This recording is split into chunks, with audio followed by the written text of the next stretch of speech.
At the outset, upon finding herself aboard the Hogwarts Express, Su Miaomiao expressed her mounting frustration. She could scarcely comprehend a few sentences in English. Who would translate for her? Was there no one to attend to her plight? They sorted me into Azkaban right from the start. Hat-wearing gentlemen, do not compel me to strike you. Hasten to reassign me to a different house. As a fragile spellcaster and a delicate university student, Su Miaomiao asserted that if she remained still, they could not harm her. Who will enlighten me as to why this Hogwarts chooses to idolize the savior rather than revering me? Hey, I don't wish to linger here. I truly detest this bland fare served by the white folks. Who will come to my rescue? I have yet to receive my diploma. After over a decade of study, it cannot be for naught. Indeed, what am I penchant for ostentation? What harm is there in maintaining an image? If you possess the ability, then dare to challenge me. Just after my arrival, Miao Miao was both clear-headed and naive. After some time had passed, I am the greatest in the world. I have come to claim the throne. Chapter 1. The Elixir of Life. I have traversed through it. On a certain job recruitment platform. Hello, we are seeking interns. What is the salary? Are the weekends off? The salary is 2,500, and we do not offer time off, dear. No time off? You should consider finding another job.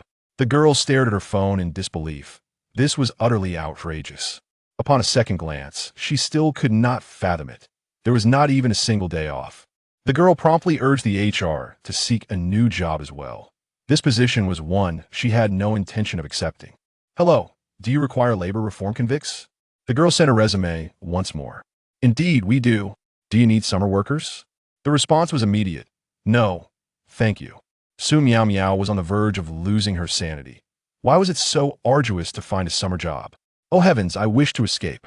Suddenly, a bolt of lightning struck towards Su Miaomiao, who had just collected her takeout.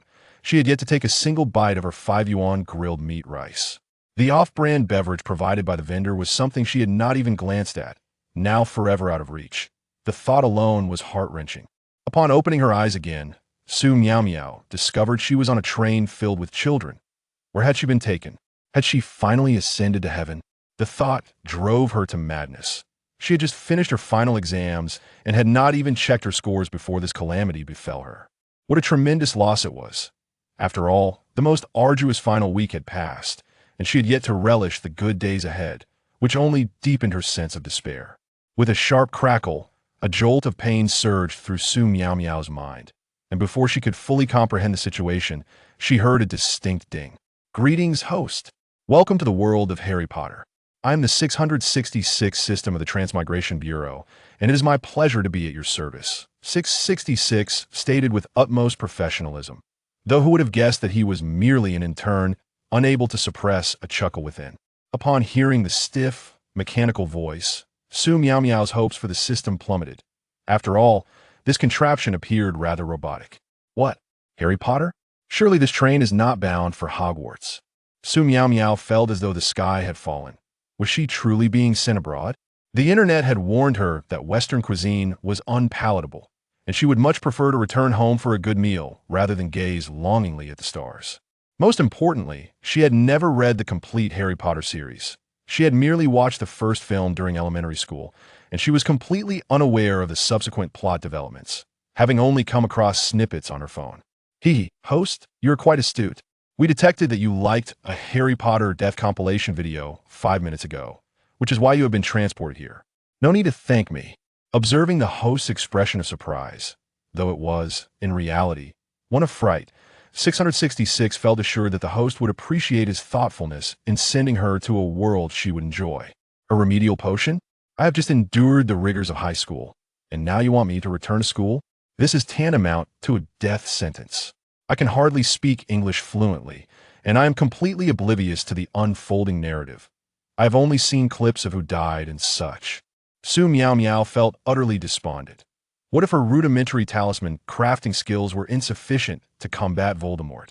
She often joked about wanting to die, but she certainly did not wish to meet her demise for real. Oh dear host, I apologize. At the time, we detected that you had passed away and expressed a desire to leave this world, which is why I bound you to this new realm. Fear not, for this world requires minimal study, no college entrance examinations, and jobs are plentiful. Wizarding employment rates are exceptionally high. While reassuring the host, 666 feverishly applied for a novice gift package and compensation items, leveraging the fact that his aunt was the head of the logistics department, thus smoothly acquiring the most luxurious starter package and compensation items. Contemplating her situation, Su Miaomiao mused, "Indeed, jobs here are easy to find. Perhaps I could even secure a position. I wonder how competitive the job market is in the UK." She merely spoke in jest, unaware that fate would strike her with lightning. Unexpectedly, the system took her complaints seriously. As she observed the novice gift package and compensation items that 666 had procured for her, she felt a renewed sense of hope for her life. To her astonishment, the novice gift package required her to draw lots, and she had 5 chances to win. As she participated in the lottery, she exclaimed with excitement, "Wow, little Six, you are remarkably considerate. You are truly the best system I have ever encountered. I absolutely adore you." 666 had never encountered such effusive praise. If it had a tail, it would surely be wagging in delight. It's just a small gesture, host. You're the best host I have ever met, though I have not many other hosts." As she examined the items she had won, Su Miaomiao felt extraordinarily fortunate. Her first draw from the novice gift package yielded Koi Physique, and the remaining items were equally impressive. Among the treasures were the complete collection of Wizarding Spells, Beginner's Edition, complete collection of Potions, Beginner's Edition, Photographic Memory, Spellcasting Genius Physique, Potion Mastery Physique, Herbology Genius Physique, Grenade X10, Complete Guide to Eastern Talismans, Brain Installation Version, and Beginner's Fortune Telling. Su Miaomiao frowned at the talismans and fortune-telling items. Having drawn 2 items she already knew, she felt it was a waste of 2 lottery opportunities. Unbeknownst to her, 666 and had scoured the entire warehouse to find these few desirable items, as their stock was rather meager, consisting mainly of scrap metal. 666 aunt remarked, "This one is good. I'll package it for my nephew. And this one is quite nice as well. Let's pack that too." As Su Miaomiao wallowed in the agony of returning to school, a small boy suddenly appeared. "Hi, can I sit in this booth? There are no other booths outside." Wow. This little boy had a mop of messy black hair, striking green eyes, and wore black frame glasses. Wasn't this little Harry? The protagonist himself. Su Miaomiao struggled to comprehend his words, catching only a hello that seemed to inquire whether he could sit here. She quickly urged, "Please sit down," and the little boy beamed and plopped down happily. Harry assessed the girl before him. Her black hair had a slight curl. Her large eyes graced a delicate face resembling a porcelain doll. Her nose was small and slightly upturned, her lips barely there, and her skin was fair, but not in the typical Western sense. This girl did not appear to be British. Harry greeted, "Nice to meet you." Su Miaomiao replied, "Nice to meet you too." Harry inquired, "What is your name?" Su Miaomiao responded, "My name is Su Miaomiao." Harry continued to ask a series of questions, most of which Su Miaomiao could not understand. Noticing her dazed expression, Harry suddenly asked, "How are you?" To which Su Miaomiao unexpectedly replied, "I'm fine, thanks, and you?" Harry found himself at a loss for words, having been diagnosed, realizing that the girl before him could not speak English. For a loquacious individual, the most excruciating predicament is to be rendered voiceless. 666. Please come out quickly. What shall I do since I cannot speak English? Is there any tool that can assist me? I feel as though I am listening to an incomprehensible scripture every day, making it impossible to attend class. 666 hastily reassured, "Do not fret, dear host. I shall investigate immediately. I have discovered a language translator, Omniversion. It can translate not only human languages, but also the languages of any living creature capable of sound. Nothing is beyond its reach. However, it requires task completion for points, specifically 100 points. As 666 demonstrated the language translator, Omniversion, to Su Miaomiao, he elaborated on its functions. Upon hearing that there were tasks involved, Su Miaomiao's eyes sparkled with excitement. "Little Six, what tasks are there? Please announce them quickly. I certainly do not wish to remain mute every day."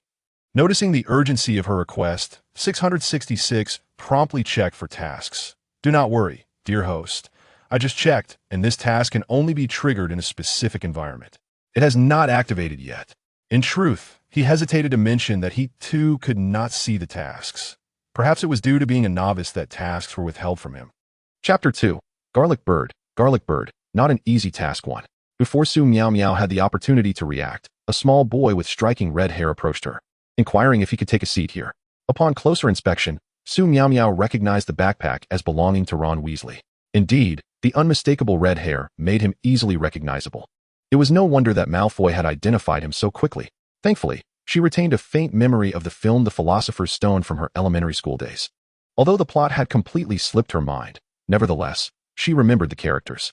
Harry immediately replied, "Of course," and after their brief exchange, he cast a sidelong glance at Su Miaomiao, as if fearing she might not comprehend, and deliberately reiterated his response in a slow, measured tone. Understanding his intent, Su Miaomiao readily encouraged him, "Please, sit wherever you wish, don't feel shy." Ron, taken aback by her warmth, felt a tad embarrassed. Su Miaomiao deemed this reaction quite normal, as flower enthusiasts were typically so welcoming. While the two boys were engrossed in conversation, Ron suddenly exclaimed in astonishment, seemingly regarding Harry's lightning-shaped scar. Meanwhile, Su Miaomiao remained lost in her own reverie, murmuring, "Why on earth is there a cannon in this mall? And bombs too. You R&T terrorists, are you? Does this seem appropriate?" Little Six was momentarily stunned before promptly clarifying, "Host, you are the chosen one, meticulously selected to save this world. The path to victory has been fraught with devastation, leaving netizens discontent. Their collective willpower is too formidable, thus the Bureau of Book Transmigration devised this world system. Your ultimate task is to refine victory, and the provided tools should pose no issue. There must be a rationale behind such provisions." Little Six himself was perplexed as to why these items were bestowed, as his superior had not divulged this information. The rewards appeared rather uncharacteristic of a magical realm. Yet, in an effort to uphold his facade as a professional system, he could not reveal his ignorance. All he could do was frantically cover up. Su Miaomiao began to envision a scene where a grenade obliterated Voldemort into 8 pieces. Though she had no clear understanding of the plot, surely this system possessed knowledge? System, actually, I am also in the dark. With artillery at her disposal, what was there to fear from Voldemort? The primary concern was ensuring her own safety, as Su Miaomiao did not possess the noble virtue of self-sacrifice for the greater good. Her mind raced with thoughts on how to vanquish Voldemort. Should she use a grenade to blow him up, or perhaps a sniper rifle to take him down? Engrossed in these musings, she became fervent, momentarily forgetting her surroundings and the nuances of language. If all else failed, she could simply take out a loan to procure a translator. Suddenly, a notification chimed. Task released. Retrieve Neville's toad. Reward, 20 points. Wow, a task to undertake. Su Miaomiao had already calculated the potential uses for every point, even envisioning her future as an arms dealer. Before long, a girl with chestnut curls approached, asking, "Have you seen a toad?" "Neville is looking for his toad. It's gone." Ron found the girl's tone a bit haughty, her gaze seemingly elevated, and was about to dismiss her when Su Miaomiao unexpectedly pulled out a stack of yellow paper and began doodling on it. In no time, the paper radiated a golden light before spontaneously igniting. Little Six observed Su Miaomiao's successful attempt at drawing a retrieval talisman with great excitement. Indeed, his host was a prodigy, achieving such proficiency on her first try. He couldn't help but internally question why she appeared so adept. As if she were no novice at drawing talismans. Was this truly a magical world? How could she draw something reminiscent of Eastern fantasy? Su Miaomiao dismissively retorted, "The rewards are determined by you. How should I know?" It dawned on her that the system had conducted no background checks, oblivious to her ability to draw talismans. Harry watched as the girl continued to sketch on the yellow paper while murmuring about Neville's toad. Suddenly, the paper began to glow and ignited, and in that instant, a toad materialized on the table before her. "Wow, that is so cool. Is this an Eastern secret technique? I've seen something like this on television." Harry exclaimed in awe. "Oh, Merlin's socks, this is astonishing.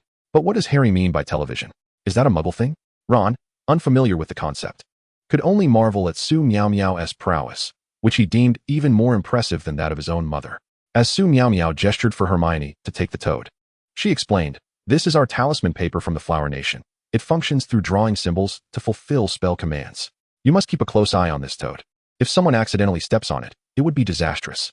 Her English was somewhat halting, marred by several grammatical errors, yet the group managed to understand her.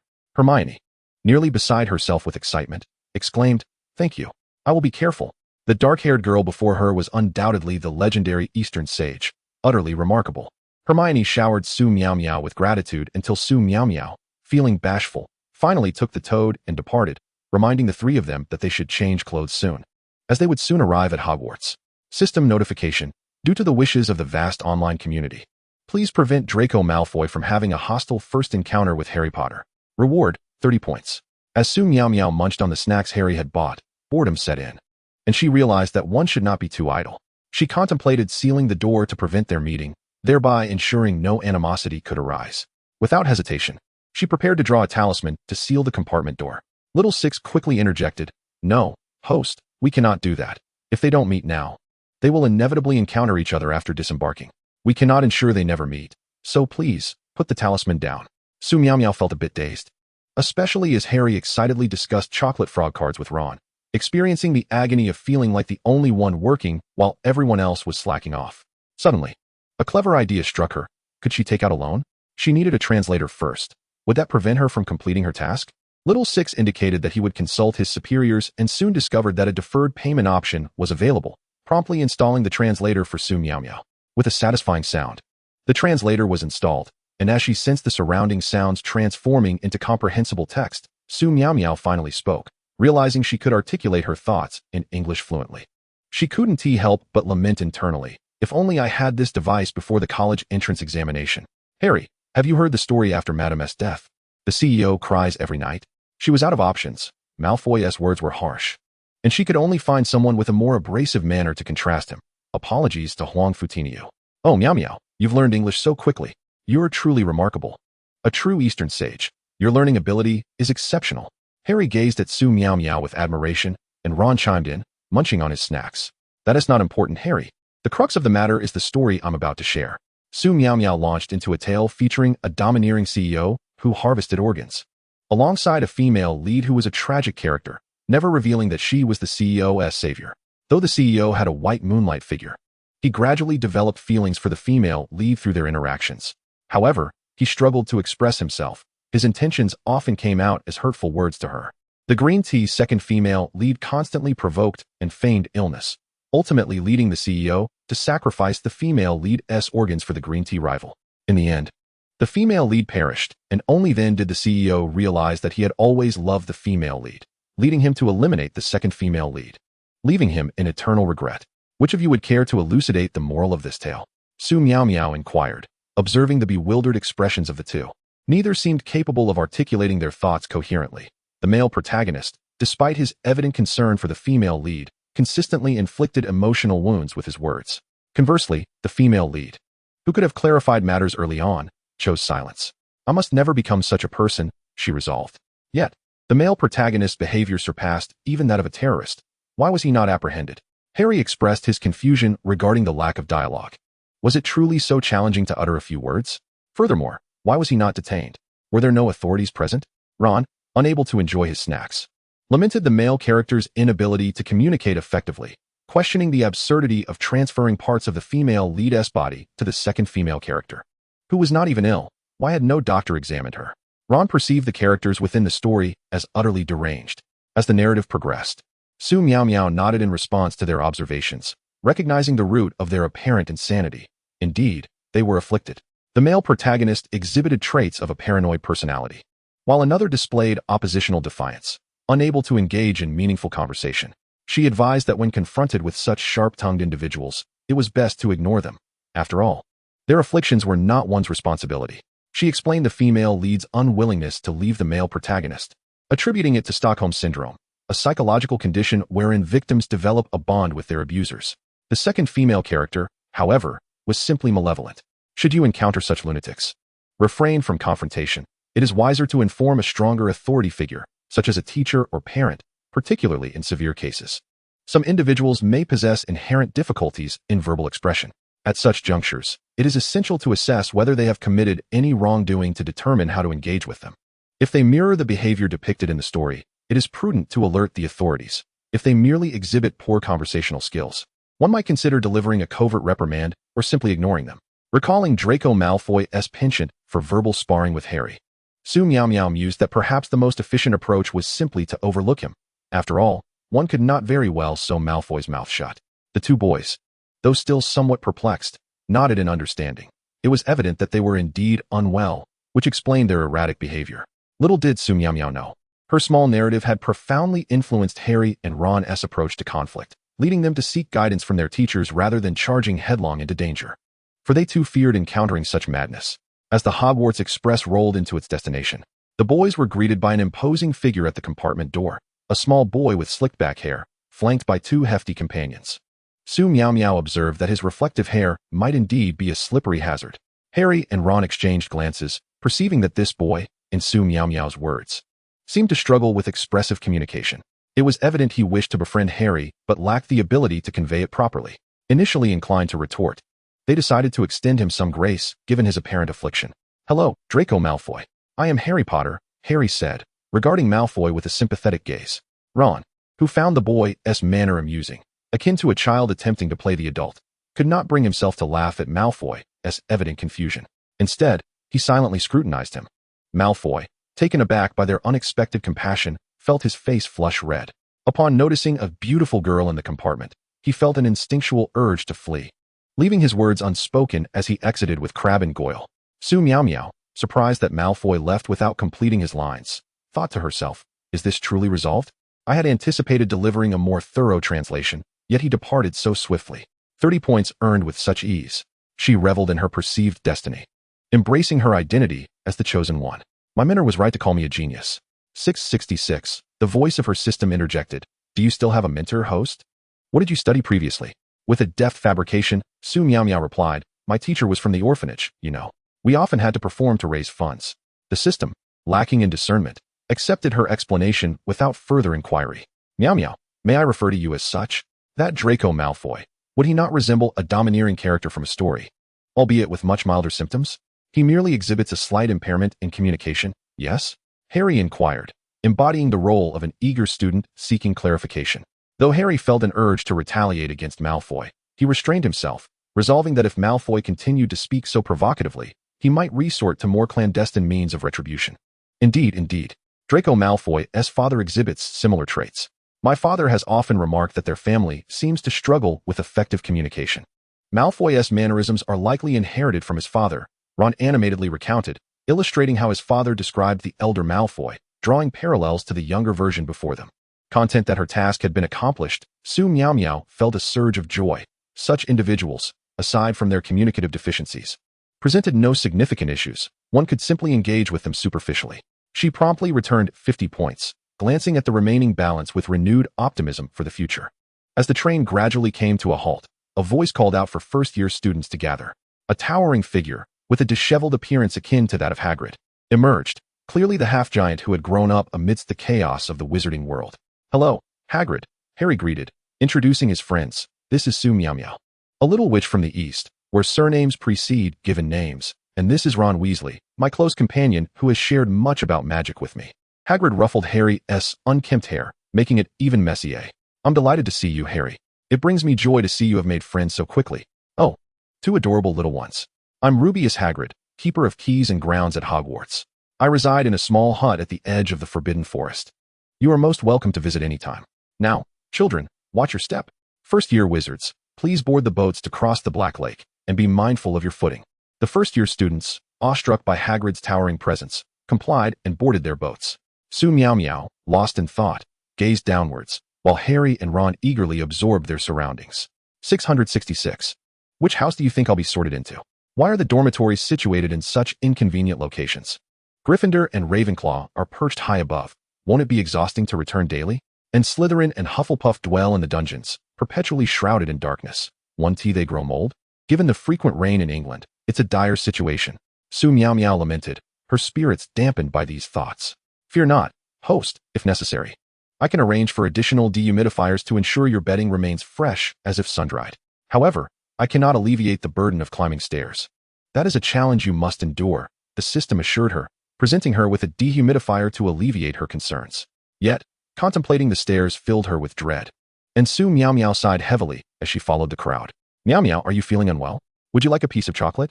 Harry gazed at the half-conscious Su Miaomiao as he retrieved a piece of chocolate from his pocket and extended it towards her. Su Miaomiao waved her hand, expressing her gratitude. "Thank you, Harry, but I've just consumed quite a lot. It feels overly sweet, and now all I desire is a glass of water." Upon hearing her words, Harry reluctantly returned the chocolate to his pocket, his eyes wandering to the magnificent Hogwarts castle, marveling at its splendor. Ron had already engaged in conversation with Neville, who was cradling a mischievous toad in his arms. Before them stood a tall, slender woman wearing glasses, welcoming them to Hogwarts. In a moment, you shall pass through these doors and join your fellow students. However, prior to taking your seats, you must undergo the sorting ceremony, which will determine your houses: Gryffindor, Hufflepuff, Ravenclaw, and Slytherin. During your time here, the school will serve as your home. Exemplary behavior will earn points for your house, while missteps will result in deductions. The house with the most points at the end of the year will be awarded the House Cup. Now, you may take a moment to adjust your attire. The young wizards below busied themselves with tidying their clothing, while Su Miaomiao listened intently as Hermione recounted stories she had encountered in her summer reading. Suddenly, a system task was issued. Please tell Draco Malfoy Rich Boy V, give me 50. Task reward, 10 galleons and 20 points. Upon hearing of the monetary reward, Su Miaomiao's excitement surged, having already spotted Malfoy approaching. Of course, Malfoy could hardly resist the urge to taunt Harry. What a troublesome child he was. The thought of the incoming galleons made Su Miaomiao regard Malfoy as a harbinger of wealth. Chapter 4. No, how have I become the villain? Malfoy approached, exuding an air of arrogance, flanked by his two dim-witted, rotund lackeys, strutting towards Harry like a proud peacock. So the rumors on the train were true. You are indeed Harry Potter. I noticed you on the train, but it seems my words were cut short. And this one beside you, it's clear who he is. With that red hair and tattered robes. He must be from the Weasley family. Potter, you will soon realize that my wizarding lineage surpasses all others. Now, you should be discerning about your friendships. With that, he looked down his nose at Harry, as if to say, I've deigned to engage with you. So you ought to be grateful. Harry, utterly bewildered, thought, wait, are you speaking in English? He turned to Su Miaomiao, equally perplexed. What on earth is your problem with me? Su Miaomiao regarded Harry with an expression of amusement, while Harry merely returned a look of incredulity. Who approaches someone to befriend them with such an overt display of condescension? One might think he was issuing a challenge instead. Draco, observing the exchange between Harry and Su Miaomiao, felt a surge of irritation. Are you ignoring me? Do you dare to disregard a Malfoy? I shall inform my father. He refrained from voicing the latter part of his thought. Just because you're attractive doesn't mean I won't report you. Su Miaomiao retorted, oh yes, we are indeed ignoring you. Go ahead and tell your father. And if my attire offends you so, perhaps you should buy Ron a new outfit. She then addressed Malfoy once more, Rich Boy V. Give me 10 galleons to test your resolve. This time, she fixed her gaze firmly upon him, urging him not to accuse her of ignoring him again. Malfoy, caught off guard, fished 10 galleons from his pocket and handed them to Su Miaomiao. Take these galleons. My family is not lacking in wealth. Remember this lesson, never underestimate a Malfoy. With a huff, he turned and strode away. As he departed, Malfoy seethed with frustration, realizing he had neither taught her a lesson nor escaped unscathed, having lost 10 galleons in the process. Truly, beautiful women were the most dangerous. Ron and Harry exchanged incredulous glances as they watched Malfoy. Wait, did he really just give you money? Is he that generous? Su Miaomiao turned to share the spoils with Harry, Ron, Hermione, and Neville, distributing 2 galleons to each. Hermione and Harry declined, while Neville also opted out. Ron, wishing to accept but feeling awkward, was surprised when Su Miaomiao tucked a galleon into his pocket, reminiscent of a festive family gathering where red envelopes are exchanged. At that moment, the system reward was also credited, and Su Miaomiao felt her pocket grow heavier, a wave of happiness washing over her. The weight of money. How delightful. You have completed every task, host. By year's end, I shall strive for the title of outstanding individual, ensuring those who once scoffed at me now regard me with newfound respect. However, host, we do seem to have a shortage of tasks, perhaps due to our lower level. This refresh mechanism is rather sluggish. What? Even your system has such KPIs? Su Miaomiao mused, bewildered by the relentless competition pervading every facet of existence. Even in a realm of intangible data, this world is beyond saving. With no tasks at hand, she could focus on earning in peace. Indeed, there is a reward, dining with the big boss. I've yet to see what they look like. Su Miaomiao began to envision the big boss showering her with praise. Chuckling to herself, but I'm not that exceptional. Unable to hold back, Su Miaomiao interrupted the daydream. I thought the reward was money. Is dining with the boss really such a grand prize? Oh well, as long as it makes you happy. Following the crowd into the great hall, she walked beside Hermione, who gazed up at the enchanted ceiling with excitement. Meow meow, I've read about this ceiling in Hogwarts history. I wonder which house I will be sorted into. I'm feeling a bit anxious. Relax, Hermione. You're remarkable. You'll fit in whichever house you land in. Each of the 4 houses possesses its own strengths and weaknesses. It's merely a matter of perspective. There are no bad houses, just misguided students, Su Miaomiao reassured, squeezing Hermione's hand in comfort. I certainly don't want to be sorted into Slytherin, Ron interjected, shrinking back. I've heard that all Slytherins are dark wizards. And that mysterious figure in the wizarding world is supposedly from that house. Harry, unfamiliar with such lore, echoed Ron's sentiment, expressing his own desire to avoid Slytherin. Su Miaomiao, possessing a god's eye view, understood that Slytherin was not wholly malevolent. However, it was natural for them to harbor misconceptions, having grown up hearing tales of dark wizards. There are no bad houses, only misguided students. If all students were truly malevolent, that house would not continue to exist at Hogwarts. Trust in Dumbledore's judgment. If they were all dark wizards, he would never allow them to remain at the school. Gazing at the elderly man seated at the front, Su Miaomiao couldn't help but admire his eccentric taste in attire.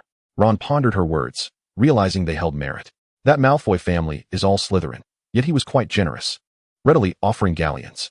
Perhaps he's not so bad after all.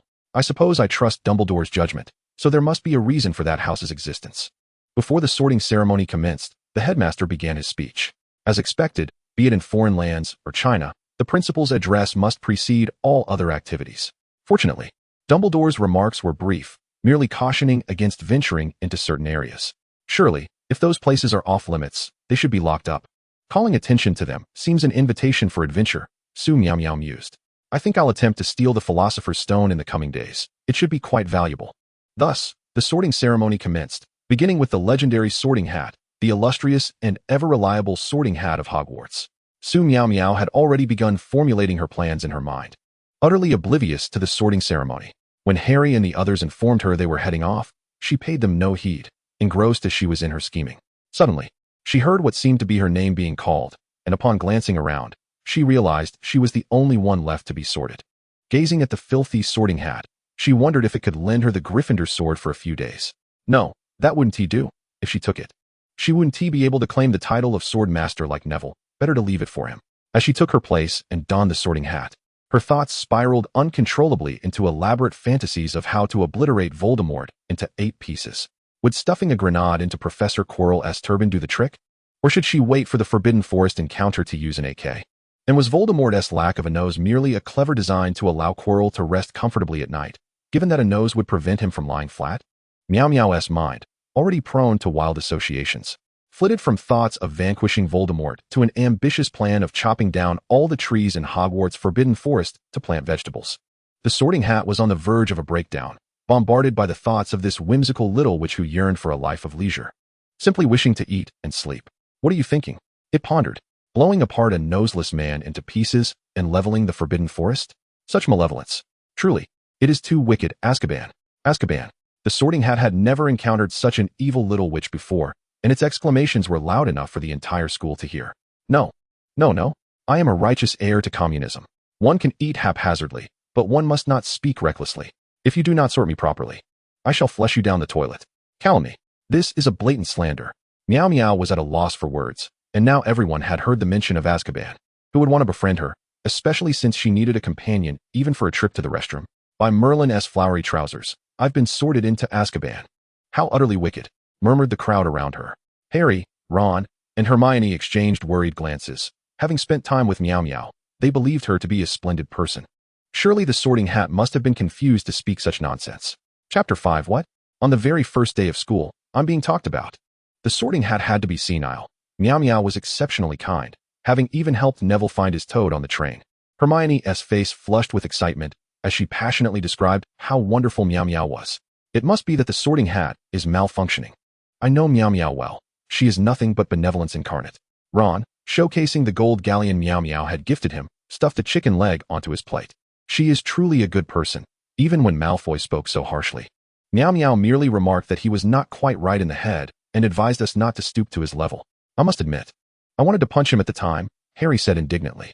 Neville chimed in. Miaomiao saved Neville. After all, when Malfoy had issued a challenge, or rather, attempted to make friends, they had all been present, and if Miaomiao could tolerate such a character, she surely was not a bad person. Dumbledore also took note of Miaomiao's peculiarities. This little witch had suddenly appeared in the admission ledger, and no one seemed to know how she had arrived in Britain. Materializing on the Hogwarts Express.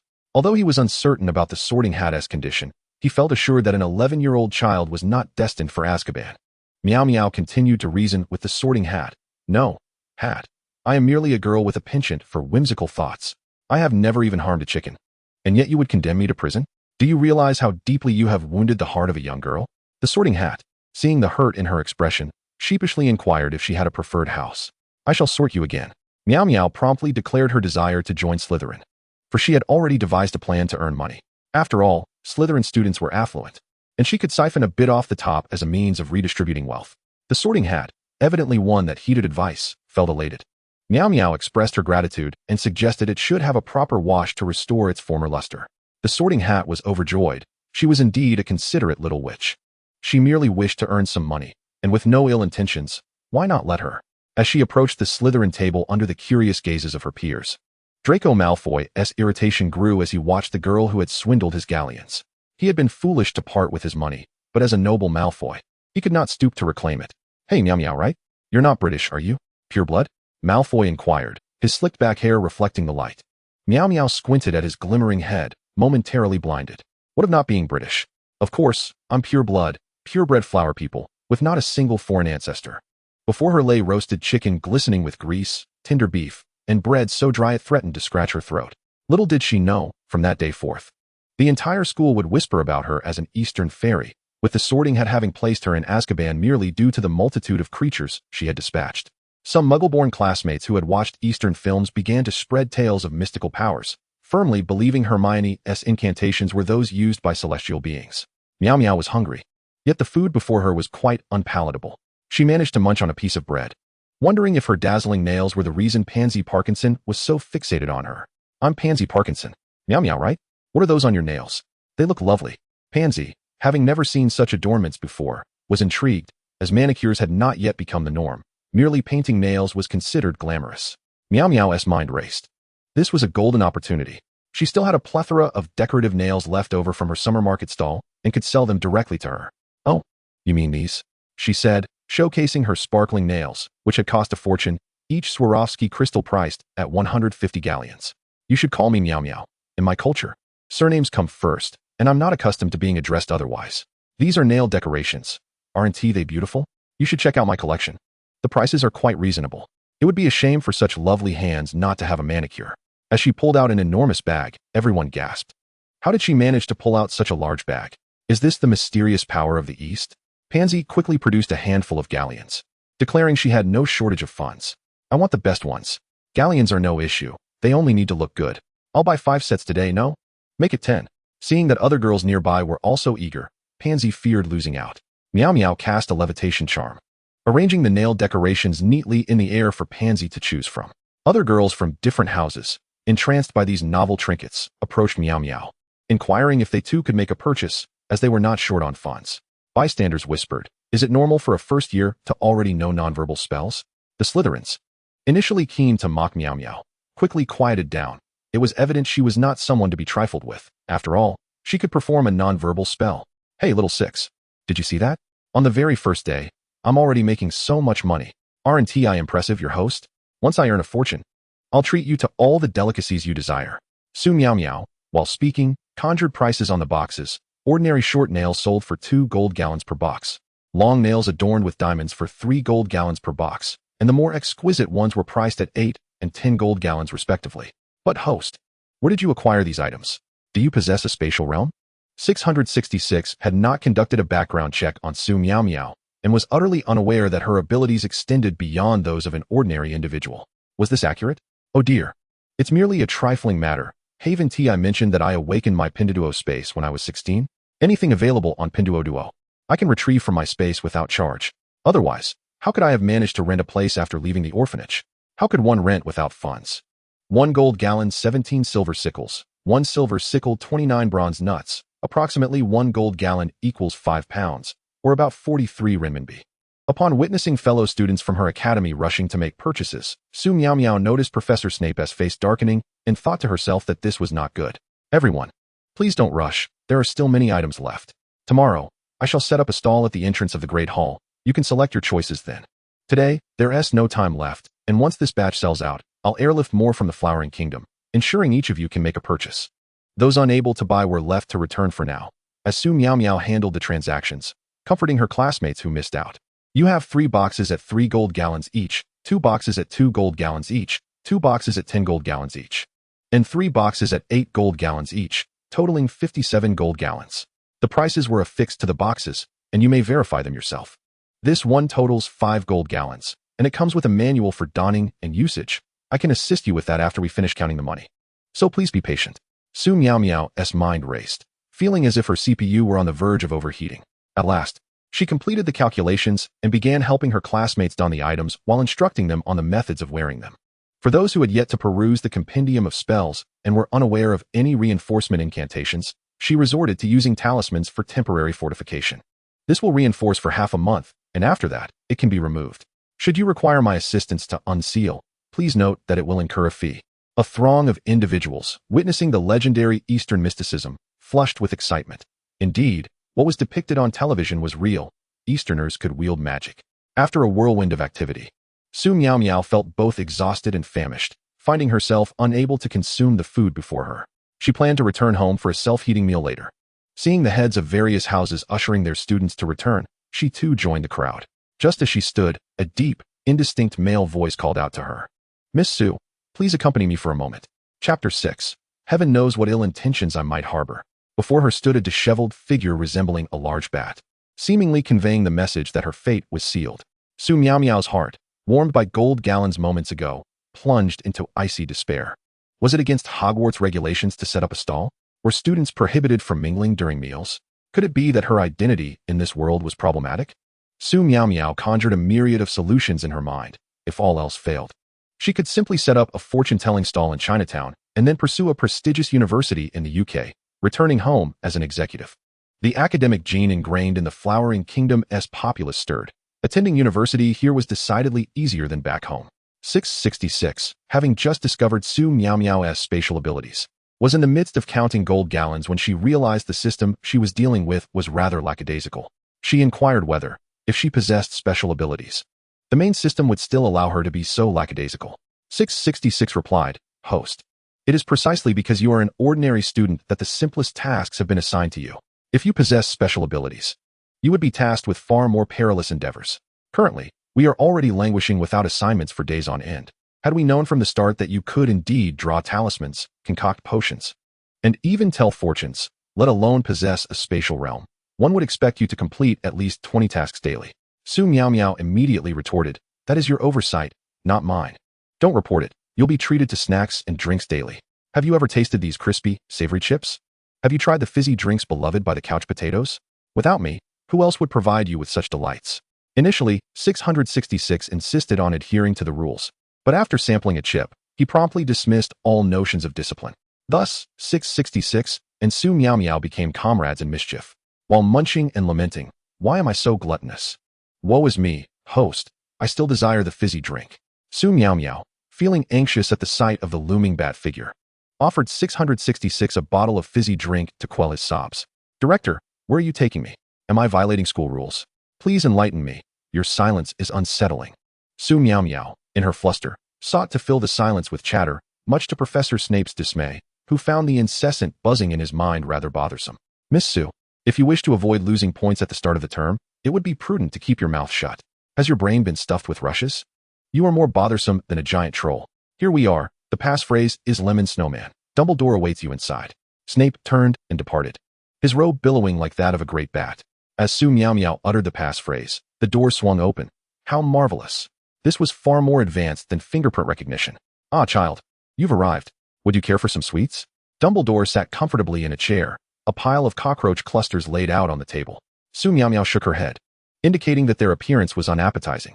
"Professor Dumbledore, did you summon me for a specific reason?" Su Miaomiao had already outlined her future plans in her mind. Whether she attended this school was inconsequential. They, the eager students wishing to attend Muggle schools and gain admission to prestigious universities, were not intimidated by Dumbledore's presence. Su Miaomiao, feeling quite at ease, pulled out a chair and sat opposite Dumbledore, while 666, whose memory was already unreliable, busily recounted the gold gallons anew. "Please, do not be anxious, Miss Su. May I call you Miao Miao? I am simply curious." The owls had already delivered all acceptance letters, yet during the journey of Hogwarts train, a new wizard, unrecorded in our annals, suddenly appeared, and your name appeared in the enrollment book. "Oh, by the way, here is your acceptance letter. Welcome to Hogwarts." Miss Su. Dumbledore handed the letter to Su Miaomiao. Thank you, Professor Dumbledore. You may call me Miao Miao. To be honest, I too arrived here quite unexpectedly and find myself rather bewildered. Moreover, my birthday falls in November, which would mean I should not be eligible for admission until next year. However, rest assured, I am a staunch successor of communism and would never engage in unlawful activities.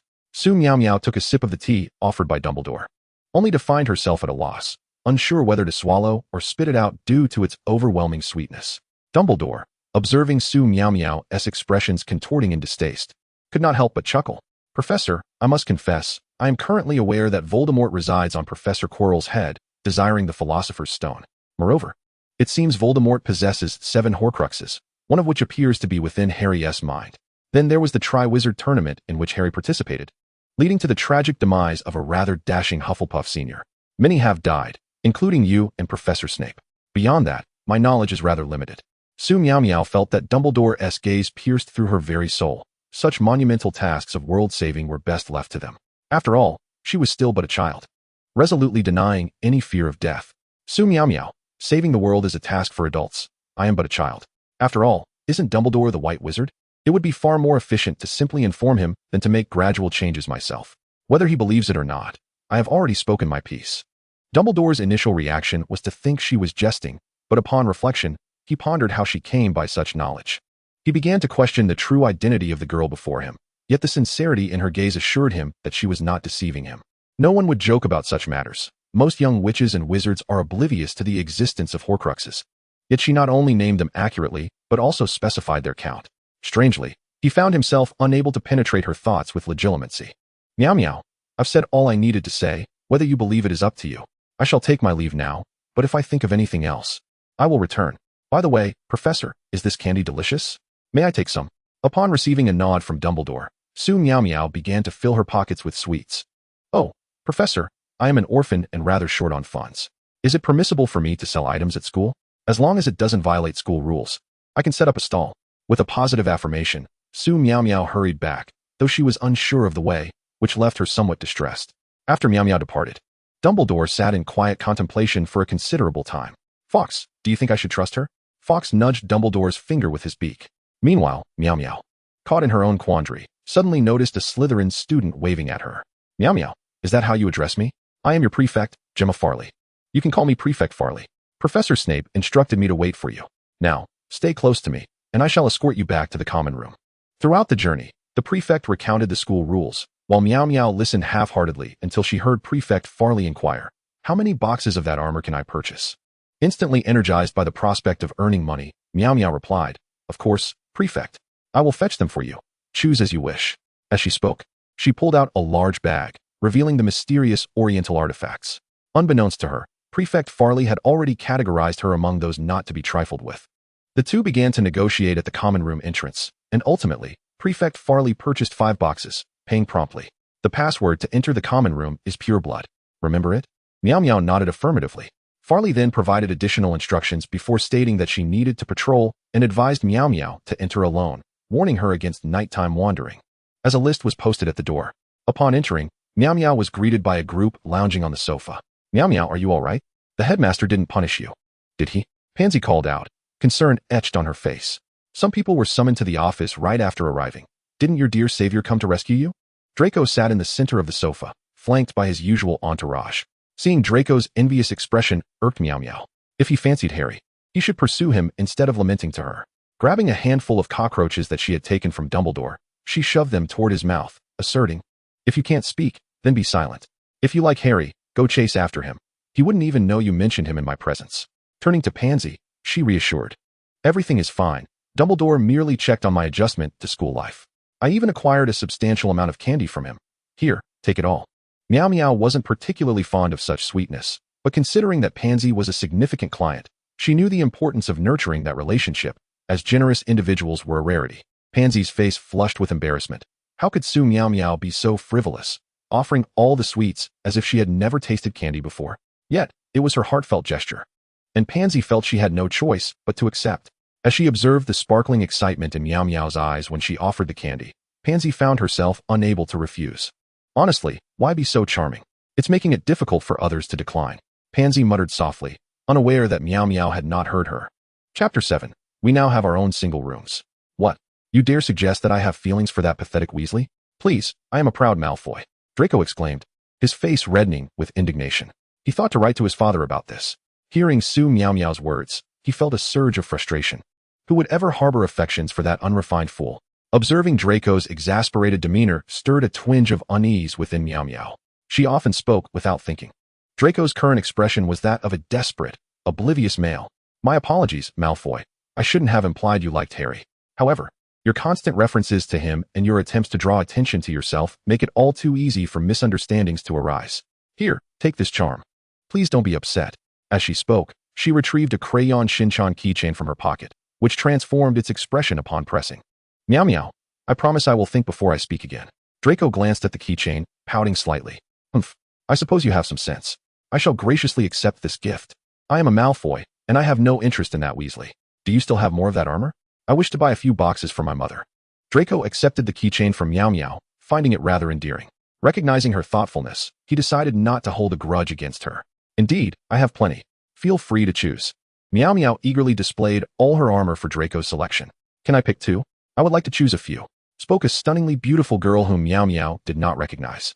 I am Daphne Greengrass. You can simply call me Daphne. Hello, Su Miaomiao. Hello, Daphne. You may call me Miao Miao. Of course, you can choose. I intend to sell all of this anyway, as I cannot wear it all myself. With that, Miao Miao swiftly rolled out her stall, chanting a levitation spell that arranged the items neatly. No way. Did you really pull that large card out of your pocket? Is that even possible? Miao Miao, your levitation spell is quite impressive. Did you practice during the summer? Pansy eyed Daphne warily, concerned about her closeness to Miao Miao. She needed to keep a close eye on her innocent friend. Not at all. It's easy if you have hands. I can teach you many more spells next time, Pansy. Miao Miao thought to herself, enjoying the feeling of showing off. Wonderful, Miao Miao. We are friends now, right? Absolutely. You are now my best friend in Slytherin. Later, I can treat you to some delicious hot pot. As she spoke, she began rummaging through her belongings, needing companionship, especially for mundane tasks like visiting the restroom. Miao Miao, I want these. Quickly calculate the cost for me. Can we be friends? I think you're adorable. Daphne's radiant smile was enchanting. Of course. I love making friends. Miao Miao quickly replied, shooting a glance at Pansy. However, Pansy, you are still my #1 best friend in Slytherin. I will never forget that you were my first friend here. Hey, Su Miaomiao, you scammed me out of 10 galleons today. Why don't you acknowledge me as your friend? Just moments ago, you spread rumors about me having a crush on that scarred fool. And now I'm buying your wares, and I'm not even considered a friend? As Draco continued, he felt increasingly aggrieved. He had never been treated this way before. Tears welled in his eyes, threatening to spill over.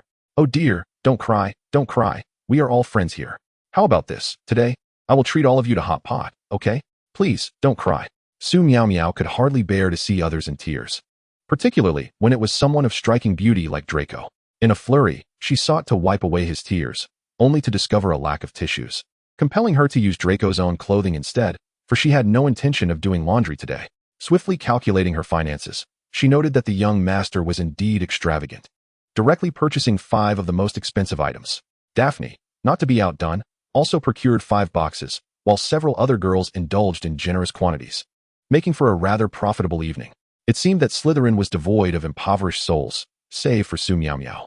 With great efficiency, Su Miaomiao hastily packed up the stall and produced 10 boxes of mini hot pots for everyone. The common room was filled with first-year students, primarily a small group led by Draco, which included Crabbe, Goyle, Pansy, Daphne, Theodore, and Blaise. Observing the 2 hefty boys, she hoped the portions would suffice for their appetites. What are you all dawdling for? Are you waiting for me to feed you? Open the boxes. A flurry of activity ensued as they clumsily opened their boxes, inexplicably compelled to obey her despite not fully understanding why. This group remained oblivious to the nuances of Eastern education. Now, place that white heating pack at the bottom layer, and the ingredients on the second layer, like this. You only need to put half of the base ingredients in, she instructed, noticing their inability to handle spicy food. As they completed their tasks, she retrieved her wand and added water with a flourish, encouraging them to cover the pots and informing them they would be ready to eat in 15 minutes. Curiosity bubbled among the first years as they beheld the unfamiliar culinary delights, for they were merely 11 years old, appearing mature yet still intrigued by the unknown. They couldn't help but wonder how she wielded her spells so deftly. Was she truly the fabled Eastern prodigy? Thankfully, they had not crossed her path in enmity. Remembering her belongings still needed to be returned to her dormitory, Su Miaomiao announced her intention to inspect her room. Pansy immediately linked arms with her, declaring, "Meow meow. I'll take you. It seems you're alone, and there happens to be an odd number of new female students." Daphne, not to be outdone, grasped Su Miaomiao's other arm, saying, "If you feel scared at night, you can come to me. I can sleep with you." "How delightful. I absolutely want to occupy the entire room by myself. Hurry, take me to see it." Su Miaomiao exclaimed, eager to explore her new abode, for her luck was indeed extraordinary, granting her a room to herself. Upon opening the door, she was met with a vintage European-style room that felt rather eerie. She had already resolved to decorate it in a creamy aesthetic, as the antique style was quite unsettling, especially with the addition of green embellishments and unpainted walls. After placing her luggage inside, she stepped out, her mind already brimming with renovation plans. Knowing that obtaining decorating materials was a simple task on the online marketplace. Host, could you also renovate my space? Please, install a television for me. 666, her system eagerly requested. I've longed for a television, having heard from seniors how splendid they are. You want to watch television too? I'll install the latest model for you shortly, she replied. Crab and Goyle, enticed by the aromas, were nearly drooling, much to Draco's chagrin as he wished to chastise their lack of composure. Having stowed her belongings, Su Miaomiao descended with Pansy and Daphne, for she was on the brink of starvation, desperately in need of sustenance. Upon lifting the lids, a delightful aroma wafted toward them, and the group, unaccustomed to chopsticks, fumbled to grasp their food. The first bite was exquisite, albeit too spicy for their palates. Su Miaomiao then produced several cans of cola to share, savoring the combination of hot pot and soda. Even the usually reticent Blaze and Theodore expressed their gratitude towards Su Miaomiao. Blaze, showcasing his eloquence, had already begun to refer to her as a sister, while Theodore remained quietly consuming his meal, occasionally gasping at the spiciness before continuing to eat. Crab and Goyle remained silent, simply indulging in the feast, consuming every morsel available. Observing the rosy-cheeked girls from the warmth of the meal, Draco felt a pang in his heart, contemplating whether to write to his father to request a visit to St. Mungo's for a checkup. He was perplexed by Blaze's incessant chatter and his newfound sisterly bond with Su Miaomiao, questioning the need for such conversation when she was clearly enjoying her meal. Chapter 8. Let us renovate. After dinner, the group swiftly tidied up their trash and cheerfully exchanged goodnights before retreating to their respective rooms to sleep. The moment Su Miaomiao entered her chamber, she eagerly began organizing, stowing away all items within her space, then producing pale yellow wallpaper, joyfully beginning to adhere it to the walls. Magic was indeed a remarkable convenience. Requiring no physical effort on her part, she painted the ceiling white, transformed the floor into solid wood using a transfiguration spell, and thoughtfully applied a permanence charm, ensuring that no spell could revert the changes except for a restoration charm. Next, she summoned a white princess bed adorned with a pastel blue duvet set, laid down a soft carpet, and transformed the wardrobe and desk into a creamy hue, topping the desk with a pink tablecloth. Despite the absence of electricity, she managed to install a chandelier, casting a lighting charm upon it, primarily for aesthetics. Following that, she began retrieving her original furniture from her prior home, relieved that the space remained connected to her former residence. While she could not enter, she could certainly retrieve her belongings. The sight of her familiar vanity and full-length mirror appearing in this strange world provided her with a profound sense of comfort. As she surveyed her room, now wholly transformed, she contentedly produced her dolls and cushions, feeling that the space still lacked warmth. Soon after, she unveiled a small sofa and tea table, ensuring even the bathroom was not neglected, conjuring a bathtub. Witnessing her previous home perfectly replicated filled her with a sense of security. However, the lack of electricity at Hogwarts indeed posed a significant challenge. After a long day of labor, Su Miaomiao collapsed into bed, utterly exhausted. Anyone who beheld her room would marvel at its charm, so perfectly aligned with the whims of youthful femininity. The curtains had been replaced with a delicate sheer white fabric, adorned with lovely bow tiebacks, while the view outside her window revealed the ominous Black Lake. Su Miaomiao detested the eerie ambience and could only rely on her curtains for concealment. Her fondness for room decoration perhaps stemmed from her time spent in an orphanage during her childhood, as she cherished the notion of making her territory and personal belongings distinctive, ensuring no one would mistakenly claim her items. True to her promise to 666, she did not deceive him. She genuinely installed the most luxurious television available. Lying in the cozy little room she had created for him, 666 munched on the snacks Su Miaomiao had provided, watching the television she had set up, relishing a life of utmost comfort. As a diligent system, 666 also took on the role of an alarm clock, urging, "Host, wake up. You earned a total of 382 galleons yesterday. You must work even harder today. Rise and shine." Noticing Su Miaomiao merely turning over and showing no signs of awakening, he became incensed, amplifying his volume, startling her awake. Oh dear, I detest early mornings. Oh, my life is so arduous. I have to endure 7 more years of school. Someone put me out of my misery. Su Miaomiao resignedly trudged to brush her teeth and wash her face, deliberately changing into the outfit she had prepared the day prior. Her long black hair had a slight wave, and she had thoughtfully used a curling iron to achieve a lovely perm, managing to power it through a spell despite the absence of electricity.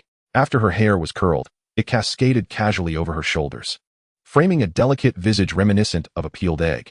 Her cheeks bore a faint blush, and her round, almond-shaped eyes glistened with a hint of moisture from yawning. Her small lips seemed to be murmuring something, and if one were to lean in closer, they would catch a glimpse of the password for Monday. Seeing the host once again desiring to lounge on the sofa, 666 hastily urged her to change her attire. Today, Su Miaomiao donned a white asymmetrical lace top, beneath which a small camisole peeked out, complemented by a charming white cake-style mini-skirt, one side tucked neatly into the skirt.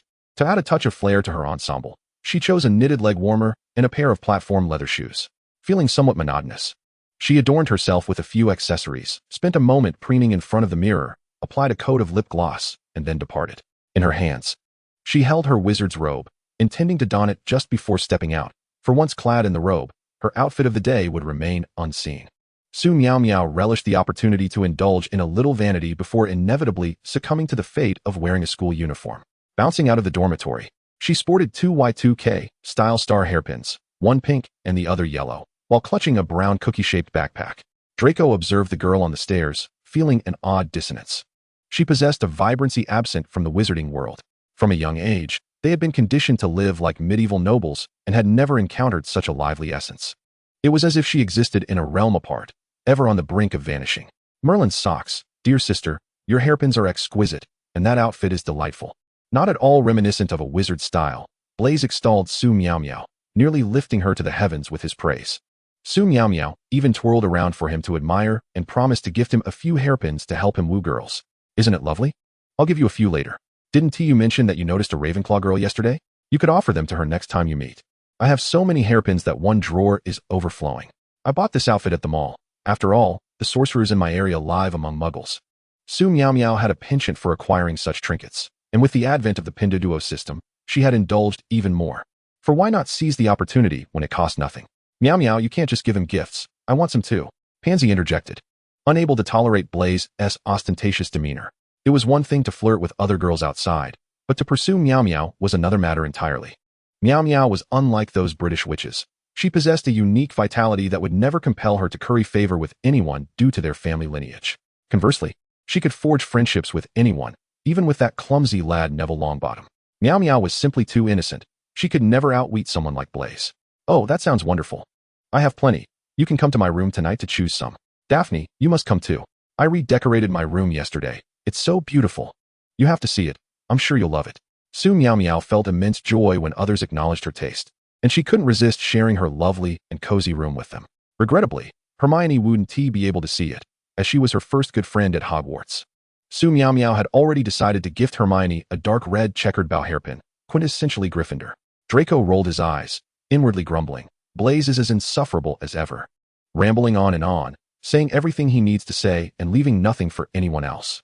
Upon hearing Su Miaomiao mention that the flower witchers in her home lived alongside muggles, Draco couldn't help but frown. How could wizards coexist with muggles? Su Miaomiao was not incorrect, however, in her homeland. Those who divined and captured spirits either secluded themselves in the mountains or set up stalls in the streets. There was no clear division as there was here. When she had studied talisman making with her master, she had juggled school and training, commuting an hour and a half by bus every day to return to the mountains, waking up at 5 in the morning to catch the bus for a 7 o'clock early class. Truly, it was a tale of tears.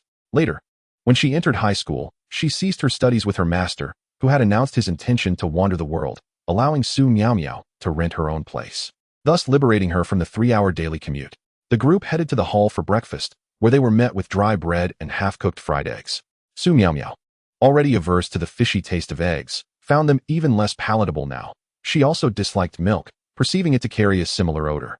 Watching Su Miaomiao dispassionately nibble on the dry bread, Draco recognized her distaste for the food. After experiencing yesterday's richly flavored dishes, he too found the current offerings somewhat unappetizing. Chapter 9. Hermione, the Little Angel. Draco harbored concerns that Su Miaomiao wouldn't be satiated, so while the group was preparing to locate their classroom, he discreetly slipped her a bag of small cookies baked by his mother. Here, take these cookies my mom made. Just eat them, don't overthink it. I'm merely thanking you for yesterday as hot pot. With that, he touched his nose and departed. Su Miaomiao regarded him with a puzzled expression. What was there to overthink? However, glancing at the beautifully crafted cookies in the bag and then at Draco, who seemed to be performing a myriad of exaggerated gestures, she found him rather endearing. After a prolonged search, the group finally located their classroom. Upon entering, they spotted a small, dense, and adorable creature at the podium. Just as Su Miaomiao prepared to approach and pet it, Pansy seized her arm. Miao Miao, sit with me. I'm most familiar with you. No, Miao Miao. I'm not familiar with anyone else. Please sit with me. Daphne pleaded, her eyes wide with hope. Su Miaomiao found herself in a dilemma. Acutely aware of the discomfort of being surrounded by strangers and yearning for familiar faces nearby. Swiftly, she devised a perfect solution. Pansy, why don't you sit with Daphne? You both know each other well. I can sit with Hermione. I'll take a seat in front of you, so neither of you will be left alone. Am I clever or what? The two girls gazed at Su Miaomiao with sparkling eyes, akin to kittens seeking praise, and exchanged sighs. Just then, a certain Granger made her entrance. Once Su Miaomiao settled into her seat, she fixed her gaze on the door, and upon spotting Hermione, she immediately waved. Here, Hermione. I've been waiting for you. Hermione saw the girl's hair sway lightly, and the vibrant hairpin atop her head seemed the only splash of color in the vintage castle. The ivy outside the window was exceptionally green, and the girl's smile radiated an extraordinary liveliness. Draco had been surreptitiously watching Su Miaomiao, and couldn't he help but mutter under his breath as he observed her smiling at Granger. Why is she smiling so beautifully? She didn't even smile at me when I gave her cookies. Now she's grinning at a muggle born like it's nothing. What a fool. Hermione quickly greeted her roommate before sprinting over to Su Miaomiao. Upon sitting down, she retrieved a large orange from her pocket. Miao Miao, I brought this for you. When my parents took me to a Chinese restaurant, I knew you wouldn't be accustomed to the food here. Chinese cuisine is simply divine. After that meal, I begged my parents to take me every week. You must not have eaten much breakfast. I noticed you hardly touched your food yesterday. Hurry, eat this orange. Su Miaomiao gazed at the enormous orange, touched by Hermione's kindness. She truly was like a little angel, having even noticed whether she had eaten well. Hermione, I'm genuinely moved. The food here is quite unpalatable. The meat could use a good braising. It's such a pity for the poor cow. I'll treat you to Chinese food next time, once I figure out where the kitchen is. Su Miaomiao retrieved the red checkered bow from her bag and presented it to Hermione, saying, This is for you. It suits you perfectly. Hermione's face flushed instantly. She was taken aback that Miao Miao had called her baby. Her heart raced wildly, perhaps a sign of some ailment, and she resolved to visit the Second People's Hospital in London for a heart checkup. When one feels awkward, they tend to become busy. Hermione first arranged her own books and notebooks neatly, then did the same for Miao Miao's, all while fiddling with a pen, unsure of what to do. Miao Miao peeled an orange and handed half to Pansy and Daphne behind her. The two, unceremoniously, devoured the offering. Miao Miao then stuffed a quarter of the orange into Hermione's mouth, keeping the remaining quarter for herself. She was quite experienced in sharing snacks, having previously divided treats among half the class, even slicing an apple into 8 pieces. Draco, already irked, was now even more annoyed. How dare Miao Miao not share with him? Blaise and Theodore exchanged glances, puzzled by Draco's inexplicable irritation. Who could have offended this young lord? Crabbe and Goyle, appearing indifferent, seemed solely focused on their desire for sleep.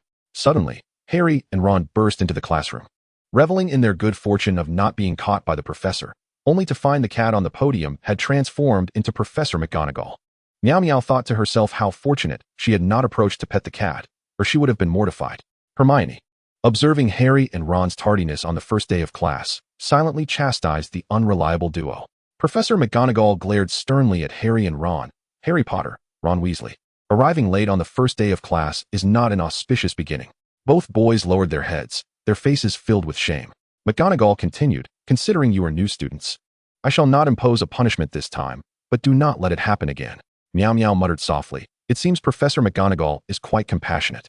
Hermione gently nudged her, signaling her to remain silent. At that moment, Draco interjected sarcastically, Well, Potter and Weasley, arriving late on the first day, you truly have a talent for it. Harry and Ron shot Draco an angry glare. Ron was about to retort when Harry held him back. Professor McGonagall rapped her desk. Mr. Malfoy, mind your words. If you disrupt the class again, I will send you to the dungeons for reflection. Draco pouted and fell silent. Miao Miao found the scene amusing and turned to Hermione. saying, "It's only the first day, and already it's this lively. The days ahead will surely be even more interesting." Hermione smiled wryly. "I hope everyone can adhere to the school rules and refrain from causing trouble." As Professor McGonagall began her lecture, the classroom gradually quieted down.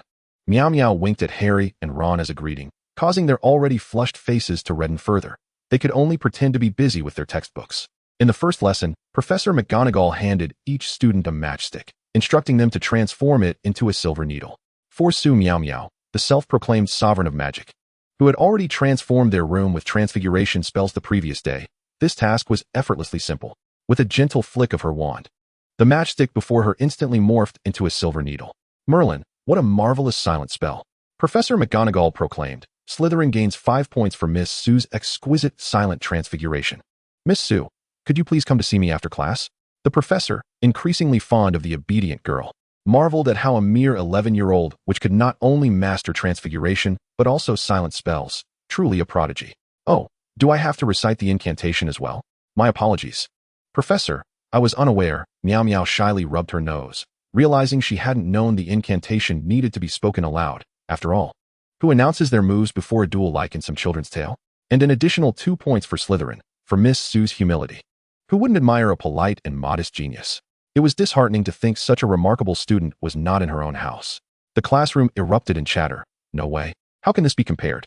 Genius is merely the threshold for her, while we struggle to produce a silver needle with all our incantations." Hermione felt a genuine pride for Meow Meow. Her prowess was indeed impressive, a true celestial being from the east. "Hermione, remember to visualize the silver needle clearly in your mind when you cast the spell, and you'll succeed. Try again. Not like that. Pansy, your hand can be lower. Always imagine the silver needle vividly. Details matter." "Daphne's right, just like that. You've almost transformed it halfway. Give it another go." Meow Meow felt akin to a mother overseeing 3 daughters. Exhausted from the effort, yet relieved that her daughters performed admirably, one after another succeeding. "Excellent work, Miss Granger, 2 points for Gryffindor." "Oh, well done, Miss Greengrass, 2 points for Slytherin." "Miss Parkinson has also completed her task, 2 points for Slytherin." Professor McGonagall felt guilty for her earlier concerns as she watched the enthusiastic girl assist her classmates. Sharing the same orphaned background, the same Slytherin house, and the same extraordinary talent, this girl possessed a kind heart, unlike another. Chapter 10, Prosperity Awaits. Seeing this, other students flocked to Meow Meow for guidance. She readily assisted anyone from any house, as the ingrained instinct to teach her peers was too strong to adapt to the divisive nature of house-based education. "Meow Meow, you're incredible. How did you do it? Please help Ron and me." Harry felt as though he had been set up, as the matchstick transformed back before he could even grasp it. "Harry, transform it again. Let me see where you're going wrong. Ron, you try once more." Su Miaomiao quickly pinpointed the issue. "Harry, your visualization of the silver needle isn't specific enough. Think about it in detail and take your time. Don't just think for a second and then give up." Harry scratched his head. Indeed, his mental image had been rather vague. No wonder the needle reverted. Following Meow Meow's guidance, he succeeded. "Ron, you clearly haven't been paying attention. Your wand movement is incorrect. Draw 2 circles, not 1.5. Try again, that's it. You're clever." At this moment, Meow Meow felt an overwhelming sense of accomplishment, akin to teaching a student who only knew the number 112 how to tackle a function problem. After all, the internet had deemed Harry and Ron to be dim-witted. Meow Meow's prowess was indeed remarkable. Not a single student in the classroom remained unable to transform the matchstick into a silver needle, not even Crabbe and Goyle. Meow Meow was on the verge of tears. Little did anyone know how challenging it had been to teach the two, with countless demonstrations and painstaking explanations. Draco and his friends also joined in to assist, which only infuriated Draco and Daphne, while Pansy, an elegant young lady, felt an urge to throttle the two. Even Gryffindor, typically at odds with Slytherin, lent a helping hand. Ultimately, through the collective effort of all the students, the 2 dimwits finally learned the spell. "Just don't tell anyone I taught you to. You pose no threat to me in academia, but in the realm of education, you'd tarnish my reputation," Meow Meow lamented, nearly brought to tears by their antics. "What a harmonious scene. In the spirit of unity, I'll award each of you 2 points, and Miss Su an additional 10. Professor McGonagall was nearly moved to tears, recognizing that these children were indeed commendable. She understood that it was Meow Meow who had united the 2 rival houses, driven by the inherent kindness of youth. The classroom erupted in cheers, while students from other classes wondered, "What's happening? Are we getting a holiday?" "I've also heard rumors of a break." After class, Su Miaomiao bid farewell to Pansy and Daphne before departing with Hermione, which made the former 2 quite envious. To appease them, Su Miaomiao promised that they could visit her dormitory later that day. Come on, Hermione. Weren't you just saying you wanted to join me at the stall? I'll treat you to dinner. No need to eat in the Great Hall, Su Miaomiao said, pulling Hermione along. The two set up their stall at the entrance of the hall, with Hermione arranging the various priced nail accessories in their designated spots and checking the price tags. Su Miaomiao busied herself with hanging up the packaging bags and thoughtfully prepared alcohol and cotton pads for cleaning. Hermione, extend your hand. Let me adorn you with a pair first. Only when others see how beautiful our fingers look will they be tempted to buy. Choose a pair, and I'll apply them for you, Su Miaomiao urged. Hermione initially hesitated, but who could resist pretty things at that age? She selected a pair of short, floral-painted nails for Su Miaomiao to apply. Although she wanted to pay, Su Miaomiao flatly refused, saying, Do you not consider me a friend? I've told you. These are a gift. If you mention money again, I shall be quite displeased. Hermione had to relent, thinking to herself, perhaps I should write to my parents today, asking them to send some muggle snacks for Miao Miao. She seems to have a fondness for treats. Earlier, she had tried spicy strips, and although her parents usually forbade her from eating snacks for fear of damaging her teeth, they weren't here now, so surely it wouldn't hurt to indulge a little. If Su Miaomiao were to know Hermione's thoughts, she would surely pat Hermione on the shoulder and exclaim, My dear, you've entered your rebellious phase. What girl doesn't wish to be beautiful? Even the haughty pureblood Slytherins only dared to mock Su Miaomiao from a distance. For Slytherin students would never stoop to setting up stalls. They were unaware of Su Miaomiao's background, and the rumors of her being an Eastern fairy were quite vivid. They had indeed witnessed her pulling out a large bag from her robe pocket in the Great Hall, as if it had appeared from thin air. Moreover, her nail accessories were remarkably novel and appealing, already a fashion statement among many young noble women. Even the children from the 28 pureblood families, such as the Malfoys, Parkinsons, Greengrasses, and Knots, had befriended her, subtly indicating her extraordinary background that they dared not provoke. Unbeknownst to Su Miaomiao, the gossip surrounding her circulated behind her back. If she were to hear such rumors, she might very well scoff at them, saying, You all are being utterly ridiculous. An Eastern fairy? I've merely dabbled in some superficial knowledge of talismans and fortune-telling. Maybe you should watch less television. Children, run along home, will you? Hermione, possessing a keen aptitude for learning, quickly mastered the art of assisting customers with nail applications, and the two grew increasingly enthusiastic about their venture. Hey, Harry, I see Miao Miao and Hermione over there. Ron, still preoccupied with the 2 gold galleons Su Miaomiao had gifted him from Malfoy, was eager to find an opportunity to express his gratitude. Seizing the moment, he tugged Harry along, disregarding his meal. Harry, witnessing Ron's sudden change from wanting to consume 10 chicken legs to skipping food entirely, marveled at the transformation but set aside his teasing to assist. What brings you two here? Su Miaomiao inquired, noticing that the 2 young men did not appear to be in the market for purchases. Hello, Harry. Hello, Ron. Surely, you're not here to buy something? Hermione, busy as a bee, hardly had time to acknowledge them. How could Harry and I possibly buy such feminine items? We're here to help. I can handle the payments. I'm quite quick with numbers, Ron declared proudly, showcasing his adeptness with galleons. Just then, a Ravenclaw upperclassman approached with 6 boxes of nail accessories to check out, and Ron swiftly calculated the total. That'll be 15 galleons, he stated, efficiently collecting the payment while Harry assisted with packing. Not bad. Ron, you're quite speedy, Su Miaomiao remarked, having observed that Ron hadn't made any mistakes and felt assured handing the cash register duties over to him. Whether it was the novelty of the items or the limited stock Su Miaomiao had prepared, their stall soon became nearly depleted. Fortunately, she had stashed away a dozen pairs to give away. When the last 2 pairs were sold, the 4 could finally take a breather. I'm exhausted. I had no idea selling things could be so tiring, Harry lamented, leaning against Ron's shoulder. Hey, mate, with all these galleons, it's worth the effort, Ron replied, still counting the coins. A total of 346 galleons, Miao Miao. With a grand gesture, Su Miaomiao instructed, You each take 20 galleons. I'll keep the rest for my house. No, Miao Miao, you've already gifted me so many nail accessories. I don't need any more galleons, Hermione insisted, as her family was relatively well off. And her assistance to Miao Miao was driven by friendship, not monetary gain. You know, Miao Miao, my parents left me a considerable amount of galleons. And I hardly contributed to this effort, Harry added, equally disinterested in the money. I can't accept any more from you, Miao Miao. I came specifically to thank you for yesterday, Ron stated. Having learned that Miao Miao was an orphan who had traveled a long distance for her studies and had nowhere to return, he realized that he at least had a home to go back to, while Miao Miao had none. Nevertheless, Su Miaomiao insisted on giving them the money, asserting that she was not a miser exploiting her friends, especially since they had come to help without even having lunch. To deny them payment would be utterly ungrateful of her. Chapter 11 Indeed, Harry, just look at him. The three finally accepted the money. And Ron was nearly brought to tears, for those 20 galleons exceeded what he had in his vault at Gringotts. Now, he could afford a new wand and robe, and perhaps even a new outfit for his little sister Ginny, which would surely delight their mother for quite some time. Observing Ron oscillate between tears and laughter, Su Miaomiao thought he had lost his mind and promptly called out, "Ron, come back to us. Ron, what on earth are you doing, Miao Miao?" Ron stared blankly at her peculiar behavior, bewildered by her antics. "Are you all right? I saw you crying one moment and laughing the next. I thought you were possessed. You haven't eaten, have you? Let me treat you all to some Chinese food by the Black Lake. The scenery there is lovely." Su Miaomiao had longed to taste the plump fish from the Black Lake, which were rumored to be fatter than pigs and undoubtedly delectable. The group, chatting and laughing, sprinted towards the Black Lake.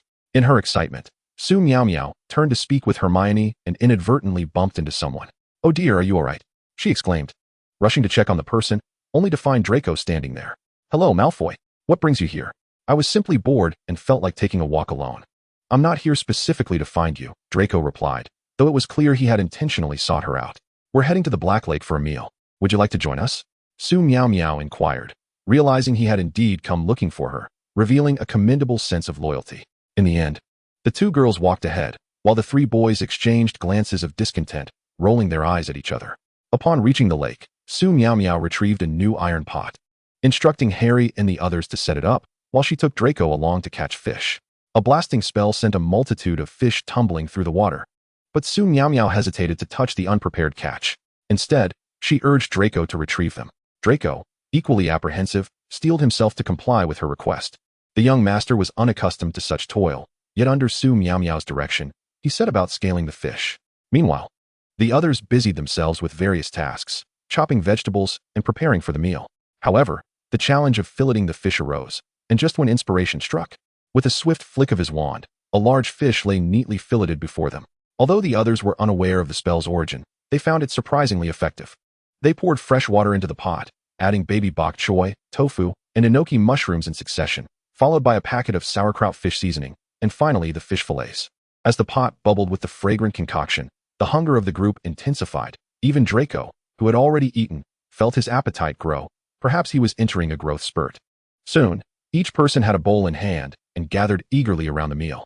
They didn't concern themselves with the proper use of chopsticks. They simply devoured the food.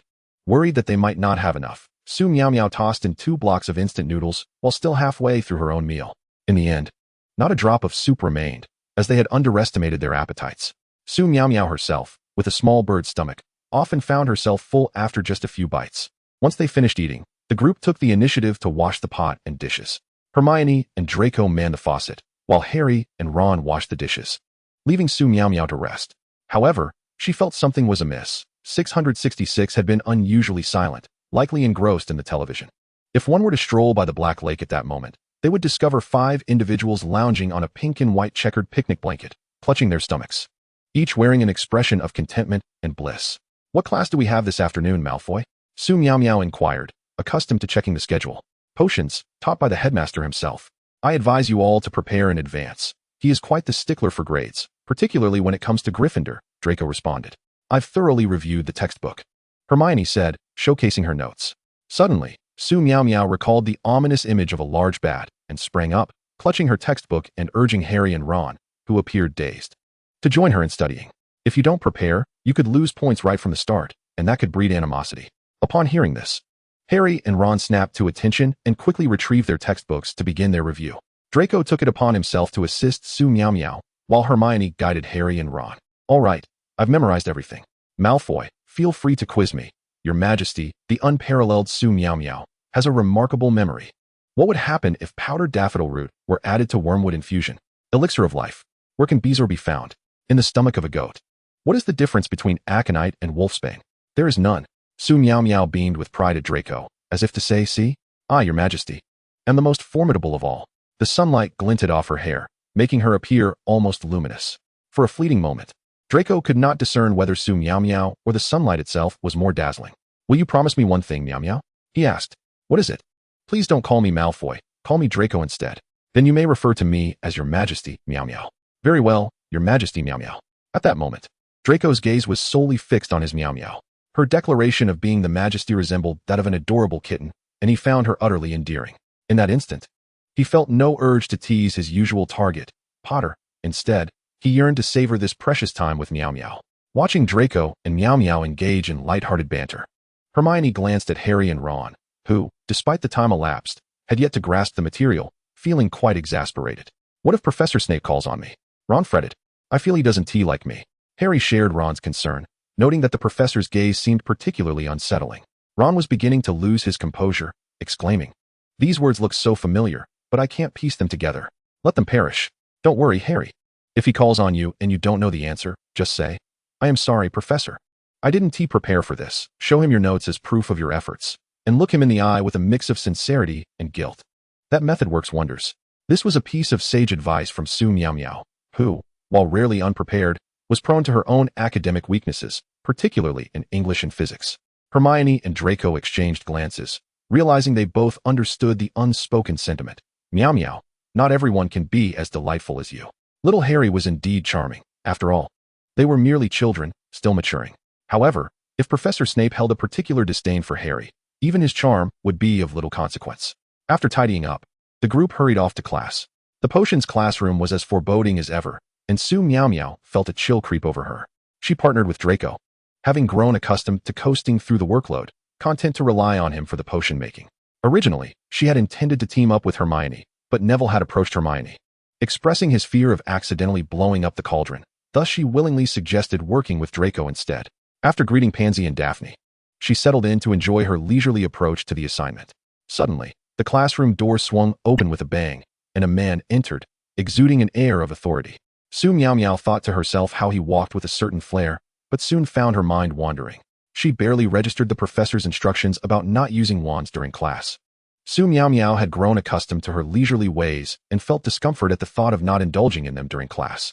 Draco, noticing her drifting attention, couldn't he help but remind her that the headmaster was quite strict, urging her to focus. The greatest virtue of Su Miaomiao was her willingness to heed advice. She promptly sat up straight, adopting an appearance of diligence. In stark contrast to her relaxed demeanor, Harry and Ron were visibly tense, aware of the professor's stern nature, and grateful they had prepared in advance. Chapter 12. The Three-Headed Dog of the Wizarding World. Potter. If powdered daffodil root is added to wormwood infusion, what do you get? Harry was momentarily taken aback, but quickly replied, "The elixir of life, Professor," while maintaining a sincere gaze towards Professor Snape. "Excellent. Where is bezoar typically found? In the stomach of a goat. What is the difference between aconite and wolfsbane? There is none." Harry fell silent, merely staring at Professor Snape. "Why are you all still dawdling? Are your minds filled with clover? Take notes, and sit down, Mr. Potter. That accursed green-eyed boy." Professor Snape silently sighed, thankful that this child possessed a talent for potions. Next, it was time for everyone to brew their potions. Su Miaomiao watched Draco, who worked with remarkable skill, and couldn't help but exclaim, "Draco, you are truly impressive. The way you handle the ingredients is absolutely flawless. Wow, Draco, your wolfsbane is ground perfectly. The granule size is just right. It's amazing." Draco felt a blush creep over him. It was really not that extraordinary. "I can show you. It's quite simple." But I feel I'm not very adept at this. Perhaps you should handle it. The way you add the ingredients is so professional, and your timing is impeccable." Draco's face reddened further. "Wow, Draco, your skills are truly remarkable. Your stirring technique is exceptionally professional. Might I have a turn at mixing as well?" "Oh dear. I seem to be rather clumsy. Perhaps it would be best if you took over. It's not that I don't wish to assist. I merely fear my ineptitude might ruin the exquisite potion you have meticulously crafted. Indeed, it appears that some men cannot distinguish between green tea and the rest." Throughout this lesson, Draco not only refrained from assigning any tasks to Su Miaomiao, but also consistently offered her words of comfort. Even her feeble attempts at stirring were met with heartfelt praise. By the end of class, Su Miaomiao had done little more than twirl the stirring rod twice, and fortuitously. Professor Snape had noticed those very attempts. Su Miaomiao would never confess that she had only acted when she aimed to catch the teacher's attention. Observing Draco's increasingly flushed ears and the grin that stretched from ear to ear, one could easily discern the immense emotional value Su Miaomiao provided. After all, she was more than willing to engage in light conversation without the burden of labor. Blaise, watching Su Miaomiao, who had not touched a cauldron all class, and Draco, who was showered with compliments, shook his head. "Brother, she is playing you for a fool," he mused, witnessing that none of their peers noticed this dynamic. And even Pansy praised Su Miaomiao's potion to be quite commendable. Blaise felt a sense of helplessness, as if he were the only one sober in a room of intoxicated revelers. She hadn't brewed anything. How could it possibly be good? Clearly, not everyone possessed the keen observational skills he did. As Su Miaomiao admired the potion she had painstakingly, or rather, effortlessly, concocted, an explosion suddenly erupted, startling her into believing an earthquake had struck, compelling her to seek refuge beneath the table, a habit ingrained in her bones. Draco instinctively pulled Su Miaomiao aside. The explosion was not caused by Neville and Hermione, but rather by Seamus. Thus, the first potions class concluded, and Su Miaomiao vowed silently to team up with Draco once more for the next session, having earned an O on her potion. After a long day of diligent labor, Master Su merely wished to recline on her fragrant bed, living like a reclusive little mouse. After bidding farewell to Pansy and Daphne, who had come to visit, Su Miaomiao honored her promise and gifted them, including Blaze, a few hairpins, before commencing her leisurely lifestyle. Another dreaded early morning at 8, and astonishingly, 666 did not awaken Su Miaomiao. It was her alarm clock that roused her instead. Xiaolu, what happened? You haven't spoken a word all day? A crackling sound came from the other side. Miao Miao, I have some matters to attend to. I'll reach out in a few days. Perhaps it was merely Su Miaomiao's imagination, but Xiao Lu's voice seemed somewhat muffled. Despite her efforts to call out, there was no further response from him. Today, Su Miaomiao embraced the persona of a literary maiden, donning a white dress paired with white shoes, her hair styled in a side braid adorned with delicate floral embellishments. She looked radiant.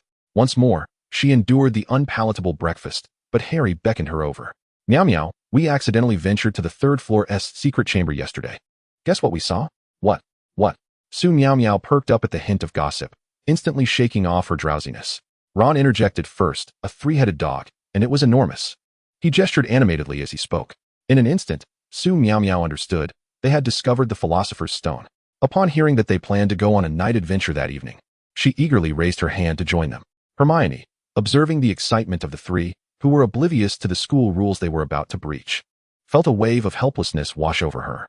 Such blatant disregard for the rules was becoming a frequent occurrence. Excitement surged through Su Miaomiao at the prospect of pivotal plot developments approaching. When Pansy and the others inquired about her plans, she merely mentioned her intention to join the nocturnal escapade, asking if they would like to accompany her. Both declined, citing the necessity of beauty sleep and the impossibility of staying up late. Reluctantly, Su Miaomiao accepted that they would miss out on such an exhilarating adventure. She then inquired with others about joining, but Blaze was occupied with a date, and Theodore was engrossed in books. Only Draco agreed to the night excursion. As evening fell, Su Miaomiao deliberately changed into a black outfit and nodded in satisfaction at her reflection, deeming it suitable for nocturnal escapades. Upon exiting the dormitory, she spotted Draco clad in the conspicuous Slytherin robes, fearing that others might easily discern his house affiliation. Really, wearing that makes it painfully obvious which house you're from. What if we lose points? Hurry, I need to change into something black that blends with the darkness. Draco, upon hearing this, found her reasoning sound and promptly changed into black attire. Now that is more like it. Just one more thing. Su Miaomiao produced a black baseball cap for him to wear. After all, his hair was far too conspicuous. The two of them resembled shadows merging into the night, and fortune smiled upon them as they encountered no one on their way to the rendezvous point. However, upon arriving, Su Miaomiao's spirits plummeted at the sight of the three figures before her. Draco maintained that wearing the school robes was not foolish, it was the norm. Look, everyone else is wearing their robes for the night adventure. Isn't it true that you fear others won't recognize your house? Shouldn't night escapades warrant all black attire? The group paused, realizing there was merit in her words, yet they countered that everyone dressed this way for night excursions. Foolish Gryffindors. If we get points deducted, don't say I didn't warn you. Wearing such obvious attire for a night outing is practically begging to be caught. Draco discovered he still relished mocking Potter. A day without teasing him felt incomplete. Instantly, they removed the Gryffindor insignia from their robes and stashed it in their pockets. Harry, exasperated, thought it pointless to engage with Malfoy, who seemed to have nothing better to do than fixate on him. Draco, noticing Potter's indifference, called out, "Hey Potter, how dare you ignore me? Once again, you disregard a Malfoy? I shall inform my father about this." Su Miaomiao pulled Draco aside. Let us not escalate things. If we linger here any longer, we'll surely be caught. Let us hurry inside. Ah, here we go. They hurried in, only to find a three-headed dog sprawled on the ground, sleeping soundly, drooling uncontrollably, and emanating a foul odor. Upon noticing the young wizards, the three-headed dog immediately switched to attack mode, barking furiously. How did you get in here? This place is off limits. Su Miaomiao, understanding perfectly, replied, we entered through the door. Don't worry, we're not bad wizards. The three-headed dog, astonished to meet a wizard who could comprehend its barks, responded, "You can understand us?" "Of course. I am Miao Miao the Magnificent, fluent in various languages. But tell me, when was the last time you bathed? Perhaps never?" Observing the astonished expressions of her companions and the foul-smelling canine, Su Miaomiao declared, "We must give you a bath. You are simply too stinky." She first fed the large dog some delectable dog food before producing several enormous brushes. Under her expert guidance, they transformed the smelly canine into a clean and fragrant creature. "Your dog food is delightful. I'd like more."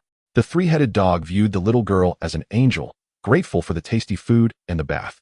Wishing to remain by her side forever, Su Miaomiao grinned, "No problem. From now on, you shall be called Wang Kai.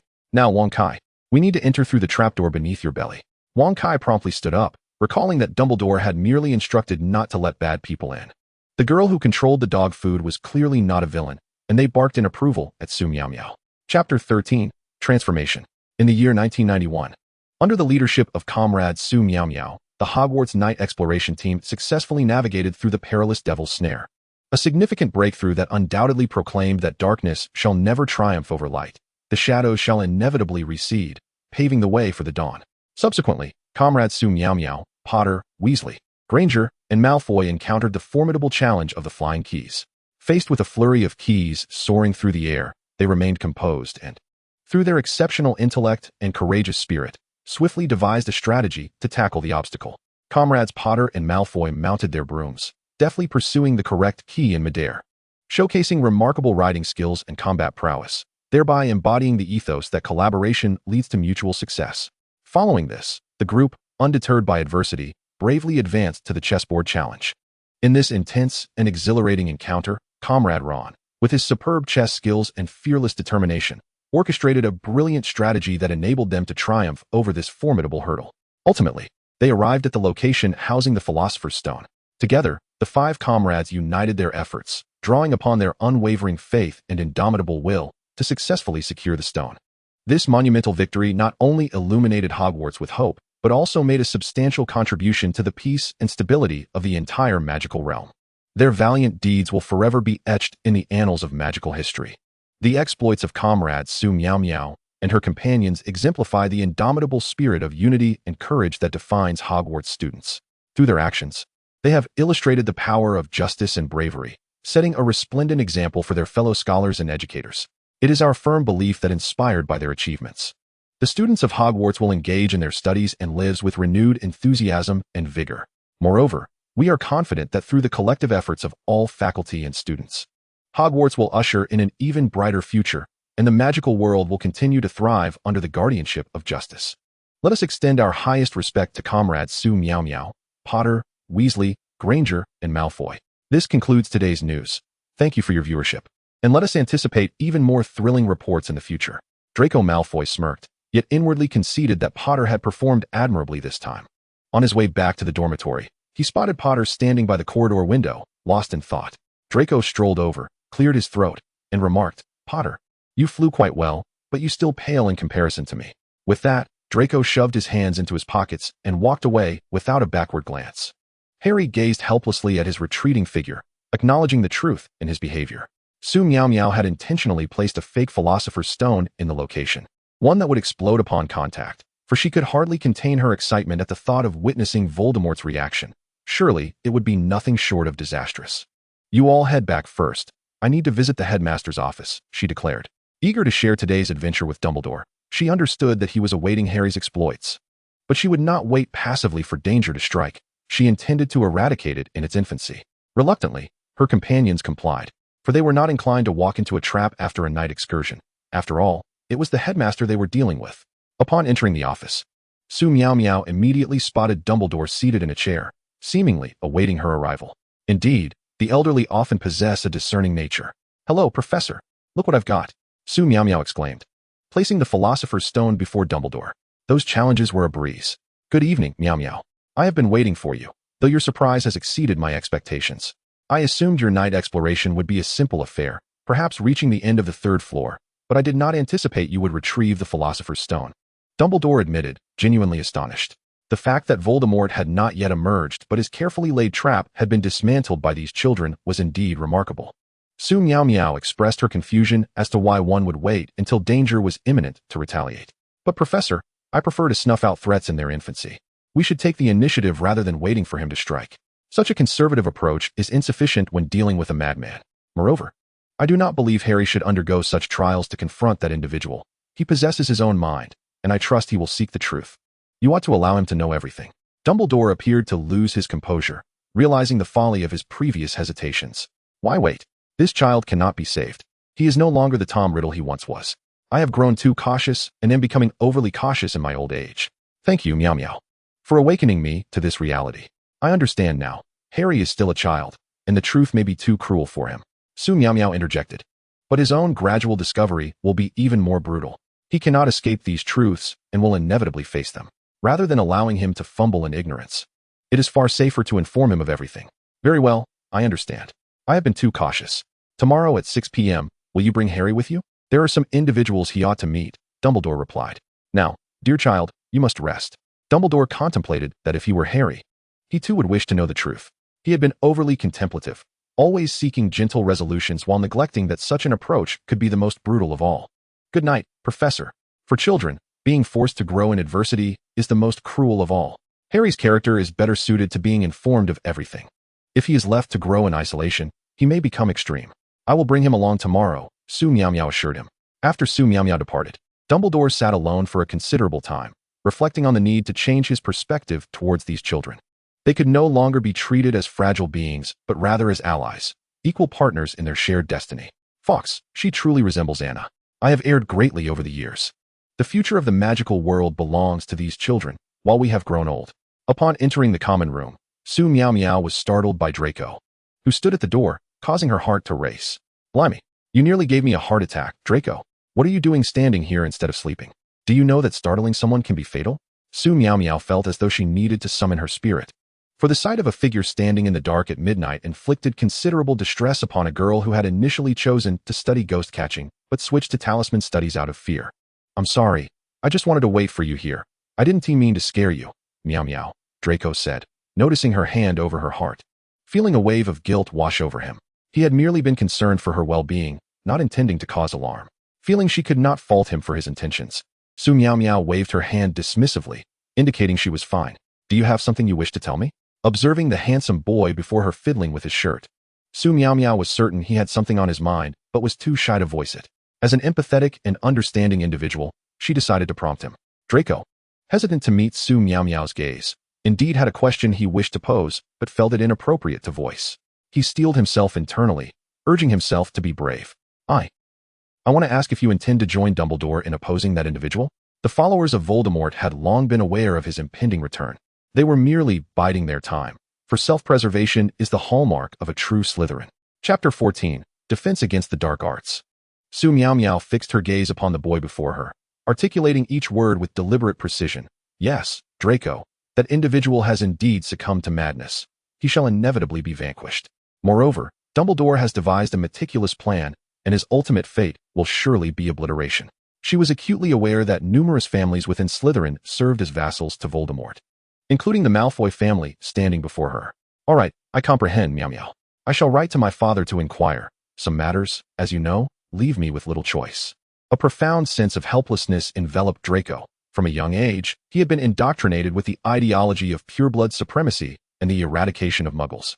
Yet now, his conviction appeared to waver, as he seemed reluctant to continue such a life, though he felt he had no alternatives but to obey his parents' directives. Su Miaomiao observed him, feeling a sudden pang of sympathy. Draco, do you know? I possess the ability to divine the future. I can foresee that Voldemort will inevitably fail. You must trust me just this once. If you cannot alter your path, then at least become a fence-sitter. This way, you may choose your own conclusion, and please, do not make things so absolute. We will always remain friends. She harbored a hope that this boy would ultimately have a choice, if only to secure a lighter sentence. Very well, Miao Miao, I understand. I shall keep a contingency plan in mind. It is too late now. Let us rest for the evening. Good night, Miao Miao. He could not fathom why he felt such unwavering faith in her. It was as if she inherently knew everything. After watching Su Miaomiao retreat to her room, he turned to leave, wishing fervently for Dumbledore's triumph, for only then would Miao Miao be safe. Su Miaomiao found herself at a loss for words, feeling as though she was becoming increasingly entwined in this world. They were flesh and blood individuals, not mere puppets with predetermined lives. They possessed their own thoughts, struggles, and destinies. Perhaps, she mused, she could indeed discover her own place in this realm, though she could not articulate why. Yet, life must continue, and time marched ever forward. Su Miaomiao was compelled to seek her own belonging while simultaneously managing the present. The first lesson of the day was the exceedingly soporific history of magic class, in which Su Miaomiao fell into a peaceful slumber. The morning also held a defense against the dark arts lesson, and the mere thought of confronting Voldemort sent an unsettling chill through her. Even when Hermione greeted her, she remained oblivious.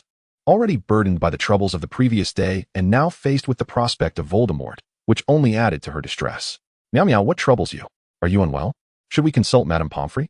Hermione, witnessing Su Miaomiao's unusual lethargy for the first time, instinctively feared she was ill, given her typically vibrant demeanor. I'm fine, Hermione, thank you. I simply did not rest well. I shall be all right shortly. Su Miaomiao gently declined Hermione's concern, though she was indeed troubled, unable to articulate why. She feared for Draco's fate should they emerge victorious, as he was her dear friend, and no one wished to see a friend imprisoned.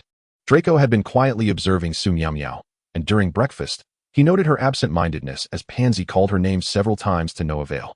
Pansy and Daphne speculated that she might be experiencing hearing issues and insisted on taking her to see a healer.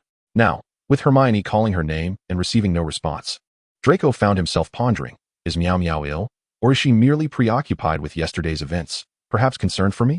Su Miaomiao could hardly summon her usual enthusiasm, especially when Professor Quirrell entered the room, his garlic-scented turban permeating the air.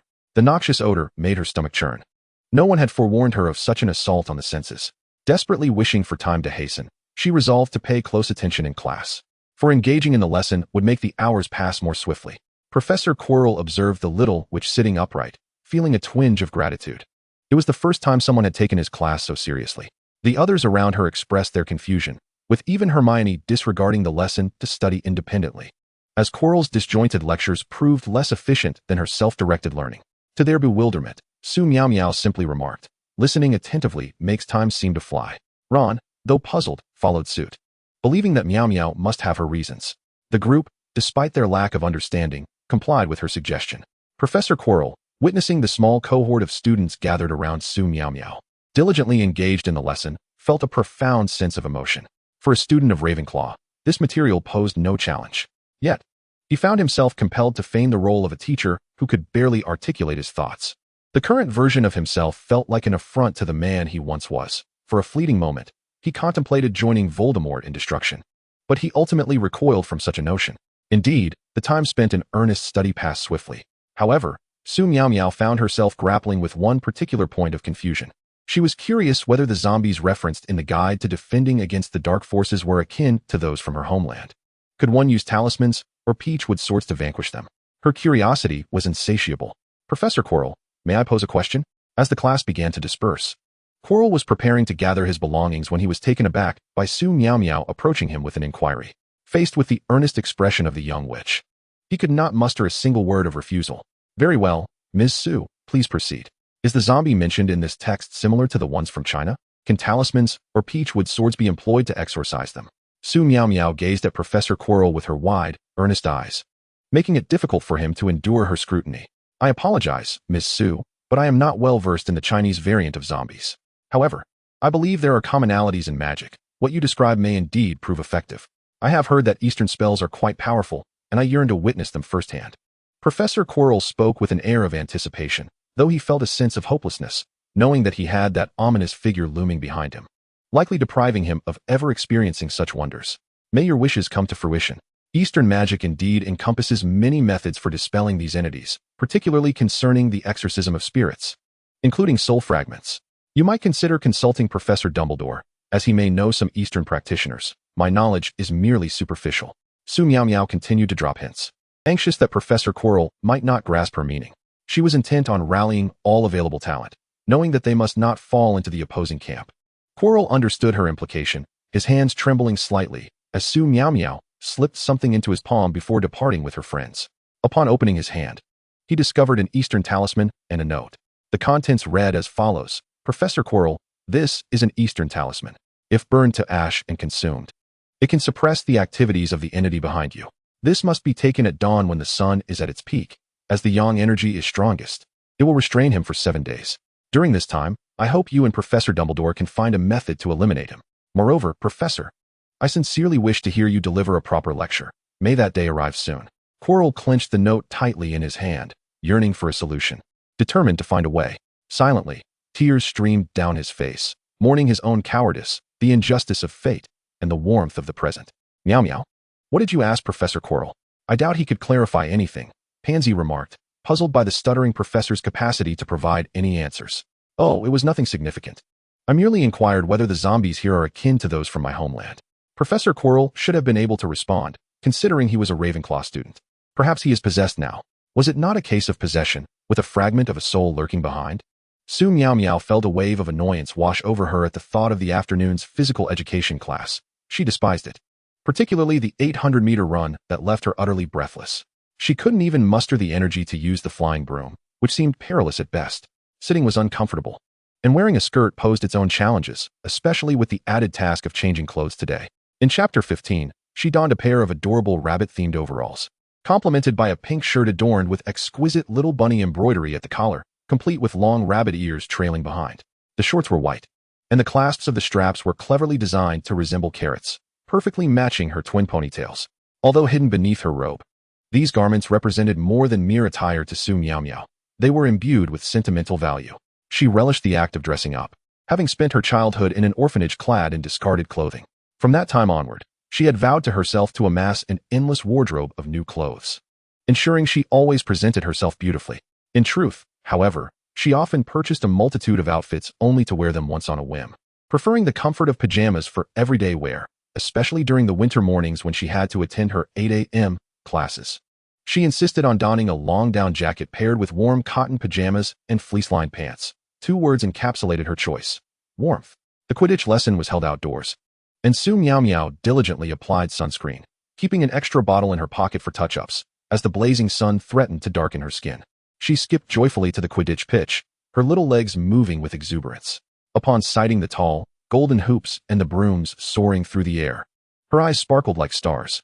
Although she abhorred physical education, she found this Quidditch class, free from the dreaded 800-meter run, somewhat tolerable. The instructor blew the whistle, initiating the discussion on the rules and basic maneuvers of Quidditch. Su Miaomiao listened intently, nodding her head in understanding. Finally, it was time to select brooms for practice, and she eagerly approached the heap of brooms, choosing the one that appeared the cleanest and most beautiful. Gripping it tightly, she recited the incantation as instructed, and the broom soared into her hands. Just as she began to lift off, a sudden shout startled her. She watched as Neville shot off like a cannonball. Instinctively, she reached out to grasp him, but he was far too heavy to hold back, and before she knew it, she was swept up alongside him. Su Miaomiao closed her eyes, hoping it was all a figment of her imagination. Neville, terrified of her falling, strained with all his might to pull her onto the broom, leaving them both suspended in midair. Professor Hooch was beside herself with anxiety. 2 students had encountered an accident in her class. Oh no, what should we do, Meow Meow? Neville cried, desperately trying to shield her, knowing she had risked herself for him.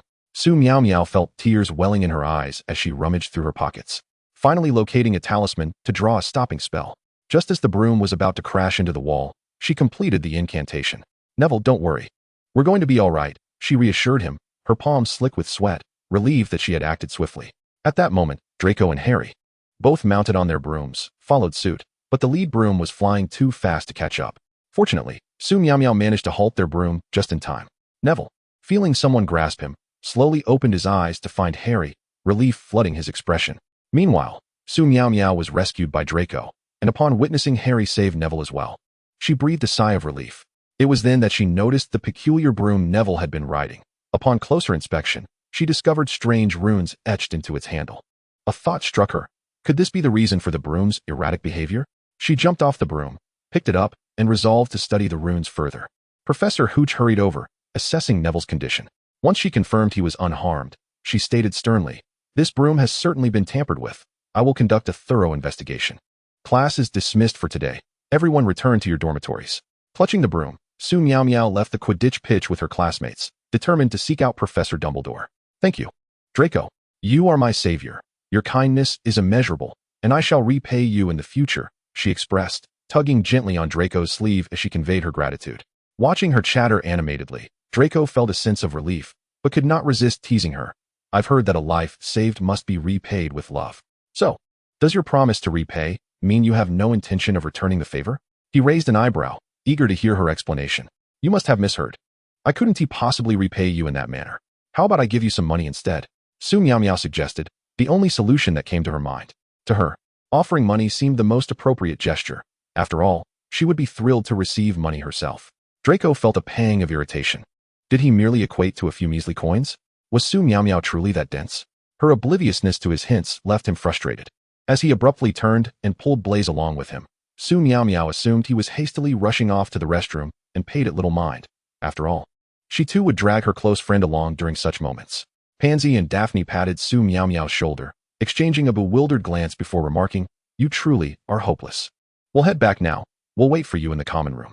With her friends departing, Su Miaomiao felt somewhat dazed. At that moment, Harry approached her with an invitation to accompany him to Hagrid's later that evening, prompting Su Miaomiao to remember her pressing business. Harry, let us go find Professor Dumbledore. Something important has occurred. With that, she dragged Harry along, bidding farewell to Hermione and Ron as they hurried away. The two of them jogged to Dumbledore's office, where he was savoring some delectable sweets he had purchased from Honeydukes. Upon hearing Su Miaomiao's voice calling, Professor, Professor, something significant has happened. You must see this broom. It bears magical runes. She nearly thrust the broom into Dumbledore's face. Now calm down, my child. I shall summon Professor Snape at once. Fawkes, please call Professor Snape here. In the meantime, have some sweets, children. Meanwhile, in the dungeons, Snape was laboring over the assignments of the Gryffindor students. I'm utterly exasperated. Can't that old fool take a moment's peace? Snape threw down his quill in frustration, the sound echoing sharply as he pushed back his chair and stood. What now? For Merlin's sake? Must they always summon me at the most inconvenient times? He grumbled, his face a mask of displeasure as he adjusted his robes and trudged out of the dungeon. As he made his way, his brow furrowed to the point of crushing flies. His mutterings of discontent continued. Can't Dumbledore handle matters himself? Why must he disturb me while I correct these abominable Gryffindor assignments? Errors abound, and I must rectify them all. This will keep me busy until midnight. Arriving at Dumbledore's office, he forcefully pushed the door open, coldly addressing, Dumbledore, you had better have a significant matter at hand. Otherwise, I have no time to waste on trivialities. With that, he cast a disdainful glance at Su Miaomiao and Harry, who stood by with the broom, his expression dripping with contempt. Dumbledore set down the sweets with a smile. Rising to his feet, Severus, do temper your temper. You see, our student Su Miaomiao has discovered that this broom bears magical runes, and I believe your expertise will illuminate the situation.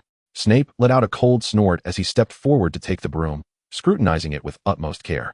His expression gradually grew solemn. The magical markings were the work of dark magic, indicating that someone had deliberately caused the broom to go haywire. Su Miaomiao's eyes brightened as she inquired, Professor, can you discern who is responsible for this? Snape shot her a disdainful glance, replying that it was not so simple, for the magical markings had undergone special treatment, making it exceedingly difficult to trace their origin. Dumbledore, with his hands folded across his chest, declared that this at least indicated the presence of malevolent individuals within the school. Severus, you must intensify the monitoring of dark magic. Su Miaomiao and Harry, you have done exceptionally well to identify the issue in a timely manner. We shall handle this matter for the time being. You two may return to your dormitory without worry. Su Miaomiao glanced at Professor Snape and then at Professor Dumbledore, pondering whether he should address the matter concerning Harry now, as they had other pressing engagements that evening. Chapter 16. Harry learns the truth of the past. Dumbledore's demeanor was grave as he slowly began to speak. Harry, your parents were remarkable wizards, driven by a sense of justice and resolutely opposing Voldemort's heinous acts. Voldemort has long viewed them as a thorn in his side, eager to eliminate them. Harry gripped the edge of his clothing tightly, his gaze fixed intently on Dumbledore, his breath quickening. Your parents chose to protect you with their lives. They cast powerful spells to confront Voldemort, but ultimately, they were outnumbered. In their final moments, they poured all their love and strength into shielding you, weaving an invisible barrier of affection. Dumbledore paused, his eyes filled with sorrow and admiration. It is this profound love that caused Voldemort's curse to rebound upon him, weakening his power. Though you lost your parents, you miraculously survived, bearing that unique scar upon your forehead. Your parents were true heroes, and their love will forever guard you. Tears streamed down Harry's face, and in that moment, he finally comprehended the significance of his parents' sacrifice, feeling the depth of their love that transcended even death. At that instant, Professor Snape suddenly interjected, his countenance dark and his voice icy. Dumbledore, Do you truly believe that revealing these so-called truths to Harry is in his best interest? He is far too fragile to bear such burdens. Dumbledore met Snape's gaze calmly, stating, Severus, he has the right to know his heritage. It is an essential part of his growth. Snape scoffed, growth? You merely view him as a pawn in the fight against Voldemort. Are you not accountable for the death of his parents? Dumbledore fell silent, and Harry stared at Snape in astonishment, bewildered by his fury. Snape took a deep breath, striving to regain his composure. Harry, do you believe this is the entirety of the truth? Some matters are far more complex than you can fathom. But for now, you lack the capacity to confront them. With that, Snape turned and strode away, leaving Harry in a state of confusion and Dumbledore still bearing his solemn expression. Su Miaomiao felt like a mere bystander caught in the midst of a duel between titans and instinctively diminished her presence. As Snape departed, he cast a lingering glance in her direction, prompting her to shyly lower her head. Miss Su, are you planning to remain here like a statue? Hurry and catch up, he commanded before striding off. Su Miaomiao glanced at Dumbledore and Harry before hastily pursuing him, exclaiming, Professor, please slow down, I can hardly keep pace. She lamented her short legs, resorting to a light jog to follow him. It was only at the entrance to the dungeon that Snape finally halted. Su Miaomiao, displaying great perceptiveness, followed him inside. Unable to meet his gaze, she directed her attention to the floor, an unremarkable surface indeed. Miss Su, do you not intend to offer an explanation? Snape inquired, seated at his desk and surveying the paper marked with a conspicuous P. His mood soured further upon noticing the name Ron Weasley. Knowing only a buffoon like him could produce such nonsensical writing. Su Miaomiao's greatest attribute was her keen awareness. She promptly recounted the events leading up to the situation, embellishing her narrative as she spoke while stealing glances at Snape's expression. Professor, I believe that pushing Harry to grow is less effective than simply revealing everything to him. After all, no one desires to be kept in the dark. He will inevitably confront these issues. It would be better to inform him from the outset so that he can prepare himself adequately. Snape looked up at Su Miaomiao, beginning to understand why Dumbledore held such affection for this student. Her insights were indeed profound. What a clever, brave, and kind student. Who could possibly dislike her? Very well. Miss Su, you may return for now, he decided, feeling the need for solitude, knowing that someone would inevitably lose sleep that night. Professor, are you all right? You seem a bit off, Su Miaomiao noted, having never seen Dumbledore in such a vulnerable state. She hesitated to leave, fearful of unforeseen consequences. As she rummaged through her mind, she suddenly remembered something. Su Miaomiao quickly presented Snape with an eye patch, saying, This is for your eyes. You've been grading papers late into the night, which can strain your vision. Just wear it for half an hour while you sleep. I'll take my leave now. But if you wish to talk, feel free to seek me out. My greatest virtue is my discretion. I promise I won't divulge your secrets. With that, she dashed out, leaving Snape to watch her retreating figure, casting a glance at the box of eye patches on his desk, muttering under his breath, what a buffoon, though he remained unaware of the slight upward curve of his lips. Upon entering the common room, Su Miaomiao found Draco and his little entourage seated there once again. It was a mystery what they found so engaging to discuss daily. Su Miaomiao mused that lying in bed would be far more comfortable. Noticing her return, Draco's group promptly vacated the space, leaving it open for the two of them. Draco approached Su Miaomiao, his expression tinged with dissatisfaction and jealousy. Where have you been? You took so long to return, he questioned, his tone accusatory. Su Miaomiao stretched lazily, responding nonchalantly, I went to see Professor Dumbledore and delivered something to Professor Snape. We had a little chat. Draco furrowed his brows, snorting coldly. You seem rather busy, seeking out so many people, yet you didn't come to find me. Su Miaomiao found his behavior peculiar that day. I had arranged to meet with Dumbledore yesterday, and I discovered an issue with Neville's broom, so I took it to him. Dumbledore summoned Professor Snape, and I thought I might as well head to the dungeon. Draco, hearing her explanation, fell silent, though he remained displeased. Then why can't you tell that I'm unhappy? Why don't you comfort me? With his feelings laid bare, Su Miaomiao could not ignore his need for reassurance. He resolved to give her the silent treatment for 7 days. Oh no, 5 days. No, 3 days. Oh come on, be the bigger person and forgive me. Tonight. Harry and the others invited me to Hagrid's. You should join me. Don't be angry, please. Though Su Miaomiao was unclear on where she had gone wrong, she was willing to apologize. Seeing Su Miaomiao clinging to her arms in a playful manner made Draco's face heat up. Since you've invited me, I suppose I will reluctantly agree. I need to return to my room to finish my homework, so you should hurry along as well. With that, he fled as if escaping. The mention of homework darkened Su Miaomiao's mood, compelling her to rush back to her tasks. Fortunately, the assignments were not overly taxing, and she completed them in no time. After washing off her sunscreen, she prepared a packet of instant noodles, and after a long day, Su Miaomiao finally indulged in the comfort of junk food. Indeed, nothing quite compared to the allure of such guilty pleasures. At the appointed hour, Draco was already waiting outside. Today, he had forsaken his school robes in favor of a crisp white shirt, and upon noticing Su Miaomiao's legs exposed beneath her shorts, his cheeks flushed with warmth. Seeing that he was lingering, Su Miaomiao tugged gently at his sleeve, but Draco unexpectedly grasped her hand, startling her. Their immediate concern was to hasten to Hagrid's hut, and Su Miaomiao paid little heed to the moment. Upon their arrival at the hut, they were greeted by Hermione, who ushered them inside. Inside, Harry and Ron wore expressions of excitement, while Hagrid appeared enigmatic. "Come, take a look at this," Hagrid proclaimed, carefully unveiling a cloth to reveal a massive dragon egg before their eyes. Su Miaomiao gasped, covering her mouth in astonishment. It was her first time witnessing a dragon egg up close. Draco frowned slightly, yearning for a dragon of his own, and instinctively tightened his grip on Su Miaomiao's hand. "This is a Norwegian ridgeback egg. I went to great lengths to acquire it," Hagrid declared with pride. Harry leaned forward, curiosity sparkling in his eyes. "Hagrid, when will it hatch?" he inquired eagerly. Hagrid scratched his head. "I don't know. I just got it." Unable to contain her curiosity, Su Miaomiao asked, "Hagrid, how did you come by this dragon egg?" Hagrid, slightly bashful, recounted, "I was out drinking one day when I encountered a stranger. He was quite inebriated and boasting about his treasure. When I asked, he produced this dragon egg. I was immediately captivated and expressed my desire to have it. He mentioned that he was unfamiliar with the area and it was inconvenient to carry it around, so he proposed a wager. If I won, the egg would be mine. I played a game of wizard's chess with him, and fortunately, I won. Thus, the egg came into my possession." Hermione voiced her concern. "Hagrid, raising a dragon is perilous, and it's against school regulations." Hagrid patted his chest reassuringly. "No worries. I will take good care of it. Nothing will go awry." Chapter 17, The Unicorn.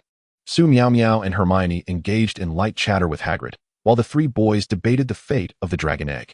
"My estate is vast, providing ample space for it to thrive, and I possess the means to offer it the best care. I can witness its growth day by day, teaching it various magical skills, making it my most trusted companion. Malfoy Manor is the ideal haven for it," Draco observed Hagrid, convinced he could not provide a suitable environment for the dragon. "If I own a dragon, I shall undoubtedly become the envy of all." "Not a chance, Malfoy.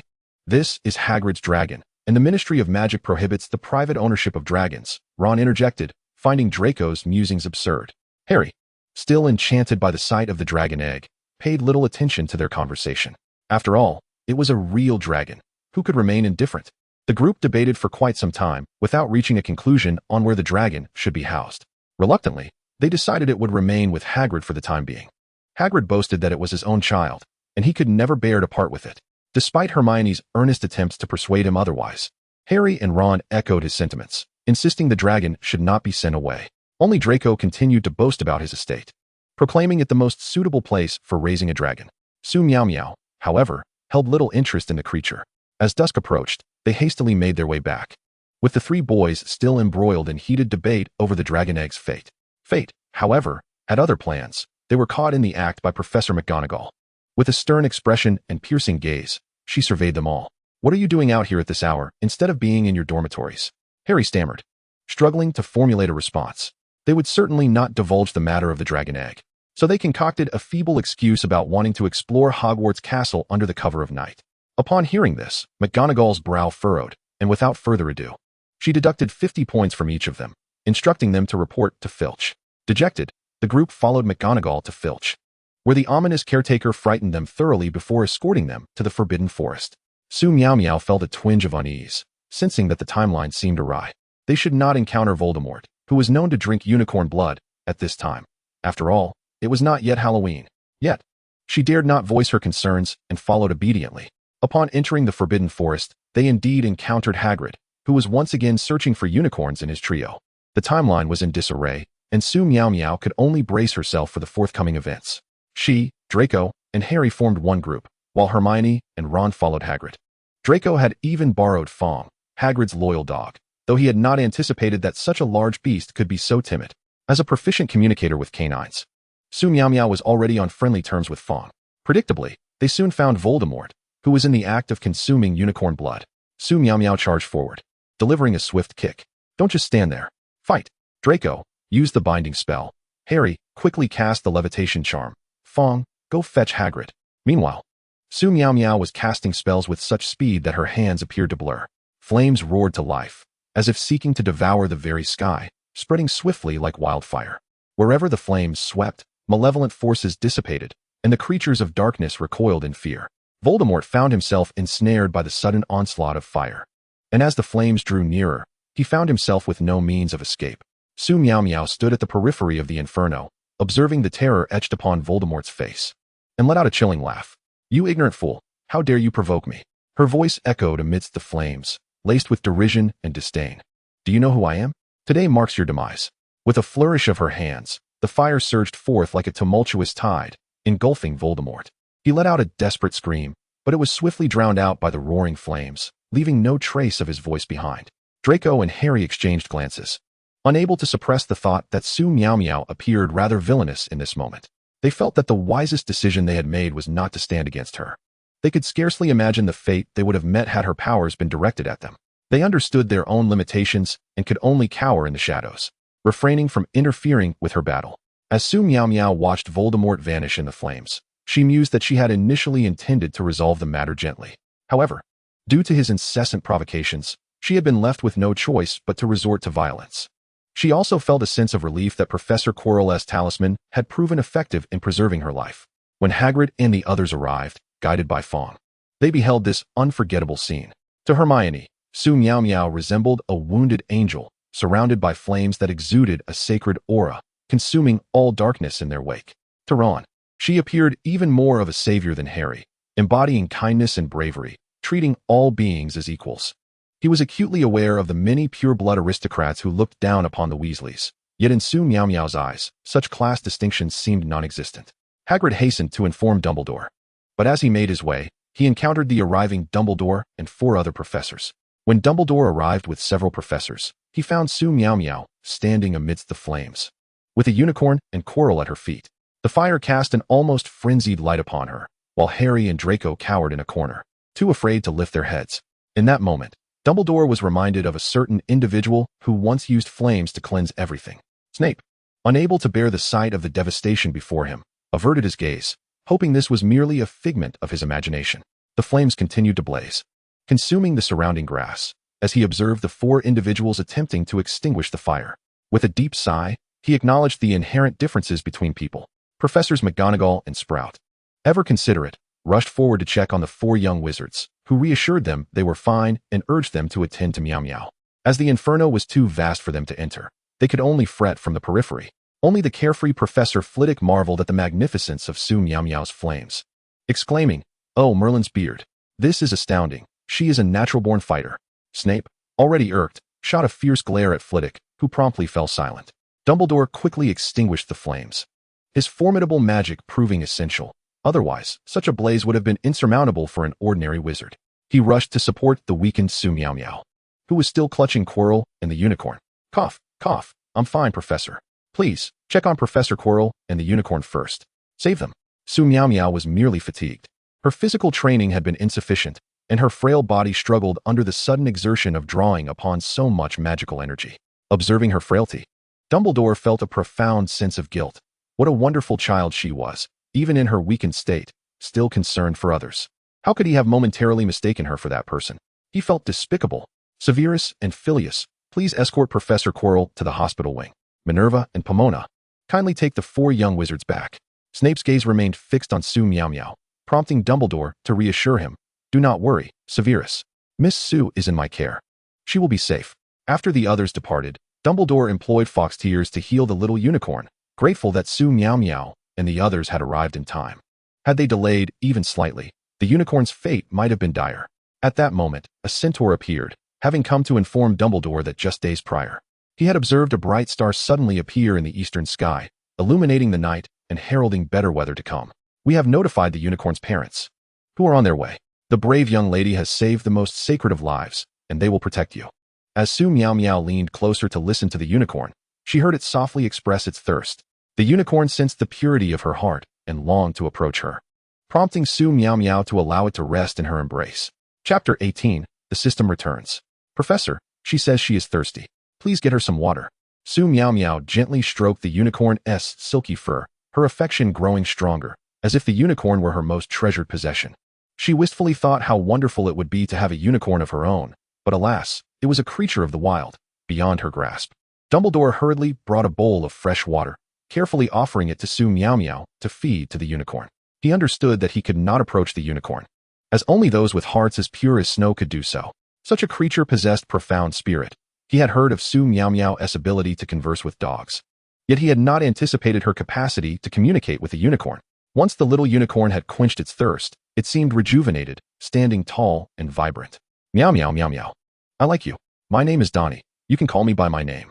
Can I come back with you to Hogwarts? I don't want to go back with my parents. They will surely scold me. The unicorn, realizing it could converse with Meow Meow, sparkled with hopeful anticipation. No.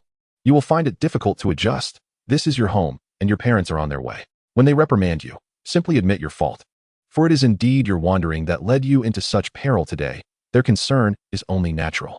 If it comes to it, I will help you. Donnie drooped like a deflated balloon, fully aware that it could not escape the fate of being scolded. Before long, two massive unicorns galloped toward them like the wind. One, slightly smaller, bore glistening tears at its eyes, affectionately nuzzling Donnie's neck. Clearly, this was Donnie's mother. Child, your father and I have been terribly worried about you.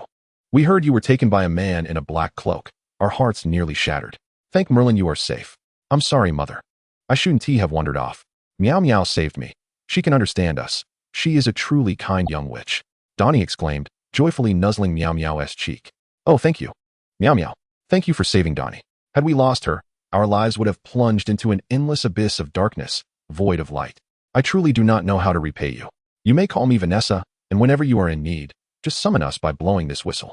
Vanessa presented the silver whistle from around her neck to Su Miaomiao, who, gazing at its exquisite craftsmanship, solemnly hung it around her own neck. Thank you for your gift. Vanessa, I hope I shall never need to use it. Donnie's father stepped forward to express his gratitude. Hello, Meow Meow. I am Donnie's father. You may call me William. If ever you require our assistance, we shall not hesitate to help. I cannot bear to think what might have happened had you not been there today. Thank you for saving Donnie's life. Seeing the family of three bow deeply to her, Su Miaomiao quickly returned the gesture with a 90-degree bow. No need for such formality. It was those wicked individuals whose malice led to this. Please do not blame Donnie. She could not have known that danger lurked in a place she had called home for so long. Anyone witnessing such a scene would have acted to save her. William and Vanessa were moved to tears, recognizing the golden-hearted nature of this little witch. Indeed, Donnie's fortune lay in meeting her. As Su Miaomiao observed the tearful couple before her, she suddenly recalled that unicorn tears were a rare and precious potion ingredient. Hastily, she took out a vial and inquired if they could spare some tears. The couple readily agreed, promptly filling 2 vials for her and even plucking a large tuft of their daughter's hair, which made Donnie cry. They did not overlook Donnie's tears either, quickly seizing the opportunity to collect a vial while the child wept. In the end, Su Miaomiao returned to Dumbledore with 3 vials of tears and a generous tuft of unicorn hair. Dumbledore, witnessing this touching scene with the trio, could not help but shed tears of his own. Wiping his eyes, he quietly mused, Meow Meow is truly a remarkable child, possessing a heart as pure as snow and a character as precious as gold. When he escorted Su Miaomiao to the entrance of the common room, he continued to murmur, What a good child, truly a good child. I shall award Slytherin an additional 100 points for your exemplary character. Headmaster, we were just docked points by Professor McGonagall. Could you perhaps grant them tomorrow at dinner instead? I wish to inform everyone that I am not the kind of person who performs good deeds anonymously. Rather, I firmly believe that my acts of kindness should be publicly acknowledged. Su Miaomiao dared not contemplate how she and Draco would be perceived by others for receiving a deduction of 100 points. Such a significant loss cannot be quietly accepted. It must be declared to the world. My dear child, I shall certainly commend you before everyone tomorrow. Recently, I have perused several works on Eastern education, and I have observed that it is customary for you to prepare acceptance speeches upon receiving awards. Therefore, I expect you to prepare a speech to present tomorrow. Dumbledore recalled reading about how Eastern children receive certificates at the end of their examinations, and how award ceremonies are held for those distinguished students. He found this practice splendid, as it would undoubtedly inspire a fervor for learning among the children. He resolved to prepare a trophy for Su Miaomiao. Oh, that is entirely unnecessary, Professor. Please do not leave. I do not wish to take the stage to speak. No matter how much Su Miaomiao called out, Dumbledore did not turn back. Indeed, she was a humble child, disinclined to seek the limelight. He could not dampen the spirits of the children. He must ensure the hall was beautifully arranged for Meow Meow's grand award ceremony. As anticipated, the lounge was a regular gathering spot for Draco and his circle. Although Su Miaomiao was reluctant to admit it, she was also a member of this small group. The others had already listened to Draco recount the events, and they understood that this was significant news, especially since most of their families were supporters of Voldemort. However, the individual Draco described was evidently a madman, and they shuddered to think of the consequences of following such a lunatic. Upon learning that Miao Miao had single-handedly defeated Voldemort, they began to waver. They had only followed him due to their belief in Voldemort's pure-blood ideology. Now, they were more inclined to align themselves with the winning side, regardless of which faction emerged victorious. Miao Miao, are you all right? I heard you encountered danger in the Forbidden Forest, Pansy said, placing her hand on Su Miaomiao's shoulder and turning her around to ensure she was unharmed. Pansy privately hoped that nothing had happened to Miao Miao. She was uncertain whether she could protect her if Voldemort were to triumph. I'm perfectly fine, Pansy. Look at me. I'm unscathed.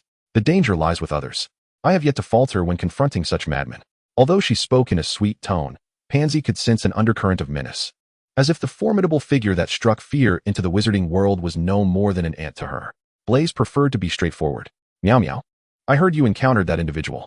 Blaise's family had never been deeply entangled with Voldemort. His mother had already changed partners several times. If Dumbledore's side were to prevail, a new boyfriend from the winning faction would alleviate some of her troubles. Su Miaomiao was not naive. She understood their implications and was more than willing to share information with them, particularly regarding the current situation. Indeed, I did encounter Voldemort. I'm not certain if he was weakened or if his abilities were merely as such. In any case, I defeated him. However, it is certain that he will return. Dumbledore has been aware of this for quite some time. Everything is under control. I suspect you merely wish to align yourselves with the winning side, so you should write to your families. Furthermore, he has lost his sanity and is not the same as he once was. It would be wise to ensure your families remain vigilant. I must take my leave for now. Good night, everyone. As they watched Su Miaomiao's retreating figure, several of them took out sheets of paper to write letters. Draco, however, kept to himself the fact that his father had already replied to him, summarizing the contents as follows. The Malfoy family would forever stand on the side of victory, and they would have contingencies in place. Little Draco could forge connections with Su Miaomiao and Harry at school. Exhausted, Su Miaomiao took a shower, changed into her pajamas, and lay down in bed. Suddenly, with a crackle, 666 finally returned. Host, I am back. I was deceived, the boss fled, and I am out of work.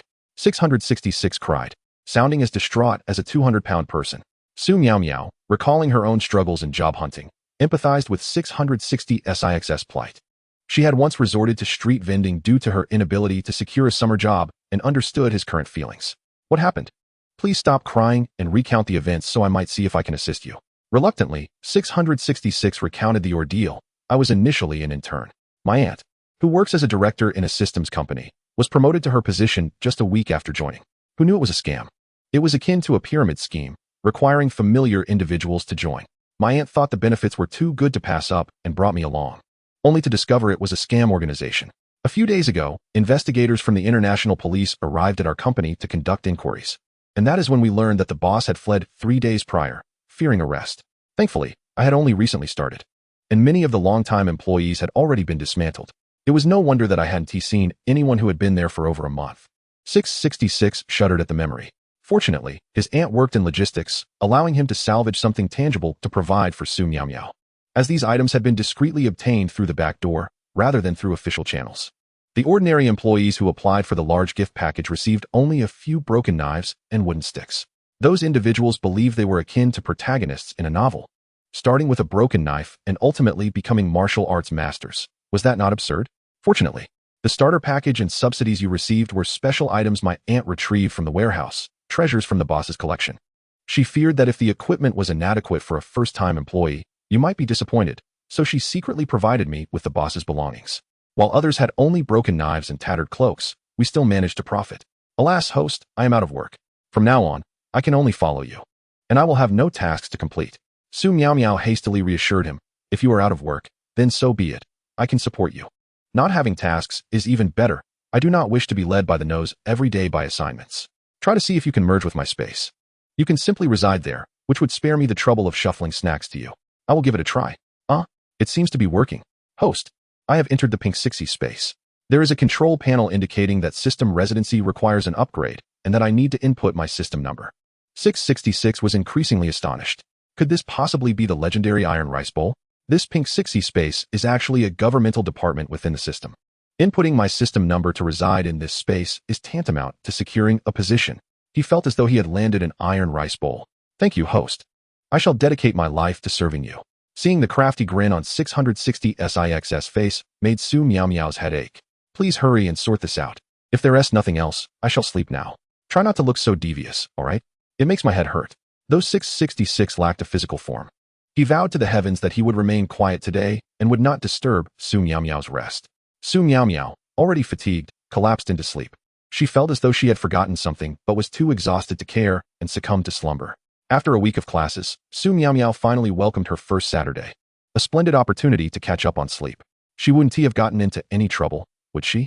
She didn't attend breakfast, nor did she come for lunch. It is already 1 in the afternoon, and there has been no sign of her. Daphne gazed at the closed door of Su Miaomiao's room, her concern mounting. Surely, nothing serious has happened. She appeared unharmed yesterday. Pansy endeavored to recall Miao Miao's appearance from the previous day, sensing that she ought not to have sustained any injuries. Blaze shook his head.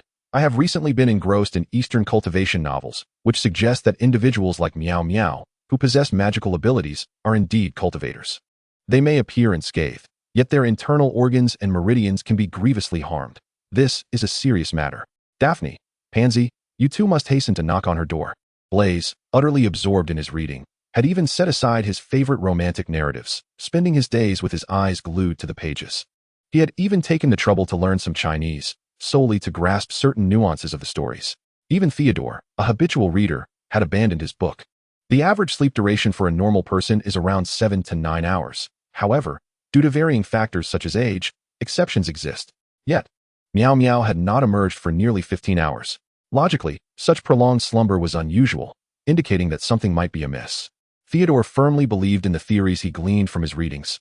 Books do not deceive. The moment Draco heard that she might be in danger, he sprang up, only to remember that he could not enter the girl's dormitory, causing him to retreat. He fervently hoped that Miao Miao would not encounter any misfortune, standing there, gazing at Pansy and Daphne's retreating figures, wishing for her safety. At that moment, Miao Miao had just risen to use the restroom, her mind still foggy with sleep. As she prepared to return to bed for a moment of clarity, she heard a knock on the door and reluctantly went to answer it. Pansy and Daphne were greeted by the sight of Miao Miao clad in a white, doll-like nightgown adorned with a kitty cat embroidery at the chest, featuring a red and white checked lace collar, and a hem decorated with frills of the same checkered fabric. The girl appeared to be still half asleep, her eyes barely open, standing at the door with her eyes closed, as if she might topple over at any moment. Good morning, darlings. What brings you here? Her voice, already soft and melodious, was even more dulcet due to her lingering slumber. Pansy felt as though she might be overwhelmed by Miao Miao's cuteness. She harbored a penchant for all things adorable, a secret she dared not share with others. As a child of a pure-blood family, she was expected to maintain an air of elegance, living like a noble of the Middle Ages. Once, she had looked down upon and even detested Muggle things, yet upon seeing Miao Miao in her Muggle attire, she could not deny that it was indeed more diverse than wizarding garments. Daphne perceived Miao Miao as akin to her own sister and as a dutiful elder sibling. She was more than willing to treat Miao Miao as such. You've just woken up. We thought something had happened to you, Theodore exclaimed. No normal person sleeps for 15 hours. We feared you had fainted in your room, neglecting both breakfast and lunch for the sake of sleep. Oh, Miao Miao. You are truly remarkable. Yes, treating Miao Miao like a sister and admonishing her. This was the hallmark of a competent elder sister. Miao Miao leaned against the doorframe, now alert, and stood at attention. I am so sorry. I was just really tired, catching up on sleep from Monday to Friday. Please don't be angry, Daphne. I promise to improve next time. Please believe me. At that moment, Miao Miao felt akin to a scoundrel, one who vows to change but never does.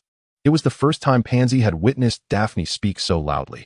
Her recollection of Daphne was of a refined lady, always soft-spoken. This was a Daphne she had never encountered before. In response, Daphne remarked, if you had a sister or brother at home, you would act similarly. 5 minutes to wash up, then we'll head downstairs for breakfast. I've brought you your favorite lamb chops, Daphne stated, glancing at her watch with an air of authority that sent Blaze standing at attention. Pansy, too, dared not interject on Miao Miao's behalf. They resembled a mother chastising her child and an ineffectual father. Miao Miao felt as though she were undergoing military training and dashed to wash up, while Daphne continued to call out the time like a drill sergeant. Miao Miao wished she had 8 arms to speed up the process, but alas, she had but 2. Faster. Hurry up. Miao Miao stood before Daphne, perfectly timed, resembling a military trainee facing her instructor. She felt that if she donned a military uniform, She could march in formation. Chapter 20. Nonsense among classmates. Reporting to the instructor, Miaomiao is ready. Miaomiao saluted Daphne, startling her. Once you're ready, head downstairs for breakfast, Daphne thought to herself, immensely relieved that Miaomiao was not her sister. She could not bear such embarrassment. Upon descending the stairs, Miaomiao noticed Draco's group already gathered below. Was this lounge their refreshment point? However, as a polite young lady, Miaomiao felt compelled to greet them. Good morning. You all are up quite early. It's already 2 o'clock. Where's the good morning in that? In the novels, cultivators rise at dawn. It's rare to see someone sleep until the afternoon, Blaze remarked, holding a cultivation novel in one hand, alternating glances between the book and Miaomiao. This is nothing like what the stories depict. Well, as you just mentioned, it's a novel. I'm still growing, so what is wrong with sleeping a bit longer? The characters in those stories are like my senior brother, who practices swordplay at 4:30 every morning. As a delicate talisman cultivator, I certainly don't need to wake up that early, Miaomiao replied, relishing her spot nestled between the sofa and the coffee table. Feeling safe on the thickly carpeted floor, Draco, witnessing the girl who preferred sitting on the floor rather than the sofa, offered her a cushion to sit upon. Take your time eating. Blaze, having caught wind of the mention of the senior brother practicing swordplay at 4:30, excitedly knelt before Miaomiao. Is your senior brother like the ones in the novels, dressed in white, exceptionally handsome, and able to fly on a sword? Miaomiao pondered for a moment. Her senior brother did indeed wear white every day, and she nodded. Yes, he is incredible. He can shoot arrows with pinpoint accuracy. And the remarkable part is that after battling fierce spirits, his white garments remained spotless, not a drop of blood on them. Blaze was nearly in a frenzy, declaring he would write to his mother immediately and withdraw from Hogwarts to pursue cultivation in China. Speak without flailing your arms, Blaze. Don't you have things to attend to? Draco pulled Blaze back, perplexed by his antics. Blaze promptly stood up. Yes. I'm going to write to my mother right now. He was resolute in his decision to leave school and embark on a journey of cultivation. Pansy considered them all quite mad. Blaze was 1 slap away, and Draco was 2. Watching Miaomiao enjoy her meal, while witnessing Blaze's madness and Draco's ineptitude, she couldn't help but think that Miaomiao was indeed the most endearing of them all. Daphne, elegantly sipping her afternoon tea, observed Miaomiao, who was slowly eating on the floor, and thought it would be prudent for Miaomiao to learn some noble etiquette. After all, she would not be able to avoid attending banquets in the future. Daphne was acutely aware that Miaomiao's talents would soon attract the attention of several pureblood families eager to court her. Miaomiao glanced to her left at Daphne, gracefully enjoying her tea, and to her right at Pansy, meticulously polishing her wand. Suddenly, she felt akin to the genuine daughter returning home in a tale of mistaken identity. Utterly devoid of manners. Unconsciously, she straightened up.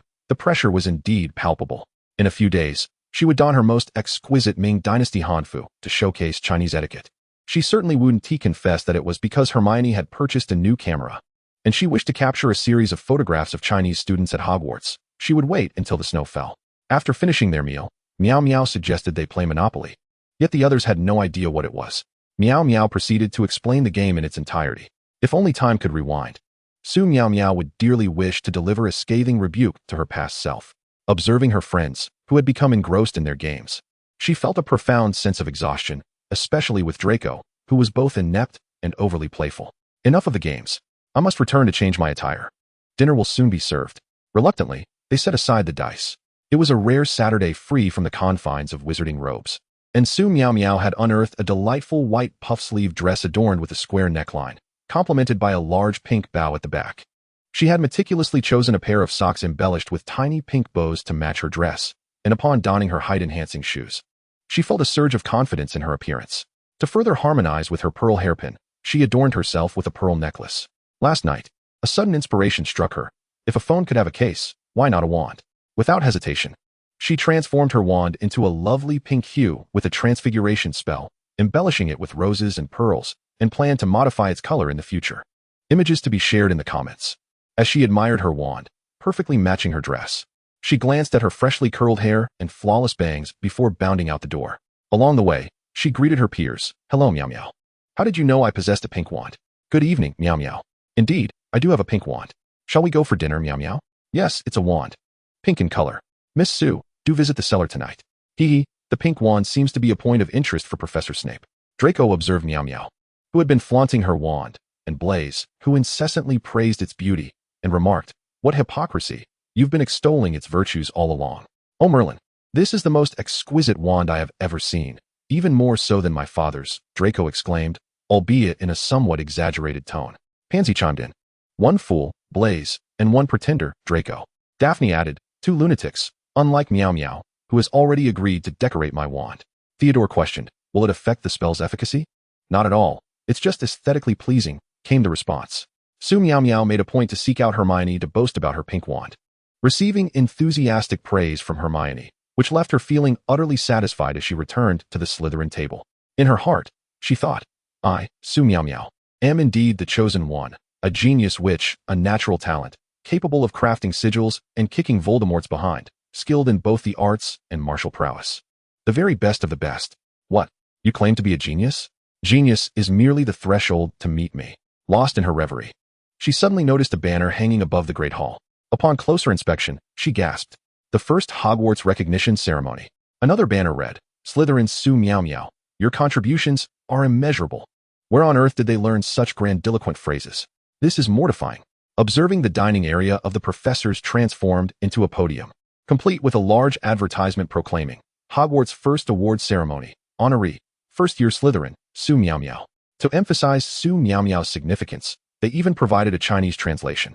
If one were to interview the individual in question, Miss Su would likely respond, thank you for the invitation, but I just landed and am ready to leave.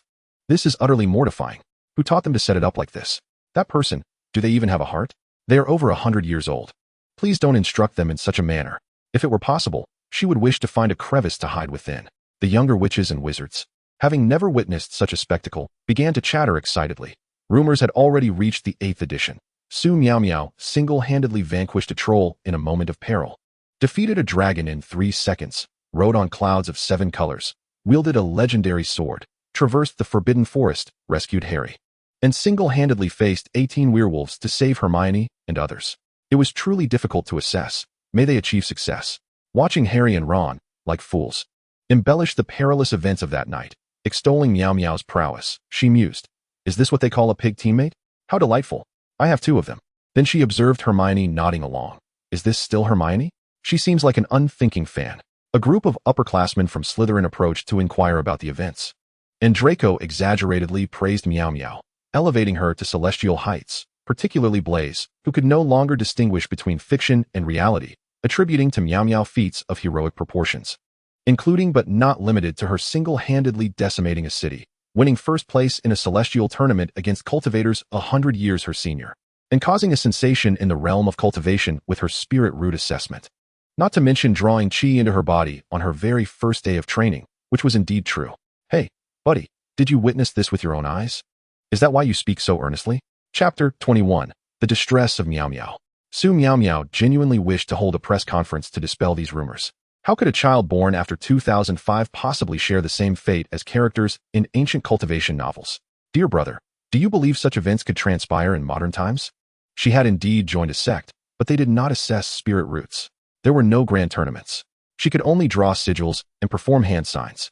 Perhaps one should read fewer novels. It seems their minds have been warped. Esteemed teachers and dear classmates, good evening. I have heard the recent rumors, but I assure you, I am not nearly as valiant, formidable, or omnipotent as depicted. I am merely a student here to acquire knowledge, perhaps possessing a few skills that you do not, which might seem somewhat impressive, yet I do not consider these abilities to render me a bloodthirsty demon, as some classmates have suggested. As a responsible citizen of society, I deeply understand that with great power comes great responsibility. I believe that if any capable classmate had been in my position that day, they would have willingly performed the same act of kindness. In the company of 3, there must be a teacher among us. Let us choose the virtuous and follow them, and correct the unvirtuous.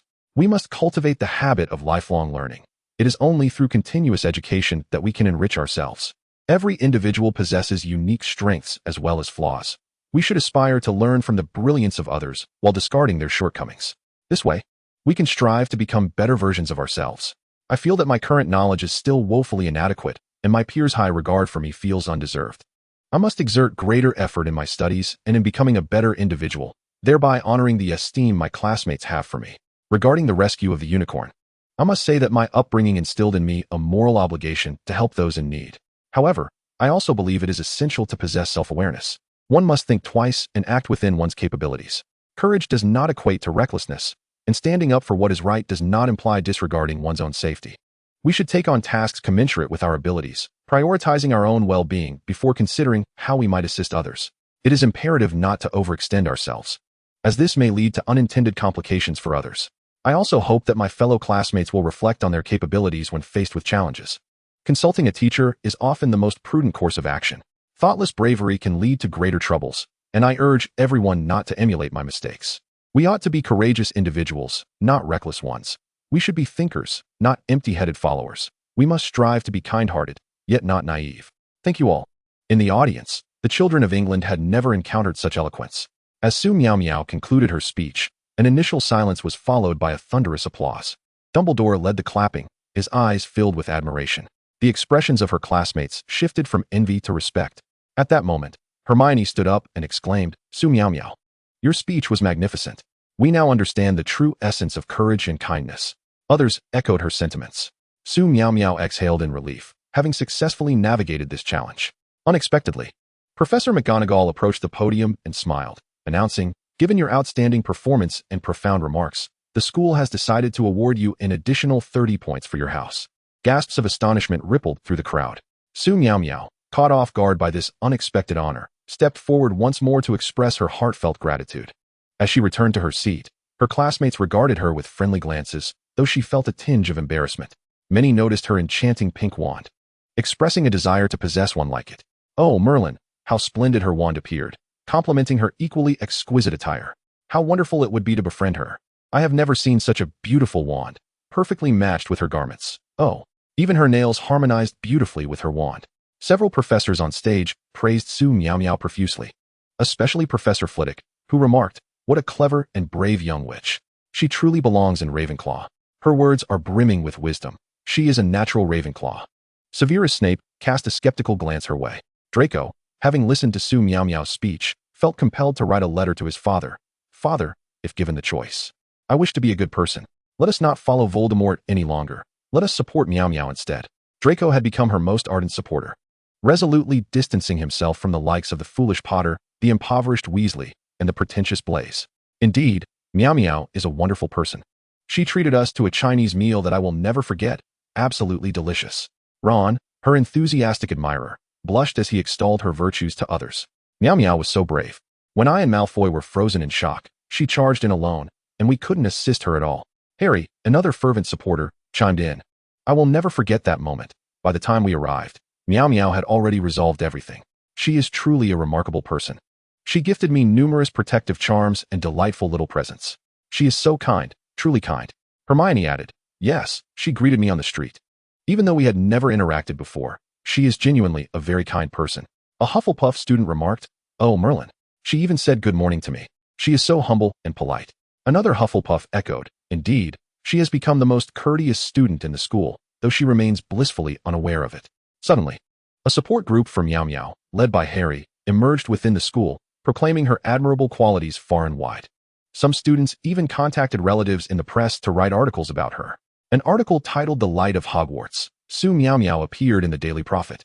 Much to Su Miaomiao's astonishment, as her speech was quoted verbatim, along with Dumbledore's remarks and the entire sequence of the meeting, including the unicorn's appearance. With this, she achieved newfound fame. Chapter 22. Send him a pygmy puff. The pureblood families of the magical world received this news and promptly began writing letters to their children, urging them to cultivate a good relationship with Su Miaomiao and not to offend her, hoping to win her favor. In the days that followed, gifts began to appear regularly, leaving Su Miaomiao bewildered, as some even professed their love, claiming they wished to be the hero behind her. This startled her. After all, she was only 11 years old. Was this person not a bit deranged for expressing such sentiments towards a child? In the Slytherin common room, Draco's small group was abuzz. Pansy and Daphne were admiring their new nails while gossiping, watching Su Miaomiao rush in as if fleeing from a ghost. Is this the nth letter she's received this month? Daphne mused, noting that the Ravenclaw boy from yesterday was rather handsome. As she observed Su Miaomiao's frantic demeanor, she suddenly questioned whether fame was truly a blessing. Heaven only knows how she has endured the past half-month, with daily confessions from admirers, both male and female, leaving her too frightened to step outside. "If someone comes looking for me, just say I'm with Professor Snape," she instructed. Draco handed Su Miaomiao a package of cookies baked by his mother, recalling her fondness for cranberry cookies. "These are from my mother. Please enjoy them. With so many people pursuing you, what are your thoughts? What kind of boys do you like?" Draco inquired cautiously, anxious to hear an answer he wished to avoid. However, not everyone possessed such discernment. Blaze interjected. You should first ask if Miao Miao likes boys or girls. I've seen quite a few girls confessing to her. Once perceptive about matters of the heart. Blaze had seemingly transformed after becoming engrossed in cultivation novels, now appearing utterly oblivious to romantic dynamics. According to him, he was destined for a life devoid of love, a fact Miao Miao dared not disclose to him, considering the abysmal graduation rate for such a path. Draco's expression darkened immediately. Blaze's cluelessness was astonishing. Could you refrain from speaking if you have nothing sensible to say? He snapped. What? Like what? Su Miaomiao retorted. I want to even turn 11 until my birthday in November. I'm still a child. What do I know of romance? Early relationships are far too premature at this age. The ones confessing to me make me question their sanity. It's quite disturbing. She recognized that the wizarding world was accustomed to early marriages, but she had not anticipated the expectation of romantic entanglements at such a tender age. She found it wholly unacceptable to entertain such notions before even reaching puberty. Draco's expression darkened further. Well, at least she won't fall for anyone else, or even herself. Pansy and Daphne exchanged glances, murmuring, Oh, poor Draco. Pansy and Daphne had both received directives from their families to meticulously seek out suitable marriage prospects.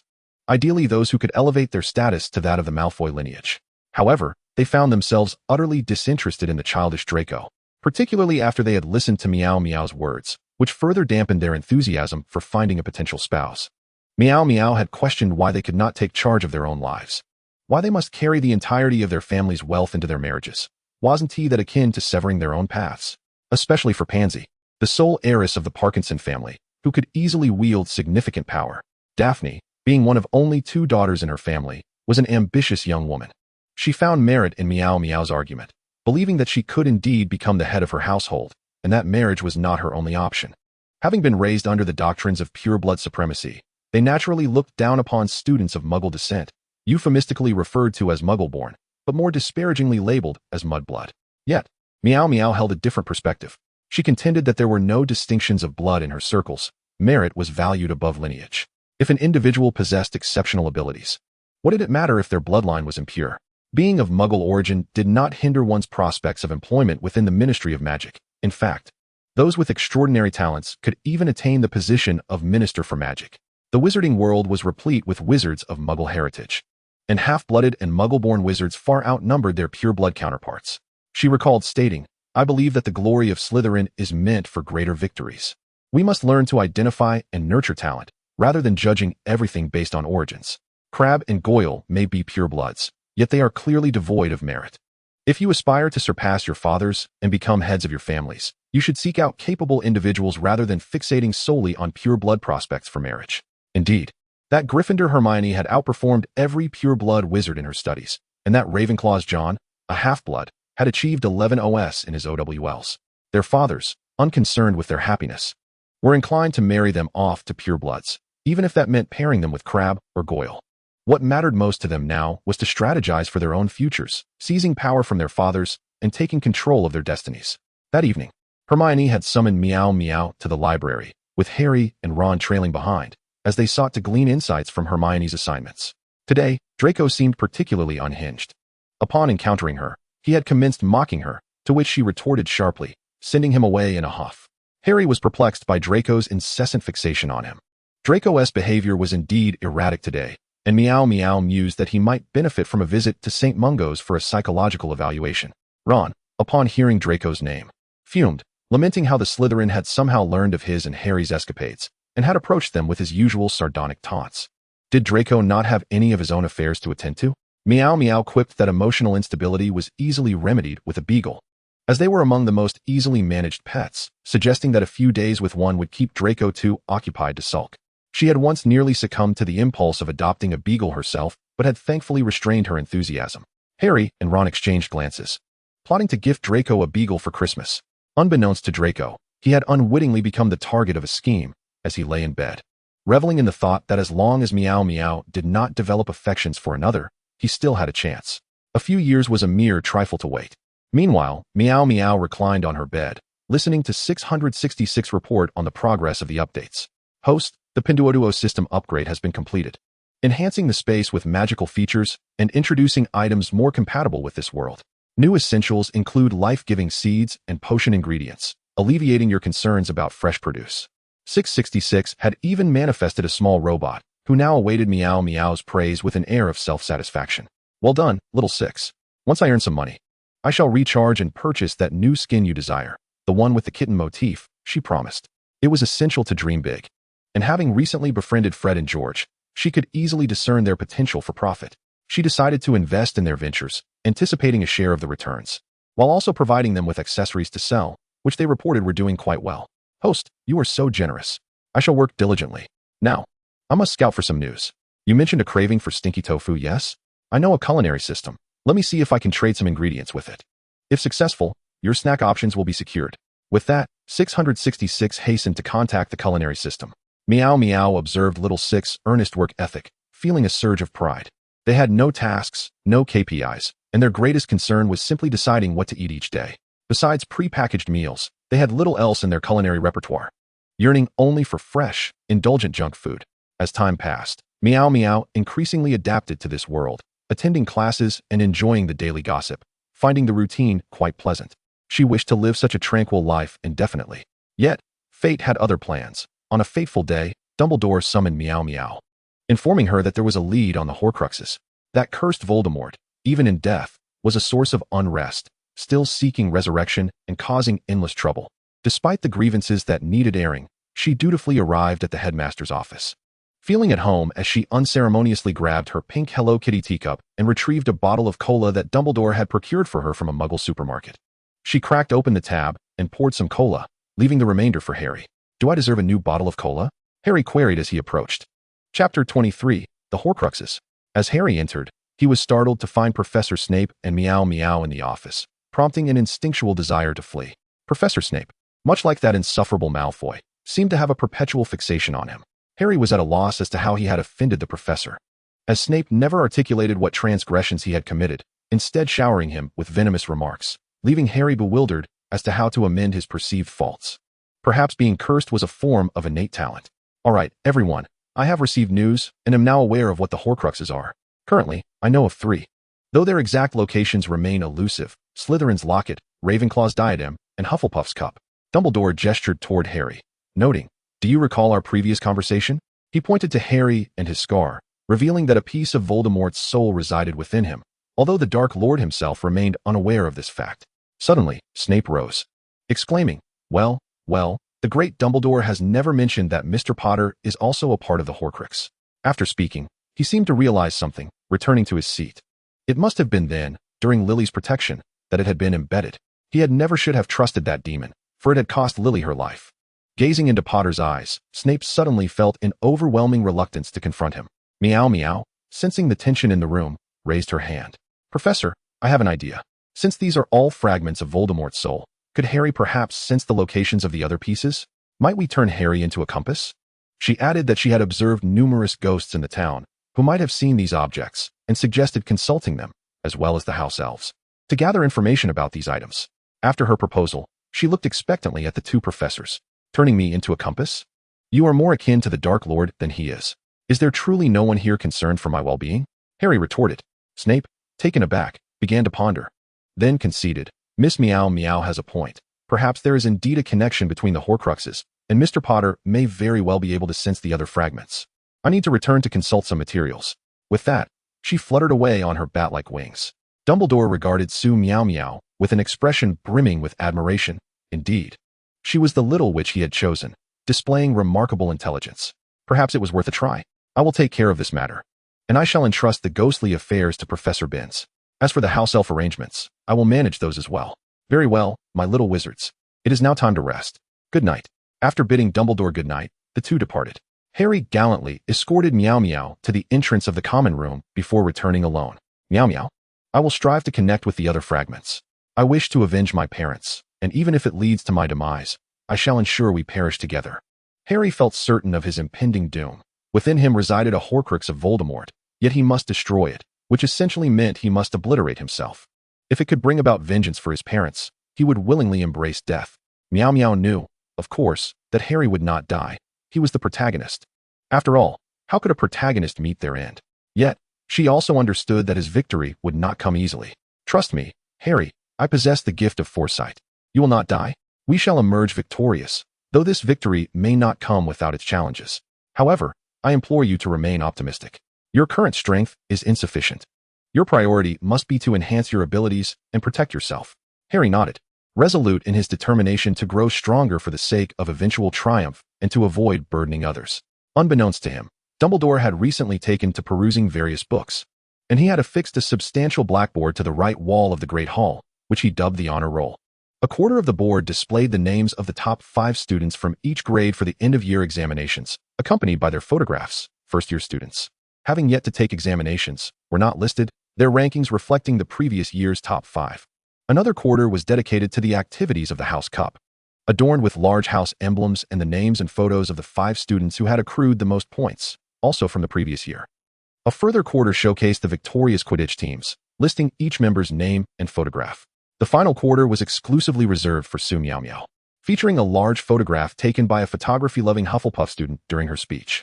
Miaomiao had to admit, it captured an impressive ambience, surpassing that of a professional studio. Beneath the photo, chalk inscriptions proclaimed the Hogwarts Bravery Award, the Hogwarts Special Contribution Award, and the Headmaster's Special Award. Indeed, following the awards ceremony, Dumbledore had lain in bed, tossing and turning, convinced that a single award could not encapsulate Miaomiao's outstanding qualities. Thus, he had bestowed upon her the Special Contribution Award and the Headmaster's Special Award.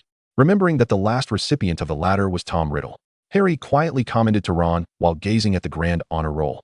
Professor Dumbledore went to great lengths to commend Miaomiao, making sure to include others as well. With all these past achievements, it must have been quite a task for him, especially since the 7th years have graduated. Dumbledore was truly remarkable. He resembled a parent inquiring if their child could model. Ron glanced at Miaomiao, who occupied a quarter of the board, then at the grade rankings, where 35 students shared the other quarter. Yet, Miaomiao not only brought in money for her brother, but also for him. He was her most devoted fan. "What nonsense are you spouting, Harry? What Miaomiao has accomplished deserves to be known by the entire world." Harry replied, "So? Not really, mate." Hermione, observing the honor roll, silently vowed, "I must make the list." Miaomiao felt she should have skipped dinner in the Great Hall that evening, opting instead to hide in her dormitory with instant noodles.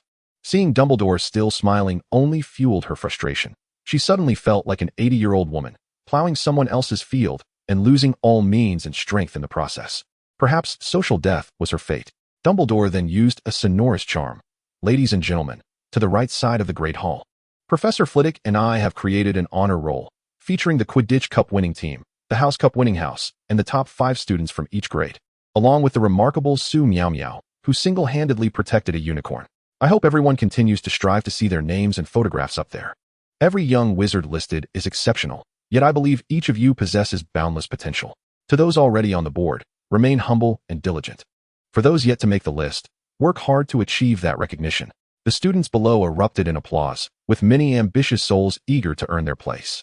Hogwarts was engulfed in an unprecedented fervor for learning. The library was overflowing daily. Although Miaomiao seldom visited the library, she heard from Hermione that it was nearly impossible to find a spot, with students diligently studying everywhere. "I knew it. I've been seeing Theodore around the common room lately. I thought he had stopped studying, but apparently, there's no room in the library." Meanwhile, Dumbledore and Professor Flitwick enjoyed a small drink together. "Phileas, have you noticed? The young wizards have developed an immense passion for learning lately. It seems our decision to create the honor roll was indeed wise." Professor Flitwick, engrossed in a book on Eastern education recommended by Dumbledore, replied, "Oh, Albus, I've been reading your suggested texts, and I've discovered numerous valuable insights. This honor roll was the right move. I've been inundated with questions from young wizards, leaving me with little time to eat, but witnessing their progress brings me great joy." The 2 elders extolled their students, praising those who asked questions and even those who had graduated, ultimately concluding with, "Su Miaomiao is truly an exemplary young witch, and our academic fervor at Hogwarts is largely thanks to her." Dumbledore, fond of hearing praises for his child, wished he could bestow even more awards upon Miaomiao. He recalled reading about Eastern schools hosting evening events where students performed to celebrate festivals. He contemplated organizing a similar event soon, envisioning Miaomiao as the host, perhaps even showcasing her talents. At that moment, Dumbledore resembled a parent fervently pushing their child into every conceivable activity: piano, violin, saxophone, ballet, Latin dance, martial arts, anything to nurture her potential. Meanwhile, Miaomiao, far away in her dormitory, sneezed. "Have you caught a cold, host? I don't know. Is someone missing me?" Chapter 24, The Quidditch Match. Quidditch is a sport of immense charm and excitement within the magical world. It takes place on expansive magical fields, where players soar through the air on flying broomsticks. The game features 4 types of balls: the quaffle, the bludgers, and the golden snitch. The chasers are tasked with scoring points by throwing the quaffle through one of the opponent's 3 hoops. Meanwhile, the beaters use bats to strike the bludgers, preventing them from attacking their teammates while attempting to direct them toward the opposing team. The golden snitch, small and incredibly fast, adorned with golden wings, is the seeker's objective to catch. Once captured, the game ends, and the team that secures the snitch earns an additional 150 points. The entire match is a thrilling spectacle, with players skillfully maneuvering through the air in fierce competition, while spectators cheer for their favorite teams. Quidditch not only tests players' flying skills and reflexes, but also demands seamless teamwork, making it a beloved and quintessential sport in the magical realm. Su Miaomiao had yet to witness a live Quidditch match, and even during the film, she found it rather perplexing. Owing to the butterfly effect, Neville retained his memory of the memory charm, and as a result, Harry did not clash with Draco over it. Thus, Harry did not join the Gryffindor Quidditch team in his first year. Su Miaomiao was persuaded by Pansy and Daphne to venture out. To her, such a sport was merely an excuse to avoid classes and indulge in sleep within the dormitory.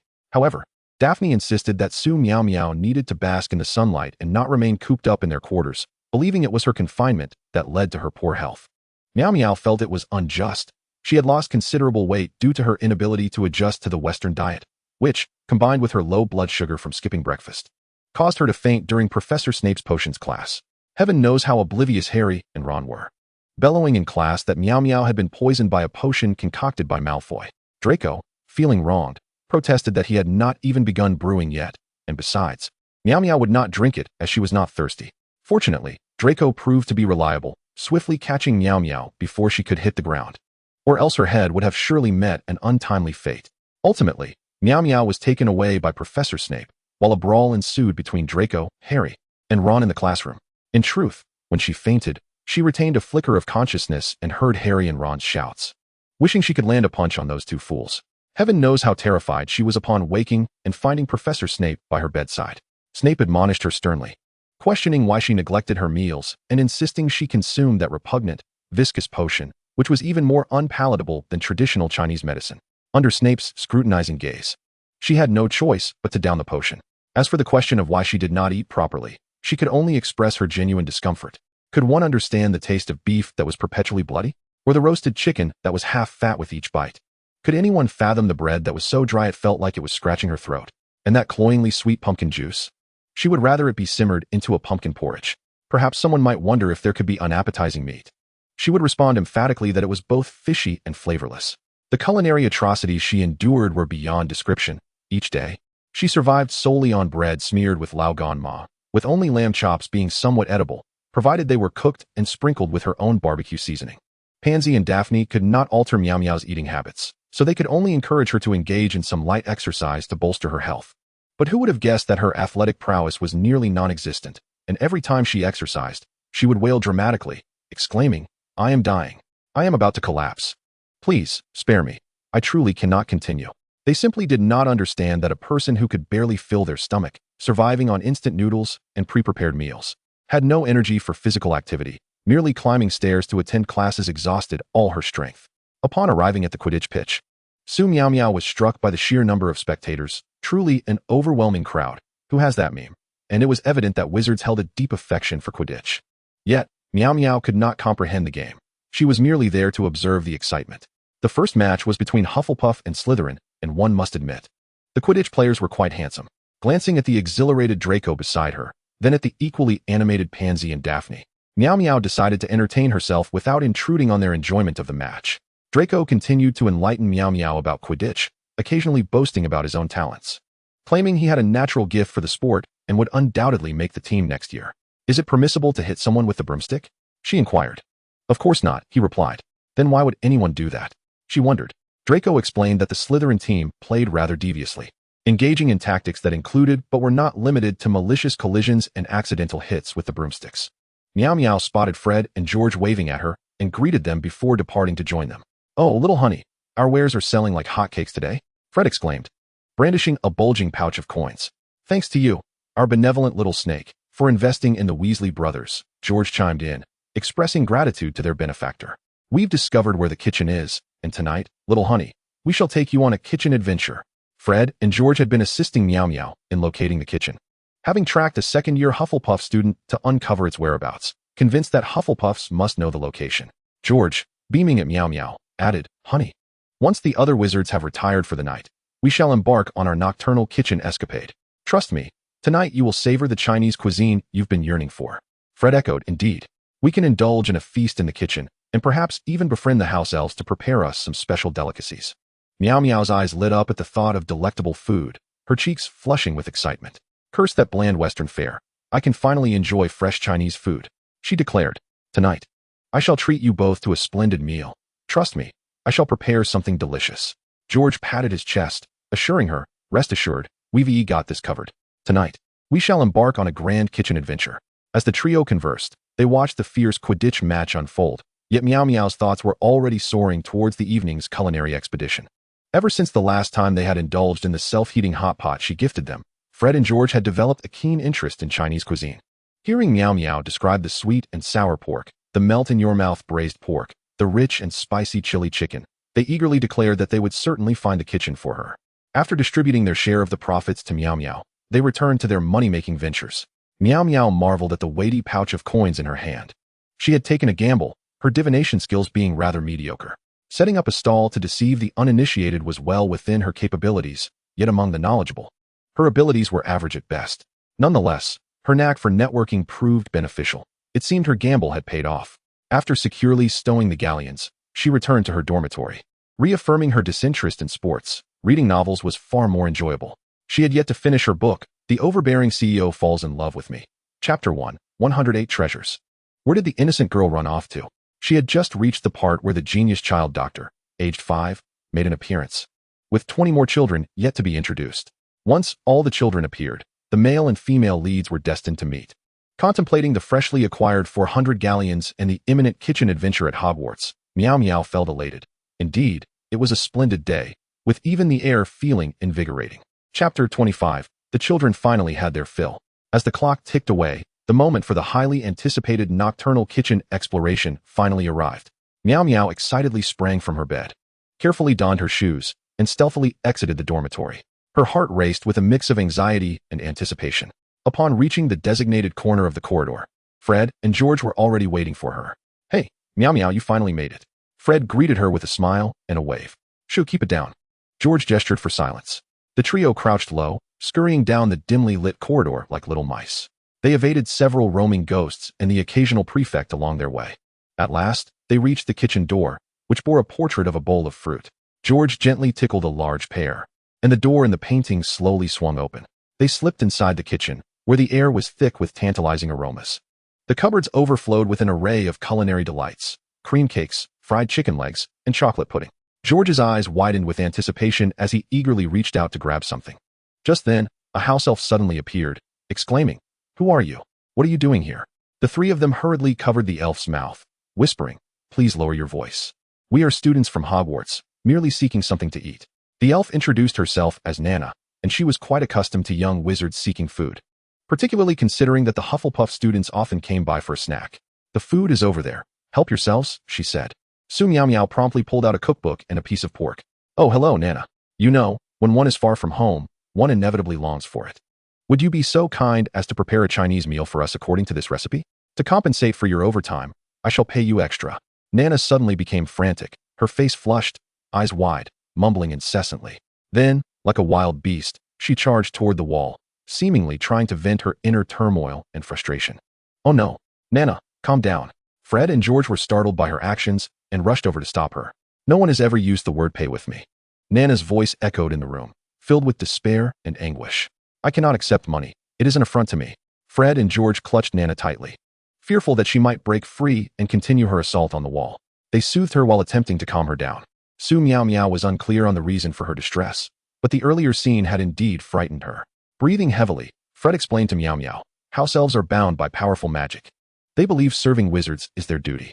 Offering them money is a humiliation, and even the word please can make them feel that their masters do not regard them as equals, which can lead to their emotional collapse." George nodded in agreement, adding, "Indeed, we've had our share of such misunderstandings before." Realization dawned upon Miaomiao. her face flushed with guilt as she quickly tucked the money away. Nana, I command you to calm down and prepare the meal according to the recipe now. With that, Su Miaomiao produced a necessary seasoning. Spices were scarce in England, and without them, one could hardly cook a fragrant dish.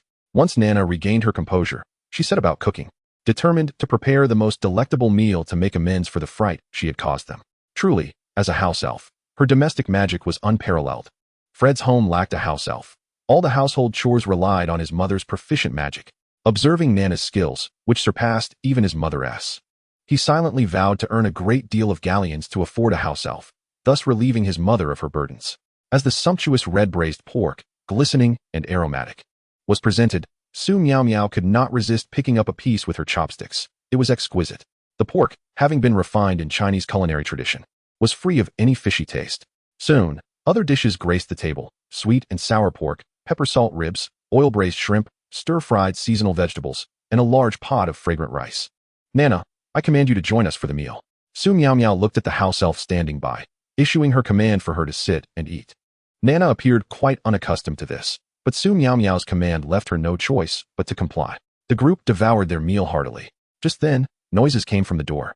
But with such delicious food before them, they could not bear to set down their chopsticks to hide. They all thought, let the points be deducted. Let us eat our fill first. Cedric and his roommate, Stephen, entered and immediately caught the enticing aroma. They greeted the group warmly. Hello, I am Cedric Diggory from Hufflepuff. And this is my roommate Stephen Patty. We are merely here to find some food. Su Miaomiao instantly recognized Cedric as the charming Hufflepuff who had perished in the Triwizard Tournament. Greetings, seniors. Would you care to join us for a bite? Nana has just prepared some Chinese dishes. They are delightful, so please sit and enjoy. The two, already tempted by the aroma, readily accepted the invitation.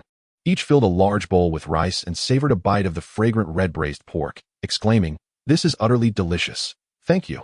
They began to eat voraciously. Fortunately, there was plenty of rice. Otherwise, it would have been insufficient for their appetites. It was no wonder the saying went, teenage boys can eat their parents into poverty. Su Miaomiao herself managed only half a bowl, while Nana consumed 1.5, and the 4 boys started at 3 bowls each, even using the sauce from the dishes to mix with their rice. Everyone was immensely satisfied with the meal. Su Miaomiao remarked that this was Chinese pork, and if anyone wished to recreate it at home, they could visit the Chinese supermarket for ingredients, although they would need to purchase more spices. Nana declared she would seek out Dumbledore the next day for money to buy groceries and to prepare meals for Miao Miao, as she wished for other house elves to enjoy such delicious food. The next day, upon rising, they encountered Dumbledore, who had come for money. What has transpired? Stephen, a gregarious individual, introduced himself. You can call me Stephen. Just call this fellow Cedric. Thank you for letting us enjoy such delectable food. I've heard of your exploits. They are truly remarkable. Many from Hufflepuff admire you, and if they knew I had dined with you in the kitchen, they would surely envy me. He then rambled on about various gossip, confirming the rumors of Hogwarts information brokers. Hello, Stephen. Hello, Cedric. You can call me Miao Miao. I'm glad you enjoyed the meal. It was the first taste of home I've had in days. I've been growing thin from hunger. Thanks to Fred and George for discovering the kitchen. Or I might have fainted from starvation again. That potion was undrinkable. I never wished to taste it again. Fred and George had heard of Miao Miao fainting and had visited her, though they were promptly shooed away by Professor Snape. They were unaware she had fainted from hunger. I was aware of that incident. I heard you fainted from a potion's effects. I didn't realize the truth was so different. However, it is understandable that you struggle with the food here. The dishes from your homeland are so exquisite, I too would find it difficult to adjust, Cedric remarked, glancing at the gleaming plates and then at the dry bread beside him, acknowledging that it was indeed a challenge to adapt. The group continued to chat for a while, mainly Su Miaomiao and Stephen discussing gossip, before bidding each other goodnight. Cedric, Miao Miao truly makes for an excellent gossip companion. Conversing with her is quite enjoyable. When Stephen shared gossip, Miao Miao contributed ample emotional engagement. Can you believe he did that? How outrageous! Stephen exclaimed, continuing the chatter. Indeed. He replied, and the conversation flowed. Miao Miao was always responsive, ensuring lively exchanges, a reliable conversation partner. Chapter 26, A Birthday Celebration Upon Arriving at Hogwarts. Su Miaomiao found her days to be a tapestry of vibrant experiences. Aside from attending her regular classes, her extracurricular activities were abundant. She often visited Dumbledore's office for snacks, receiving small coins or bartering for a wand from Professor Snape, occasionally seeking his assistance with essays.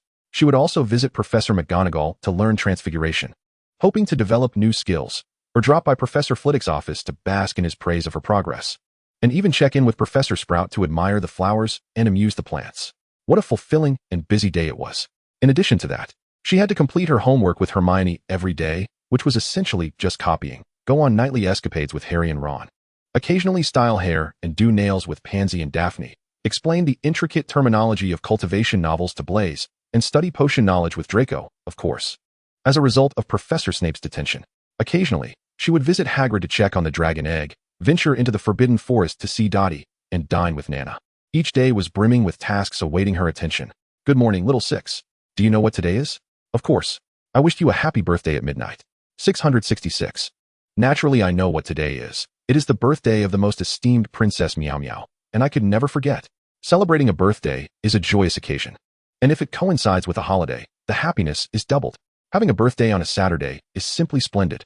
Yesterday, Nana mentioned she would make a grand sugar-reduced ice cream cake for her, and Su Miaomiao could hardly contain her excitement at the thought of indulging in cake. She wondered what gifts everyone would bestow upon her and hoped Hermione wouldn't gift her books. If so, let them at least be extracurricular reads. She could hardly wait for the evening's gathering. As soon as she stepped out, she heard Pansy exclaim, "Happy birthday, Miao Miao. Your gift will be presented tonight. I'm sure you'll adore it." Daphne chimed in, gently pinching Miao Miao's cheek. "Happy birthday, little birthday star. Your gift will be given to you tonight.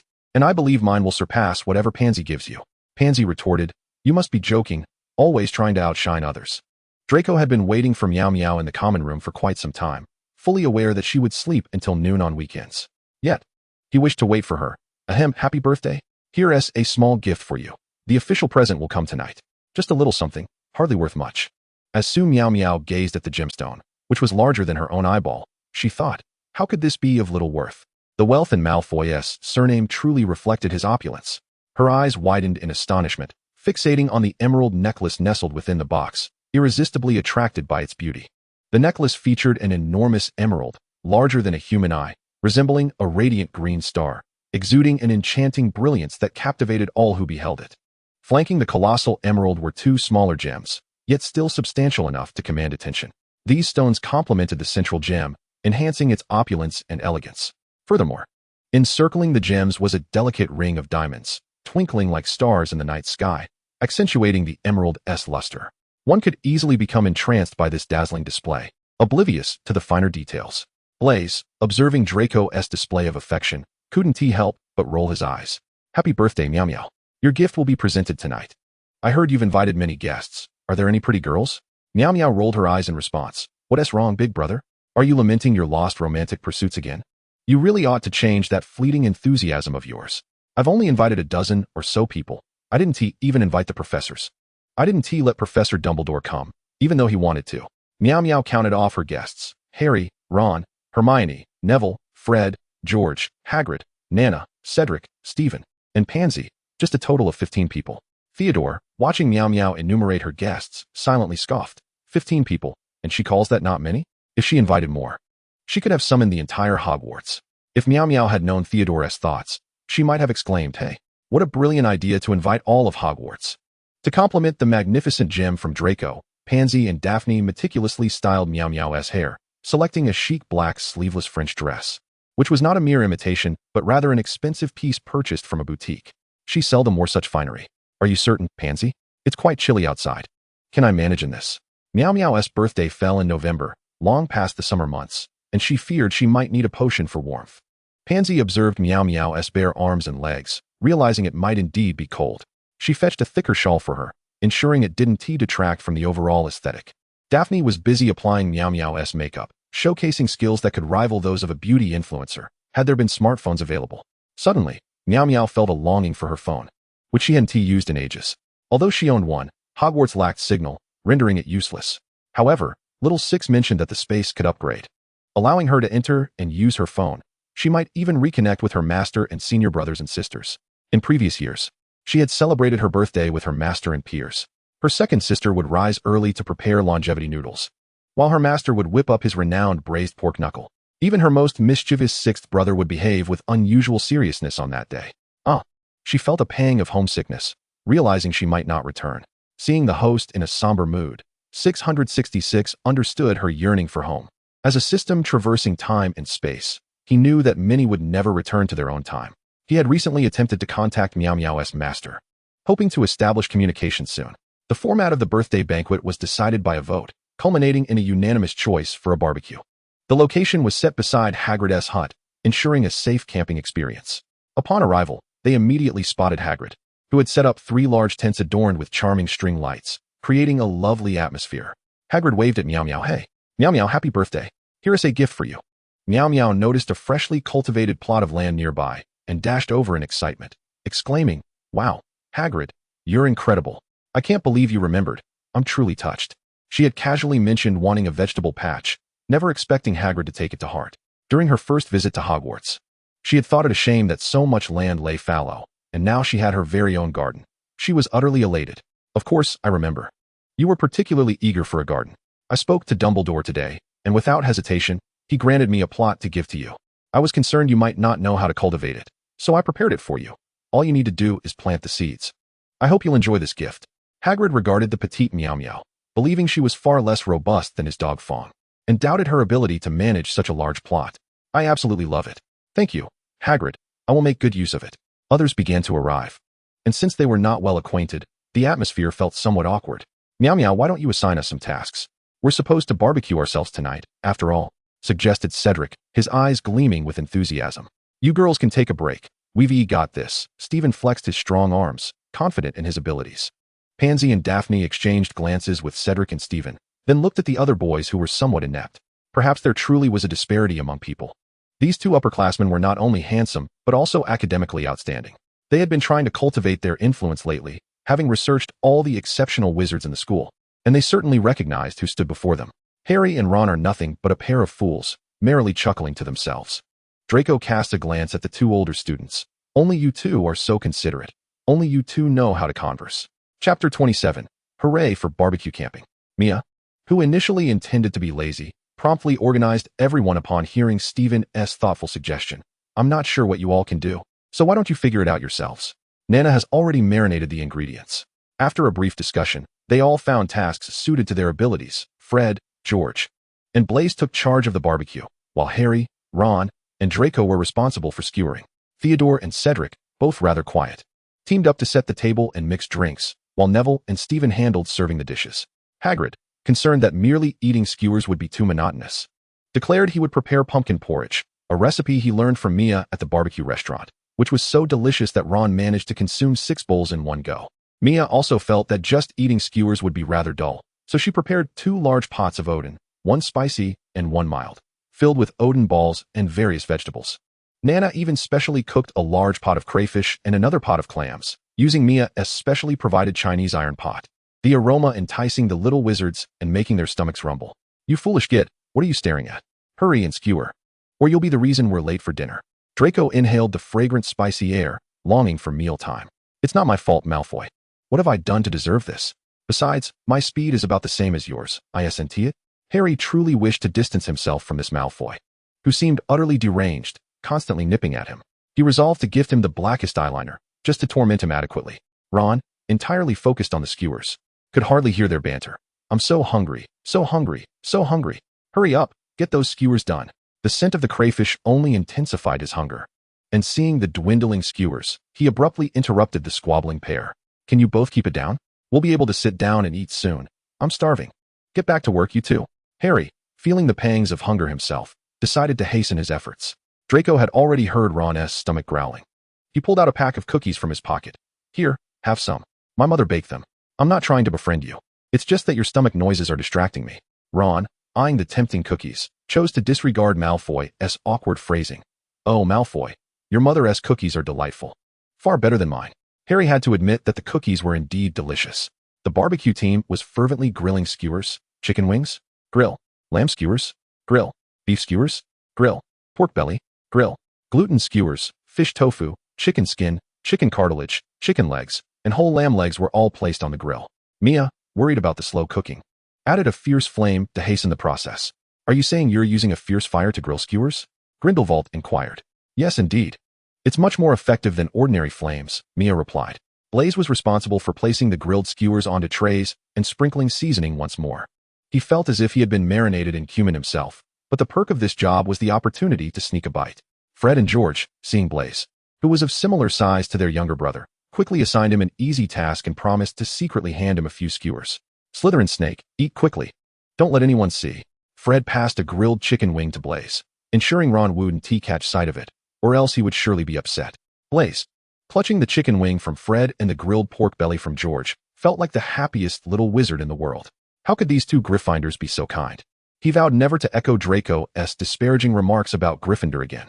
The drink duo was continually mixing various beverages, both perfectionists striving to concoct the most delectable and visually appealing drink.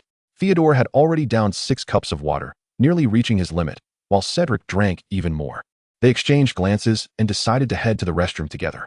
Upon returning, they resumed their beverage experimentation, though truthfully, they couldn't discern any significant differences between the drinks. Essentially, just various fruit juices mixed with Sprite.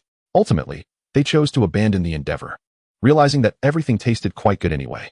The serving duo was nearly exhausted, tirelessly hauling plates. There are so many. Can you grill slower? We're going to wear ourselves out. Their only response was that 20 skewers of gluten were ready and needed to be taken away immediately. Meanwhile, the girls were unwrapping gifts. Hermione gifted Mia a stunning dress from a luxury brand, which drew compliments from Pansy and Daphne for Hermione's excellent taste. Pansy presented a pair of diamond earrings, pink diamonds, in a charming design shaped like her beloved Hello Kitty. Daphne gifted a gemstone bracelet, coincidentally also a Hello Kitty design. Blaze gave a pink watch adorned with a circle of tiny diamonds. Theodore offered a sapphire hairpin, resembling Draco's necklace, clearly expensive and classically styled. Harry directly gifted a pair of gold chopsticks, knowing Mia's fondness for gold, while Ron presented a beautifully crafted notebook and a scarf knitted by his mother. Fred and George bestowed upon her a comprehensive gossip book about Hogwarts, which Mia eagerly opened, finding their detailed notes quite impressive. Neville gifted an elegant hat. Cedric presented a complete set of diamond-studded quills, and Stephen bluntly offered a golden bowl, a gift that truly struck the heart. Finally, Draco's gift, wrapped in exquisite packaging, revealed a pair of crowns encrusted with diamonds and large gemstones. Upon opening, Mia was momentarily blinded by the brilliance, truly a testament to the wealth of a privileged youth. She couldn't help but wonder which fortunate girl would end up marrying him and spending his money. Hermione gazed at the dazzling crowns and exclaimed, "These are absolutely stunning. They suit you perfectly, Mia." Pansy and Daphne marveled at the extravagant crowns, realizing Draco had indeed spared no expense. Meanwhile, at the Malfoy Manor, in the collection room, Lucius and Narcissa remained blissfully unaware that their extravagant son had gifted away a crown from their collection.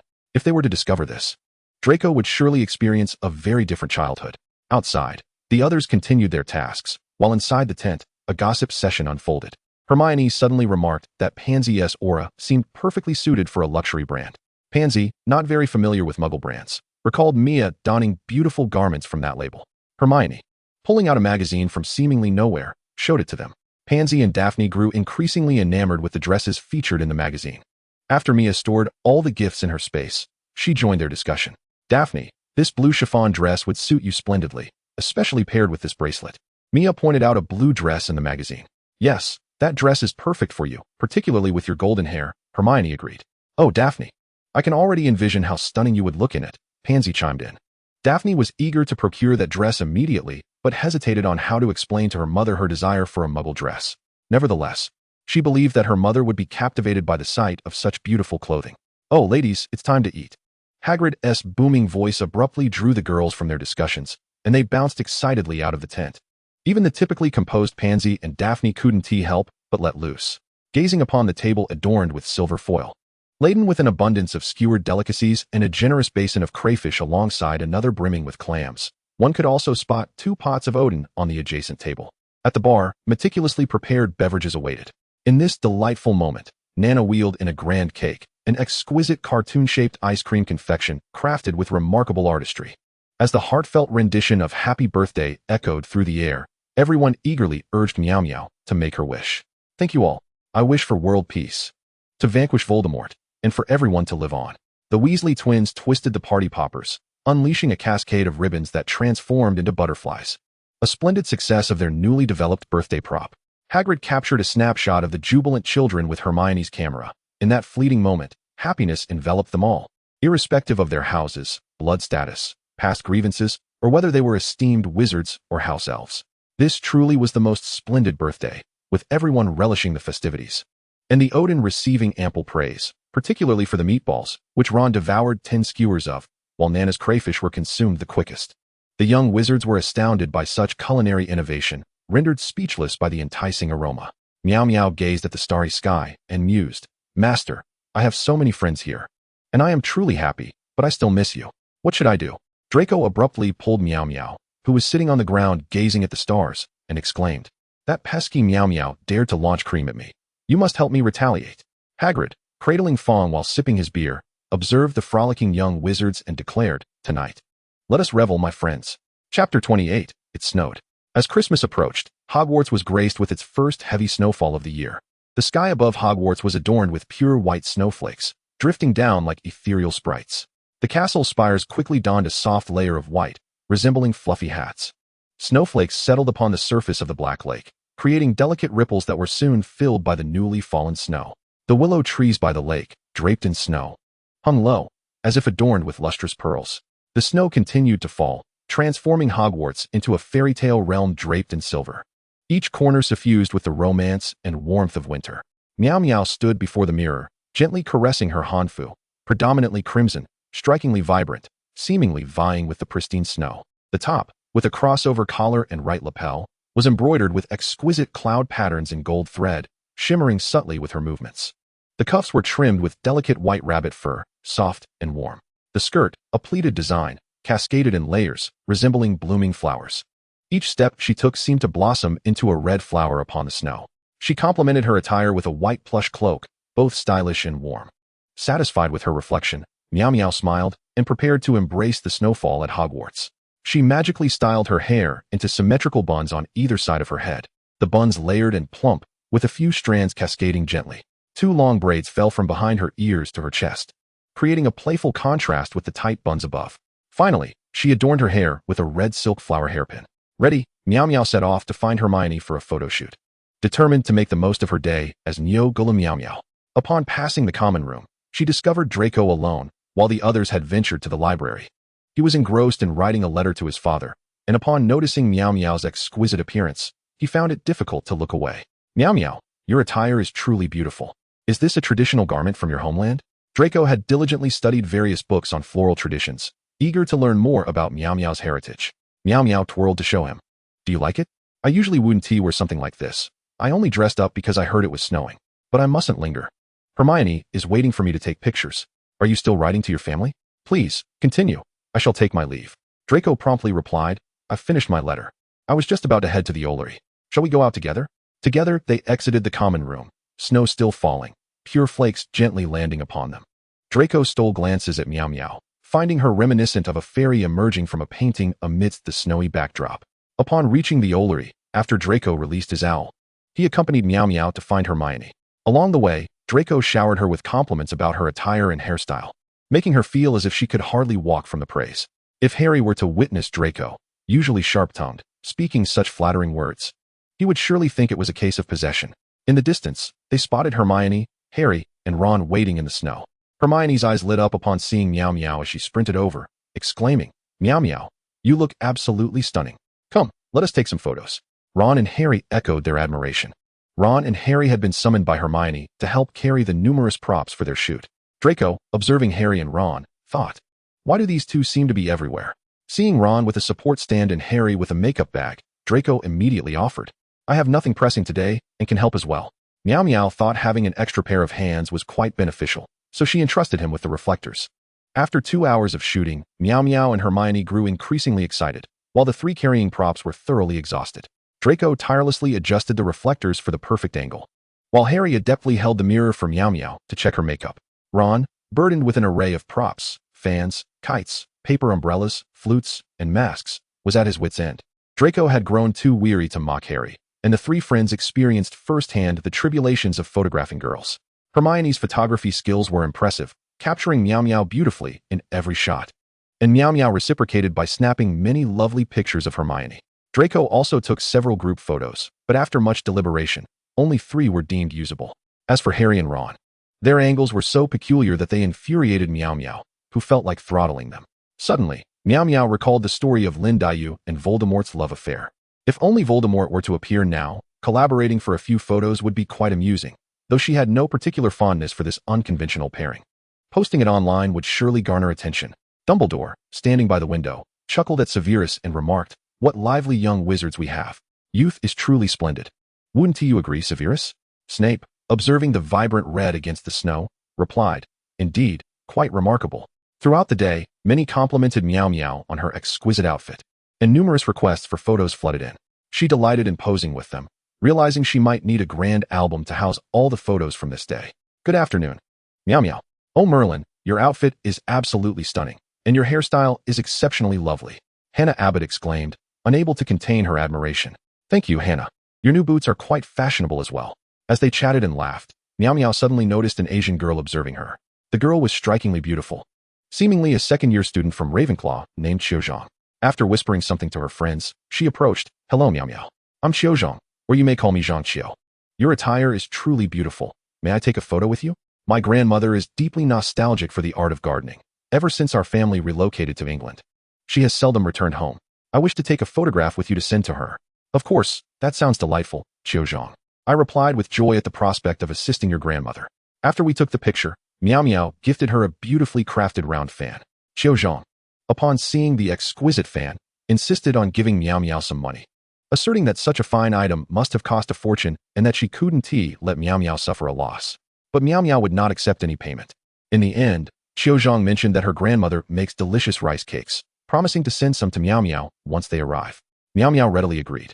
Little did she know that her actions would alter the course of events. Harry had grown weary of romance, finding it exhausting.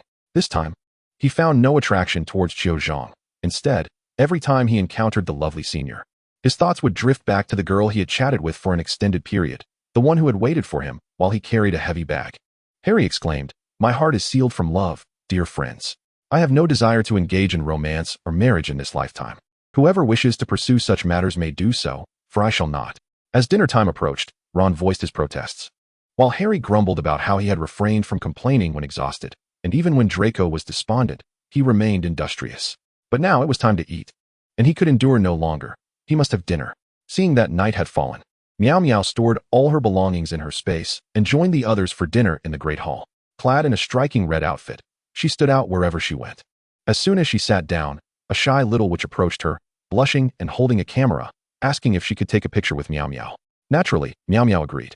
Soon, many young wizards flocked to the Slytherin table to take photos with her. Snape, observing the commotion, felt exasperated and approached them. "Well, this is a blatant violation of school rules. 5 points deducted." The young wizard replied, "Go ahead and deduct, but let me take my picture first." Snape merely sighed.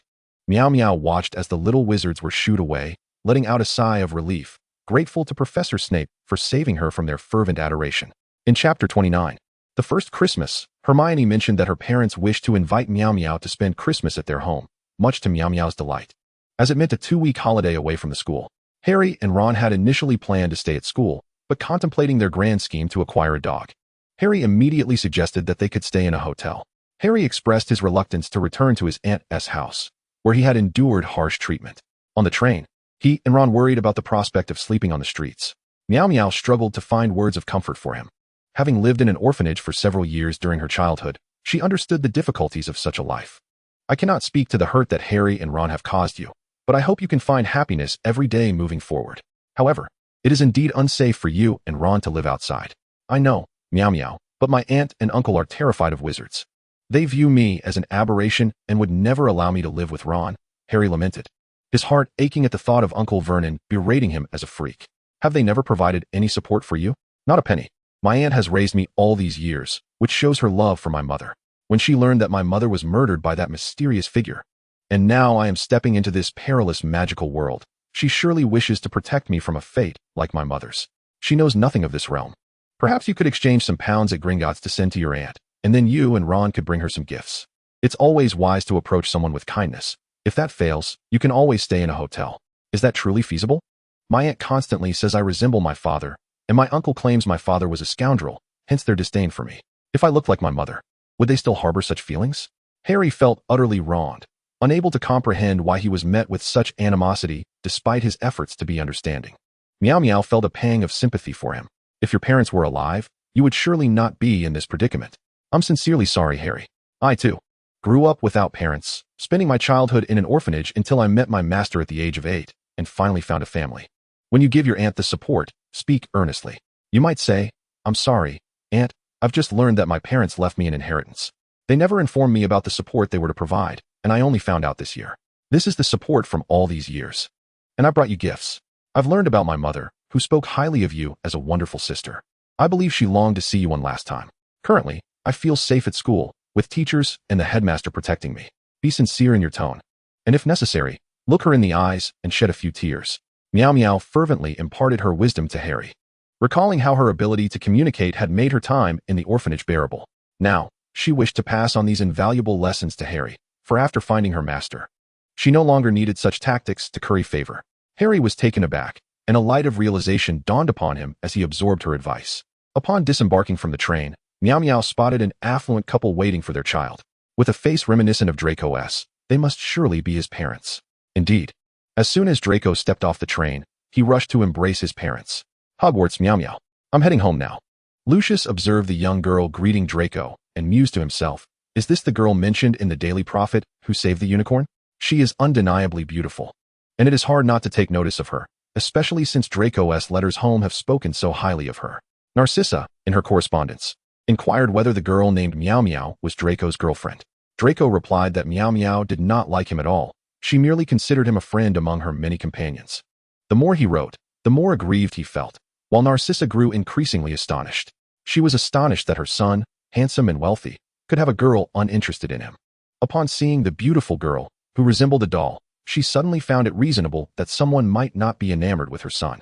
The girl wore a brown wool coat over a brown JK uniform, complemented by a creamy white scarf, her hair styled in atmospheric woolen curls adorned with a pearl hairpin. She looked at Draco with a radiant smile, exclaiming, Hogwarts, Draco, before pulling Hermione along with her.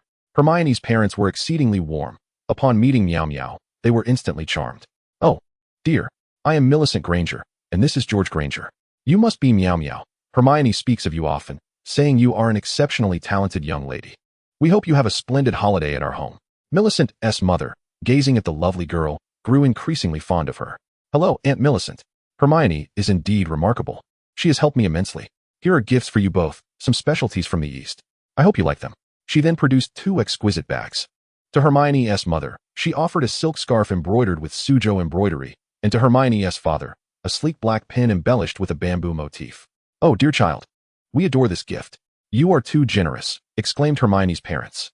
Both being dentists, Hermione's father was particularly delighted with the pen, while Millicent immediately tied the delicate scarf around her neck.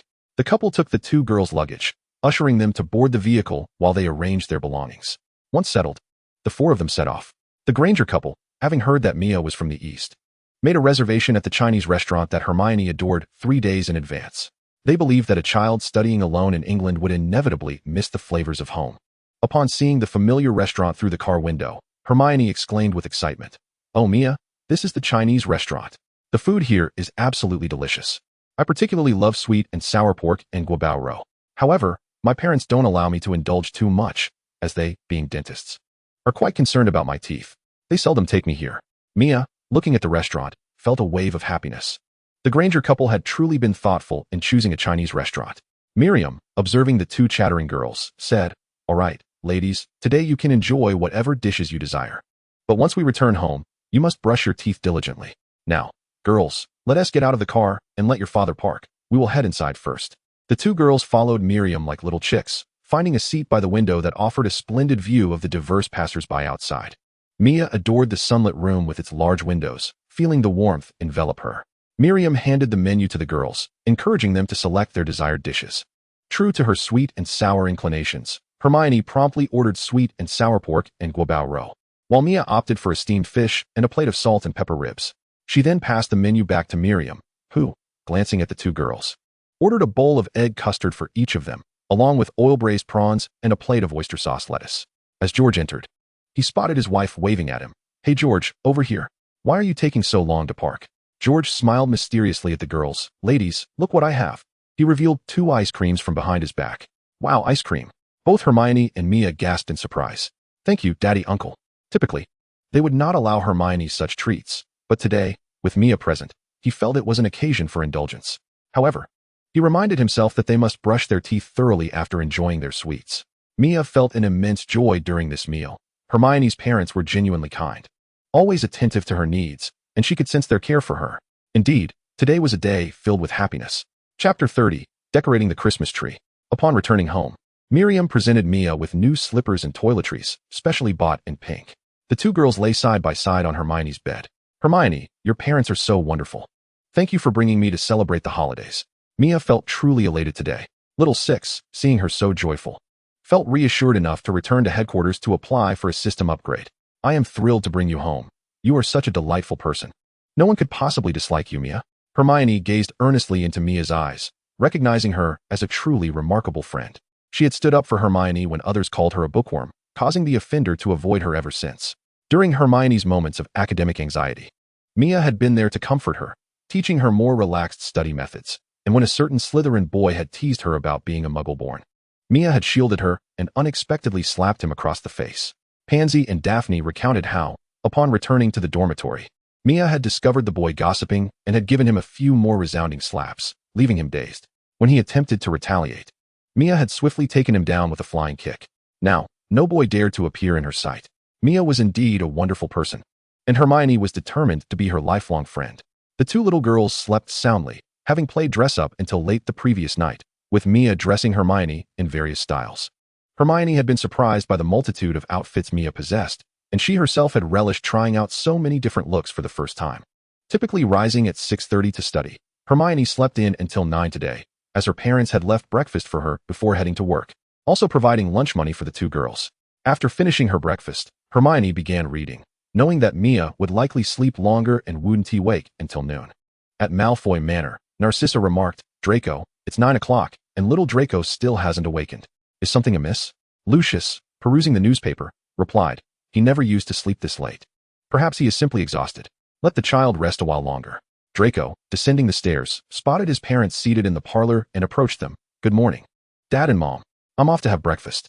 Lucius, still concerned about his son's well-being, asked, "Draco, are you feeling unwell? Why did you wake up so late? Perhaps your mother and I should take you to St. Mungo's for a checkup." "Huh, I'm fine, Dad. Am I really late? Mia says that the longer you sleep, the smarter you become. I'm just trying it out to see if it's true." Draco mused about how Mia could sleep until 2 in the afternoon, while Hermione rose at 6:30 and was quite clever, and Theodore, who woke up at 7, also performed well academically. He wondered whether Mia's claim held any truth. Mia, interjecting, said, "It's different. I have a special talent, and they do not." Narcissa's curiosity reached its peak. "So, does Mia also sleep until 9? I've read about her in the Daily Prophet. She is an exceptional young witch. Why not try sleeping until 10 every day and see if it helps?" Draco scratched his nose. "No, Mom. She typically sleeps until noon when classes are out. Last time she slept until 2, and we thought something had happened to her. It was only when Pansy and Daphne knocked on the door that we realized it was a misunderstanding." Narcissa had never encountered anyone who slept until noon. Their pure-blood upbringing had instilled in them the importance of rising at the designated hour, and she wondered if Mia ever skipped breakfast. No wonder she is so slender. Lucius watched as Draco became animated when discussing Mia, even neglecting to eat breakfast. The couple had memorized Mia's extraordinary feats, rescuing a unicorn in the Forbidden Forest, possibly defeating Voldemort, helping her entire class master the transformation spell with ease, and concocting potions successfully on her first attempt. In History of Magic, she could recite the entire textbook after just a glance, and in Herbology, the mandrakes were remarkably obedient in her hands. Lucius considered her a genius, and it was no wonder Draco was so fond of her. If Voldemort truly was the madman Draco described, he might need to consider preparing for contingencies. At noon, upon waking, Mia found Hermione engrossed in a book. The two girls decided to venture out for hamburgers, as Mia had yet to experience an authentic foreign hamburger and was curious how it compared to those at home. The fast food restaurant was a mere 10-minute walk from Hermione's house. After enjoying their burgers, they returned home, where Hermione mentioned that her parents would be returning early that afternoon, bringing with them a Christmas tree for the two of them to decorate together. Mia, experiencing her first Christmas, could hardly contain her excitement, as it would be her inaugural attempt at adorning a Christmas tree. She had only seen them in shopping malls before and was filled with anticipation. "Children, come downstairs and see what we have brought back," George called out from the yard to the two girls upstairs. "Very well, let us descend at once," the two children exclaimed in unison before dashing down the stairs.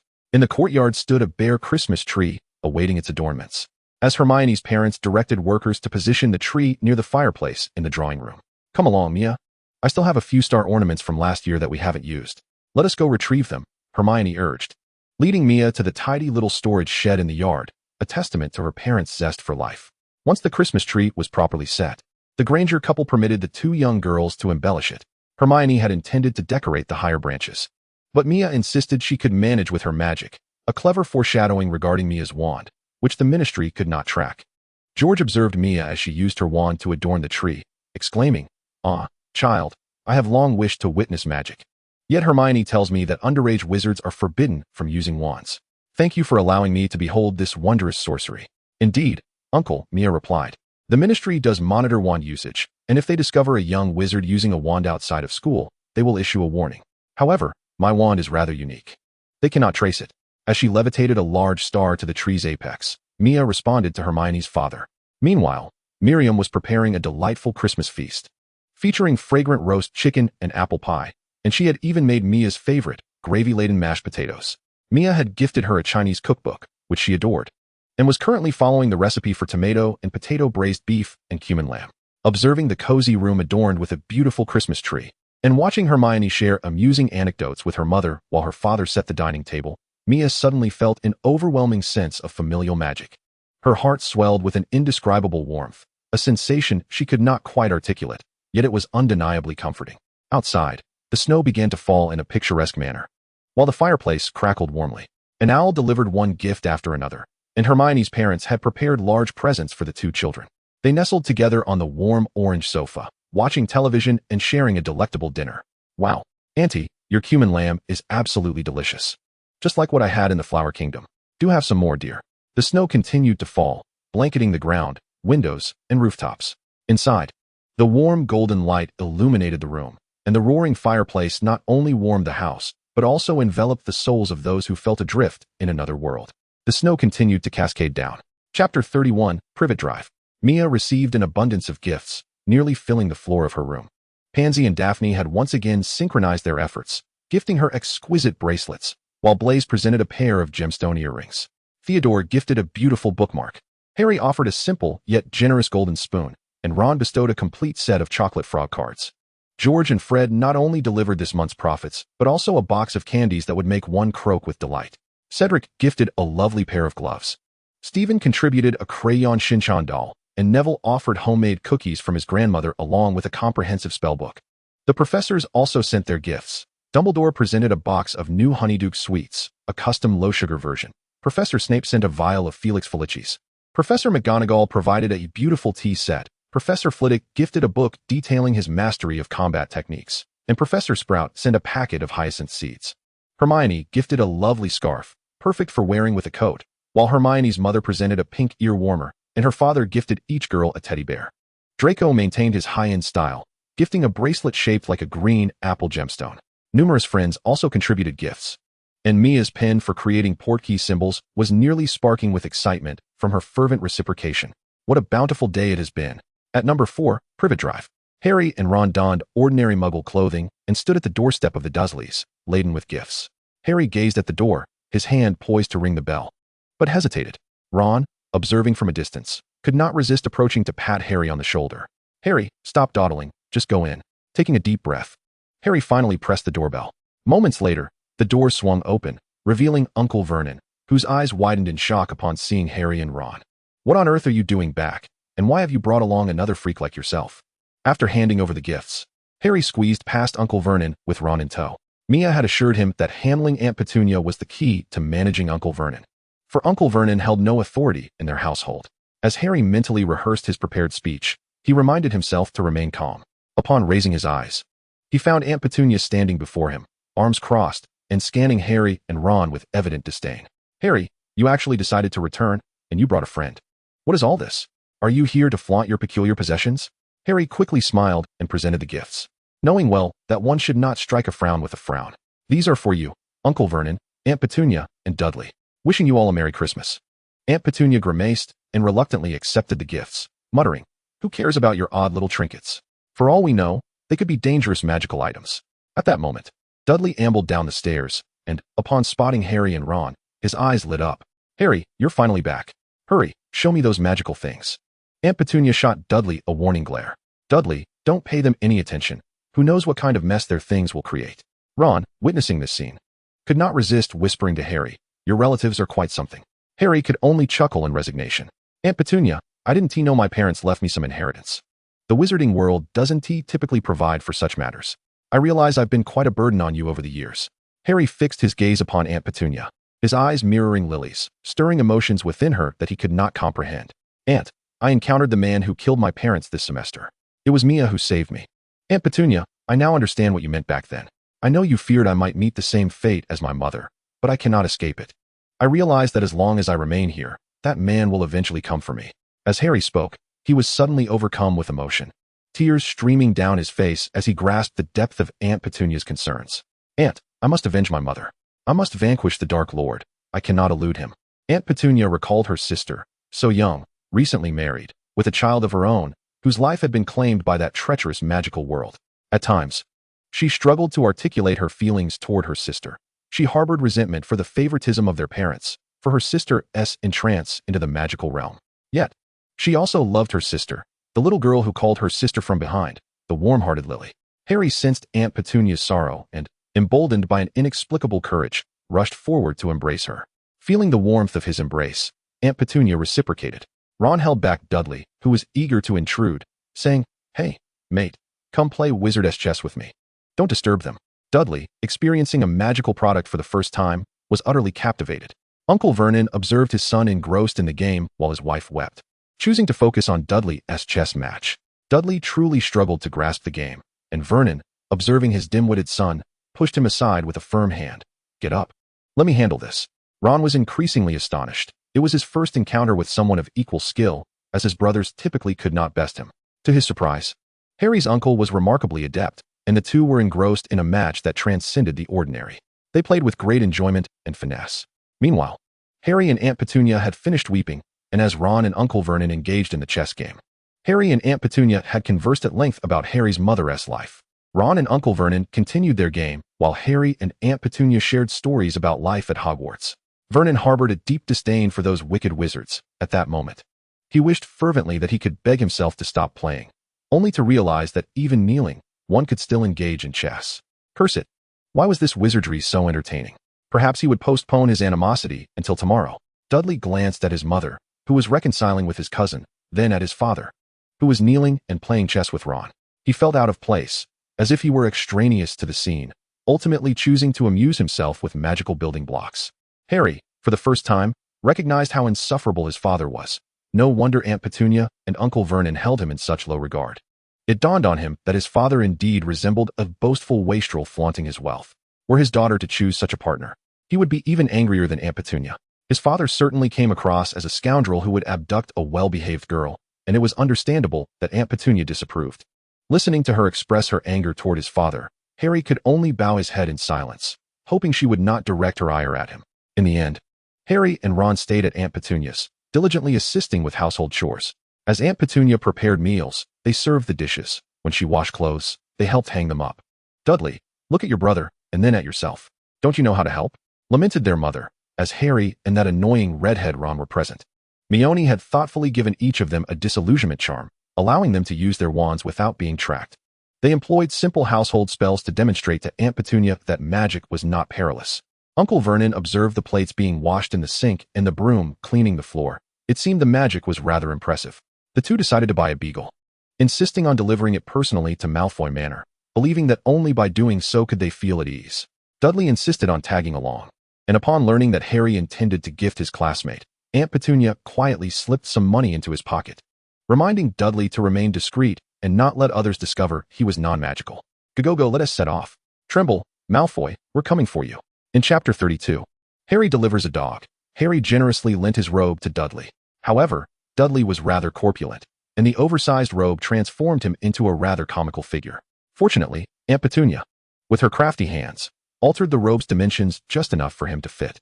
Harry, being considerate, affixed a charm to him, a carefully crafted magical transfer charm. Through this charm, Harry passed on a day's worth of his magical power to Dudley, allowing him to experience the wondrous sensation of having magic for a day. Ron enthusiastically suggested they travel via the night bus, vividly describing how, by merely waving a wand at the roadside, the bus would appear as if conjured by magic. Look, just like this, he exclaimed, confidently raising his wand. Sure enough, shortly thereafter, a 3-story red bus, swaying like a drunken giant, approached and came to a steady halt before them. The door opened slowly, revealing the cheerful conductor, Stan, who warmly waved them aboard. They boarded in succession, and Harry naturally paid for all three. The bus's interior was remarkably spacious, likely enhanced by a non-detection charm. To Harry's astonishment, not only were there seats, but also sleeping berths. How incredibly accommodating. Just when he thought it was his dream vehicle, his excitement quickly turned into trepidation. Stan, noticing Dudley and Harry's country bumpkin demeanor, recognized their first ride on the night bus and eagerly began to extol its marvels. As the bus sped through London streets, it darted like a swift cheetah, deftly avoiding a taxi and maneuvering around streetlights with the finesse of a skilled acrobat. Harry's face paled with fear. The thrill he had felt moments ago was now replaced by sheer panic as he clutched the armrest tightly, terrified of being thrown from the bus.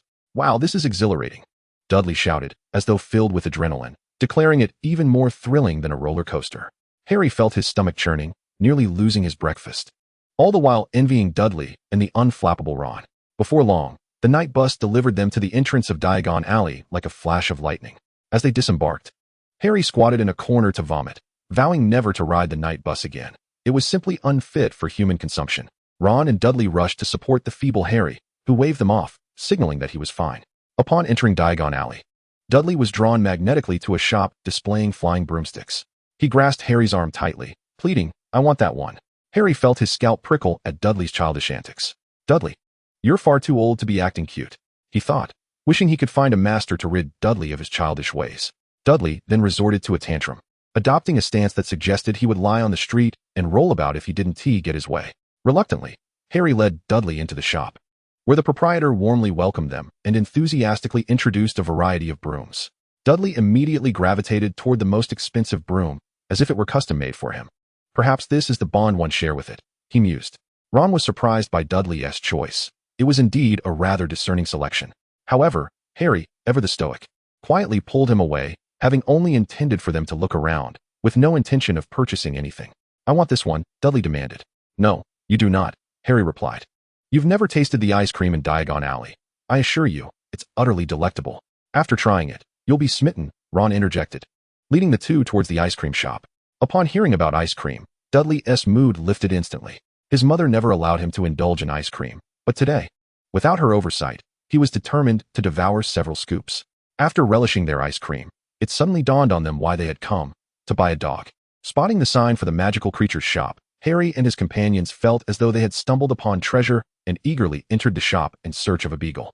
As they stepped inside, a whirlwind of scents, mingling animal fur and hay, greeted them. The shelves brimmed with various pet supplies, while owls in their cages hooted like a choir, and cats lounged like regal princesses in the corners. Dudley, exuberant as a monkey, dashed around the store, his eyes scanning eagerly for the sight of a beagle.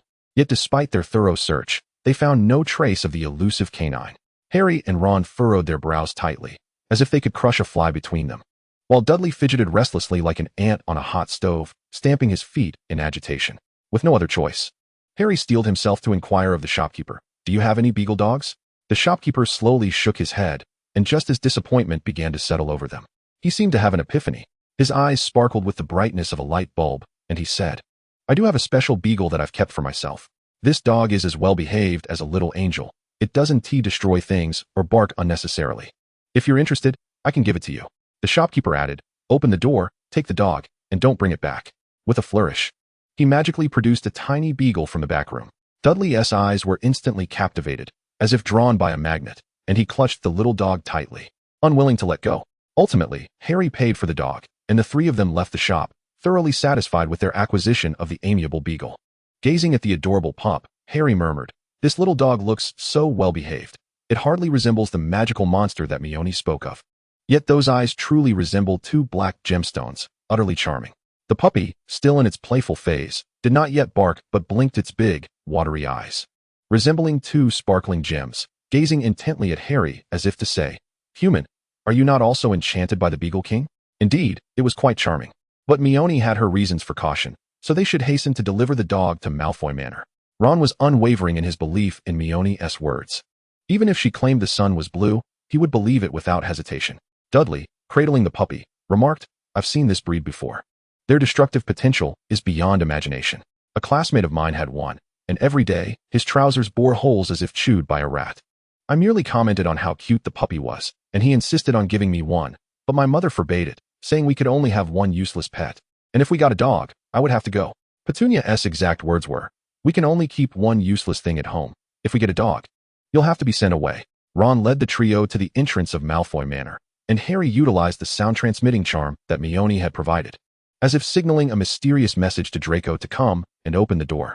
Draco, who was playing with a flying broom in the yard, thought, "What are these guys doing here? Dobby, put away my broom. I have other matters to attend to." Upon opening the door, Draco was greeted by the sight of the three holding the puppy. Without delay, Harry thrust the dog into his arms, exclaiming, "Merry Christmas, Malfoy. This is your gift. You must take good care of him. Auntie is calling me home for dinner, so we must leave. Goodbye." As Draco watched the three retreating figures, an uneasy premonition washed over him, and he glanced down at the adorable puppy in his arms. Perhaps this creature isn't so bad after all. Lucius and Narcissa, observing their son return with a dog, exclaimed, "Merlin, where did you steal this little pup, Draco?" "No, father, this is a gift from someone else. I plan to name him Dark Lord." Thus, the prophecy was fulfilled, as the little creature indeed became the ruler of Malfoy Manor. Narcissa, gazing at the puppy that was staring at her, asked, "Oh Draco, your friend gifted you such a delightful little dog. Why don't you invite him to our home for a visit? He said his aunt called him home for dinner." The Beagle King mused, "Little human. I have you all figured out." Chapter 33. A new Horcrux has emerged. On the train, Hermione excitedly discussed the upcoming new semester with Mione. "I can hardly wait to see what new books have arrived in the library, and I wonder what new potion recipes we will learn in class." Hermione's eyes sparkled with anticipation, while Mione listened with a smile, occasionally interjecting her own thoughts. Upon arriving at school, they were immediately called over by Ron. He was still his usual boisterous self. "Hey, Hermione, Mione, how was your holiday?" Before they could respond, Harry rushed over. The four gathered together, chattering animatedly about their holiday adventures. When Mione returned to the common room, she saw Pansy and Daphne waiting for her. She rushed over to give each of them a bear hug, saying, "I've missed you both so much. I read all the letters you sent me. You both did wonderfully." While some enjoyed their holidays leisurely, others, like Pansy and Daphne, were busy building their careers. Daphne wrote in her letter that she had gained management rights over a shop under her father's control, and soon, she would be able to take over all of her father's businesses. He who does not aspire to be an emperor is not a worthy successor. Though Pansy did not gain management rights, she successfully persuaded her mother to influence her father, saying that, if necessary, she could administer a little medicine to him. Pansy's mother quipped, "Dear son, it's time for your medicine." Having read numerous books on management, when Hermione learned about it, she promptly gifted Daphne 2 books on management from the Muggle world. After reading them, Daphne found them exceptionally enlightening. Realizing it was time to let go of her prejudices against the Muggle world, it was all for a higher glory. At the dinner, Draco incessantly extolled the cuteness of his little dog. Initially, the puppy could only make whimpering sounds, but under Draco's guidance, it had learned to bark. Mione, listening to the beagle that could now bark, named Dark Lord, felt a twinge of sympathy for the Malfoy couple at home. Draco had found relief by leaving the dog to wreak havoc on his parents. She wondered how well the Malfoy couple was coping. Mione thought, poor Malfoy couple. No more dogs. Malfoy Manor. That night, listening to the incessant barking from outside, the Malfoy couple painfully closed their eyes, having gone days without sleep, nearly driven mad by the Dark Lord. Suddenly, Mione noticed Dumbledore signaling to her, but she clearly did not comprehend. She turned to see Harry, equally bewildered, and immediately realized that he was beckoning them both to the office. Dumbledore exclaimed, "Come to the office tonight. We've discovered a Horcrux. Hurry." Mione mused. "What is up with that old man's eyes? Does age make one's eyes twitch?" Snape commented, "The old fool is accompanied by an equally foolish boy. Oh, and let us not forget the exceptional Mione, truly a student of mine." Harry questioned, "What are they doing? I don't understand. Am I being isolated here?" Mione suddenly felt like she was part of a clandestine meeting. She glanced at Harry, who was slinking away. "Harry, you really don't need to hide like that. Didn't you say you acquired an invisibility cloak? Why not wear it? Your back and forth movements will only make it easier for them to spot you." Harry froze, pondering, then had a sudden realization. "Oh right. Ron took my invisibility cloak to play with. I'll definitely show it to you tomorrow. With that cloak, we can freely explore Hogwarts at night." As they entered the office, they found Dumbledore seated, orchestrating plans, and Snape lurking in the shadows, both as still as statues. "Professors, are you preparing for a poster shoot? Should Harry and I strike a pose?" Mione felt oddly at home in Dumbledore's office, expertly pulling out a chair with a pink backrest, her designated seat. Harry, too, felt comfortable as he casually pulled up a chair and stealthily swiped one of Dumbledore's quills. Harry declared, "Mystery loot." acquired a mysterious quill. Dumbledore observed Harry, who was no longer timid, boldly taking items in his presence. He cleared his throat twice, hoping to remind Harry to cease this behavior lest the office be depleted of its contents. Harry, however, appeared oblivious, scanning the area for other items to pilfer. Meanwhile, Minerva shrank back slightly, fearing that Dumbledore might transmit his cold to her. Professor Binns located Helena, the daughter of Ravenclaw. From her, we learned that the diadem of Ravenclaw was concealed within the Room of Requirement, and our task was to hasten there to destroy it. Our informant among the house elves had also provided clues, a black notebook at Malfoy Manor, which might serve as another Horcrux, and further leads regarding Hufflepuff's cup, currently ensconced within Bellatrix Lestrange's vault, which we had no means to acquire at present. The only Horcrux I could readily access was the diadem. Dumbledore instructed the others to grasp his sleeve, and with a flicker of apparition, they materialized on the 8th floor. Although Hogwarts forbids apparition, the headmaster is exempt. Minerva found this exhilarating. It was remarkably convenient, and she resolved to master this skill. Snape regarded the enthusiastic Minerva and the visibly queasy Harry with disdain. Useless, Potter. The Room of Requirement, also known as the Come and Go Room, appears and disappears at will, accessible only when one truly needs it. It is situated opposite the tapestry depicting the giant troll's defeat of the hapless Baraffio on the 8th floor of Hogwarts. As the user concentrates on their desired location and walks thrice past the wall, a smooth door materializes, granting entry into the room. Dumbledore paced before the tapestry, murmuring incantations. And a miraculous scene unfolded as a door emerged where once there was only wall. Harry, who thought himself accustomed to the magical realm, found himself astonished anew at this manifestation. Snape, guiding Minerva forward, barked, "Potter, hurry and keep up, or Gryffindor loses 5 points." Harry replied, "What can I do? I'm already accustomed to it. Clearly, I am born to be envied. In such a vast storage room, how are we to search?" He lamented, gazing at the heaps of clutter. "It seems I want to be sleeping tonight. You shan't be doing the searching. Quickly, prick your finger and let your blood fall upon this," Minerva urged. "This is a tracking charm. With your blood, it will sense the locations of other Horcruxes.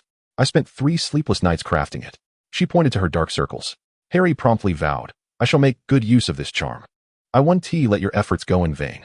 It's merely a drop of blood. I could spare a basin." Crafting a tracking charm is not inherently difficult. Yet Horcruxes possess an intrinsic obfuscation effect. Without an exceptionally high-quality charm, tracking them is nearly impossible. Our ingenious little charm maker Minerva faced her first taste of frustration. Yet she still managed to draw the charm. Harry immediately pricked his finger, smearing the blood upon the parchment.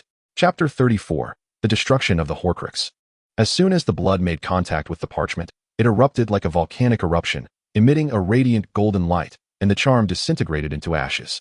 Harry's blood gushed forth from his fingertip, forming an arrow that shone like the brightest star in the night sky, guiding them to the Horcrux hidden amidst the clutter. "I feel as though I might be dying," Harry remarked. Quick as lightning, Minerva reacted, rushing toward the direction indicated by the arrow. Among the chaotic pile of items, she searched with the fervor of a treasure hunter, and soon enough, she unearthed a small, exquisitely crafted box that emanated a chilling aura from beneath a heap of tattered garments. "Is this it?"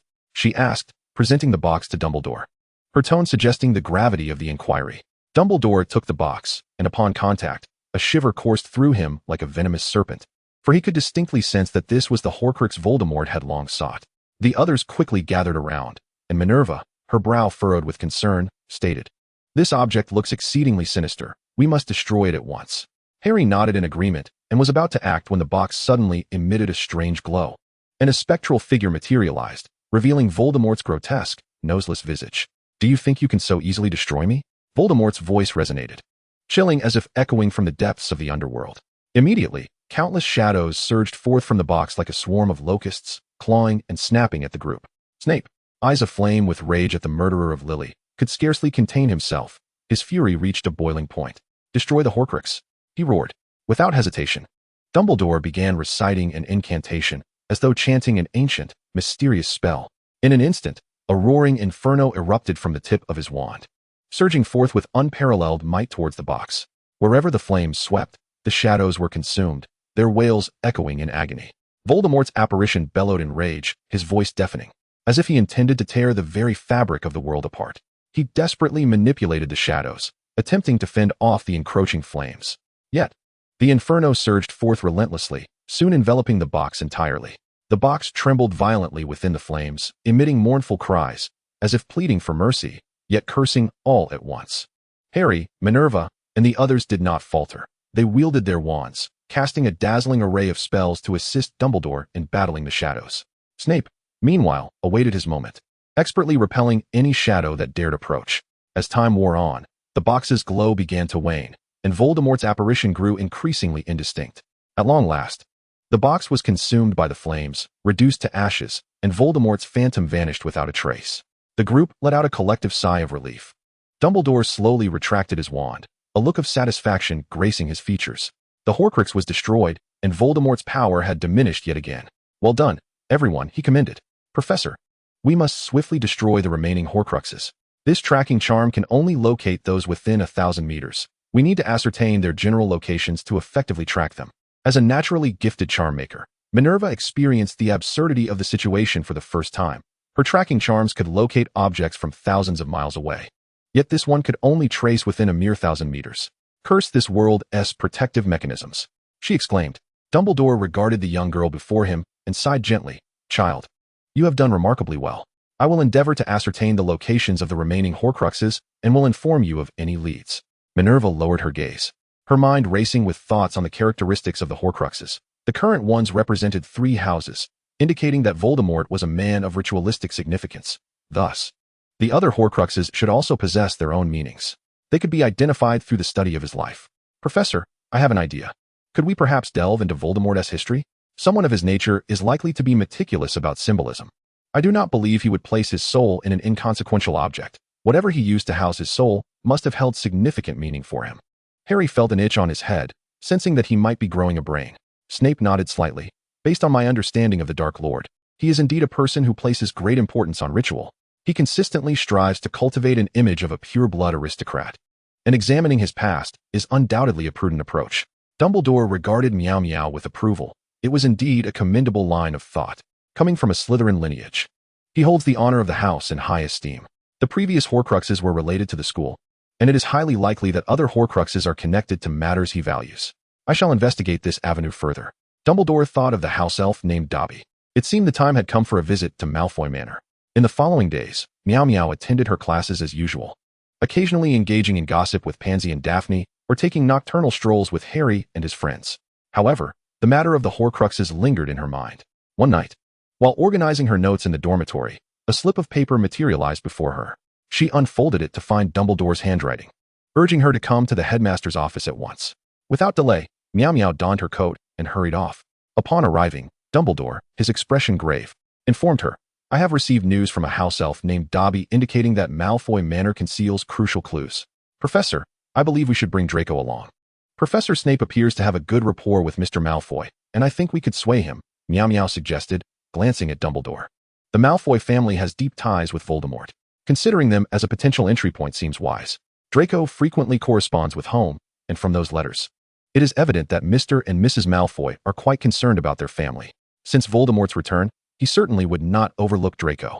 Even if we cannot sway him, we might still leverage his position at a crucial moment. Dumbledore regarded the 11-year-old girl with admiration.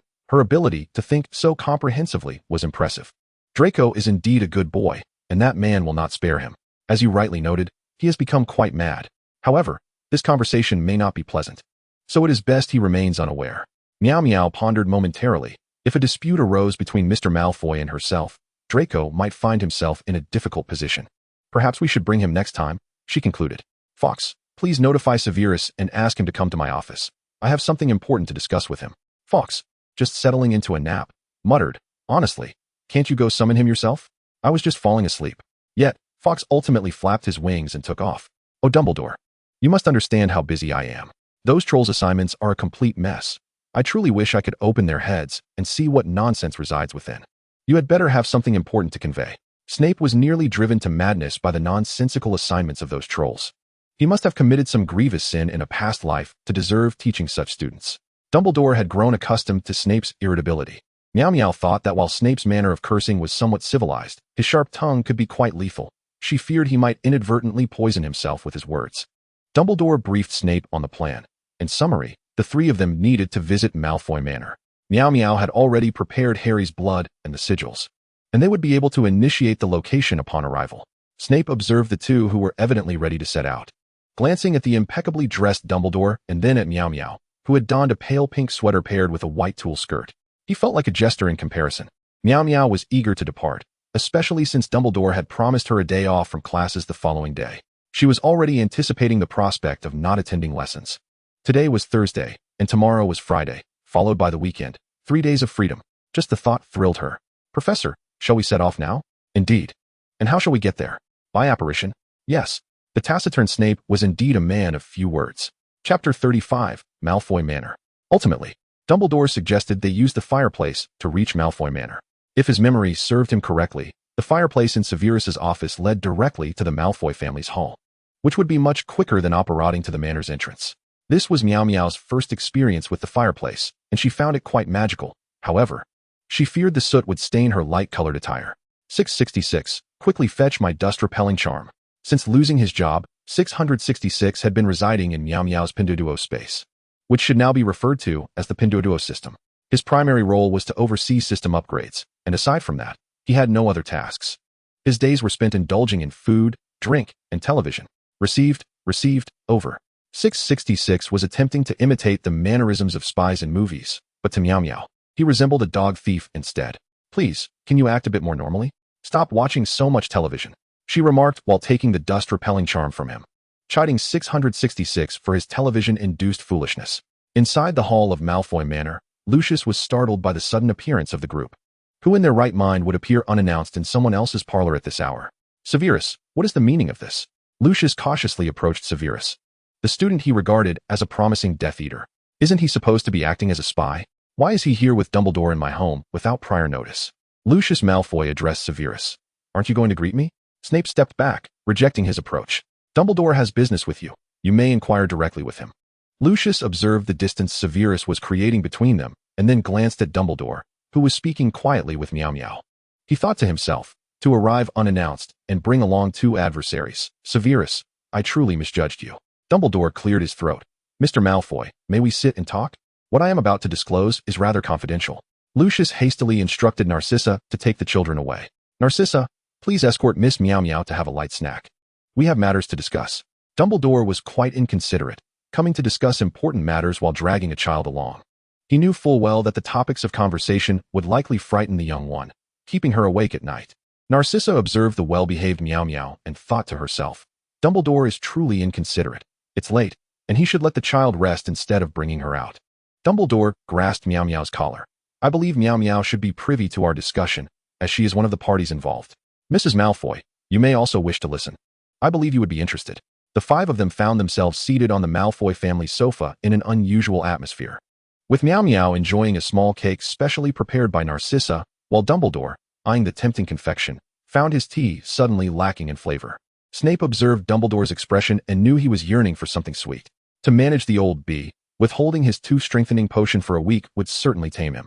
The Malfoy drawing room presented a peculiar tableau. A pair of old-money couples, a flamboyant old bee, a bat clad in black from head to toe, and Miaomiao, resembling a pink cake, an odd sight indeed. Dumbledore set down his cup. Mr. Malfoy, I believe you are already aware of the events that transpired in the Forbidden Forest recently. As Draco should have informed you, that man has returned. Lucius's hand trembled slightly around his wand. Indeed, Dumbledore, the little dragon has already informed us. Dumbledore gazed into Lucius's eyes and spoke slowly. That individual has fashioned his soul into a Horcrux. He has succumbed to madness. I believe you are well aware of the physical toll that Horcruxes exact. They inflict damage not only on the creator's appearance and vitality, but also on their sanity. At the time in the Forbidden Forest, he had no intention of sparing anyone, including Draco. Lucius momentarily froze at the mention of Horcruxes. No, Dumbledore.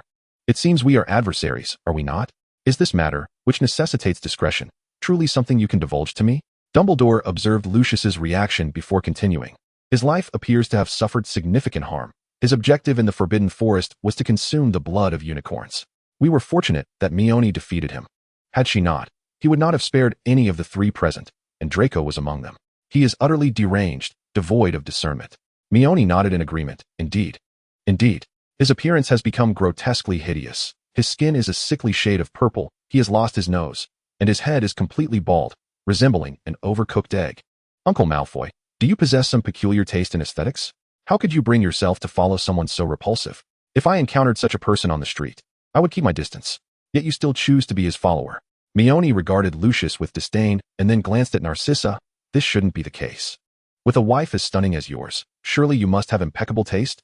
Lucius, hearing Mione's ambiguous remarks, glanced at Narcissa, clearly misunderstanding the situation. He hastily explained.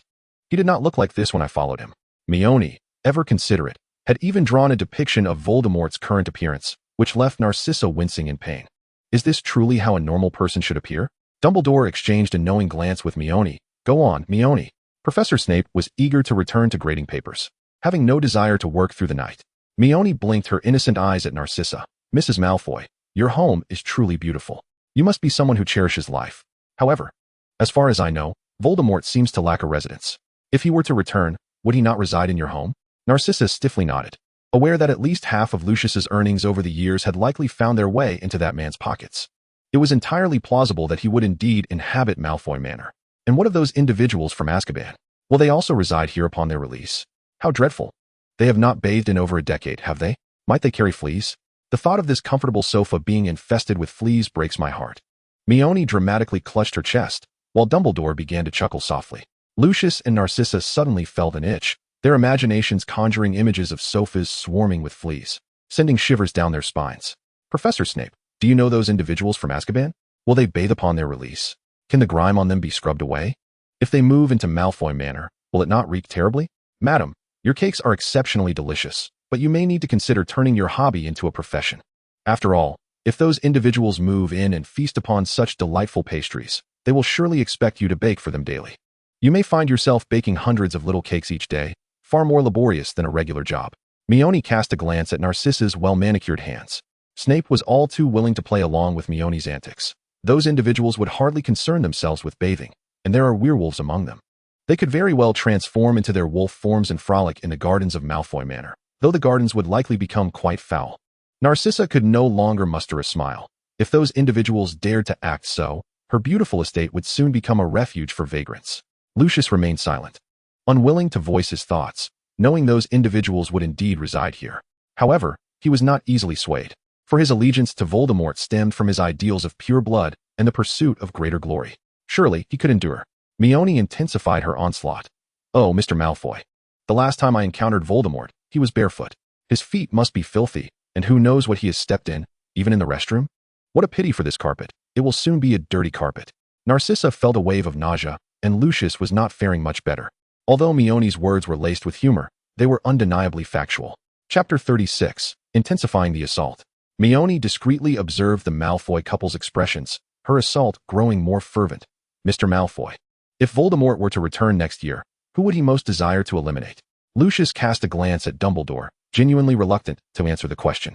He knew full well that if the Dark Lord returned, the first target would undoubtedly be Dumbledore, for he was a significant threat. I believe you are acutely aware that, should Voldemort resurface, Dumbledore would be his primary target. And since Dumbledore remains stationed at Hogwarts, who do you think he would send to carry out this task? Mione fixed her gaze on Lucius's eyes, filled with anticipation for his response. Lucius already had an answer in his heart, knowing that both he and Draco might find it impossible to escape. Should that day arrive, Voldemort would likely task Draco with this mission. Would this individual be someone from outside Hogwarts, or someone within its walls? Could it perhaps be Draco? After all, he is someone who could approach Professor Dumbledore directly. Narcissa's hands, resting at her sides, trembled as if charged with electricity. She understood all too well that man was indeed capable of such actions, showing no regard for the fact that Draco was still a child. Mione, observing the silent couple, poured more fuel onto the fire. Professor Snape, do you believe Voldemort would spare a child? If that child's family has already pledged their allegiance to Voldemort, would he show mercy simply because the child is young? Or would he be indifferent to the child's age, using them without hesitation as long as they could serve him? Snape was eager to cooperate with Mione. He would not care whether the individual is a child. Regulus Black is a living example. The entire Black family was in service to Voldemort, yet he did not spare the teenage Regulus Black. However, the Black family might view this as a form of honor. Narcissa felt a sharp pang in her heart at the thought of Regulus. Her cousin had been so young when he perished. Back then, he was still a mere child, working for Voldemort before even graduating. She fervently hoped Draco would not follow in his footsteps. Oh dear, Draco may find it difficult to find a partner in the future. Once those released from Azkaban move into Malfoy Manor, it may not even retain the Malfoy name anymore. After all, How many people would wish to marry into a family burdened with caring for numerous individuals? However, marrying into a family equally loyal to Voldemort might not pose a problem. Mione shook her head with a sigh, her fingers brushing against a suddenly materializing notebook behind her. Hee, mission accomplished. The thought of such a beautiful estate becoming a den of chaos, with soft carpets soon teeming with fleas, pained her immensely. Mr. Malfoy, may I call you Uncle Lucius? You see, Draco and I are quite good friends, and I have promised him that I will lend him a hand in the end. Regardless of whether you are allied with me or not, I shall save him. Hearing Su Miaomiao's words, Lucius understood that she intended to assist Draco eventually. He was uncertain of the extent of Dumbledore's hidden cards and dared not casually agree to betray their cause, for Voldemort would indeed take his life. Oh, certainly, my dear. Lucius replied. Draco has mentioned you often in his letters. He regards you as an exceptionally talented young witch. Uncle Lucius, could you do me a favor? Su Miaomiao inquired. I wonder if you are adept at the Fiendfire curse. Lately, I have been studying various individuals and how their magical output differs. I am curious if this variance affects the internal and external temperatures of the Fiendfire. You know, when environmental pressure changes. The collision frequency and reaction rate of the reactant molecules also shift. As pressure increases, the distance between the reactant molecules decreases, leading to more frequent collisions and an accelerated reaction rate, which naturally elevates the flame's temperature. Conversely, a decrease in pressure could result in a lower flame temperature. Wow. I have already witnessed the Fiendfire conjured by Professors Dumbledore and Snape. I am eager to conduct further experimental trials to thoroughly investigate this topic. Su Miaomiao was aware that these wizards had not studied chemistry or physics, so she spoke nonsensically to bamboozle them. Lucius, though perplexed, respected her curiosity. With a gentle wave of his wand, Fiendfire surged forth like a waterfall, instantly igniting the notebook. Dumbledore, seeing this, hastily added more flames, fearing that the Horcrux would not be destroyed. Suddenly, the notebook began to emit black smoke, and a soul shot forth, wailing in agony. Lucius, it is you. I shall not let you escape. And with a pop, it disintegrated into ashes. In that moment, Lucius recognized the soul. It was none other than Voldemort himself. Dumbledore, with a cheerful demeanor, said to Lucius, Mr. Malfoy, you have destroyed a Horcrux of Voldemort's. You are now in quite a predicament. You must ally with us, for I suspect he will not spare you for this act. Lucius felt as though he had lost all strength and means. He was a fool. How he had thought that the notebook appeared familiar. It was indeed the one Voldemort had entrusted to him. Yet, he had been completely unaware that it was a Horcrux.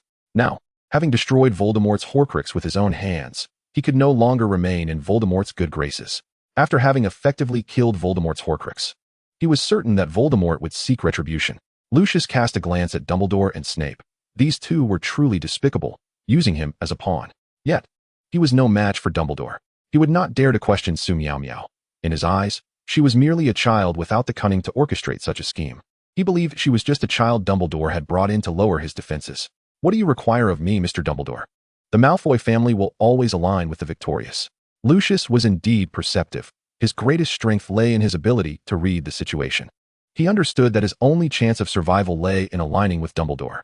Having destroyed the Horcrux, whether willingly or not, Voldemort would not spare him, and he needed to find another protector. Pleasant cooperation, Lucius. I can assure you that I am unsure if there is any connection between Horcruxes. Perhaps you have destroyed this one without Voldemort even knowing. However, I believe he has little chance now, for we shall undoubtedly triumph. Aligning with us will be the wisest decision you have ever made. For now, you need only to investigate Voldemort's previous identity and background. I trust this task will pose no difficulty for you. Dumbledore grasped Lucius's outstretched hand. Lucius silently exhaled in relief upon hearing that there might not be a link between the Horcruxes. Yet, Dumbledore's confident assertion of victory made him reflect on his own perceptiveness. He had effectively become a fence-sitter. As long as there was no communication between the Horcruxes, regardless of which side emerged victorious, his own interests would remain unscathed. Narcissa observed the scene before her, fervently wishing for Dumbledore's victory. For Draco's sake, she could not bear the thought of Voldemort prevailing. Nothing was more crucial than her son's safety. At the very least, Dumbledore would not send Draco to assassinate Voldemort, whereas Voldemort would undoubtedly compel Draco to target Dumbledore. Lucius assured that he would complete the task promptly. At Hogwarts, upon returning, Miaomiao hastily went to bed. She had been weary during her time at Malfoy Manor. Professors Snape and Dumbledore had further discussions, allowing her to leave first. Host, what was that fire thing you mentioned at Malfoy Manor? 666 inquired, observing the yawning host. Su Miaomiao lay in bed, reluctant to open her eyes. I was merely speaking nonsense. They know nothing of these matters. so I threw around some lofty-sounding terms to deceive them. 666 had thought it was genuinely scientific and expressed his confusion over why he couldn't find relevant information. Truly, you are clever. Chapter 37, Final Examinations. Oh my goodness. Ron, have you never attended class? Professor Flitwick has gone over this question countless times. Hermione exclaimed. Harry, stop gazing out the window at Quidditch. You're about to wear out that page. Hermione felt as if her head might explode. Final exams were imminent. Yet these two were just beginning to study. Ron cradled his head, groaning in agony. Studying is harder than climbing a mountain. Su Miaomiao glanced at Ron's pristine book, as fresh as if it had just been purchased from the bookstore, and then at Draco's tome filled with notes. It was evident that Ron had hardly touched his books. If only Harry and Ron could commit themselves to their studies, it would be a miracle. In her past life, Miaomiao, as a diligent university student, would never have touched her books until finals week. Now, with the end approaching, she began frantically copying notes, essentially transcribing Draco's work. Fortunately, she seemed to have an advantage, as she grasped the class content even without looking at the text. After all, Hogwarts did not test the definitions or properties of magic. Pansy and Daphne sat on the other side, eagerly plotting their business ventures, while Blaise buried himself in his studies. Theodore occasionally offered him advice, and everything was harmonious, though soon everyone would be flat on their backs. As finals approached, Hermione proposed tutoring Harry and Ron. Without hesitation, Miaomiao volunteered to lead them to the room of requirement. Upon learning this, Draco immediately protested vehemently, questioning Miaomiao, "Why didn't you bring me? Do you no longer wish to play with me?" With no choice, Miaomiao acquiesced to his inclusion, only to find that Pansy and Daphne insisted on joining as well. Their current plans for seizing power had escalated to contemplating how to ensure their fathers met their demise. Such a scenario could easily unfold into a dramatic tale of succession in ancient times. Ultimately, several individuals found themselves compelled to come together, and aside from Miaomiao and Harry, the others were encountering the wish-granting room for the first time. Ron promptly proposed the idea of a room brimming with chicken legs, only to have his culinary dream shattered by Hermione's swift punch. Harry suggested perhaps a room infused with elements of Quidditch. Among those present, only Draco expressed agreement, while the rest voiced dissent. Pansy and Daphne insisted on a conference room suitable for business discussions, preferably featuring a grand round table. Blaise, on the other hand, requested a chamber for cultivation, equipped with a flying sword and a talking spirit beast. Theodore expressed indifference, merely wishing for a space to read. Hermione concurred with Theodore's perspective. As Miaomiao listened to the peculiar requests of her companions, culinary delights, reading, business discussions, and even cultivation novels, she decided to replicate her own room. For she preferred immersing herself in her studies, though, truth be told, it was more about napping. As soon as Ron stepped inside, he was left utterly astonished. Could it be that the school dormitories could be self-decorated? Faced with the pastel-hued room, he found himself at a loss, unsure of where to tread. This was Draco's first foray into Miaomiao's domain, and although it was merely a replica of the wish-granting room, it was no wonder Miaomiao adorned herself like a little cake daily. Her room resembled one as well. Hermione surveyed the one-bedroom, one-living-room layout, astonished to discover a kitchen, and upon closer inspection, exclaimed, "My word, is that a refrigerator?" To her amazement, there was even a television.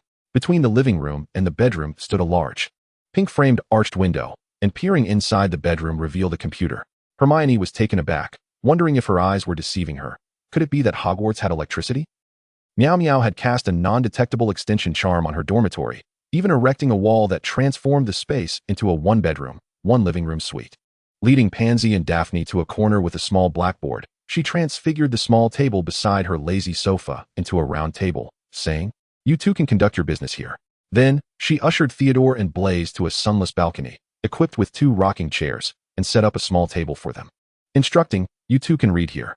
Next, she guided Draco to the sofa, saying, "You can sit here and read, just don't disturb me while I watch television." Finally, she directed Harry and the others to the dining table for a study session while she comfortably settled on the sofa to watch television.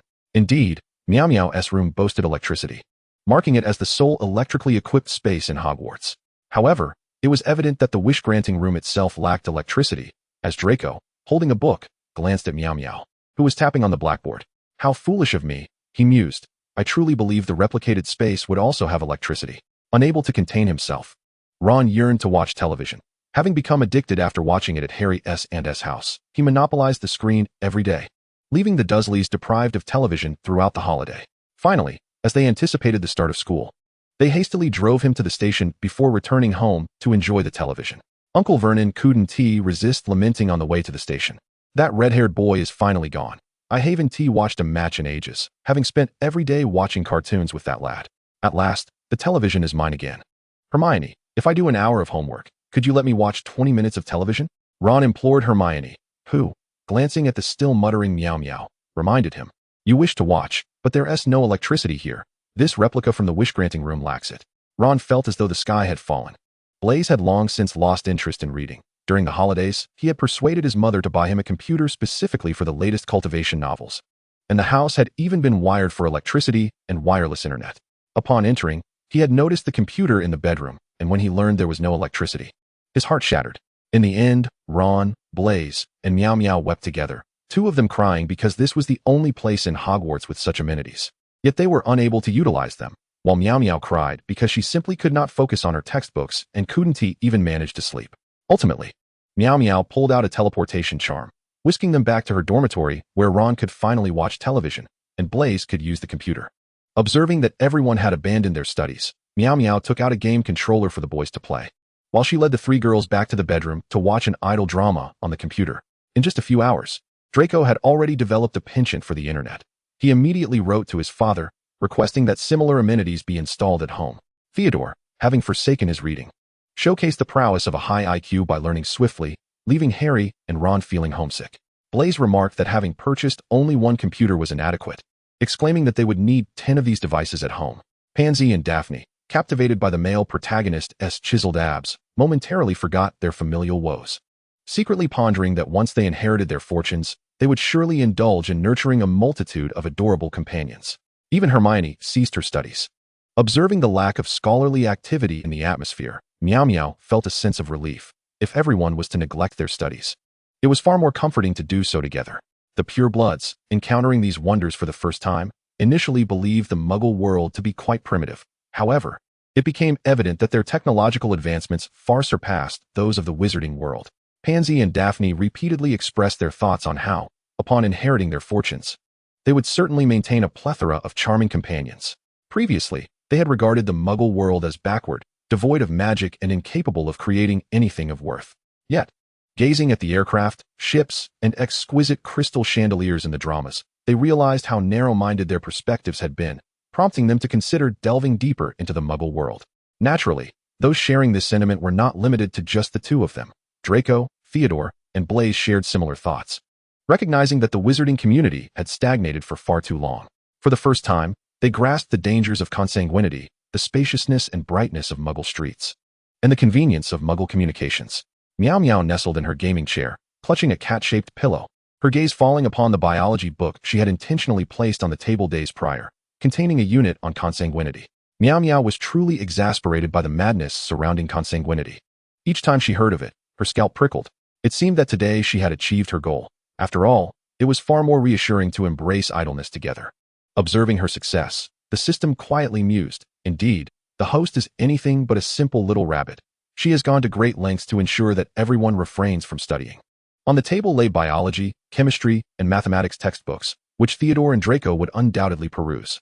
That was precisely Miao Miao's intention. She had long since rejected the outdated customs of pure-blood wizards regarding consanguinity. What dangers could consanguinity pose? Just look at Crabbe and Goyle to find out. Miao Miao pondered. Who on earth invented consanguinity? Chapter 38. Here comes the summer. The final exams at Hogwarts were surprisingly straightforward, at least for Miao Miao, who found them far easier than assessments in language or mathematics. Potion class merely required brewing a potion for scabies, while in charms, Professor Flitwick asked them to levitate their notebooks. In Transfiguration, they needed only to transfigure a piece of chalk into a cup, and the herbology exam involved repotting a mandrake. The examinations for other subjects were not particularly arduous. It was merely the history of magic that required more extensive writing. The others demanded little in terms of written work. To be frank, ever since Professor Quirrell liberated himself from Voldemort's grasp, he has been remarkably fluent in his lectures. Given his previous pace, it was unlikely he would have completed even the first unit by the end of the term.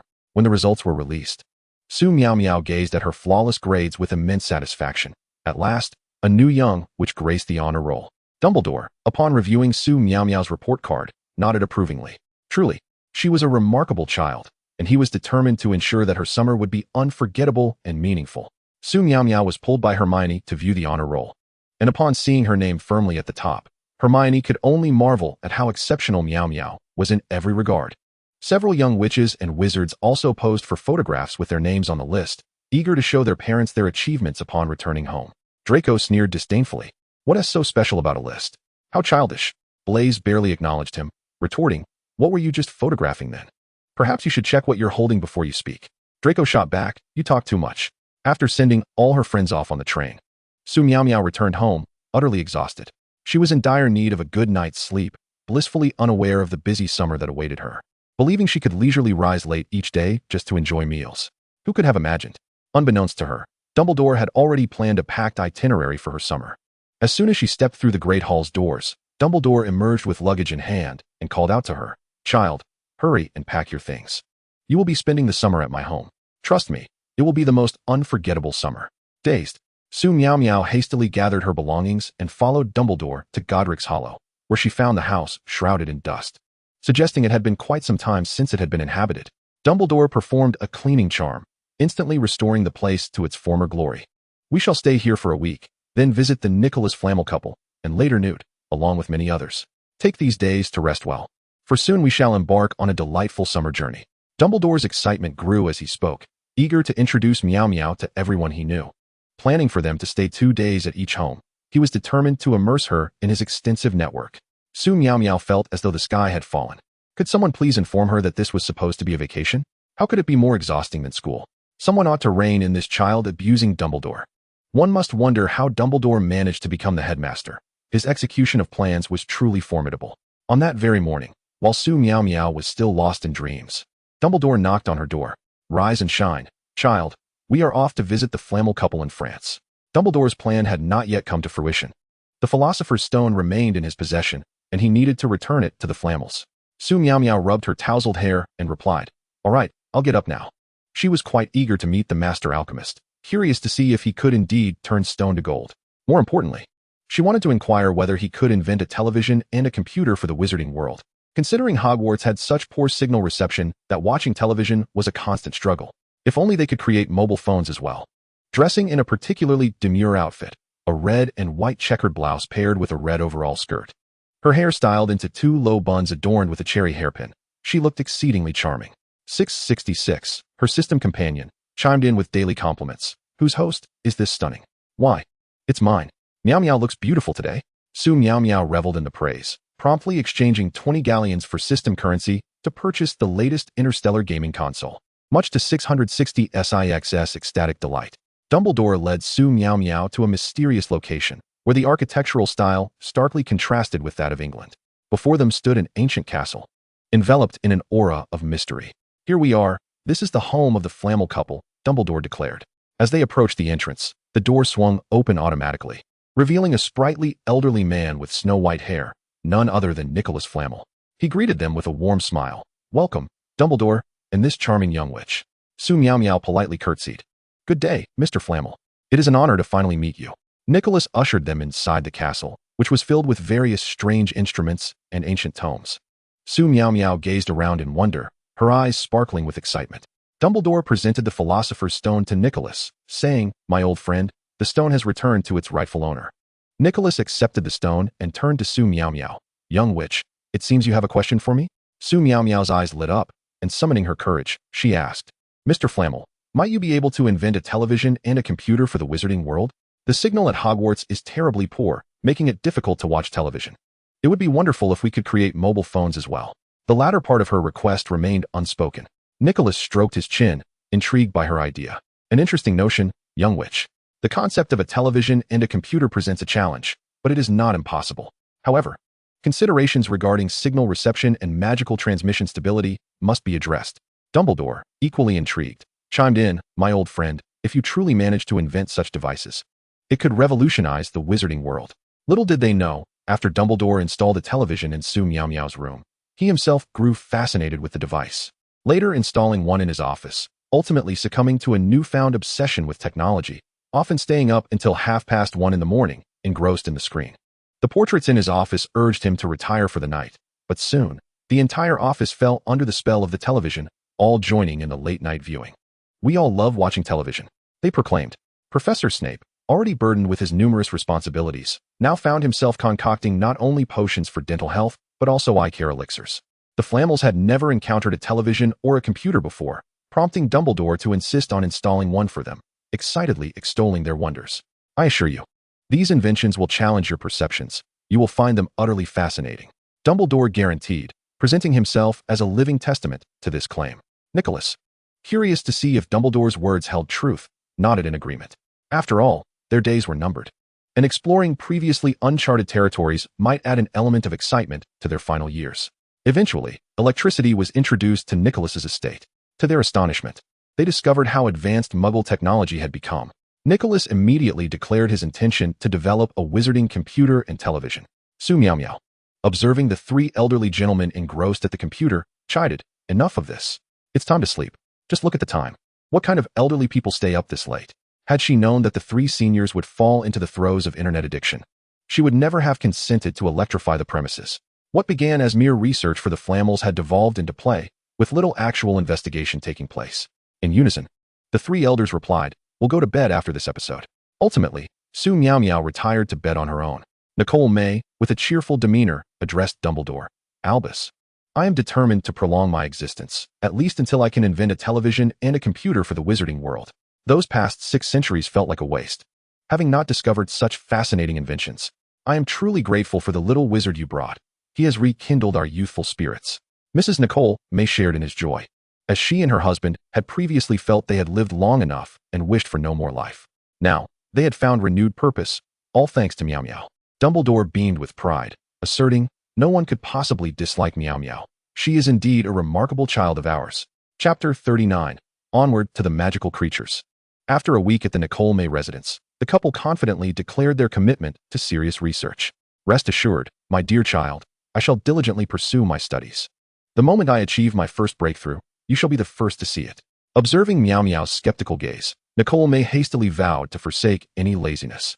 However, Miao Miao was not easily swayed by his assurances, as she often had to nudge him and his companions to engage in their research. Otherwise, these 3 old men could easily spend 20 hours a day online. Ultimately, Miao Miao imposed a limit of 4 hours of internet usage per day, which finally prompted them to return to their studies. Progress in their research began to take shape, and had it not been for the tight schedule of the holidays, she would have relished the opportunity to stay for the entire summer. Miao Miao absorbed a wealth of alchemical knowledge from the Nicole May couple, and was now capable of crafting a magically powered gaming console on her own. The couple lavished her with praise, indulging her to an extent that left Dumbledore quite distressed. He felt compelled to whisk the child away. Perhaps this was what they referred to as intergenerational affection. "Miao Miao, it's getting late. We must make our way to Mr. Scamander's," Dumbledore gently reminded. Reluctantly, Miao Miao bid farewell to the Nicole Mays, saying, "Grandma and Grandpa, please take good care of yourselves." With her curious eyes blinking, she was momentarily distracted by a small creature resembling a twig that darted to her feet, gently rubbing against her leg. Newt, with a jovial demeanor, introduced, "This is a bowtruckle. It delights in the company of kind-hearted individuals." Miao Miao, filled with delight, crouched down to carefully stroke the bowtruckle. Dumbledore observed the scene with a smile, remarking, "Miao Miao, here you will acquire a wealth of knowledge regarding magical creatures." Her eyes sparkled with excitement as she embarked on her new life at Newt's abode. This place was akin to a paradise for her. She could comprehend the speech of every magical creature, and with a bit of training, perhaps they could even serve her tea or knead her shoulders. Initially, Dumbledore harbored concerns about Miao Miao's adaptation to this new environment, but after just 2 days, witnessing her commanding the jungle with such confidence, he began to worry about the safety of the magical creatures instead. Newt, watching Miao Miao converse with a monkey, was filled with admiration. He had never encountered a wizard so fluent in the languages of so many creatures. She was truly a prodigy in the study of magical creatures, and he was determined to nurture her exceptional talent. In the jungle, Monkey One exclaimed, "Miao Miao, the insufferable Niffler has stolen the beautiful stones we found. We must teach him a lesson today." Monkey Two added, "Miao Miao, where is that legendary Monkey King who can transform 72 times? I wish to learn from him." The other monkeys eagerly chimed in, "We want to learn too." Miao Miao reclined comfortably in a lounge chair, blissfully enjoying the bananas just presented by the monkeys, while 2 little monkeys massaged her legs. Such a life was simply enchanting. "Oh dear, don't rush. I shall meet the Niffler shortly. First, let me continue telling you the tale of the journey to the west." Miao Miao silently thanked her fortunate stars for having studied the 4 great classics during her middle school entrance exams. Otherwise, she would struggle to recount the story now. Just as she was about to begin, a thunderbird, radiating brilliant blue light, swooped in like lightning, frantically exclaiming, "Meow meow.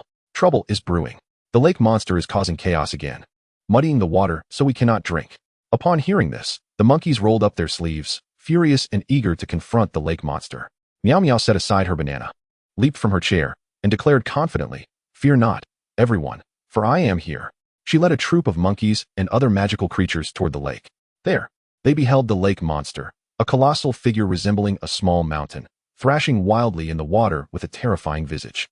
Meow meow, witnessing its distress, felt a pang of compassion. "My dear brother, what troubles you? You appear to be suffering greatly." The lake monster, familiar with Meow meow's remarkable ability to communicate with animals, lamented, "I have an ingrown toenail. I was napping peacefully when a bird came to drink and accidentally pecked my nail. It was already excruciating, and now it feels unbearable. Please, help me." Though Meow meow had never experienced an ingrown toenail, she had witnessed the agony suffered by a roommate during such an episode. She quickly relayed the monster's plight to the other creatures and instructed the monkeys to fetch Newt for assistance. Newt, puzzled by the monkeys tugging him along, wondered if something serious had occurred.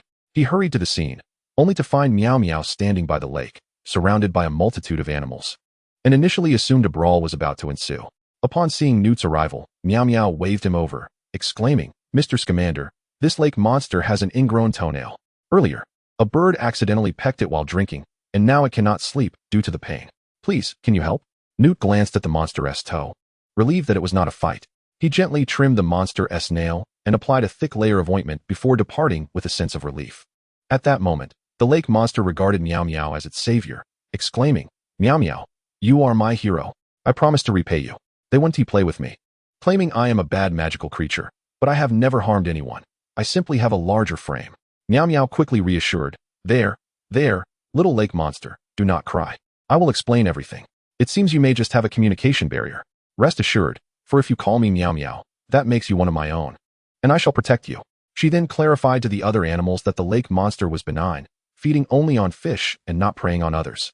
Since assuming her role as the queen of the jungle, Meow meow found her life infinitely more interesting. As the ruler, all creatures in the jungle were her subjects, and she patrolled daily to mediate misunderstandings arising from language barriers, even appointing Monkey Mao as the captain of the forest guard. Wherever Queen Meow meow and Captain Mao went, harmony reigned, misunderstandings dissipated, conflicts resolved, and all creatures lived more blissfully. The little beings would seek Meow meow's assistance whenever faced with difficulties, and she was always eager to lend a helping hand. Recently, Meow meow contemplated acquiring a small cart, as carrying a basket was proving too burdensome. Each time she passed through a community, the locals would insist on offering her fruits, claiming it was a tribute to their queen, leaving Meow meow with no choice but to graciously accept. However, a rule has been established. A clan may contain no more than 3 fruits, and they must strictly be fruits. On a previous occasion, a wolf stubbornly attempted to present Meow meow with 3 butchered sheep, which left her utterly apprehensive. Ultimately, after much persuasion from Captain Mao Mao of the security team, the wolf reluctantly retracted its offer, replacing it with 3 apples for the esteemed Meow meow. The other animals remarked, "Indeed, Meow meow is a considerate ruler, always concerned about our well-being, fearing we might go hungry. Truly, she is the finest of monarchs." Newt, glancing at the bill, pondered, "Why have these animals consumed so much lately? The bill is thicker than usual." If one were to inquire about the purpose of life for the little creatures, they would respond, "In the morning, we enjoy the zookeeper's SBA treatment, and in the afternoon, we gather on the grassy shores of the forest lake to listen to Meow meow's tales. Each day, amidst our chatter, we steal glances at Meow meow. This is the essence of our existence." Newt himself attended Meow meow's storytelling sessions daily, convinced of her brilliance. The animals under her care exhibited remarkable obedience. He wished fervently that she were his student. Thus, the legend of King Meow meow spread throughout the forest. Are you new here? Have you heard the tales of King Meow meow? Of course, she is quite renowned in our tree-guarding realm, though I regret never having met her. Oh, fear not. She mentioned she would return during her next holiday. We all miss her. Then I shall eagerly await her arrival. Chapter 40, On the Cloudy Mountain. Master, I rise daily at 5:30 a.m. and endure an hour and a half bus ride to school. Could you not relocate our mountain to the opposite side of the school? A girl clad in a white hoodie and jeans clung to the leg of a bearded elder. Oh, Meow meow, I wish I could, but alas, it is beyond my power. You cannot yet reside at school. Once you enter high school, your burdens will lighten. The elder lamented. He, too, wished to spare the child this arduous journey. However, Fate dictated that she must remain here for 6 years to overcome one of her 2 tribulations. The final tribulation would ultimately depend on her own fortune. In the end, the elder decided to have 7 senior disciples take turns escorting her to school. On the first day, eldest brother, are we certain we should take the sword? Might we not be seen? A handsome youth in white attire, akin to a figure from ancient tales, wielded a treasured sword. No one shall see us. I have an invisibility talisman. As anticipated, Miaomiao succumbed to motion sickness upon disembarking from the sword. Eldest brother, you may return. I need a moment to recover. Su Miaomiao vowed never again to ride eldest brother's cold sword. On the second day, little Miaomiao, do not fret. I shall soon arrange your hair. A stunning beauty in Miao attire meticulously styled the girl's hair, which was indeed intricate and beautiful. Su Miaomiao felt overwhelmed. Having risen at 5:30 a.m. to catch the bus, she now had to awaken at 5 o'clock a.m. for her second sister to do her hair. She mused that she would have preferred the bus, which would have afforded her an extra half-hour of sleep. Suddenly, a small insect transformed into a larger one, and the two hopped on, applying the invisibility talisman as they headed to school. Su Miaomiao thought, this is far more comfortable than the cold sword. At least I do not feel ill. On the third day, her third sister, an alchemist, could not rise due to late-night concocting. Relying on public transport herself, Su Miaomiao ultimately chose to take the bus alone. Third sister, you should return to sleep. I fear you may collapse from exhaustion. Across from her, the woman's hair was disheveled, her face smeared with soot from the alchemical furnace. Her eyes were barely open, having labored until 5 o'clock that morning, with a mishap during her work leaving her in disarray. In her haste to ensure her junior sister was not late, she hadn't even had time to change clothes. Watching her sister leave, Su Miaomiao boarded the bus. On the fourth day, having risen early, she developed the habit of sleeping in her clothes. The night before, she donned her outfit for the next day, thus saving herself the trouble of an extra 5 minutes to dress. While Su Miaomiao slept, she suddenly felt herself being lifted. Yet she dismissed it and continued to doze. She sensed she had slept longer than usual, and an ominous feeling of tardiness jolted her awake. A muscular figure was carrying her. It was her fourth brother. Relieved, she resumed her slumber, as she realized she would not be late. Her fourth brother, a physical cultivator, possessed immense strength, choosing to carry Miaomiao to school, sprinting faster than the cars on the road. Passers-by could scarcely believe their eyes. With such speed, he could have qualified for the Olympics. Upon reaching the school, her fourth brother roused her. Miaomiao, we have arrived. Ah, we are at school. Thank you, brother. I shall head in. She wobbled slightly as she walked through the school gates. On the fifth day, her fifth sister, a musician, busy with a world tour, opted for a more conventional means of transportation, driving Miaomiao to school. First, she meticulously cleaned the car, inside and out, before spraying it with alcohol. Once inside, she began arranging flowers, practicing calligraphy, painting, and even playing the piano. Su Miaomiao, clutching a vase and with paintings draped over her shoulder, mused that her fifth sister ought to create vlogs showcasing the refined lifestyle of a modern woman. At last, they arrived at school, and without looking back, Su Miaomiao dashed inside. On the sixth day, Su Miaomiao took the bus to school herself, as her sixth brother remained fast asleep, utterly unresponsive. The first 5 siblings were all figures from ancient times, while the sixth and seventh brothers, along with herself, were modern-born. The sixth brother, a mechanical engineering student, was likely up all night working on his forge. Observing his dark circles, Su Miaomiao ultimately decided to take the bus alone. She worried for both her third sister and sixth brother. One risked explosion from alchemical mishaps, while the other faced the perils of his forge. On the seventh day, her seventh brother, a medical student, often muttered to himself about the futility of his studies, lamenting, "How foolish I am to think that studying medicine could save this society. I must be truly foolish." Once a wealthy heir, he had forsaken finance for medicine, and the outcome was clear. He had gone somewhat mad. With a grand gesture, he summoned the family chauffeur to drive Miaomiao to school. As Su Miaomiao beheld 3 Rolls-Royces, she contemplated that she might prefer the simplicity of the bus. Upon arriving at the school entrance, the passengers from the 2 cars behind her disembarked first, forming 2 lines, while the butler exited the front passenger seat. Unfurling a red carpet, Su Miaomiao felt a wave of dread wash over her, but her reaction was too slow. The butler instructed the bodyguards to lay the carpet, and only then opened the car door, proclaiming, "Miss Miaomiao, please alight." The bodyguards echoed, "Miss Miaomiao, please step out." Su Miaomiao clutched her seventh brother's hand, attempting to pull him out as well, not wanting to face the embarrassment alone. "Come on, brother, you must join me. You cannot leave me to face this alone." "No, Miaomiao, I fear the embarrassment." "You go ahead," he replied, extricating himself from her grasp and pushing her out. "I assure you, I merely requested a car." I had no notion the butler would orchestrate such a spectacle. This is not my fault. Ultimately, Su Miaomiao walked into the school, facing the curious stares of those around her, unable to meet their eyes in her utter mortification. That day, a certain short video platform buzzed with the question, "Am I the last to learn this? So this is how the wealthy send their children to school?" Then there was the video of her descending from the car. She had grown weary of speaking, as even her photographs had been unearthed. Fortunately, they were all quite flattering. From that moment onward, she chose to attend school diligently on her own, no longer allowing her seniors to escort her. Taking the bus felt far more secure. Chapter 41. The new semester commences. Dumbledore, accompanied by Miaomiao, visited many friends, including Mad-Eye Moody, Professor Dobby, and the Weasley family. Miaomiao had been staying there for several days, and after entrusting her to Mrs. Weasley, Dumbledore departed. Upon looking around, Su Miaomiao recognized many familiar faces, including Harry from the Weasley household, as well as his cousin Dudley. Mrs. Weasley mentioned that since Ron had already troubled Aunt Petunia over Christmas, it was only fair to let Dudley experience the ambience of a wizarding family. Ginny took a particular liking to Miaomiao. Being an ambitious girl, she had decided to idolize Miaomiao after reading an article about her in the Daily Prophet. Instead of worshipping the savior Harry, Su Miaomiao was utterly oblivious to the plot of the second year. The original Harry Potter in the Pinksy system was completely inaccessible, as if deliberately blocked. It was particularly infuriating that the unreliable 666 elements dared to traverse the story without even knowing the plot. What a futile system. As the storyline shifted to Diagon Alley, they did not use the Floo network this time, as Dudley was unable to do so. Miaomiao proposed that they simply use her teleportation talisman instead. Mr. Weasley was astonished. "Oh, child, this is far more convenient than the Floo network.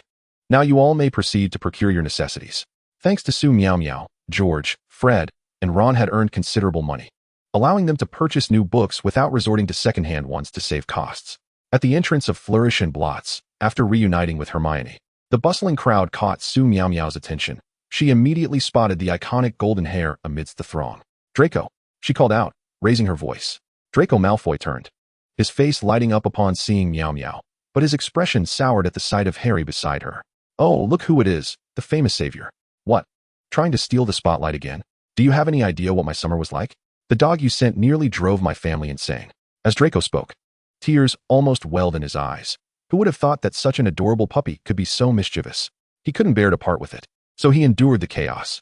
Harry smirked, preparing to retort, but recalled the dog he, Ron, and Dudley had gifted, and merely lowered his head in silence. Just then, the crowd erupted in excitement as Gilderoy Lockhart made his entrance. Harry felt a twinge of guilt. Lockhart remained dashing, his appearance inciting a chorus of shrieks from numerous admirers. He began signing books, causing the throng to surge forward. Miaomiao and the others were swept along, and Ron accidentally bumped into Draco, who glared angrily at the detestable red-haired Weasley. Not only had he gifted him a devilish dog, but now he had also collided with him, nearly igniting yet another quarrel. Su Miaomiao quickly seized Ron's arm, noticing that Lockhart seemed to gaze at her a moment longer than necessary. At that instant, Lockhart strode toward Miaomiao, wearing a captivating smile. "My dear lady, might I have the honor of signing for you?" Miaomiao barely registered his words before a wave of envious gasps erupted around her. Indeed, this time Lockhart had not invited Harry, but instead sought the limelight with the rising star Miaomiao from the Daily Prophet. Su Miaomiao found his charm rather greasy. What did he mean by the honor of signing? She had no desire for his autograph. Before she could respond, Lockhart pulled her beside him, surrounded by a flurry of journalists capturing the moment. Lockhart then spotted Harry, exclaiming, "Is that not the illustrious Mr. Potter? Come here." He pulled Harry into the frame as well. "Let us take a commemorative photograph." Lockhart exuberantly draped an arm around Miaomiao, while the other embraced Harry, posing in various stances for the eager photographers. Draco stood nearby, his face turning an envious shade of green as he scoffed. "Humph, just more theatrics." Meanwhile, Ron and Hermione squeezed through the crowd, struggling to catch a glimpse of the spectacle. Once the photo session concluded, Lockhart bestowed autographs upon Miaomiao and Harry, complete with a self-satisfied wink he deemed charming. Miaomiao stifled the urge to roll her eyes and politely thanked him. Suddenly, a commotion rippled through the crowd as a massive owl flapped into view, clutching a letter in its claws. The owl flew directly to Harry, dropping the letter into his arms before soaring away. Harry, perplexed, began to unfold the letter, his expression darkening significantly. Peering over, Miaomiao too furrowed her brow at the contents. It appeared new troubles were on the horizon. Draco approached Miaomiao, urging her to turn around to check for injuries. "That Lockhart is as useless as they come. My mother is utterly infatuated with his books, But we have no need for these textbooks. She insists we buy them. Ron chimed in. Unable to contain himself, my mom and sister are just as enamored with him. These books are exorbitantly priced and utterly useless. He simply wishes to boost his sales. Harry nodded in agreement, glancing at the weighty books in his arms, feeling as though his arms might snap under the burden. Dudley, observing his cousin's frail demeanor, reached over to snatch the books from Harry's grasp. Remember to buy me 6 ice creams later. All right, cousin? Harry looked at Dudley. No way, Dudley. Aunt Petunia won't let you have that many. I can get you 2 at most. After a moment's thought, Dudley relented, conceding that 2 was better than none.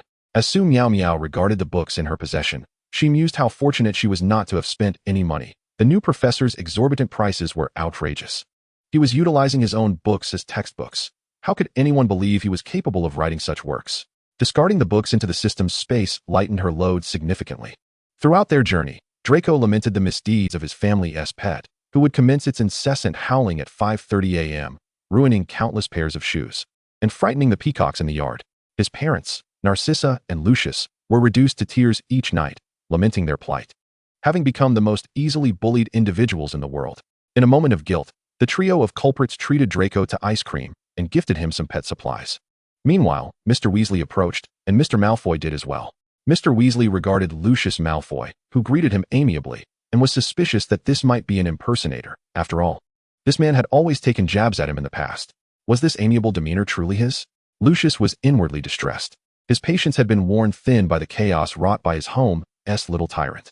Thankfully, Malfoy Manor was spacious enough that the ruckus could be contained, allowing him to find an excuse to venture out with his son to purchase books, as he dreaded returning home to face the little despot.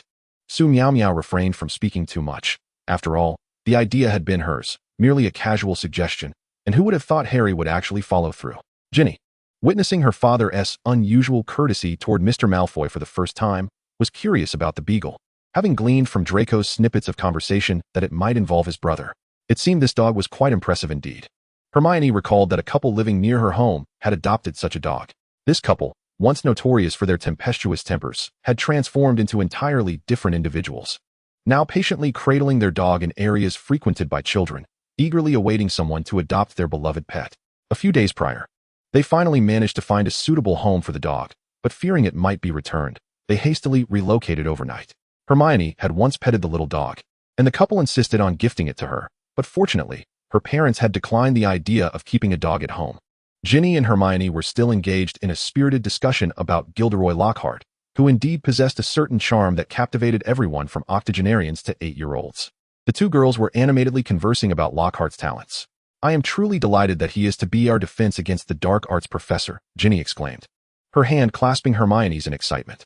Hermione had also read his books and believed Lockhart to be an exceptionally gifted individual. Having someone of his caliber as a teacher promised a wealth of learning opportunities. However, Millicent, Draco, Harry, and Ron, overhearing their conversation, deemed their admiration misplaced. Perceiving Lockhart as nothing more than a charlatan, unworthy of the position and likely to require self-study for this year's defense against the dark arts class. Chapter 42, Return to School. At Hogwarts, first-year students traveled by boat to the castle, while the other years were transported via horse-drawn carriages. The Nightmare, a creature of ebony hue with wings, possessed a dragon-like head, a horse's body, and bat-like wings. Its eyes were a chilling silver, devoid of pupils. Its form bore resemblance to that of a reptile, with a gaunt frame where ebony fur clung tightly to its bones, revealing each distinct skeletal contour, and a long, black tail. Unlike ordinary horses, the Nightmare lacked a coat of fur, its skeletal structure merely enveloped by a thin layer of skin. Its wings resembled those of a bat rather than an angel, composed of a delicate membrane, smooth to the touch akin to high-grade silk, and possessing a cool, almost chilling quality. Legend had it that only those who had encountered death could behold such a creature. Coincidentally, Su Miaomiao had that ability, perhaps as a result of her own brush with death. The subsequent proceedings were unremarkable: the sorting ceremony, the headmaster's address, the introduction of professors, and a collective song. It must be noted that the well-washed sorting hat was indeed clean. The day after the sorting, Su Miaomiao had visited the headmaster's office to wash the hat, which developed a fondness for the little witch who had given it a bath, insisting on gifting her the sword of Gryffindor from within its brim. After the feast, she returned to the dormitory with Pansy and Daphne, unaware that the newly arrived witches and wizards were inquiring about her. With Minnie lamenting and crying for the chance to join Slytherin, Hermione was brimming with anticipation for the defense against the dark arts class. eagerly looking forward to Professor Lockhart's lessons. Su Miaomiao, reluctant to dampen her enthusiasm, merely hoped that Hermione would come to realize the professor's superficiality in due course. Su Miaomiao sensed a gaze upon her, an uncanny feeling that someone was indeed watching. As she traversed the corridor, it felt as though many eyes were upon her. Had she unwittingly become the legendary Miao Miao Wang, the one who saved the unicorn? She was indeed quite beautiful. Yes, she was also exceptionally talented. It was rumored that she could master her courses with a mere glance, achieving top marks in every subject. Whispers of her kindness and extraordinary Eastern magic circulated, painting her as a legendary figure. I saw it on television. She is truly remarkable. My brother, a second-year Gryffindor, mentioned that Miao Miao once taught him the Transmigration spell. She's extraordinary. Really? Isn't she a Slytherin? Shouldn't her relations with Gryffindors be rather poor? Indeed, but Miao Miao doesn't care about house affiliations. She is always willing to lend a hand. She must be incredibly kind. Unbeknownst to Su Miaomiao, these discussions swirled around her as she hurried to inspect her vegetable patch. Unable to visit during the holidays, she had entrusted Hagrid with their care and was eager to see how they had thrived. Upon arriving at the garden, she beheld the lush lettuce and vibrant tomatoes, as well as strawberries larger than her palm and gleaming cucumbers. Though Hagrid had tended to them, she was the one who had sown the seeds, and witnessing their flourishing state filled her with pride in her gardening prowess. Spotting Miao Miao, Hagrid set down his watering can. "Oh, Miao Miao, your vegetables are thriving splendidly. I've harvested several batches of lettuce already, and the tomatoes and strawberries are quite delightful. You should pick them soon." Su Miaomiao had specifically requested Hagrid to harvest the vegetables at maturity, encouraging him to enjoy them himself. Initially hesitant, he finally agreed when she explained that overripe vegetables would only spoil on the ground. Seeing her vegetables flourish brought her relief. "Thank you, Hagrid, for taking care of them. Here are some seeds for you. Lettuce, spinach, cucumbers, and grapes." After Hagrid accepted the seeds, he assisted her in gathering the vegetables. Su Miaomiao stored them in her enchanted space for preservation and summoned 666 to help wash them, ensuring they would be ready for consumption without the need for further cleaning. She also gifted Hagrid a basket of fruits and vegetables before departing, having prepared similar baskets for each professor at Hogwarts, including Madame Pomfrey and Filch. It was no wonder she had such a good rapport. Even Filch, who had caught her out at night, did not remember her name, much to the envy of Fred and George. After delivering baskets to all the professors, she distributed one to each of her friends as well. The rapid growth of her produce was astonishing. Before she could finish one harvest, another would spring forth.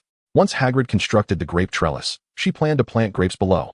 Envisioning picnics and barbecues, the professors expressed their immense gratitude for the fruits and vegetables Miao Miao had sent, wishing to claim her for their own houses, leading to yet another day of envy directed towards Severus.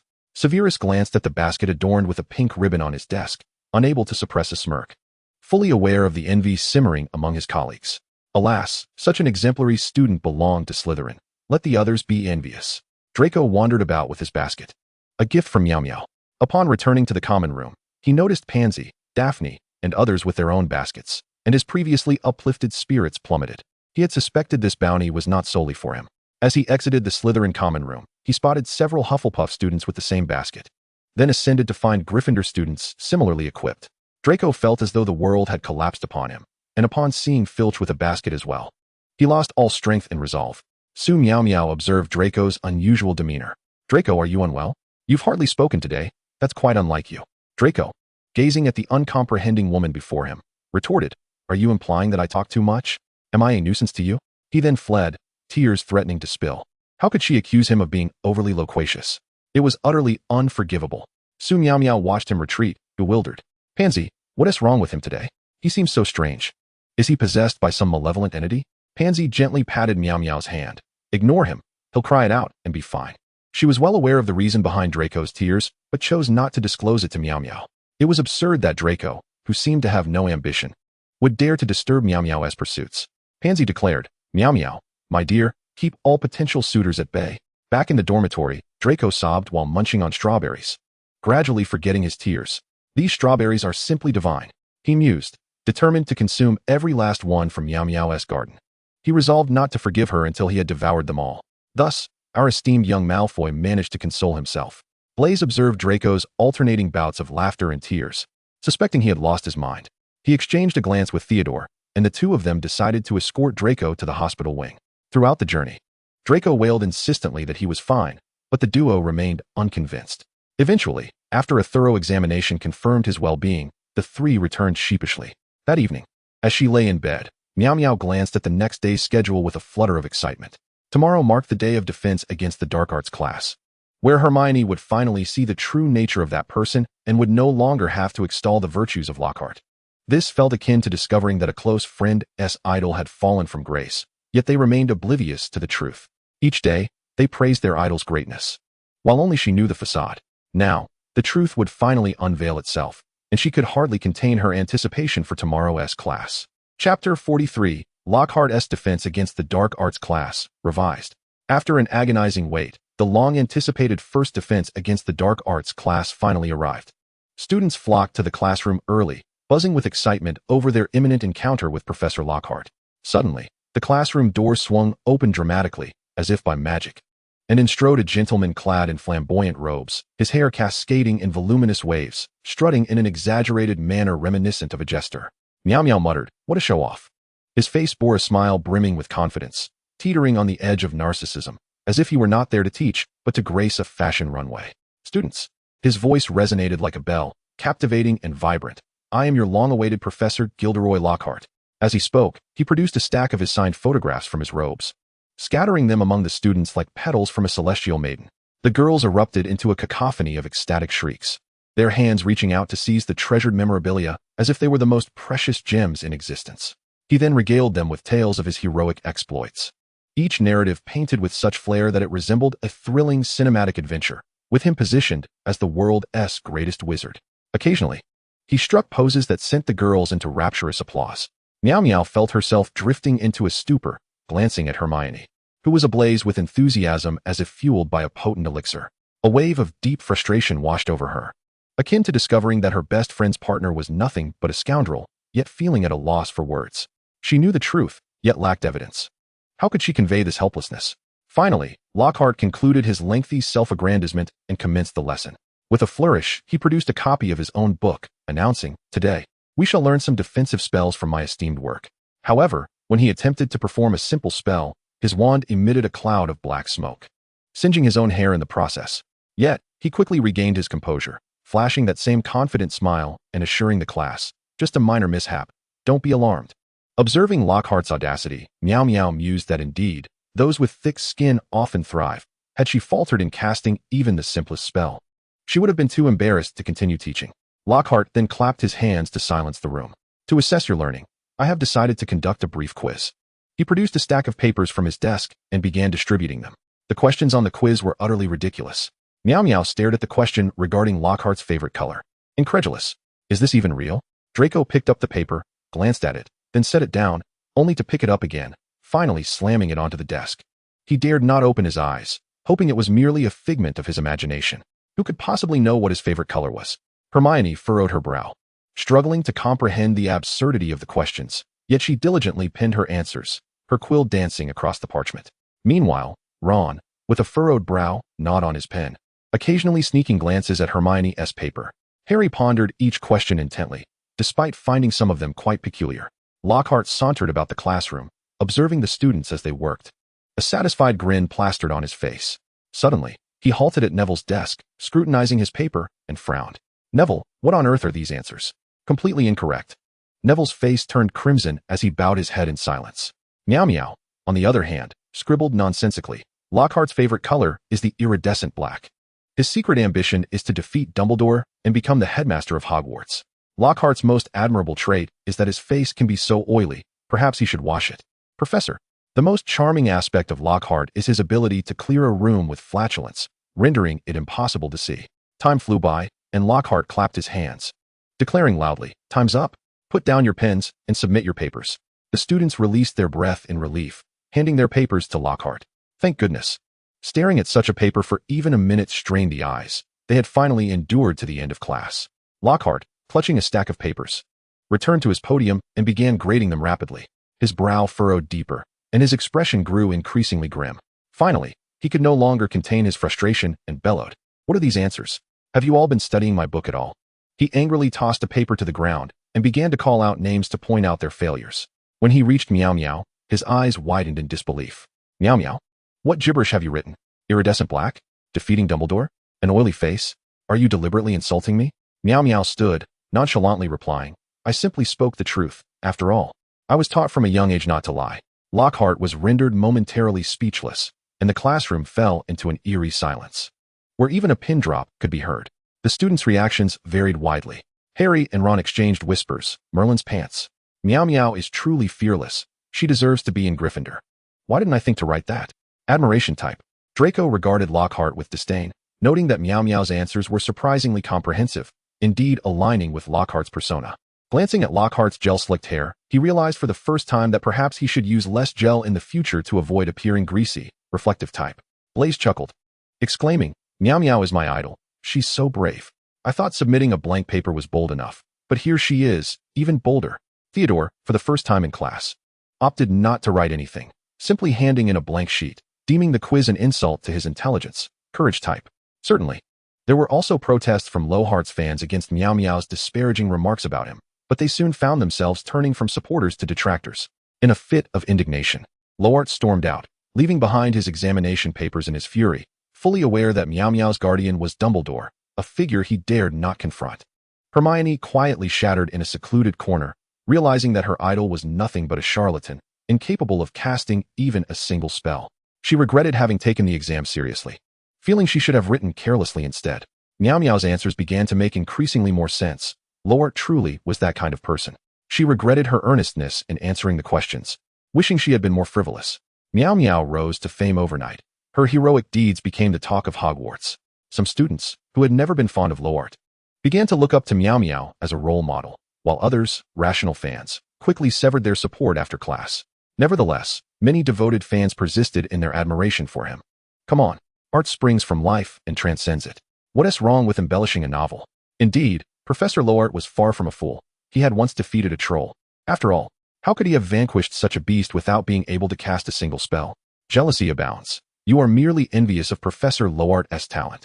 He has written it in his books. How could it possibly be false? Lockhart glared at the collected exam papers, his ire mounting. Lockhart's favorite color was a shade reminiscent of excrement, as noted by Fred Weasley. Oh, duly noted. Lockhart's preferred body part was his posterior, as remarked by George Weasley. His most charming feature? His toes, as highlighted by Stephen Patty from Hufflepuff, duly noted as well. Lockhart's most captivating aspect, however, was his wrinkled visage, as observed by Elena White from Ravenclaw. Meow Meow once inquired of Dumbledore, Professor, why can't you find a more competent defense against the dark arts instructor? Is it the low salary that discourages people? Frankly, I could teach better than this fool. Dumbledore simply smiled, remaining silent, for he understood that this position was not meant to last. One could only find random individuals to fill it. It must be said that Severus had shown remarkable perseverance, having applied for this position year after year. At the edge of the Forbidden Forest, the vegetable patch bore witness to Meow Meow's plight. Oh Merlin, you don't know, Professor Lockhart insists that my hair is unkempt and threatens to confine me, only to have me assist him in responding to fan letters. I am utterly exasperated, Harry exclaimed, pointing to his dark circles as evidence of Lockhart's torment. Draco couldn't contain his laughter. Ha, Potter, you're really quite unfortunate. Meow Meow patted Harry on the shoulder. He could have directly punished you, but chose to find an excuse instead. Now, let us get to work and pick all these newly grown strawberries. Pansy, while picking, couldn't resist tasting more than she collected, gazing at the vast expanse of strawberries and the freshly sprouted grapes. A brilliant business idea suddenly blossomed in Meow Meow's clever mind. She envisioned a pick-your-own-fruit orchard, where entry would require a ticket, allowing patrons to eat freely, with the stipulation that they could only take home one basket filled to their heart's content. This was an ingenious idea. Hogwarts lacked entertainment options, and this orchard activity would undoubtedly be a hit. The thought of earning money rejuvenated Meow Meow. Her back no longer ached, and her hands felt invigorated. The system-generated strawberries bore fruit year-round, ripening in just 7 days. It was a zero-cost, high-return venture. Chapter 44, The Business Prodigy of Hogwarts. Without hesitation, with Meow Meow's persistent persuasion, Dumbledore granted her a plot of land, which, with Hagrid's assistance, was soon planted with raspberries and blueberries. It must be said, the magical seeds, guaranteed express version, began to bear fruit within a week. No advanced techniques were required, and watering was a breeze with a simple charm. Beholding the vibrant strawberry fields, laden with cherry tomatoes and overshadowed by sprawling grapevines, countless little wizards paused to admire the sight. They refrained from plucking carelessly, for these fruits had an owner. Meow Meow promptly established the orchard's whimsical rules, enclosing the area with charming white wooden fences, and erecting a large sign that read Fruit Picking Orchard, with fine print stating 2 galleons per person. A further sign at the entrance outlined essential guidelines. 1. 2 galleons per person, unlimited eating. 2. 1 basket per person. Only 1 basket may be taken home. Fill it as you wish. 3. No damage to plants. Please pick responsibly. 4. Open from 11 a.m. to 8 p.m. As soon as the orchard's announcement was posted, a throng of little wizards arrived, eagerly anticipating the fruits they had long coveted. Though 2 galleons was not a small sum, many at Hogwarts were not lacking in funds. Observing the crowd, Miao took out a megaphone. Please line up, one at a time. No pushing, everyone stay safe. The little wizards obediently formed a queue, handing over their galleons while collecting baskets. Hermione, who had come to assist, diligently tied a red string around the baskets of the little wizards entering the orchard. This string was enchanted to sound an alarm if any wizard attempted to damage the plants. Miao stood at the orchard's entrance, warmly welcoming each arriving wizard. The little wizards excitedly rushed into the orchard, some heading straight for the strawberry fields, carefully plucking the ripe red berries, devouring them without washing. Just as delicious as I imagined, it's incredibly sweet. At that moment, a little wizard accidentally knocked over a strawberry plant, prompting a nearby friend to rush over to help steady it, reminding him to adhere to the rules. One must say, a business will never operate at a loss. Miao's orchard seemed to require a significant investment, yet it was essentially zero cost, as the land belonged to Hogwarts, and the seeds were free from her space. The only expense was labor. By evening, the little wizards departed the orchard with baskets brimming with fruits, their faces alight with satisfaction. Miao, her pockets stuffed with galleons, felt immense fulfillment. These strawberries are exquisite. Look how much I've taken. You can't match my haul. You still need practice. What's it to you? I ate more in the orchard than you did. I'm stuffed. These little tomatoes are incredibly delicious. I devoured 3 whole tomato plants. If you ask me, none of you can compare to me. Look at how high my basket is, he proclaimed while showcasing his towering collection of fruits. Grateful that his father was in civil engineering, having taught him how to build a solid foundation from a young age, which now proved beneficial.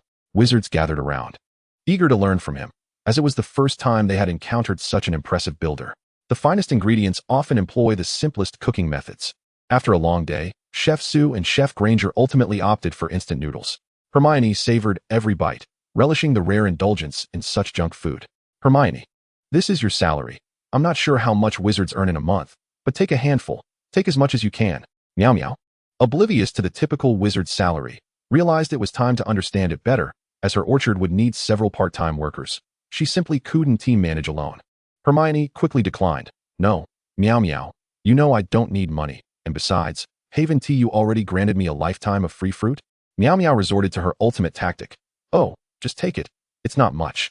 She forcefully stuffed galleons into Hermione's pocket.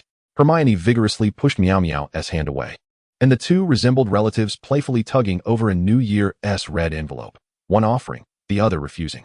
Ultimately, Hermione was unable to persuade Miao, and both of them were drenched in sweat. In the end, under Dumbledore's guidance, Miao successfully recruited 3 part-time students, each of whom was a young wizard receiving poverty assistance from Hogwarts. Grateful for Miao's offer of a monthly salary of 60 galleons, they promised to work diligently. Do not be anxious. This job is quite simple, and I am confident you will perform splendidly. From now on, the first of every month will be payday. I hope you all take this position seriously, as there will be more opportunities in the future. Miao gazed at the trio before her, hoping they would fulfill their duties so she could indulge in sleep every day. After all, how often does a behind-the-scenes boss come to work? As she surveyed the myriad seeds in her space, Miao resolved to cultivate more land and plant an abundance of fruits, aspiring to become a commercial giant at Hogwarts. Looking at the vast expanse of empty land, she envisioned blueberry patches here, fig trees there, raspberry bushes in another spot, and a section devoted to pineapples. The more she imagined, the happier she became, as if she had already ascended to the throne of fruit cultivation. Without delay, she hurried to seek an audience with Dumbledore. Suddenly, a cry for help echoed from the forbidden forest. Miao ventured inside, and as she progressed deeper, the cries grew louder. Who is calling for help? Stay calm. I shall be there shortly, just hold on a bit longer. When she finally located the source of the cries, she was startled to discover a small snake in distress, ensnared in a massive spider's web. The snake was a vibrant green, its tongue flickering, and it appeared utterly helpless. Feeling a pang of fear, Miao nonetheless summoned her courage, drawn by the snake's pitiful cries. She drew her wand and uttered a spell to free the snake from the web. But the incantation seemed ineffective, leaving the snake still ensnared. Just then, A gigantic spider descended from a nearby tree, menacingly approaching the trapped creature. The little snake trembled in terror, struggling desperately against its bonds.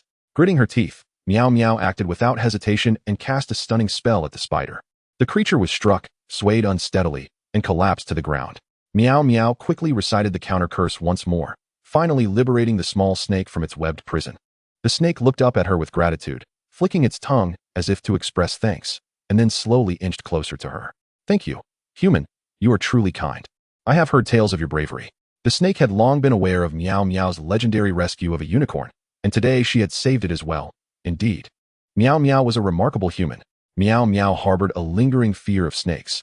As their slick bodies unnerved her, she was even hesitant to touch Neville's toad, feeling a chill at the thought of handling such smooth creatures. No need for thanks. You are injured, and I am not skilled in bandaging. Perhaps you should accompany me back, and I can find someone to tend to your wounds. However, I must admit, I am a bit afraid of you. Would you be able to climb into this basket by yourself? Observing the snake's bloodied belly, she felt a pang of compassion and recalled that Harry could speak Parseltongue, making him a suitable caretaker for the little snake. True to its nature, the small snake sensed Miaomiao's apprehension and, once inside the basket, made a point to cover itself with the cloth. Thus, the pair, one human and one serpent, made their way, shimmering, toward the Gryffindor common room, while Harry remained blissfully unaware of what awaited him. Meanwhile, in the Gryffindor common room, Harry, who had just sneezed, rubbed his nose. Oh, mate. Are you coming down with something? Should I fetch some potion from Madame Pomfrey? Ron inquired with concern. Harry shook his head. I'm fine, Ron. At that moment, Neville burst into the room. Harry, Miaomiao is looking for you. She said it's urgent. Puzzled, Harry stood and followed Neville to the entrance of the common room. Upon spotting Harry, Miaomiao quickly handed him the basket. Harry, this little snake is injured, and I do not know how to bandage it. Since you can speak to snakes, would you help me care for it? Harry, taken aback, accepted the basket. Realizing that Miaomiao was indeed knowledgeable about his abilities, perhaps the rumors of the East fortune tellers held some truth. As he opened the cloth, the small snake raised its head and spoke in Parseltongue. Thank you, human, and please extend my thanks to her. Harry paused for a moment, then nodded at Miaomiao. No problem, I will take good care of it. Miaomiao sighed in relief, smiling. That is wonderful. Please let me know if anything arises. With that, she bounced away, leaving Harry to return to the common room, where Ron curiously leaned in. What is that? Harry recounted the events, to which Ron widened his eyes. Wow. Miaomiao's done it again. But that little snake looks rather intimidating. Harry chuckled. Not to worry, it's quite intelligent. With that, he set about tending to the snake's wounds. Chapter 45. The little snake makes a great contribution. Ron's pet rat, Scabbers, seemed to sense a looming threat, attempting to escape his grasp with the fervor of a startled creature. Unaware of Scabbers' true feelings, Ron could only grip the feisty little creature tightly while muttering, Scabbers, look at the time, stop squirming and settle down for a bit. Ron was oblivious to Scabbers' thoughts. He simply felt that the rat was unusually restless today, as if under a spell. Meanwhile, Scabbers, eyeing the small snake that lurked like a hungry tiger by Harry's bedside, lamented internally. It was not fleeing out of desire, but rather, in fear of becoming the snake's next meal. The little snake, observing the rat, found it amusingly pathetic, deeming it unworthy of its appetite. However, teasing the little rodent seemed like a delightful diversion. After Harry had bandaged the snake, he invited it to slumber beside him. Undeniably, Harry proved himself a true Gryffindor. Undeterred by the prospect of sleeping next to a serpent, returning to her dormitory, Miaomiao still felt goosebumps from her encounter with the slippery creature. Her fear of such beings was profound, but she was grateful that Harry could speak to snakes. It was best for him to handle this good deed, allowing him to amass some merit. That night was destined to be restless for Scabbers. Fred and George, who roamed the halls, observed their younger brother sharing a bed with an unfamiliar snake without questioning or revealing the truth. As long as he is happy, they thought, resigned. Under the cover of darkness, the little snake stealthily slithered from Harry's bed, inching closer to Scabbers, who was nestled in Ron's arms. Scabbers squeaked in terror, struggling futilely. But Ron remained in a deep slumber, undisturbed. Seizing the moment, the snake lunged at Scabbers, who narrowly escaped, darting frantically around the dormitory. What was that noise? Seamus mumbled, rubbing his eyes in confusion. Neville, awakened by the commotion, joined him in turning on the bedside lamp, revealing the spectacle of the snake chasing Scabbers throughout the room. Oh, my goodness, what is happening? Neville exclaimed, astonished. At that moment, Harry awoke to the chaos, quickly calling out, Snake, come back. The little snake, reluctant but obedient, halted and lazily slithered back to Harry's bed, while Scabbers took refuge beneath Ron's pillow, trembling in fear. Seamus and Neville exchanged bewildered glances. Harry, your snake is quite the troublemaker, Seamus remarked, exasperated. Harry awkwardly scratched his head and said, I'm sorry, I will keep a close watch on it. Everyone lay back down, yet Scabbers could no longer dare to close his eyes, spending the night in a state of constant fear. The following morning, Ron awoke to discover Scabbers curled beneath his pillow, his fur bristled and his eyes wide with terror. Ron felt a pang of sympathy as he gently cradled Scabbers in his hands, wondering if the poor creature had experienced a nightmare. He was entirely oblivious to the harrowing events of the previous night. Observing Scabbers in Ron's arms, Harry spoke with a hint of guilt. Ron, I apologize. The little snake may have been mischievous last night. It didn't frighten Scabbers, did it? Ron looked perplexed. Little snake? What did it do? Harry recounted the incident of the snake chasing Scabbers around the dormitory. Upon hearing this, Ron furrowed his brow, looking at Scabbers as he reassured him, Don't be afraid. Don't be afraid. I'm here. I won't let that snake harm you. Upon hearing Harry's words, Scabbers' once terrified eyes flickered with a complex emotion. He shifted slightly in Ron's embrace, seemingly contemplating something. Although Ron said nothing about the snake's behavior, he had already resolved that if the snake harmed Scabbers again that night, he would toss it out. After all, Scabbers was quite old and could hardly endure such turmoil. During class, Ron appeared unusually listless, prompting Hermione to notice something amiss.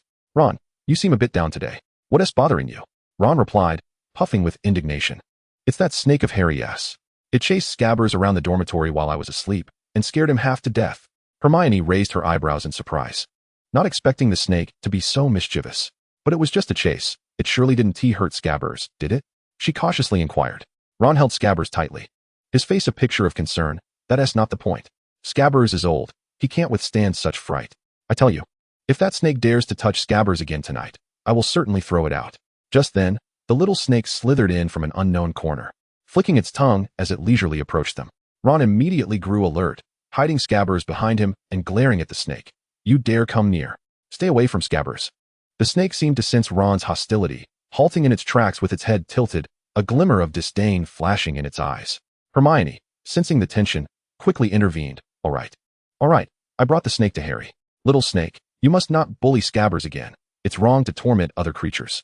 Although Hermione had yet to see Scabbers, she found it hard to understand why Ron kept a rat, believing it to be a large rodent prone to illness. The snake, upon hearing this, lightly flicked its tail, though it remained uncertain if it truly comprehended her words. With a flick of its eyes, it replied, I understand, Hermione.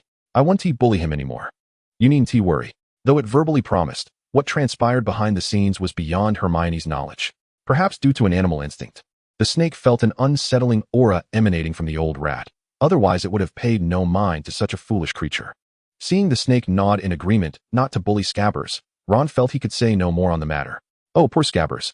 Enduring such torment at his age is truly pitiful. Noticing Ron's concern, Harry promptly reassured him, Do not worry, Ron. I promise I will keep a close eye on the little snake and ensure it does not have the chance to frighten Scabbers again. Harry's tone was resolute and sincere, as if he were making a solemn vow to Ron. Oh, Scabbers, I shall protect you today, so do not be afraid. Upon returning to the dormitory, Ron searched for signs of Scabbers, fearing the little creature might have succumbed to fright. Harry sensed the little snake's excitement within his sleeve and discreetly restrained it, muttering, Behave, don't you see Ron is ready to throw you out? Scabbers cautiously observed Ron's expression, feeling reassured by his evident concern. Having narrowly escaped a precarious situation, he could not afford to be undone by a snake. That wretched serpent would eventually pay for its actions. Meanwhile, Hermione returned to the dormitory, puzzled by Ron's demeanor. He hardly seemed the type to keep a pet. Yet, attributing it to her lack of insight, she dismissed her thoughts. Still unable to comprehend why Ron would keep such a rat close, considering the potential for illness. Reflecting on the Black Death and various plagues, she mused that perhaps Ron should be disinfected, hoping fervently that his rat had been neutered and wouldn't produce a litter of baby rats. At that moment, Scabbers suddenly felt a chill beneath him, unaware that Hermione had already set her sights on his tail. The snake cautiously observed the movements of the young wizards in the dormitory, determined to catch the rat today, sensing an increasingly dangerous aura surrounding it. The rat's shifty eyes hinted at something nefarious lurking beneath the surface. As night fell, and everyone settled down to sleep, a new round of pursuit commenced. Scabbers lay nestled in Ron's arms, when suddenly he felt himself ensnared by something. Opening his eyes, he realized the little snake had bitten down on him, and despite his struggles, he could not break free. The snake had latched onto Scabbers' head, ensuring that this time, the old rat would not escape. Scabbers' struggles awakened Ron. who, upon opening his eyes and witnessing the snake biting Scabbers, panicked and shouted, "Let go of Scabbers, you wicked serpent." The commotion roused the others.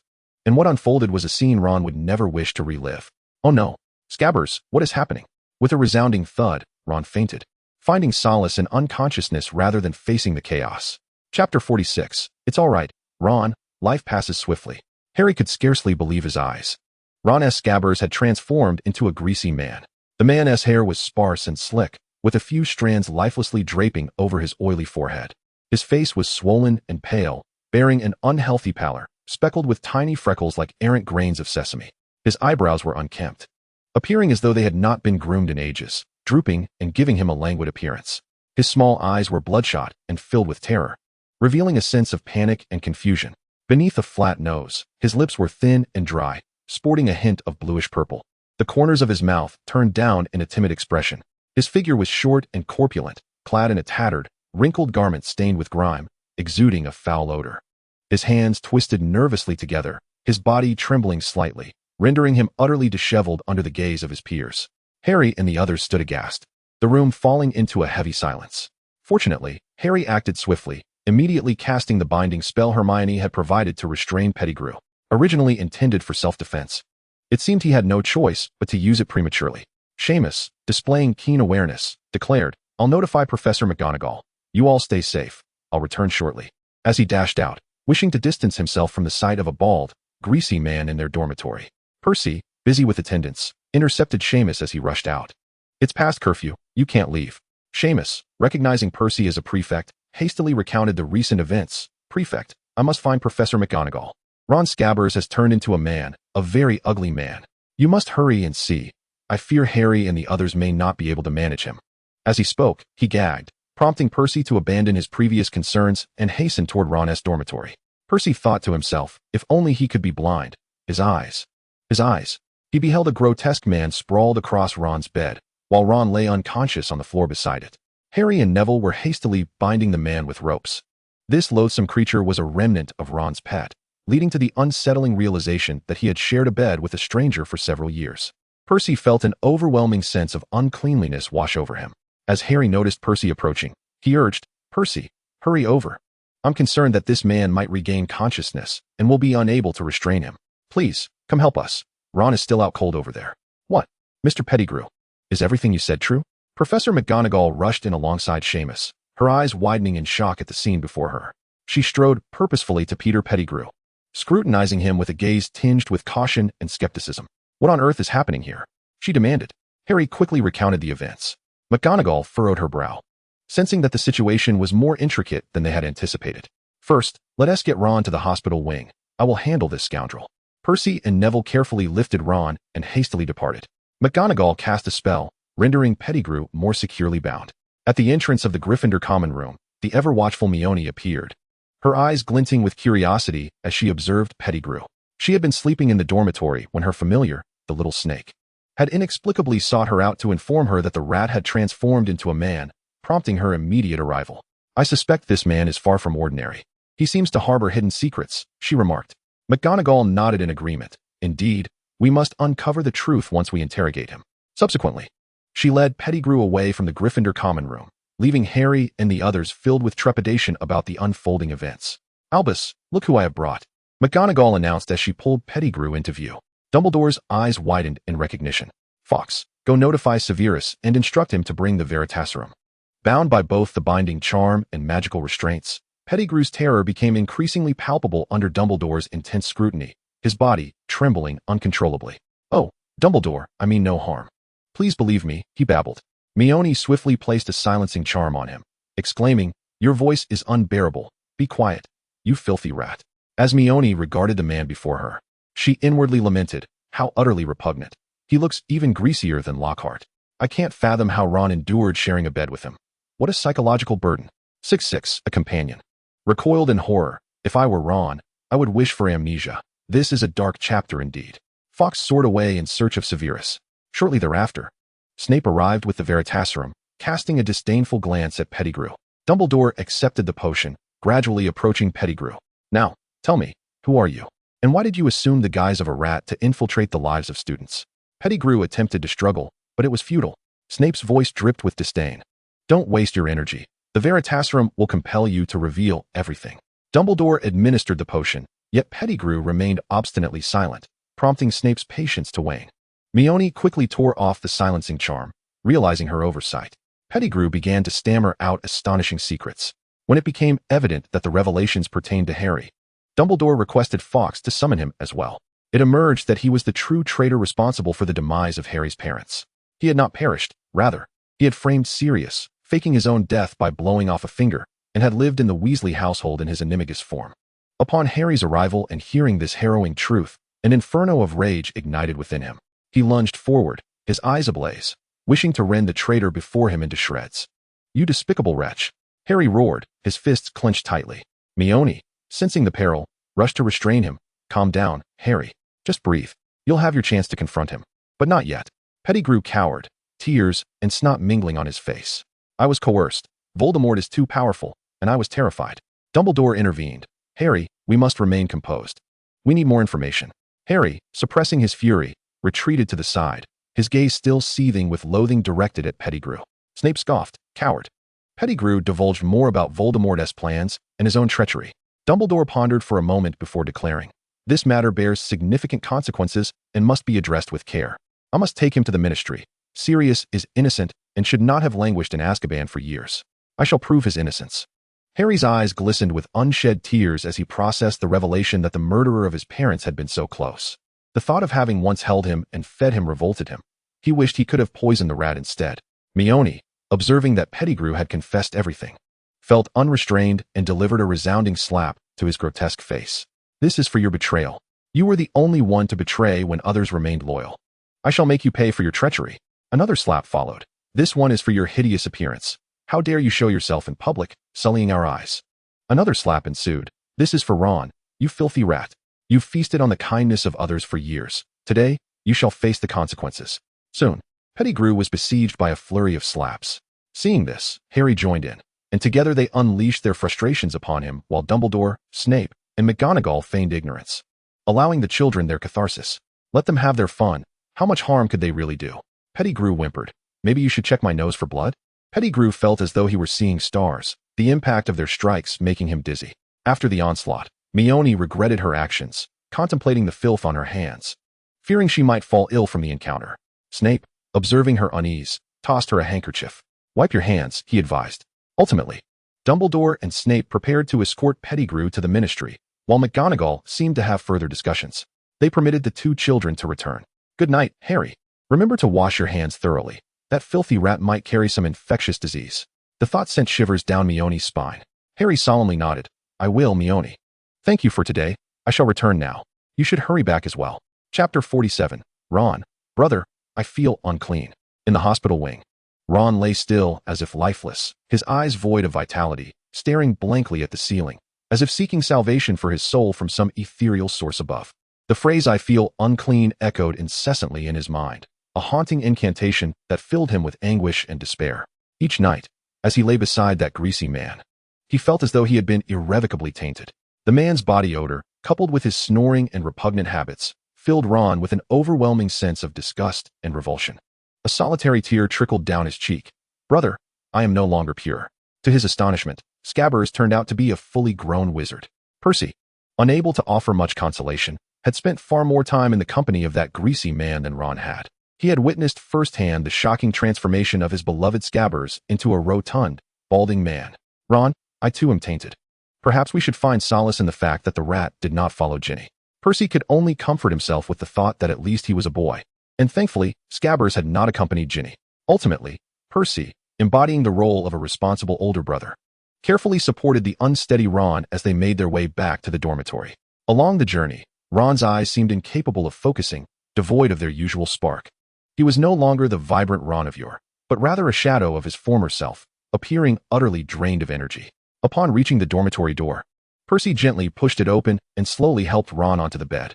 The moment Ron made contact with the mattress, it was as if all his strength had been siphoned away. He slumped down, eyes closed, and seemingly slipped into slumber almost instantly. After exchanging pleasantries with Harry and the others, Percy took his leave, asking them to keep an eye on Ron, for the blow he had suffered that night was substantial. Though unbeknownst to him, a greater shock loomed ahead. He quietly exited and closed the door behind him, exhaling deeply, choosing to indulge in a moment of tranquility to wallow in his own thoughts. This night was destined to be sleepless for some. Harry, taken aback by the fortuitous encounter with the very person responsible for his parents' demise, suspected it must be moaning Myrtle. Her foresight was truly remarkable, a testament to the wonders of Eastern magic. Myrtle had gifted him a small snake and provided him with a binding charm, as it was the little snake that had discovered Scabbers, or rather, the diminutive Peter Pettigrew. What an extraordinary stroke of luck that Myrtle had stumbled upon the snake. Knowing it could understand the language of serpents, and that it had identified Scabbers just days after she had given him the charm. All of this was evidently part of Myrtle's grand design. Harry's admiration for her grew exponentially. Truly, she was the magnificent Myrtle, a celestial being from the East endowed with mysterious powers, and he could hardly contain his eagerness to share his deductions with his roommates. Seamus, upon hearing this, exclaimed, "Merlin's suspenders. Myrtle is astonishingly insightful. I must seek her counsel tomorrow." His admiration for Myrtle was nearly overflowing, and he was impatient to request her to read his fortune. Having previously heard tales of the remarkable fortune-tellers on Chinatown, he was now witnessing their prowess firsthand. Neville chimed in with additional insights. Myrtle must have been aware of everything. She didn't wish to directly hurt Ron's feelings, but instead employed this subtle method for him to discover the truth on his own. She must have timed her appearance perfectly. Harry, struck by the validity of this reasoning, marveled at Myrtle's uncanny ability to show up at just the right moment. Realizing that she had likely known everything long before. Immersed in sorrow, Ron momentarily set aside his own grief. Myrtle's timely intervention was no coincidence. She had deliberately ensured he witnessed everything firsthand, knowing his stubborn nature would have rendered him skeptical otherwise. "I must thank her with Percy tomorrow," he declared, growing increasingly animated, tears flowing unabated. "If it weren't for Myrtle, I would still be sharing a bed with that greasy man." Little did Ron know that this man was not only greasy but also a murderer. The revelation would send him into an even deeper spiral of despair. Meanwhile, in the Slytherin common room, Myrtle remained blissfully unaware of these developments. She gazed at the small green snake coiled around her arm. "You have performed admirably today. I may not be able to keep you, so perhaps I shall see if Harry can take care of you. But for tonight, let us find you a cozy spot to rest." Myrtle retrieved some snake food to feed the little serpent, the true MVP of the day. The snake proudly flicked its tail. I sensed something was amiss from the very start. He exuded an aura of malevolence that snakes detest. This snake food is delightful, however. Myrtle, donning gloves, affectionately stroked the snake's head and wondered why Draco had not yet emerged. Upon receiving Myrtle's summons, Draco assumed she wished to invite him for a nocturnal escapade, meticulously grooming himself and ensuring not a single hair was out of place. However, he had abandoned the slicked-back hairstyle, admiring his handsome reflection in the mirror. He was, indeed, perfection incarnate. Surely, Myrtle must be captivated by him tonight. When Draco finally appeared, Myrtle swiftly drew him close. "This is the little snake. You're not afraid of snakes, are you? It will sleep with you tonight, as I have a slight apprehension of them. I'll take it to Harry in the morning." Draco stared at the vibrant green snake. Bewildered, was this the reason she called him? And she intended to hand it over to Harry tomorrow? Why give it to that pathetic Potter? "I can take care of it just as well, because he speaks parcel tongue and can communicate with snakes." "What? That foolish Potter is a parcel mouth." Draco was rendered speechless. Incredulity and rage etched across his face. That empty-headed, insipid Potter was, in fact, the heir of Slytherin? He would not allow it. Absolutely not. Myrtle, aware that conversing with animals was a rare gift, had not seen the Chamber of Secrets and was oblivious to the significance of the Slytherin heir. "But I can speak with snakes too. I know it's a rare ability, but Princess Sophia can communicate with animals as well. Who knows? Perhaps Harry is a princess too." Draco gazed at Myrtle in shock. "You have no idea what this implies. Being a parcel-mouth is the mark of the Slytherin heir. Legend has it that only the descendants of Slytherin can converse with snakes. How could Potter possibly be the heir? This is utterly absurd." His brow furrowed, disbelief and fury evident in his expression. Myrtle blinked, somewhat perplexed. "Is it really that remarkable? Then perhaps I am the heir of Slytherin. If Harry, a Gryffindor, is indeed the heir, Salazar Slytherin would surely be furious." Draco, exasperated, stamped his foot. "You don't understand. When Slytherin founded the school, he left behind a chamber that could bring great calamity to the institution, rumored to purge all Muggle-born students. My father has spoken of it, but I must learn more and confirm with him." Myrtle, after hearing this, handed the little snake to Draco. Realizing that this matter would require the headmaster's insight, "You take care of the snake tonight, and in the morning, write to your father. I will consult Dumbledore. We should compile our information, as the chamber has yet to present itself. It is best to extinguish any potential danger at its inception." Draco reluctantly nodded, cradling the snake.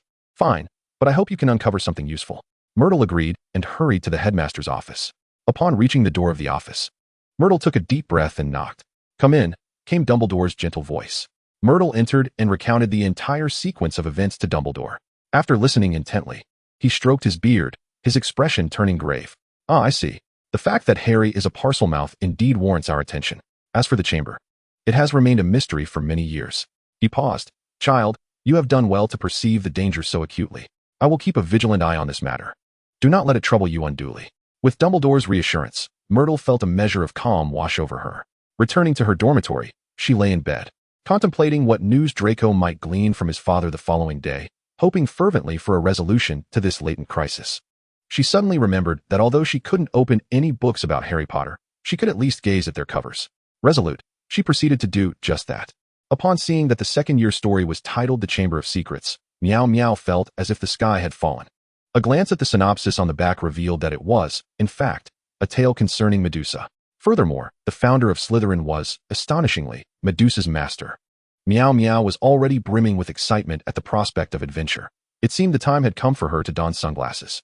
Tomorrow, she would have the Weasley twins promote a pair of shades.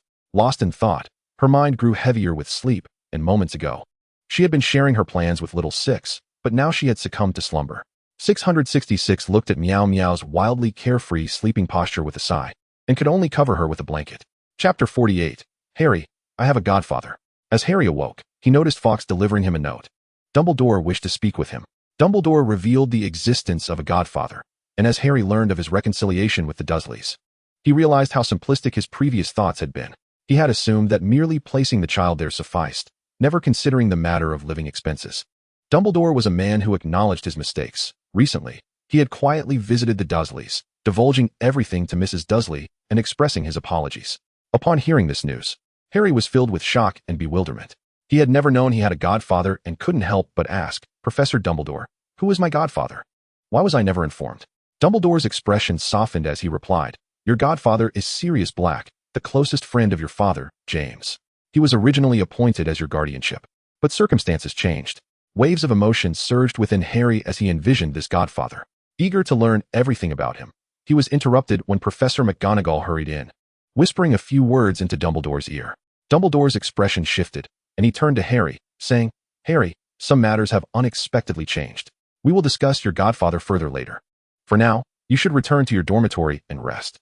Though perplexed, Harry complied, returning to his dormitory with a heart full of anticipation and curiosity. Lying on his bed with images of his godfather dancing in his mind, Harry shared the entire revelation with Ron, who, upon thinking of the greasy, balding man, felt a wave of disgust. Not only was he greasy, but he was also the murderer of Harry's parents. At that moment, Ron wished for that rat to remain in Azkaban for eternity. Harry even wrote to Miao Miao, informing her of his new godfather, to which she responded with delight, thrilled that Harry had another person to love him. Now, armed with the synopsis, Miao Miao immediately listed the significant events occurring from the 1st to the 7th year. First year, the Philosopher's Stone. Second year, the Basilisk, heir of Slytherin, the Chamber of Secrets. Third year, apparently related to Harry's godfather, though the story had been foreshadowed. Fourth year, the Goblet of Fire, Triwizard Tournament. She was aware of this, noting that a very handsome Hufflepuff upperclassman had died, most likely Cedric. Fifth year, the Order of the Phoenix, Dumbledore's secret organization. Sixth year, the Half-Blood Prince, with no known major events. Seventh year, the battle, with many lives lost.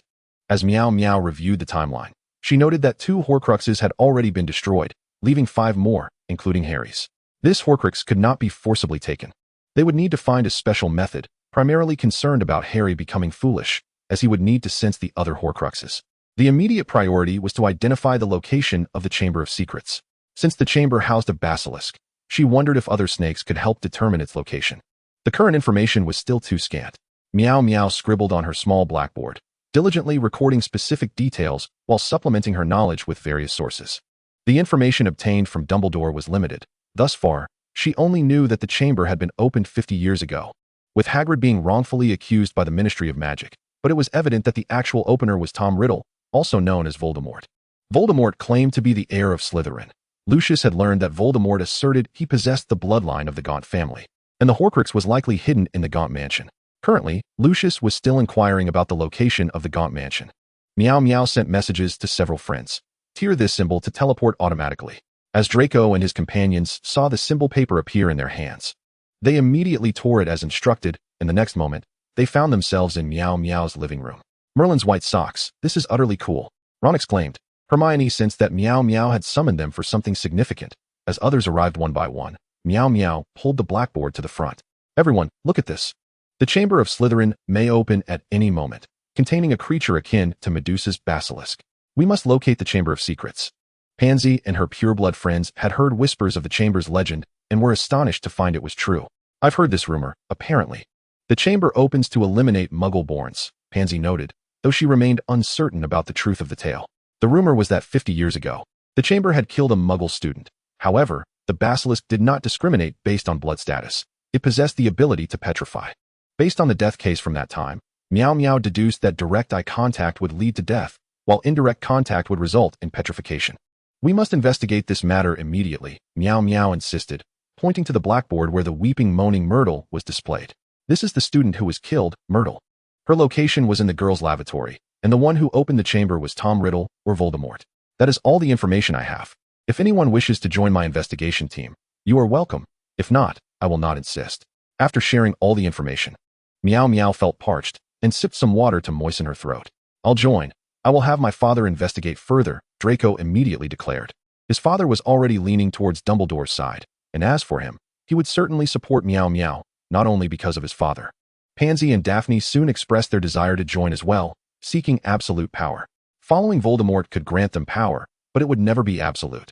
True power was best kept in one's own hands.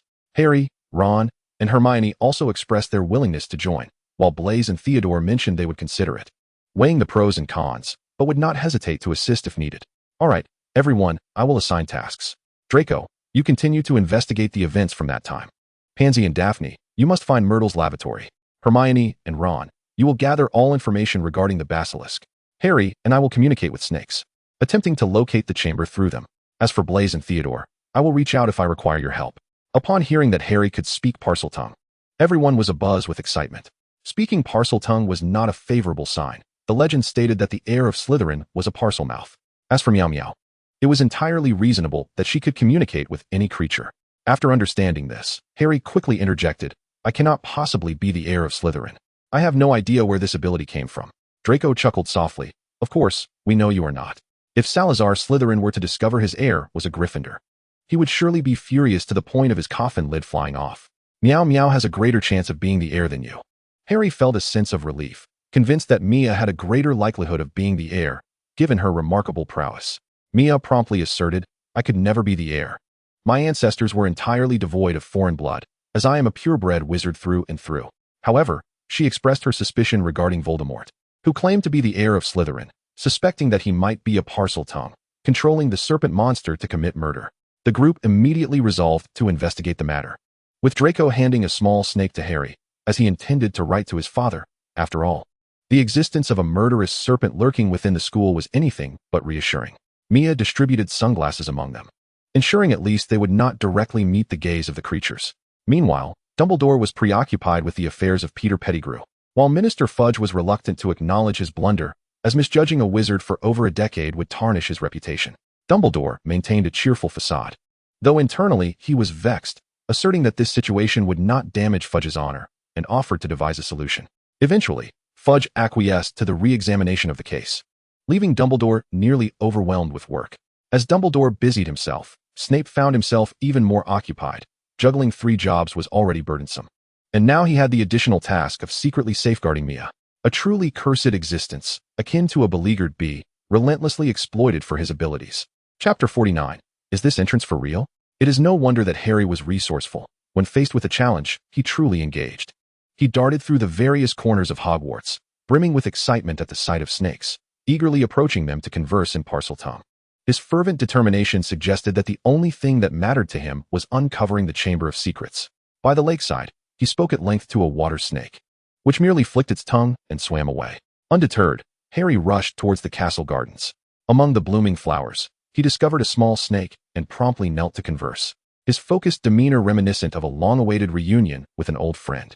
His classmates observed him with bewildered expressions, some whispering amongst themselves. What has gotten into Harry? What is he babbling about? I can't understand him. Has he gone mad from Wood's training? Did you hear? Wood has been standing by Harry's bedside at 5 in the morning to wake him for Quidditch practice. I'd be terrified if I woke up to find someone standing there. No wonder he's acting strange. I'd be driven mad too. Poor Harry. He's clearly struggling, now talking nonsense. Yet Harry paid no heed, continuing his quest for serpents to converse with, fixated solely on solving the enigma of the school. On this particular day, Wood had not monitored Harry, and rumors circulated that he had indeed lost his sanity, driven to madness by Wood's rigorous training. Was he truly that intimidating? After all, he merely stood by Harry's bedside at 4:30 to rouse him. The early bird catches the worm, he thought, believing that without proper morning training, claiming the Quidditch trophy would be unattainable. Wood felt wronged. Word was spreading that he had driven Harry to madness, scaring off potential recruits for the Quidditch team. He was innocent of such accusations. Observing Harry conversing with snakes in a corner, Mia felt a twinge of mischief, as if her wallet might vanish should she pass by. Listening to the murmurs of passing wizards, she suddenly felt the weight of her idol status. She could never bring herself to lie on the ground, communicating with snakes under the scrutinizing eyes of her peers like Harry did. It dawned on her that Harry was the protagonist, and perhaps it was she who lacked a sense of humility. That evening, Mia began to compile the clues gathered throughout the day. Pansy and Daphne had discovered a weeping, moaning Myrtle in an empty lavatory on the second floor. Draco received information confirming Voldemort's claim to be Slytherin's heir, and that the chamber had indeed been opened 50 years prior, though little else was known. Ron and Hermione scoured the library, utilizing Harry's invisibility cloak to access the restricted section. Their findings corroborated Mia's hypothesis. Direct eye contact would lead to death, while indirect contact could result in petrification. A nameless little snake revealed that its great-great-grandfather had encountered the basilisk in the pipes, but the details remained hazy. It seemed Myrtle could serve as a crucial lead. If left unchecked, the basilisk could wander the Hogwarts corridors through the pipes, awaiting someone to awaken it.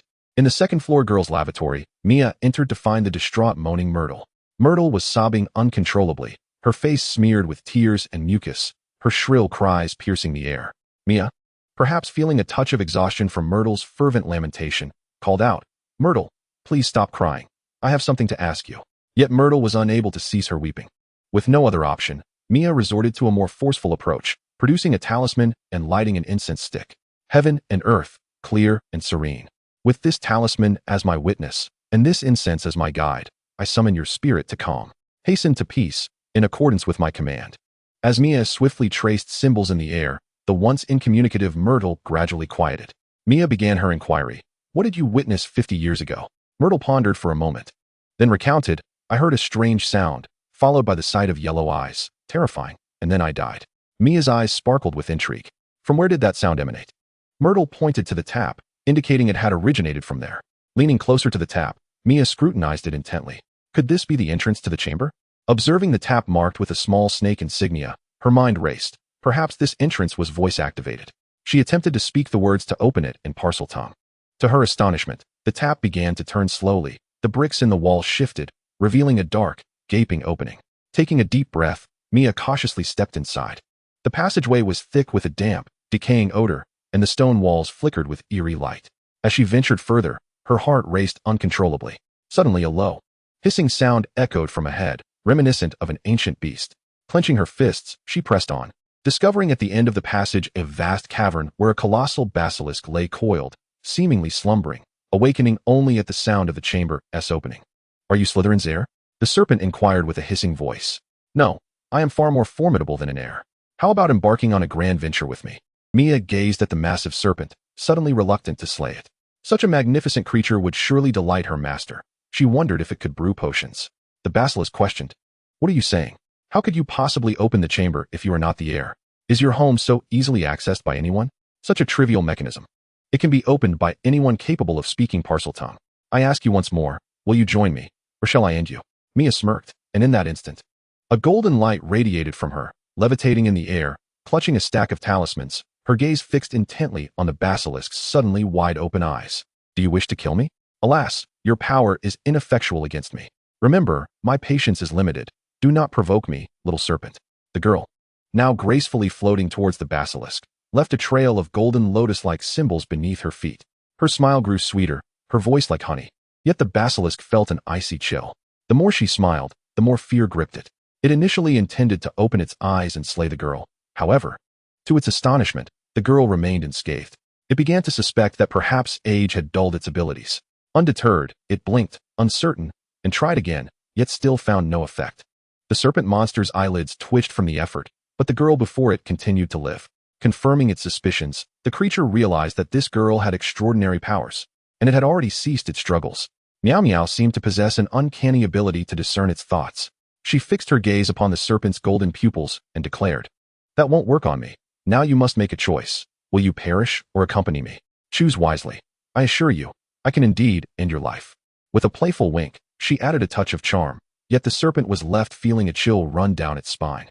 The serpent, being perceptive, understood the dynamics of absolute power and thus chose to submit.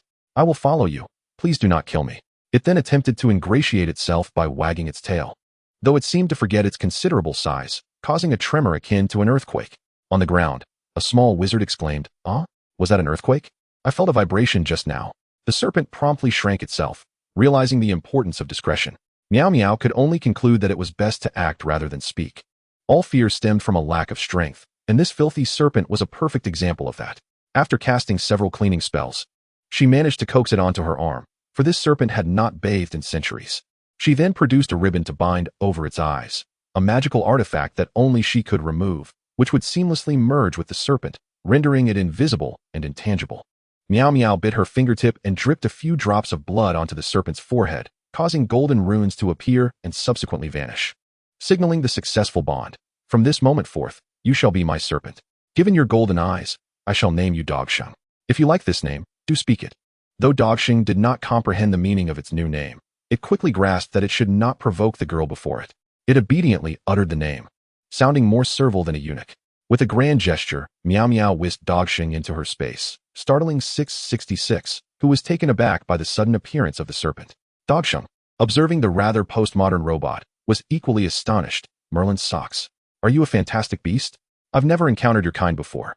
666, witnessing Dogsheng's bewildered expression, felt grateful that its host had not assigned it such a peculiar name, simply referring to it as Little Six. Had it been Dogsheng, it might have met its end right there. Nonetheless, it was pleased to have company, even if the companion was rather foolish, better than having none at all.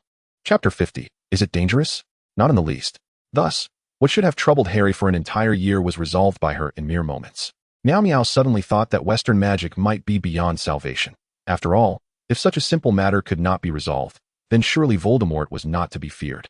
Upon returning to the dormitory, she began to report her progress, only for her peers, who were in the midst of research, to be bewildered by the appearance of the words "serpent monster resolved."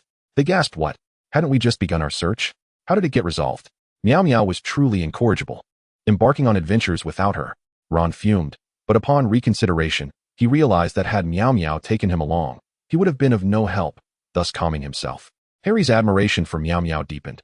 After all, she had single-handedly faced the serpent monster. Upon receiving the news, Dumbledore and Snape were met with a sharp outburst. "What? In just a few days without oversight, the child has gone to confront the serpent monster alone? That creature is no trifling matter. This child must be kept under close watch." Miaomiao's moment of pride was short-lived as Dumbledore summoned her to his office. Upon entering, he regarded her sternly. "Miaomiao, your actions this time were exceedingly reckless. The serpent monster is an exceptionally dangerous creature. How could you face it alone? What if something had gone awry?" Miaomiao lowered her gaze and muttered softly, "But I resolved it." Dumbledore sighed with resignation. Upon exiting Dumbledore's office, Miaomiao was soon confronted by Snape. With an icy glare, he stated, "I have heard of your exploits. Do you believe yourself invincible? Such thoughtless actions are utterly foolish. Should your recklessness plunge the school into a greater crisis, can you bear the responsibility?" As Snape spewed his vitriolic words, Miaomiao felt a strange familiarity, reminiscent of her high school homeroom teacher. She was well versed in dealing with such educators and knew that in this situation, it was prudent not to oppose him. Miaomiao remained silent, nodding in agreement. For every reprimand from Snape, she nodded affirmatively, occasionally interjecting with, "I understand, Professor," and assuring him, "I won't do it again." Snape hoped she would genuinely remember this lesson rather than let it go in one ear and out the other. Having been thoroughly chastised, Miaomiao felt somewhat dazed. They all spoke of danger, yet she did not perceive it. Confronting the serpent monster was a mere trifle for her. Did not Dumbledore claim that Hogwarts was the safest place in the world? This school was riddled with oddities. Perhaps it should be equipped with surveillance, a 360-degree coverage system. As Miaomiao triumphed over the serpent monster, Lucius was the most pleased. as he would be in high spirits with everyone today. Cici, I am truly relieved we chose the right side. That little Eastern witch possesses some prowess. I just received a letter from the little dragon stating she single-handedly resolved the serpent monster in the Chamber of Secrets. Lucius felt fortunate for his discernment. Who said their allegiance was misguided? It was absolutely splendid. When Narcissa heard this news, she sighed in relief. Upon discovering the presence of a serpent monster in Slytherin's chamber, she had been consumed with worry for Draco's safety. Fortunately, it had been resolved. Looking ahead in the timeline, with the serpent monster of the second year dealt with, the focus now turned to the prisoner of Azkaban, though that seemed resolved as well. The Triwizard Tournament was 2 years hence, and the immediate priority remained finding the Horcruxes. But it was astonishing how deeply Voldemort managed to hide his soul, having divided it into 7 pieces. After addressing the threats of the year, Miaomiao felt invigorated, even finding Gilderoy Lockhart more tolerable. However, she quickly overturned that thought. The moment Lockhart unleashed the Cornish pixies, Miaomiao sensed impending chaos. As the pixies erupted into the room, they began to wreak havoc, sending books flying and chairs toppling. Students were shrieking as the pixies seized their skirts. Hermione hastily drew her wand, shouting, Petrificus totalis. But the nimble pixies dodged the spell, mockingly sticking their tongues out at her. Miaomiao, witnessing the pixies' antics, was filled with rage as they attempted to lift the skirts of her female classmates. Lockhart, in a state of panic, flailed his wand, yet struck nothing but his own disheveled hair. To her dismay, the fool dashed out of the room and shut the door behind him. Miaomiao swiftly employed a teleportation charm, bringing Lockhart back just as he stepped outside. He found himself back in the classroom, bewildered, convinced he was hallucinating, only to step out again, and once more be transported back. Lockhart exclaimed, "It's like a ghost wall." Miaomiao rolled her eyes at the absurd Cornish pixie and delivered a sharp slap to its head, leaving it momentarily stunned. In retaliation, the pixie began to fight back. But Miaomiao, undeterred, continued to strike it. Like a perpetual motion machine, she kept swatting it, causing the other pixies to freeze in fear. For the sound of the slaps was indeed resounding. The other students, witnessing this spectacle, were astounded. It was indeed possible to confront the pixies this way. They soon followed suit, employing force to subdue the pixies, filling the classroom with the sounds of slapping. Lockhart, striving to minimize his presence, hoped not to be caught in their crossfire. As she observed the gradually clarifying gaze of the Cornish pixies, Miaomiao wiped her hands, with skin this thick. "My hands are aching from the slaps. Weren't you quite arrogant just now? You've truly kicked a steel plate by provoking me." The pixies harbored an intense loathing for Lockhart, blaming him for bringing them here. They, too, were cowards who feared the strong. Unable to confront Miaomiao, they redirected their animosity towards Lockhart, who appeared far more vulnerable. Miaomiao tidied her belongings, declaring, "Class is dismissed, everyone. We will not continue." With that, she grasped Hermione's and Pansy's hands and began to exit. As they passed Lockhart, she raised her middle finger at him.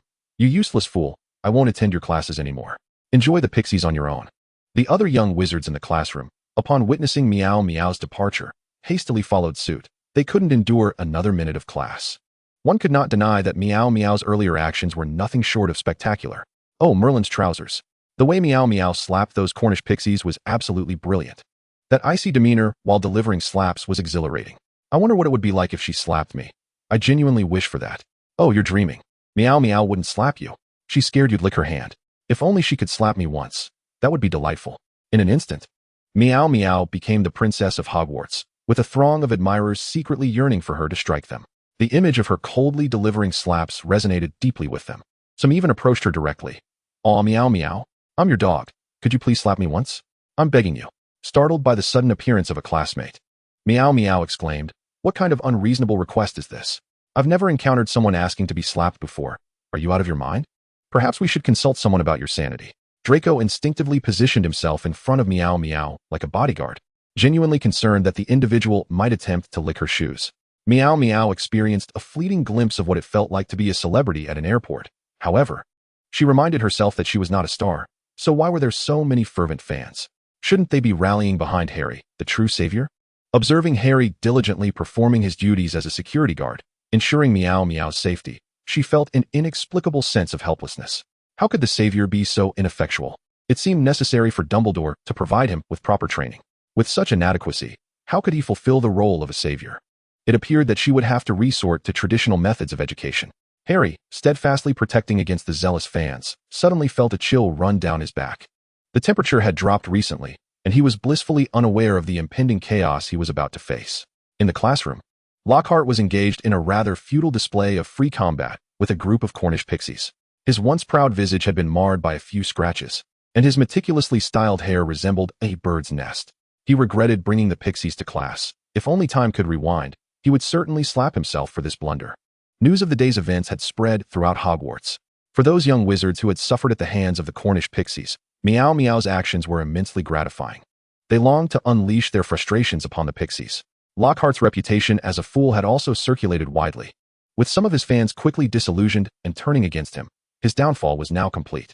Chapter 51. Just watch me slap you. The most effective way to forget a past relationship is to embark on a new one. When a beloved idol falters, there is no need to panic. Simply find a new idol. Recently, Hogwarts had unexpectedly witnessed the emergence of a fan club for Miaomiao, who referred to themselves as Miaomiao's loyal dogs. Complete with cheers and slogans requesting slaps. Miaomiao had become increasingly hesitant to venture outside. It was all too embarrassing. Who among decent families would suddenly chant, Miaomiao? Brave flight. May the second hand always accompany you. The awkwardness made her toes nearly tear through her socks. She was left wondering where they had learned such behavior, deeply suspecting that she might have fallen into a trap, although she had no evidence. However, she was not universally adored. While some admired her, others despised her. In the Slytherin common room, two students were seated together, sipping butterbeer brought back from Hogsmeade. One scoffed, "What is this Miaomiao nonsense? She's merely an attention seeker. I can't fathom why anyone would be enamored with her." The other joined in, their words laced with derision. "Exactly. She might just be a mudblood, hanging around with that bunch of Gryffindors. Who knows if she possesses any real talent? Always seeking the spotlight, she truly brings shame to Slytherin." A disdainful laugh followed as they mocked another studentess' appearance. "She'll leave Slytherin eventually. How dare a wizard of unknown lineage think they belong here? I wonder how Malfoy was bewitched into associating with her. The Malfoy family is bound to face ruin." The other boy, with a pointed face, exaggeratedly gestured as he spoke. "And what about Parkinson and Greengrass? Why don't they just wait to get married? Why bother with inheriting family fortunes? It's all Miaomiao's influence. They could have just married quietly with their wealth, but now they might never find a spouse. I certainly wouldn't marry such a woman." The other chimed in. "Who would want to marry her? There's nothing to gain. Once they realize they won't get married, they'll be the ones in distress." His lecherous gaze darted about, as if he wore his sleaziness on his face. Upon returning to the common room, Miaomiao overheard the two of them gossiping, and her temper flared. After a frustrating day, her ire could have fueled 10 vengeful spirits. It was one thing for these two ugly brutes to gossip behind her back, but their foul remarks were intolerable. How unfortunate to have caught their attention. I've truly hit rock bottom, she thought, wishing she could gouge their eyes out. Suddenly, Miaomiao felt an urge to act. With the swiftness of lightning, she delivered a powerful kick to the boy resembling a toad. Caught off guard, he was sent flying, crashing heavily to the ground with a resounding thud. "Who do you think you are, flaunting your arrogance? Speaking ill of me behind my back is a dangerous game." Miaomiao roared furiously. "I shall enact justice today." Raising her hand, she struck him again. The two boys, who had been jeering moments ago, were now rendered motionless by her fierce presence. Miaomiao paid them no mind, as she delivered a string of insults. She pounced on the boy sprawled on the ground like a hungry tiger. Grabbing his hair, she mercilessly began to slap his face. Smack, smack, smack. The crisp sound of her slaps echoed in the air, resonating in the hearts of everyone present. Although they all knew that one should never strike a face, these two clearly did not deserve such consideration. At that moment, the pointed-faced boy, witnessing his friend being assaulted, leaped into action, joining the fray. "Do you know who we are? Do you still wish to remain in Slytherin?" He blustered, attempting to intimidate her. However, Miaomiao dismissed his threats with a cold laugh, retorting, "You worthless fool, I was so engrossed in slapping him that I nearly forgot about you." Before she could finish her sentence, her hand struck again with a resounding slap to the boy's face. Clearly unprepared for Miaomiao's sudden aggression, he stood there, stunned. His eyes widened in disbelief as he gazed at Miaomiao, unable to comprehend that she had dared to strike him. After all, he belonged to the Bester family, which held some standing in Slytherin. Most would hesitate to confront him. Yet, here was Miaomiao, unflinchingly taking action. "Do you enjoy your father's slaps? Speak up, do you?" Su Miaomiao, with one hand tugging at her hair and the other delivering slaps, had reduced the plump boy to tears, while another, with a sharp visage, found himself under her foot, being ground down. It was a mystery what kind of hex Su Miaomiao had cast upon them, for they were utterly immobilized, forced to endure her blows. Despite their predicament, they remained defiant, uttering reckless threats. This only incited Su Miaomiao to strike harder. The sharp-faced boy continued to curse. "You filthy mudblood, how dare you touch me? I'll have my father expel you when I get home." He clutched his swollen face, swearing that he would see Su Miaomiao expelled. Seeing he still had the strength to speak, she planted her foot firmly on his chest and retorted, "Silence, you worthless wretch. You are utterly powerless against me. For every time you mention your father, I shall strike you again. Let us see whether my hand strikes faster than your father's letter." After delivering her blows, she yanked his hair, lifting him up. The two boys knelt before her, their eyes brimming with terror.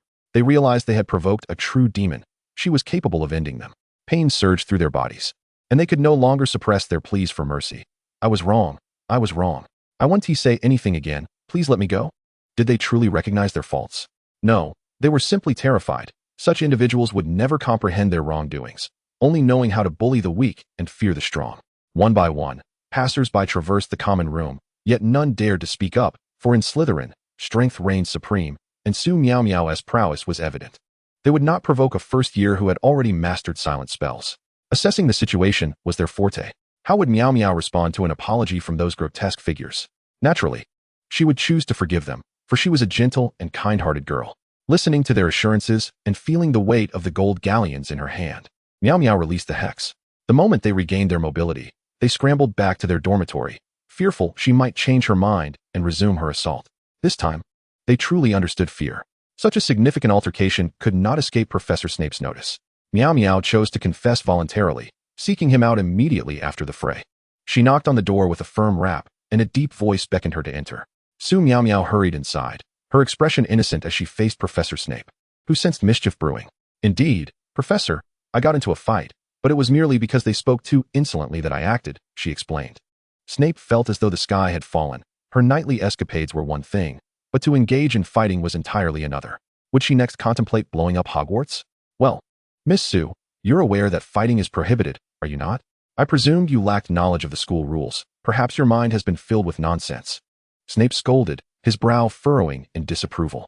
Miao Miao blinked innocently and replied earnestly, "Professor, I fully understand that fighting is wrong, but they not only slandered me, but also insulted my fellow Slytherins. I simply could not endure it." She recounted the events in detail, particularly the foul words spoken by the two boys. As Snape listened, his expression darkened, especially upon hearing the term mudblood. "That does not justify your actions. I trust, Miss Su, that your mind is not so muddled as to think this is permissible behavior. Do you realize how many witnesses there were in the common room?" Miao Miao, thinking quickly, replied, "Professor, are you suggesting that I should have fought them in secret?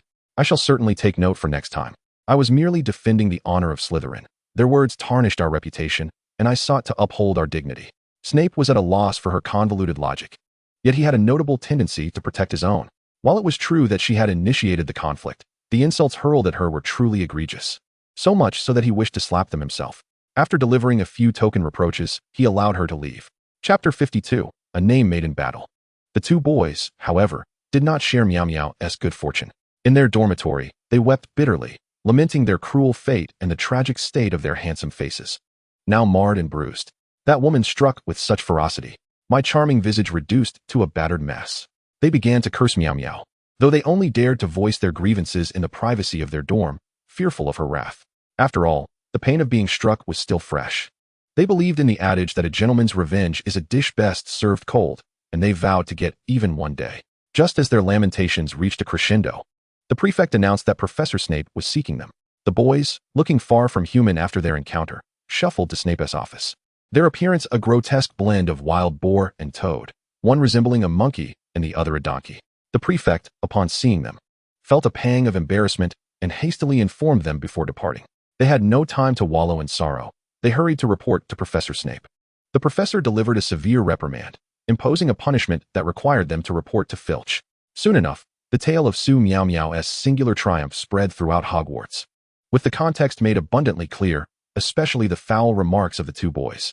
While some initially sympathized with them, upon learning the full story, they deemed Miao Miao's retribution rather lenient. Naturally, some still whispered behind her back, but they only dared to do so in hushed tones, aware that they had no true measure of Su Miaomiao's strength and thus refrained from provoking her. After several days of these events, Miao Miao had become utterly emboldened. The thrill of delivering slaps was intoxicating. The techniques she had learned from short videos on slapping were finally put to good use. Thankfully, she had studied diligently. In the future, it would be better to act than to prattle on. After all, villains perish from excessive chatter. Dogsheng observed Miao Miao's prowess in combat and felt grateful for his own perceptiveness. Had he not been aware, he would surely have been the target of her strikes. Despite her petite stature, her strength was surprising.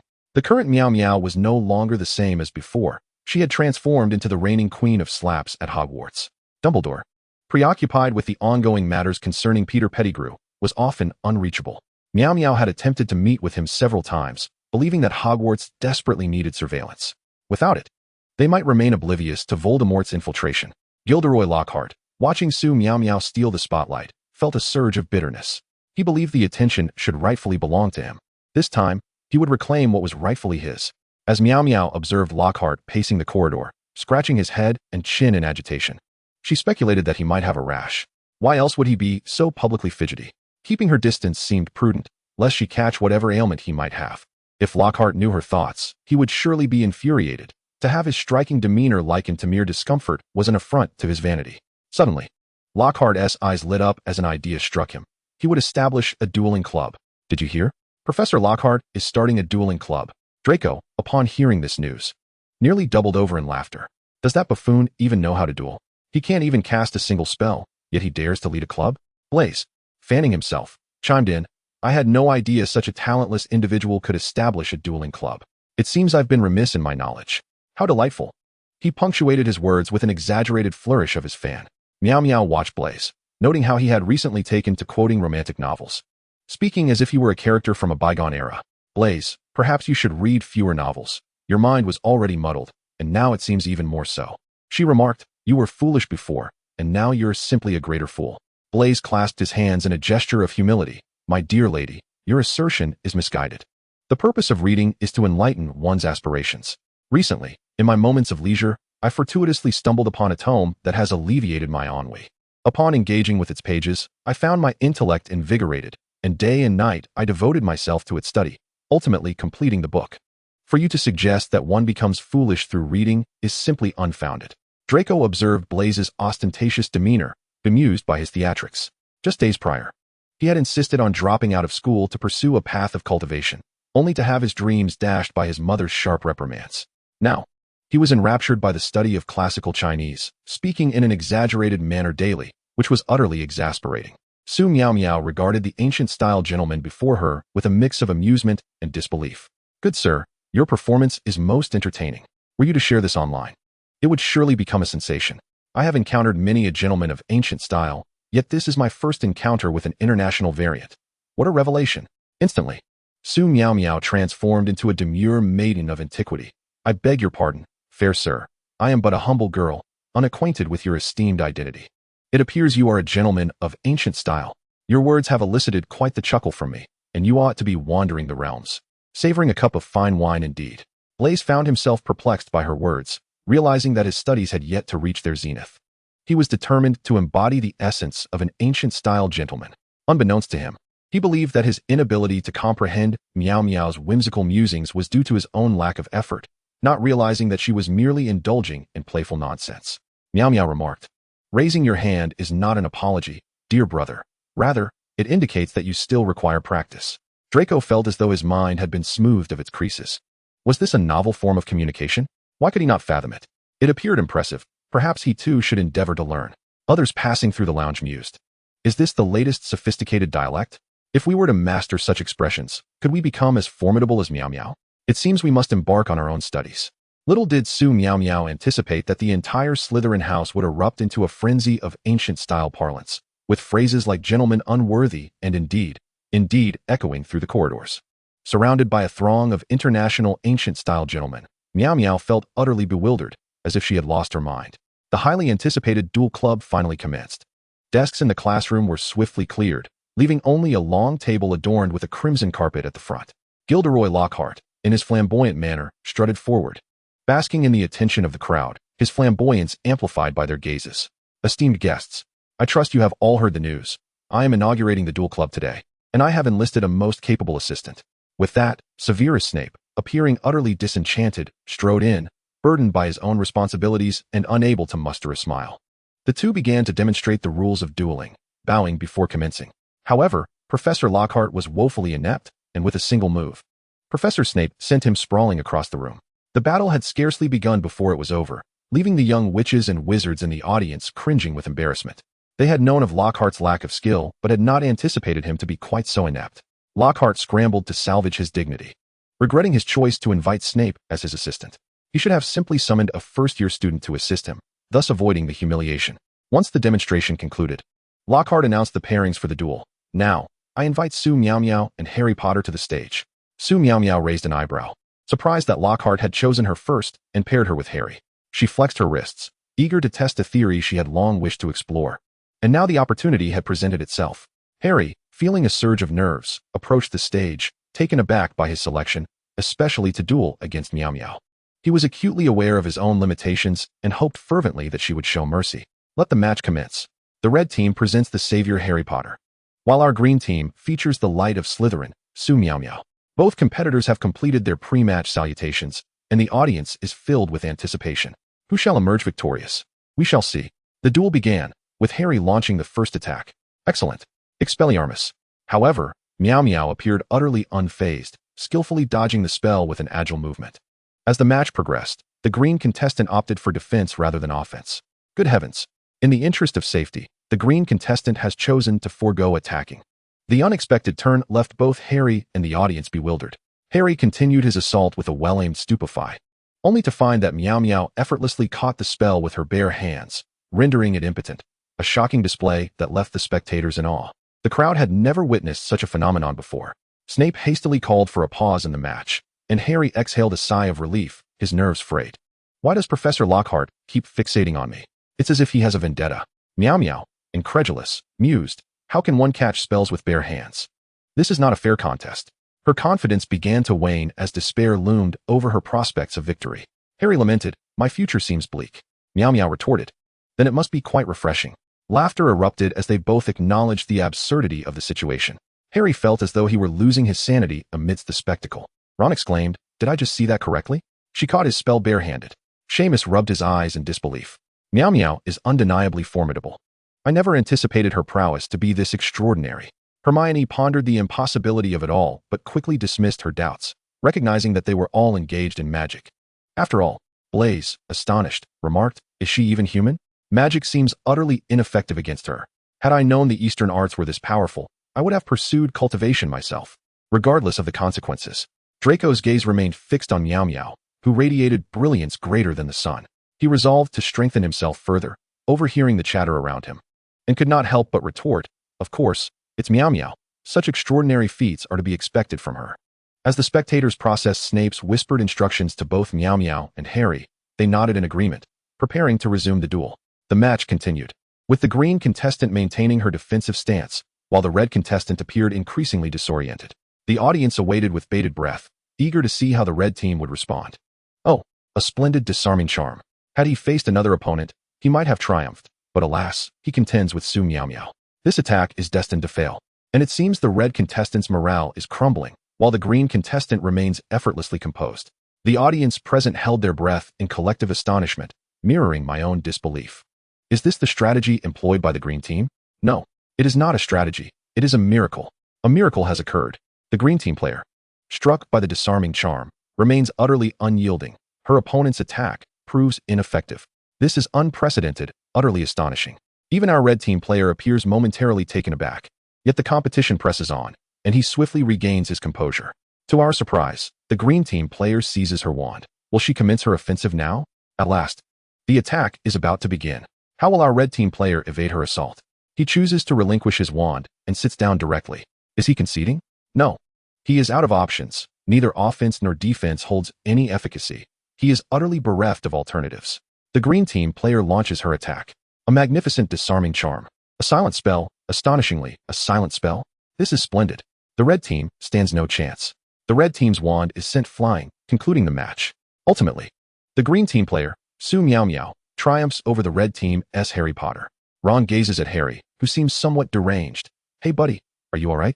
He genuinely fears that Harry might lose his sanity, as he indeed appears somewhat unwell. Harry feels akin to a neglected concubine. Cold in body and even colder in spirit. Ha ha, I'm splendid. Ha ha, I have never felt better. It's absolutely marvelous. Observing Harry's frenzied demeanor, Hermione is at a loss for how to console him. Had she been on stage, she too would have gone mad. In a corner of the classroom, Two individuals quietly lament. The very same two who clashed with Miao Miao yesterday. Boss, shall we seek revenge? She seems rather formidable. Forget it, forget it. What vendetta? That was merely our own tumble yesterday. It had nothing to do with her. How can we avenge ourselves? Do we wish to court disaster? Lockhart feels an overwhelming urge to flee. He is genuinely afraid that Su Miaomiao might unleash her wrath upon the professors. Is it truly so uncanny? 100% unarmed against a blade, 100% immunity to attacks. Has this world been purified to such an extent? Harry remains silent, merely smiling. Haha, Professor Lockhart. I shall remember you. Ha ha ha. A smile is both a courtesy and a warning. Su Miaomiao, witnessing her suspicions validated, cannot help but chuckle inwardly. Huh. I, Su Miaomiao, am indeed the destined one. Oh heavens, you are my true benefactor. This luck is simply extraordinary. Voldemort, come face me one-on-one. Ha ha ha. The system, 666, finds itself driven to madness by the host's manic laughter, never anticipating that she could so effortlessly withstand magical assaults. This is not right. Voldemort declares, Avada Kedavra. Miao Miao retorts, ineffective. Voldemort persists, Avada Kedavra 10086. Miao Miao quips, are you performing an X-ray on me? She, Su Miaomiao, the Queen of Hogwarts, the Daughter of Destiny, has transcended the realms of mere mortals, single-handedly vanquishing Voldemort, rescuing unicorns.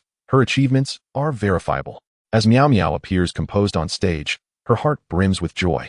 Professor Snape announces her victory and grants her an additional 20 points, while Professor Lockhart, embarrassed not to add points, also awards her 20 points. Upon hearing this, Miao Miao nearly loses her composure, for she is now a person of idol status and must maintain an impressive facade. Press those lips down, suppress the grin. I've replayed all my sorrows in my mind. The young wizards in the audience gaze at the calm and collected Miao Miao. Unable to contain their admiration, Miao Miao truly remains unfazed by triumph or disgrace. Snape nods in approval. No wonder she is my student. Humble, neither arrogant nor impatient. 666 is on the verge of insanity, driven by Miao Miao's ecstatic laughter.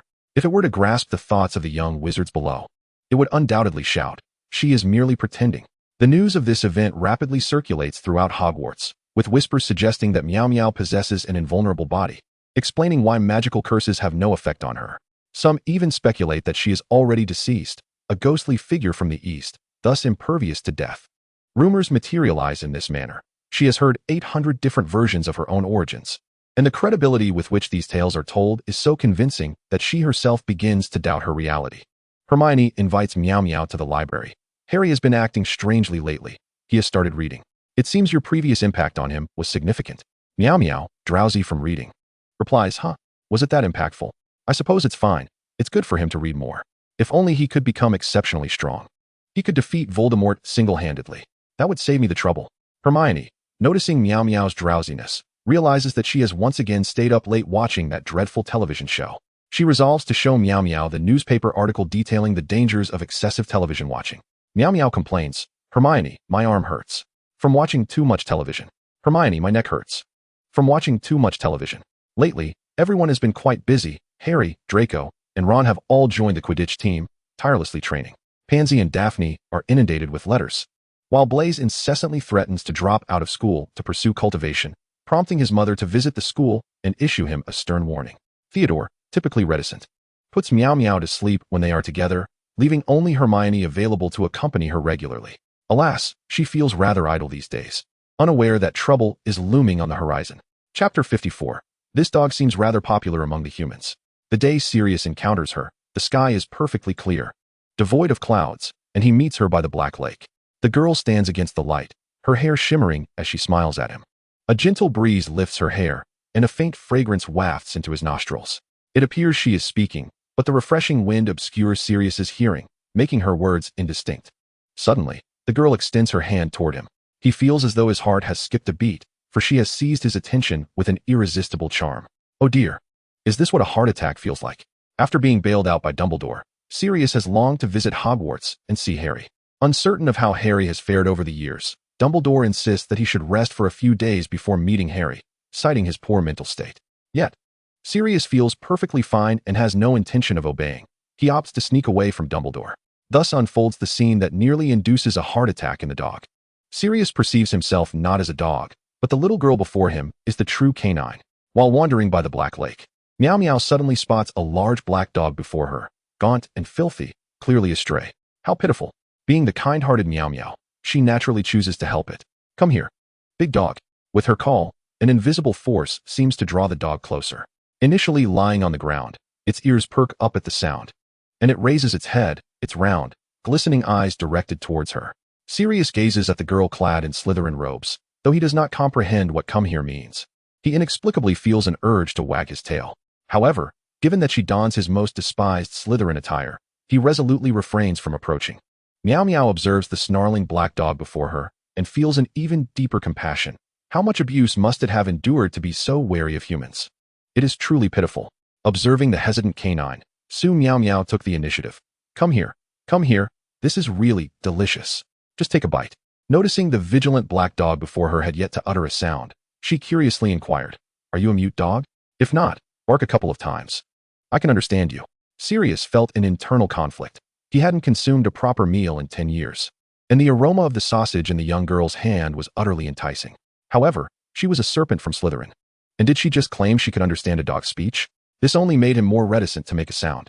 Sirius remained silent, merely baring his teeth in an attempt to intimidate the girl before him, as encountering Harry was his utmost priority. Seeing that her attempts were futile, Su Miaomiao decided to employ a more drastic measure. She boldly approached and grasped the dog's mouth, forcibly shoving the sausage inside. Eat it. Don't be so stubborn. It's impolite to show your teeth. Once you eat my sausage, you'll be my dog. Sirius was taken aback by her sudden action. The sausage was now lodged in his mouth, and its delightful flavor was too tempting to resist. He instinctively began to chew, and by the time he realized what was happening, he had already swallowed it. Upon witnessing the large dog consume the sausage, Miao Miao swiftly retrieved a generous supply of dog food for him. The enticing aroma of the kibble further captivated Sirius, and perhaps due to his current canine form, he found himself unconsciously munching on the dog food. As he savored the crunchy morsels, Sirius couldn't help but think, this is incredibly delicious. This girl must be a good person. She is feeding me tasty food, and certainly not a bad person. It seems the Sorting Hat was mistaken in placing such a wonderful little witch in Slytherin. Miao Miao observed the dog devouring the food with fervor, his tail wagging so vigorously it nearly resembled a propeller. She felt something was off about his appearance. He didn't quite look like a dog. Could it be that he possessed a distinctly human-like countenance? Yet, she doubted her own abilities in reading faces. Recalling her past experiences with fortune-telling, she had often felt unreliable. Once, a couple who had been married for 5 years consulted her about when they would have children. Miao Miao declared they would have a child the very next day, and they were overjoyed, only to find nothing amiss upon visiting the hospital. Instead, they adopted a dog on their way home, which could be considered a child of sorts. On another occasion, a man sought insight into when he would achieve wealth. After studying his features, she confidently proclaimed he would become rich that very day. Who could have predicted that he would be struck by a car on his way home? Fortunately, it was a luxury vehicle that hit him. And although he spent a month in the hospital, he indeed became wealthy. While Sirius was joyously wagging his tail and relishing the dog food, he suddenly recalled that he was not a dog. He had an unfinished mission. He ceased eating and bared his teeth again at Miao Miao. However, the enticing dog food continued to tempt him, and he couldn't resist snatching a few more bites, only to revert to wagging his tail once again. As he munched, he became aware of his previous agitation. Miao Miao regarded the large black dog and thought it might be prudent to exorcise any demons plaguing him. Surely, he must be mentally unstable, alternating between happiness and despair. After all, she had treated him kindly, providing both sausage and delectable dog food, and yet he still growled at her. Growing increasingly frustrated, Miao Miao delivered a light slap to the dog's snout. Eat your food properly. Do you dare to snarl at me again? I shall take you to get neutered. Her slap lacked any real force, merely leaving him bewildered. Sirius was momentarily stunned by the unexpected slap, and his eyes gradually cleared. This little girl had the audacity to suggest neutering him. How outrageous. Yet, he reflected on his own behavior. He had been rather excessive, especially after she had offered him a meal. How undog-like of him. Having convinced himself that the girl was undoubtedly a good person, he rationalized that her slap had not hurt him. After all, he was tough-skinned. With this newfound clarity, Sirius began to wag his tail enthusiastically at Miao Miao. Miao Miao, observing the now normal black dog, mused, could it be that my slap had some exorcistic power? It seems to have returned him to his senses. The girl and the dog settled by the Black Lake. Miao Miao had initially intended to pet the dog, but its dirtiness deterred her. She resolved to return with a few friends to give the large dog a proper bath. Instead, she pulled out a ball for him to play with. Watching the joyous dog, she thought, indeed, dogs cannot resist the allure of a bouncy ball.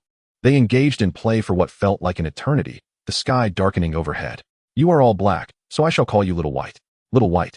I must take my leave now. I'll come back to play with you again. Sirius was still lost in the joy of playing with the ball, feeling as if he had forgotten something important, but it slipped his mind as he reveled in the sheer fun of it all. Could this girl be an angel? She had everything, though her naming skills left something to be desired. How could a big black dog be called Little White? Surely, he ought to be called Big Black. As he watched the girl walk away, Sirius still couldn't recall what he was supposed to do that day. Perhaps it was better not to think about it. He continued to play with the ball for a while longer, finding it far more enjoyable than Quidditch. Oh, speaking of Quidditch, he suddenly remembered he was supposed to see Harry today. Meanwhile, Miaomiao returned to the Great Hall, still contemplating how to properly bathe the large black dog and dress him in a lovely doggy skirt. She recounted her encounter with the dog, prompting Draco to enthusiastically recommend his own beagle. Pansy, when I next encounter that dog, I must dress it up beautifully in the most exquisite skirt. Draco, upon hearing that dogs could wear skirts, exclaimed, "What skirts? Can my Dark Lord wear them?" If my Dark Lord donned a beautiful skirt, he would undoubtedly be the most adorable little dog. Without hesitation, Miaomiao produced a dog fashion magazine. Draco examined the puppies within, concluding none could rival his own Dark Lord's cuteness. He resolved to make his Dark Lord a child model, ensuring the world would witness just how adorable he truly was. Draco mused, "Can everyone help me determine if my child is suitable for modeling?" Chapter 55. Oh no, Harry was kissed by a dog. Draco pondered to himself, unwavering in his belief in his Dark Lord's cuteness and unique charm. He decided to take immediate action, planning to write to the magazine upon his return, recommending his Dark Lord as a child model. The Dark Lord was the cutest dog in the world. His fur was as soft as silk, and his eyes sparkled like two pristine jewels. Every time Draco beheld his adorably charming visage, his heart melted. Even though the Dark Lord could sometimes be a bit mischievous, like shredding the sofa or leaving surprises in Draco's shoes, or chasing after the peacocks in the yard, Draco merely regarded these antics as innocent expressions of curiosity in a young pup exploring the world. Draco firmly believed that the Dark Lord possessed the potential to become a child model. His endearing appearance and lively personality would undoubtedly capture the hearts and attention of many. Moreover, Draco was convinced that through modeling, the Dark Lord would gain more experiences and opportunities to mature and become even more refined. The White Peacock, speak for me. Speak for me. During the last banquet held at Malfoy Manor, Pansy had encountered that dog and deemed it utterly insane, as it had urinated all over the place, even on someone else's gown, which was hardly endearing. The Malfoy family seems to possess an extraordinary filter, insisting that the little dog was merely frightened, claiming it was too young to cope with crowds. Yet, I failed to perceive any trace of fear in that dog. Its brazen demeanor resembles more of a challenge than trepidation. Surely, it is they, the guests, who should feel intimidated, is it not? Draco continued to prattle on about the brilliance and adorableness of his family dog, while Mia felt increasingly guilty, too hesitant to interject. Especially when he mentioned the puppy had torn something apart. She wished nothing more than to disappear. Daphne rolled her eyes, nearly to the heavens. For that foolish dog had urinated on her exquisite evening gown. She certainly did not find the creature endearing. But why was Mia so anxious? At that moment, Ron rushed in from outside, dashing to the Slytherin table, exclaiming, "This is bad. Harry's been forcibly kissed by a dog. Mia, you must save Harry." The crowd was left bewildered by this announcement. Was Ron even speaking English? Forcibly kissed by a dog? Without hesitation, Mia sprang to her feet, first sending a message to Dumbledore before following Ron outside, the others trailing behind. Unwilling to admit, they simply wished to witness the spectacle. Upon exiting, they beheld Harry pinned to the ground by a large black dog, struggling futilely to rise, the weight of the dog overwhelming him. Help me, I'm not clean." Hermione attempted to restrain the enormous dog, yet its tail was sharper than any blade, leaving her hesitant to approach. The black dog continued to exuberantly lick Harry, oblivious to his apparent distress. Mia, recognizing this was indeed the large black dog from earlier, called out tentatively, "Little White, is that you?" Sirius, hearing the familiar voice, immediately looked up, realizing it was the girl responsible for the delicious food. Sirius promptly released Harry, wagging his tail as he bounded over to Mia. While Harry was important, delicious food held greater significance. He could discern the hierarchy of priorities. Relieved to be rescued, Harry threw himself into Ron's arms, sobbing, "Ron, I'm not clean, Ron. Woe is me." Ron, at a loss for how to comfort him. After all, he too was not clean, sharing a bed with a notorious murderer, soon found himself weeping alongside Harry, united in their misfortune. Observing the two boys weeping, Hermione felt somewhat superfluous. It was ostensibly a trio, yet she felt unworthy of a name. "Draco, gazing at the large black dog, and then at Mia, could not contain his curiosity. Are you saying this big, black dog is named Little White? Mia, holding the dog's snout, replied, indeed. Do you not find the name quite fitting? Pansy interjected, pondering whether Mia suffered from a naming deficiency. No. How is that suitable? Big Black would be more appropriate. Do you know it's wrong for Little White to forcibly kiss Harry? Look at how terrified he is. We'll have to take you for a neutering soon. Mia sternly questioned Little White, deeming it exceedingly rude for a dog to act thus. Upon hearing the word neutering, several boys felt a chill, immediately rebutting any notion that boys lacked empathy. Harry, still crying, echoed, yes, it's terribly impolite. We must have it neutered. Sirius, hearing the words forcibly kiss and neutering, shook his head vigorously. Just as he intended to explain, he realized his snout was being held tightly, unable to open his mouth. Mia, fearful he might kiss Harry again, sensed Little White attempting to open its mouth, and promptly called Draco to assist, both firmly gripping the dog's snout. Dumbledore surveyed the scene, Mia and Draco restraining a large black dog, Harry and Ron on the ground weeping, while Hermione, Pansy, and Daphne stood awkwardly aside. And Blaise and Theodore appeared to be spectating. Dumbledore felt a wave of darkness wash over him. How had Sirius managed to get himself into this predicament? Sirius, did I not instruct you to recuperate before meeting Harry? How did you even get here?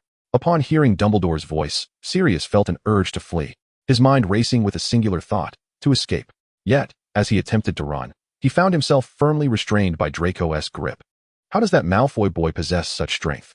Draco shrugged. You tend to build strength when you frequently wrestle with dogs at home. You are Sirius Black?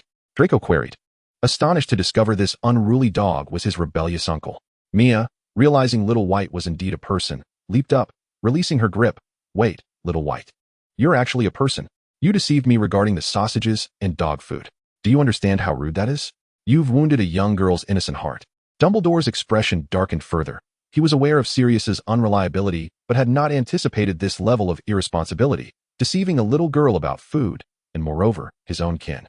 As Sirius grasped that his true identity had been completely unveiled, panic surged within him. However, in this tense moment, he had a sudden epiphany. Deciding to adopt an endearing approach to evade trouble, he thought, perhaps if he presented himself as an adorable puppy, it might work. After all, who could remain angry at a fluffy, lovable dog? Thus, he immediately transformed his previously stern demeanor into an innocent visage, widening his eyes and slightly curling his lips, as if to convey, hey, I'm just a harmless little pup. Alas, he overlooked a crucial fact. He was not a dog, but a bona fide human being. No matter how diligently he attempted to appear cute, he could not conceal his fundamental nature as a man. This tactic not only failed to produce the desired effect, but rendered him even more disreputable. Mia could no longer bear to look at the dog now rolling on its back. She felt as though her hands were tainted. Draco, empathizing with Harry, sensed a shared sense of uncleanliness. Dumbledore, frowning at Sirius, used a levitation charm to transport him to his office, with several children foolishly following. Eager to witness the unfolding drama, the heir to the Black family, storming Hogwarts, and tackling the savior Harry, with all the unspeakable details. Thus, Dumbledore's already cramped office became inundated with people. Chapter 56, Your Uncle, indeed, your uncle. With matters having reached this point, Sirius resolved to embrace his fate. Reverting to his true form as a disheveled, scruffy man, Harry gazed at the homeless-looking man, crying even more fervently, reconciling himself to being forcibly kissed by a dog, only to discover that the dog was, in fact, a man, a rather disheveled one at that. Stop crying, Harry, it's me. I'm Sirius, your godfather. Sirius, still puzzled as to why Harry was weeping, recalled merely licking him a couple of times. Could it be that he had licked him too hard? Mia, now piecing together the events, realized this was the infamous prisoner of Azkaban, Harry's godfather. Given his unreliable appearance, she deemed him incapable of caring for himself, let alone Harry. Sirius, utterly at a loss, watched Harry sob uncontrollably, casting a pleading glance at Dumbledore. Dumbledore, please make him stop crying. Dumbledore, with a gentle smile, approached and softly reassured Harry. It's all right. Harry, Sirius is your family. He would never harm you. He glanced at Sirius, asking, what good deeds have you done for yourself? Harry stifled his sobs, casting a skeptical look at Sirius. Sirius recounted the events, and upon understanding the circumstances, Harry ceased his weeping, reassured that his innocence remained intact. With a sheepish tone, Sirius confessed, I was simply too eager to see Harry, so I sneaked into Hogwarts. I assure you, my intentions were entirely benign. My actions were merely the instinct of a transformed canine. I did not kiss you forcefully. I merely licked your face. For a moment, the atmosphere became palpable, silence enveloping the room. Sensing the awkward tension, Mia decided to break the ice. Professor, I have a question. Dumbledore promptly invited her to proceed. With utmost seriousness, Mia inquired, if one is bitten by Mr. Black, do they need to receive a rabies vaccine? Given that Harry has been exposed to Mr. Black's saliva, should he get vaccinated immediately? Her curiosity had been piqued from the outset, and despite initial reservations about rudeness, her inquisitiveness ultimately prevailed. Upon hearing about the rabies vaccine, Harry exclaimed, yes, Professor, do I really need to get vaccinated? What if I contract rabies?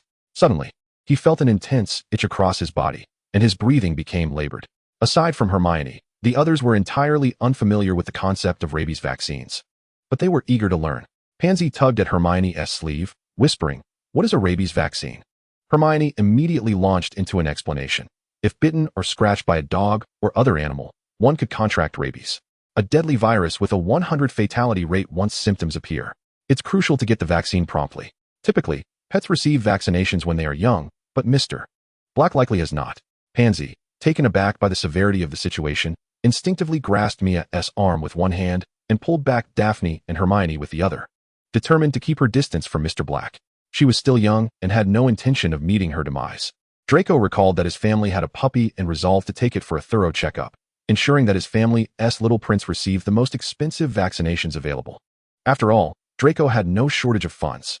Ron shrank back in fear, and Sirius bowed his head in shame, realizing that just as he had reunited with Harry, he could not bear to watch him perish. Dumbledore, observing the chaotic scene, wished to intervene. Do not worry.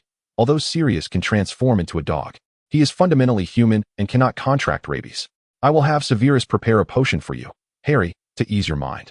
Upon hearing Dumbledore's reassurances, everyone exhaled in relief. The group exchanged glances between Sirius and Harry, deciding to allow the two to nurture their bond, and the children discreetly exited the room. Ron and Hermione returned to their common room, bidding Mia good night before departing. Draco, intending to approach Mia, found himself thwarted by Pansy and Daphne, who swiftly took her by the arm. Unaware of Draco's halted gesture, Mia walked ahead, engaged in lively conversation with the two girls, while the three boys trailed behind. Pansy playfully shook Mia's arm and turned to Draco, offering a teasing smile. Draco felt his face flush. Pansy was clearly doing this on purpose to keep him away from Mia. Blaise, who had remained silent until now, suddenly exclaimed, I just realized something. The group jumped at his outburst. That Sirius Black is your uncle, right, Draco? I thought there was a familial connection between the Malfoys and the Blacks. Mia was startled by Blaise's sudden declaration. Draco, is that truly your uncle? You don't resemble him at all. She struggled to recall the man's appearance, only remembering him as resembling a vagabond. Draco, wishing to distance himself from the man, felt a tinge of embarrassment. He is my mother's cousin. I am not familiar with him. Blaise, oblivious to Draco's discomfort, countered, well, a cousin is still a relative. He is indeed your uncle.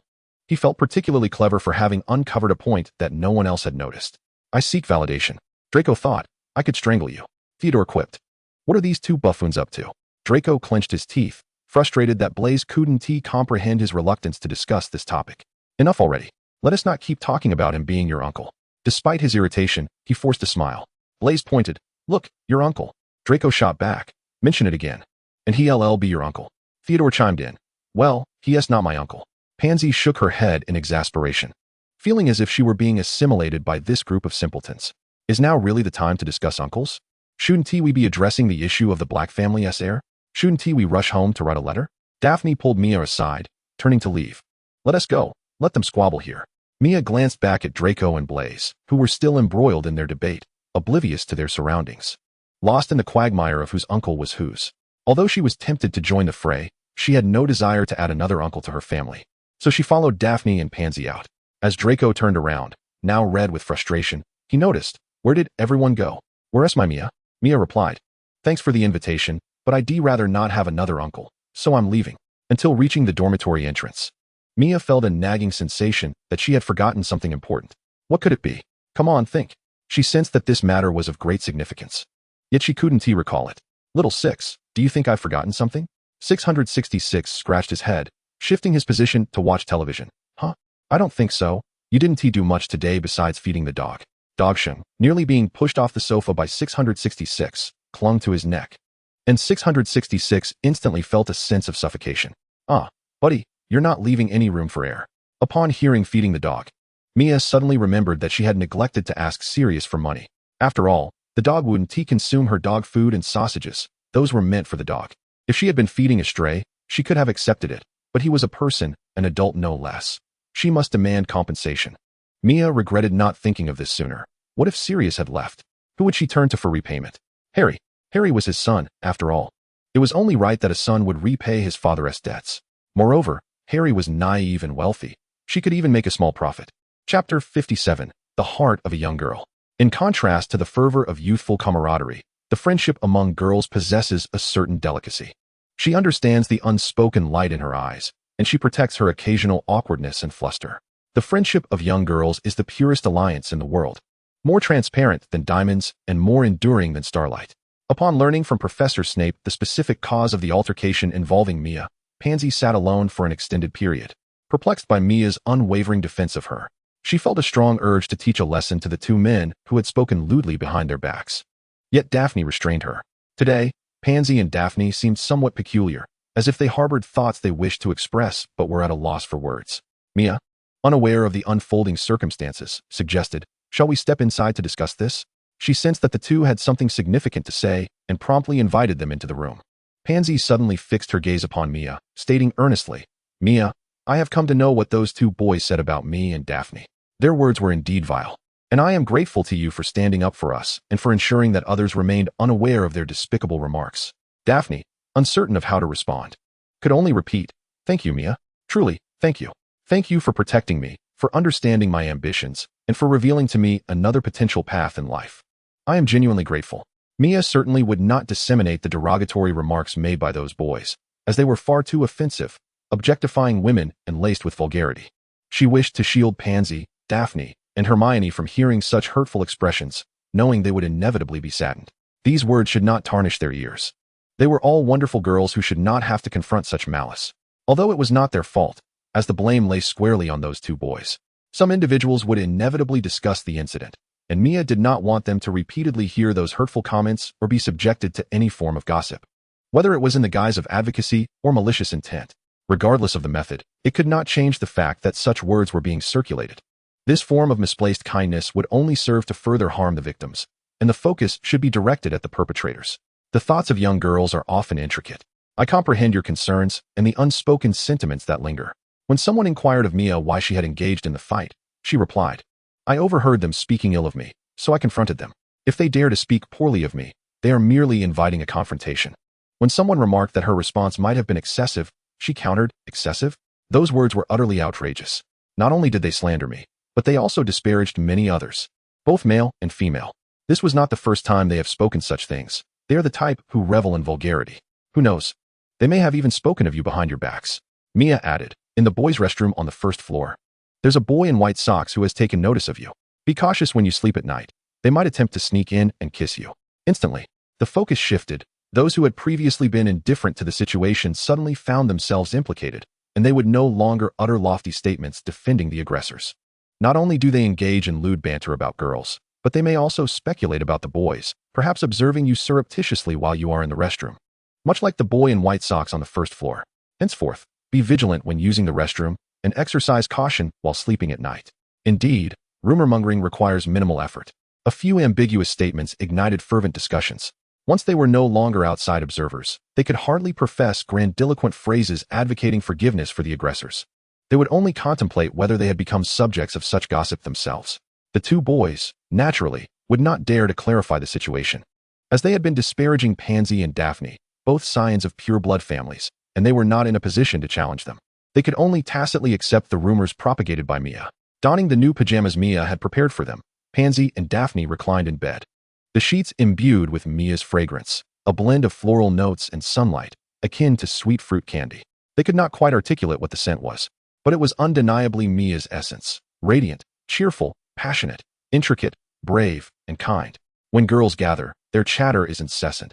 They seem to possess an inexhaustible reservoir of topics. Their laughter resembles the melodious tinkling of wind chimes in spring, effortlessly resonating within each other's hearts, weaving the softest tapestry of youth.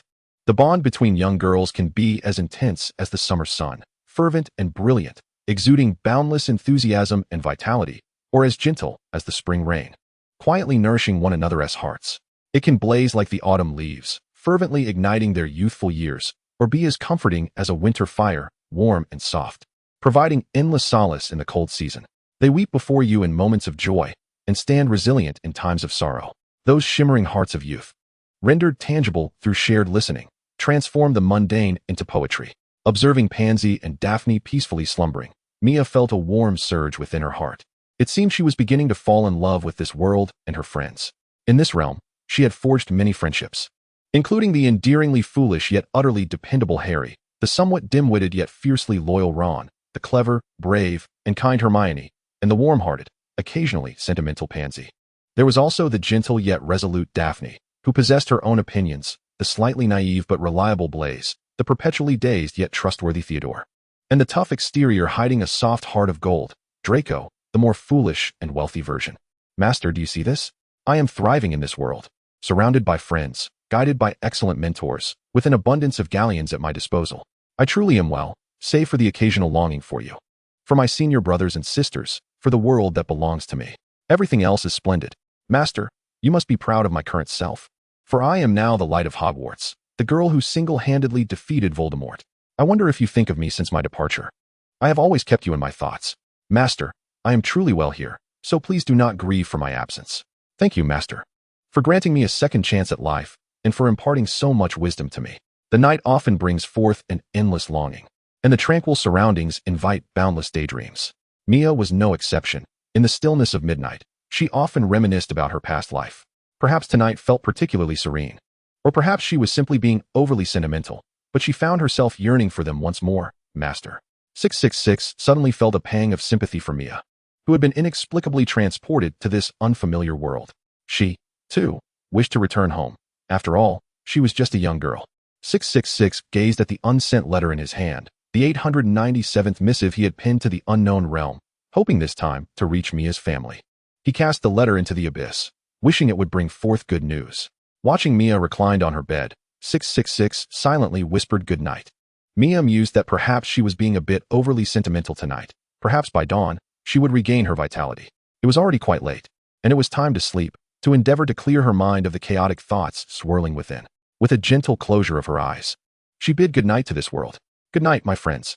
May we awaken with the same boundless courage of youth when the sun rises tomorrow.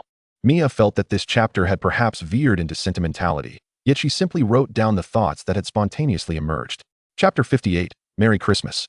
This Christmas, Mia would once again return home with Hermione. However, this year's Christmas gala would be held at the Black family estate. It would be their first experience of a wizarding Christmas, and Mia was curious about how it differed from Muggle traditions. Mia, this is the address, right? Why can't I see 12, Grimmauld Place? Only numbers 11 and 13 stood before her.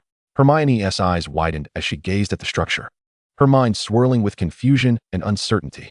She meticulously scanned every corner, endeavoring to uncover the elusive number 12, yet no matter how she looked, its presence eluded her. A frown creased her brow as she rechecked the letter in her hand, confirming that the address was indeed accurate. However, the reality starkly contradicted the description in the letter. Leaving her perplexed, Hermione stood still, contemplating the possible reasons. Could it be that the building numbers had been altered? Or was there a concealed passageway or entrance hidden from view? Resolute not to give up easily, she began to circle the building, scrutinizing her surroundings with keen interest. Hermione, I'm not sure. Let us take another look. Mia, allow me. Mia glanced at the address and then at the space between numbers 11 and 13. She sensed the presence of confusion magic. It seems a spell has been cast. Let me see if I can unravel it. If I can't, I'll send a message for Harry to come and fetch us.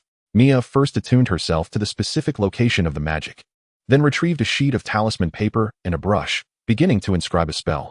In an instant, golden light erupted, and the talisman disintegrated into ashes, revealing the previously invisible house. Hermione was unfazed by this spectacle. After all, Mia was truly remarkable. As they pressed the doorbell, the two young girls awaited the owner to answer.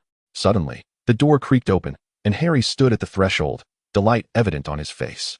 You finally made it, he exclaimed, ushering Mia and Hermione inside. Upon entering the old residence, a musty yet mysterious aroma enveloped them. In the living room, portraits of the stern-faced Black family adorned the walls, occasionally muttering amongst themselves. Wow, this place is so unique, Hermione exclaimed, her eyes sparkling with excitement as she surveyed her surroundings. Mia, too, was captivated by the magical atmosphere, noticing an ancient bookshelf in the corner. laden with an array of peculiar tomes. However, an unsettling feeling washed over her, particularly when she noticed a small elf head hanging from the staircase. Startled, Mia muttered to herself, "Seriously, who hangs heads in their home?"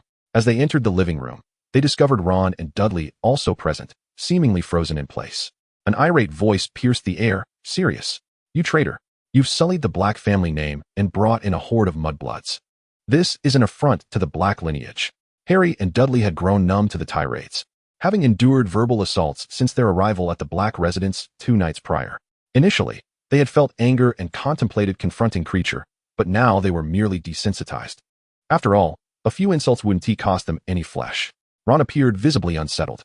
"Oh, Harry, that elf has quite the temper," he remarked, instinctively recoiling as if scolded by his mother.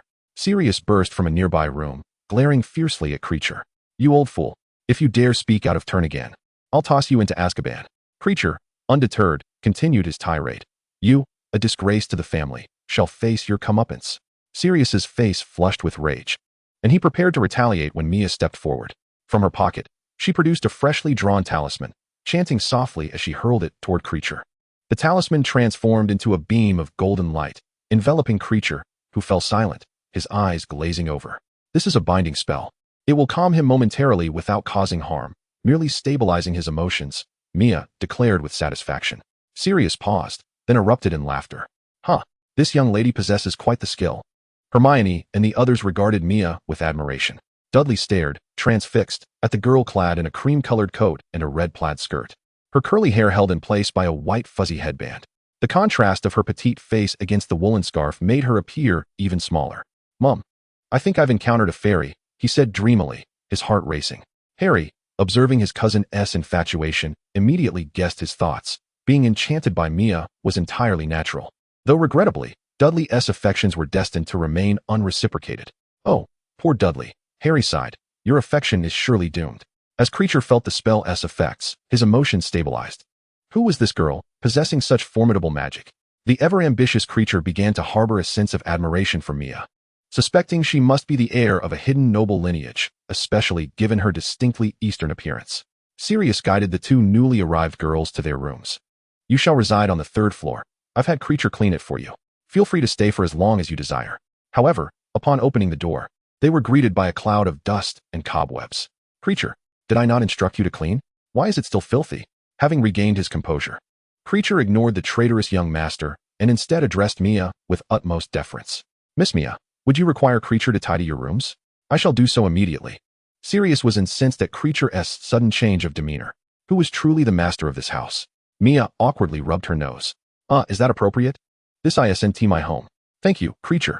If you could please clean these 2 rooms, I'd greatly appreciate it," she replied, her politeness moving Kreacher to tears. What a courteous young witch. Unlike her useless master, Kreacher contemplated a potential change in employment, yet he knew he must remain loyal to the Black estate. "Oh, esteemed Miss Mia, I shall clean diligently," Kreacher vowed, determined to ensure Mia's comfort.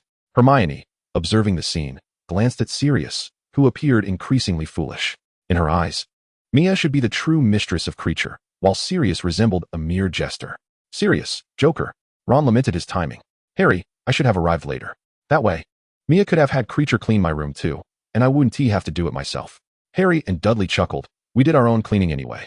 An odd scene unfolded in the Black residence. As Mia prepared to pour water, Kreacher interjected, "Esteemed Miss Mia, allow me. You may sit and rest." As Mia tidied the table, Kreacher insisted, "Let me handle it." Mia, basking in the luxuries of a princess, found herself pampered whenever she felt thirsty. Water was poured for her, and whenever she was hungry, snacks appeared instantly. Fresh fruit was washed and sliced into small pieces, and the rooms were adorned with fresh flowers daily. This life was simply splendid. Sirius, eyeing the apple he had reduced to a core, glanced enviously at the rabbit-shaped apple before Mia. "Kreacher, why am I left with only the core? Can the Blacks not afford apples?" Kreacher shot him a disdainful look. "The traitorous young master may procure his own apples. The ones I prepared are exclusively for Miss Mia. You're fortunate to receive even the core." Sirius fumed, feeling his temper rise, but with so many children present, he refrained from causing a scene. A man must maintain his dignity. Harry quipped, "Godfather, you lost that long ago." Dudley added, "Compared to this, Kreacher is still kinder than my mother." Chapter 59, Another Horcrux. In the early morning, Miao Miao rose from her spacious 500 square meter bed and began to don her attire. Halfway through, she flopped back onto the bed, pondering who on earth invented winter. Dressing in such layers was utterly exhausting. Despite accomplishing nothing throughout the day, she still felt fatigued. Who could possibly understand? Suddenly, it struck her that she hadn't tormented her friends in quite a while. Without hesitation, she retrieved some stationery and began to write. Hey Wai Han, good monkey. I impulsively scribbled a note. Shall we venture to Crazy Street together with Xiaoxing? Let's indulge in some drinks, and when we tire, we can take a breather. If you're unwilling, I'll just have to wander the realm aimlessly. Xiaoxing feels that the girl has become a bit too high definition. Interacting with her requires no pretense or deceit. I've neglected her for some time, and I trust she is not one to bear grudges. I hope you won't harbor any resentment. Sending you hugs and kisses. It is a known truth that when engaged in mischief, one feels neither pain nor fatigue. As Miaomiao gazed upon her written words, an invigorating energy coursed through her. Typically, writing a single letter would exhaust her. Yet now, she had penned 5 without even a hint of weariness, feeling instead as if she had been injected with adrenaline. She promptly dispatched the letters to Draco and the others, eagerly anticipating their reactions upon receiving her correspondence. Who could fathom this delightful sense of playful torment shared with friends? If she could just hear them utter, "Are you out of your mind?" then all the effort and exhaustion would be worth it. At Malfoy Manor, Lucius observed his son, who had been gazing at the letter for half an hour, reluctant to open it. Draco, put the letter down during meals, Narcissa admonished, knowing exactly who had sent it. Mother, how did you know Miaomiao wrote to me? I wonder what it contains, Draco replied, still entranced by the letter. Lucius sighed deeply, glancing at his son's infatuated expression. If you don't open it soon, the Dark Lord might reduce it to shreds. The Dark Lord, lurking nearby, eyed the letter greedily. Is there anything that I, the Great One, cannot see? I shall snatch it away shortly. Draco, glancing at the Dark Lord at his feet, hastily tore open the letter. However, he appeared baffled by its contents. Father, I find this difficult to comprehend. He rubbed his eyes, uncertain, and peered again. Is this a new form of writing? Have I read too few books? I cannot decipher a single word. Lucius's eyes widened. Could this possibly be a coded message from Dumbledore? Let me examine it. Perhaps it holds secrets. He immediately seized the letter and began to read. I can understand some of this. I must study it further. Draco, I shall keep this letter for now.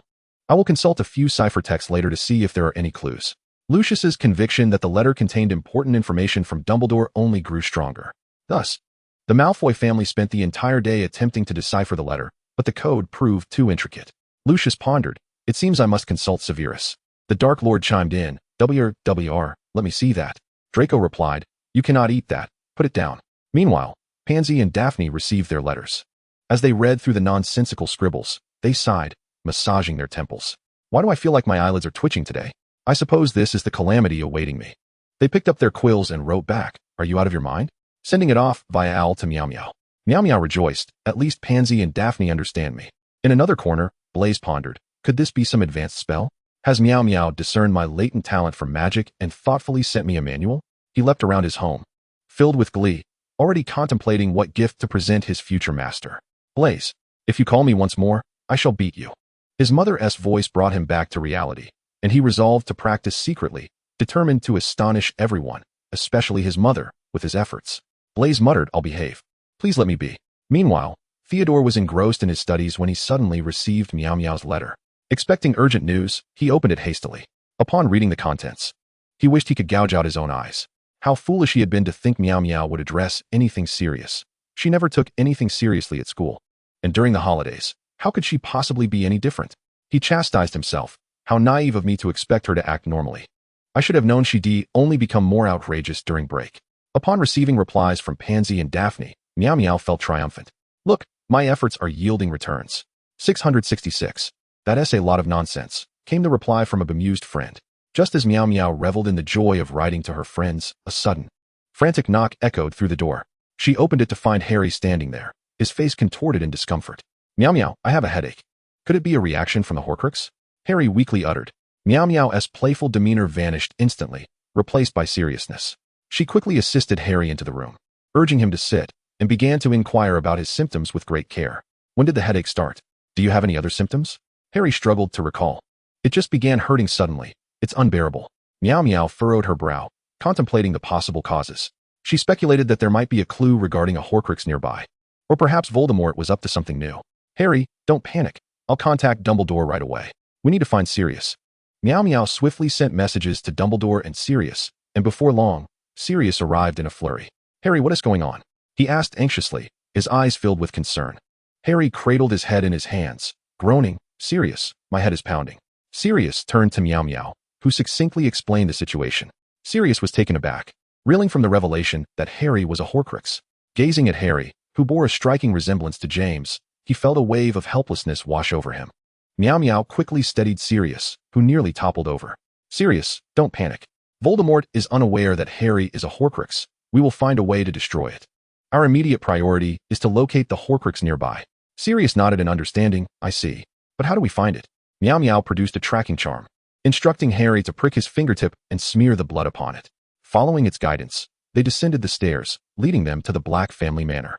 The charm guided them to a long-forgotten room, filled with dusty boxes and clutter. Harry's headache intensified, and he clutched his head, beads of sweat forming on his forehead. It's close, Miaomiao asserted, her gaze resolute. They began to search, each box they opened filled with hope.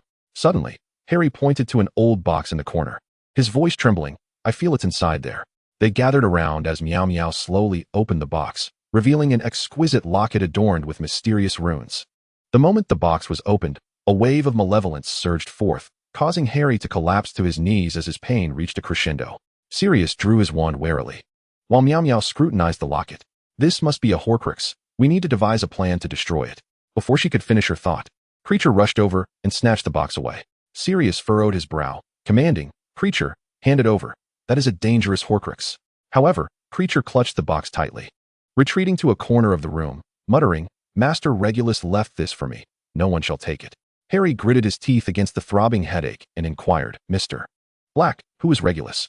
Sirius took a deep breath, slowly responding, Regulus is my brother. He was once a Death Eater. I've been feeling unwell today. My head is pounding, and I feel nauseous. I consulted a doctor, who diagnosed me with heatstroke-induced flu, though I've hardly left the air-conditioned room. However, after taking that Huoxiang Jingqi pill, I do feel somewhat better. Buying the medicine set me back 20 yuan, which could have afforded me 2 meals at the local eatery. Chapter 60, Regulus. Creature's face flushed crimson, spittle flying as he pointed an accusatory finger at Sirius, vociferously denouncing him. You traitor. Young Master Regulus was so exceptional, so loyal, willing to sacrifice himself for the family. And you? You abandoned the noble house of Black to mingle with those filthy mudbloods. You are utterly unworthy to utter young Master Regulus's name. Sirius's countenance darkened ominously, his fists clenched, his body trembled slightly, his eyes brimming with fury and sorrow. He inhaled deeply, striving for composure, his voice low and icy as he replied, Creature, you know neither Regulus nor me. Regulus is my brother, I love him, and everything I have done has been for the sake of justice. Yet Creature remained impervious, continuing his tirade. Mione hastily interjected to soothe him. Creature, could you tell me about young Master Regulus? How did you come by this locket box? Please, share with me. Gradually calming under Mione's gentle demeanor, Creature recounted. This locket box was given to me by young Master. He insisted that I must destroy it, but I cannot. I cannot destroy this box. I have failed young Master Regulus. Creature wept uncontrollably, lamenting his inability to fulfill his master's last wish, feeling himself a wretched elf. Mione took out a tissue to wipe away Creature's tears. Creature is a splendid house elf. You are remarkable. Now, let me assist you in destroying this locket box, shall I? I can destroy it. The girl's tender voice reached Creature's ears, and with tear-filled eyes, he gazed upon her, nodding as he relinquished the locket box into her hands. Creature would forever remember this moment. The dimly lit room illuminated solely by the girl's presence, sunlight cascading upon her hair and white sweater, causing him to squint. She truly resembled an angel. Her voice was both gentle and powerful. Was she sent by the heavens to rescue Creature? If so, he would willingly cede this chance of salvation to young Master Regulus. Sirius's emotions were tumultuous. He acknowledged his hatred for his brother, yet how could he not love him? Perhaps that love had long been buried deep, only to erupt wildly at unexpected moments. Harry supported the weeping Sirius, unsure how to console him. The agony of losing a loved one was a pain only he could comprehend.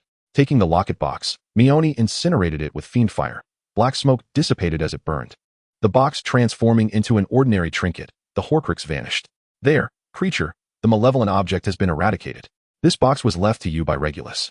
It shall remain as a memento. Mione handed the box back to Creature, hoping it might bring him some solace, at least as a cherished memory.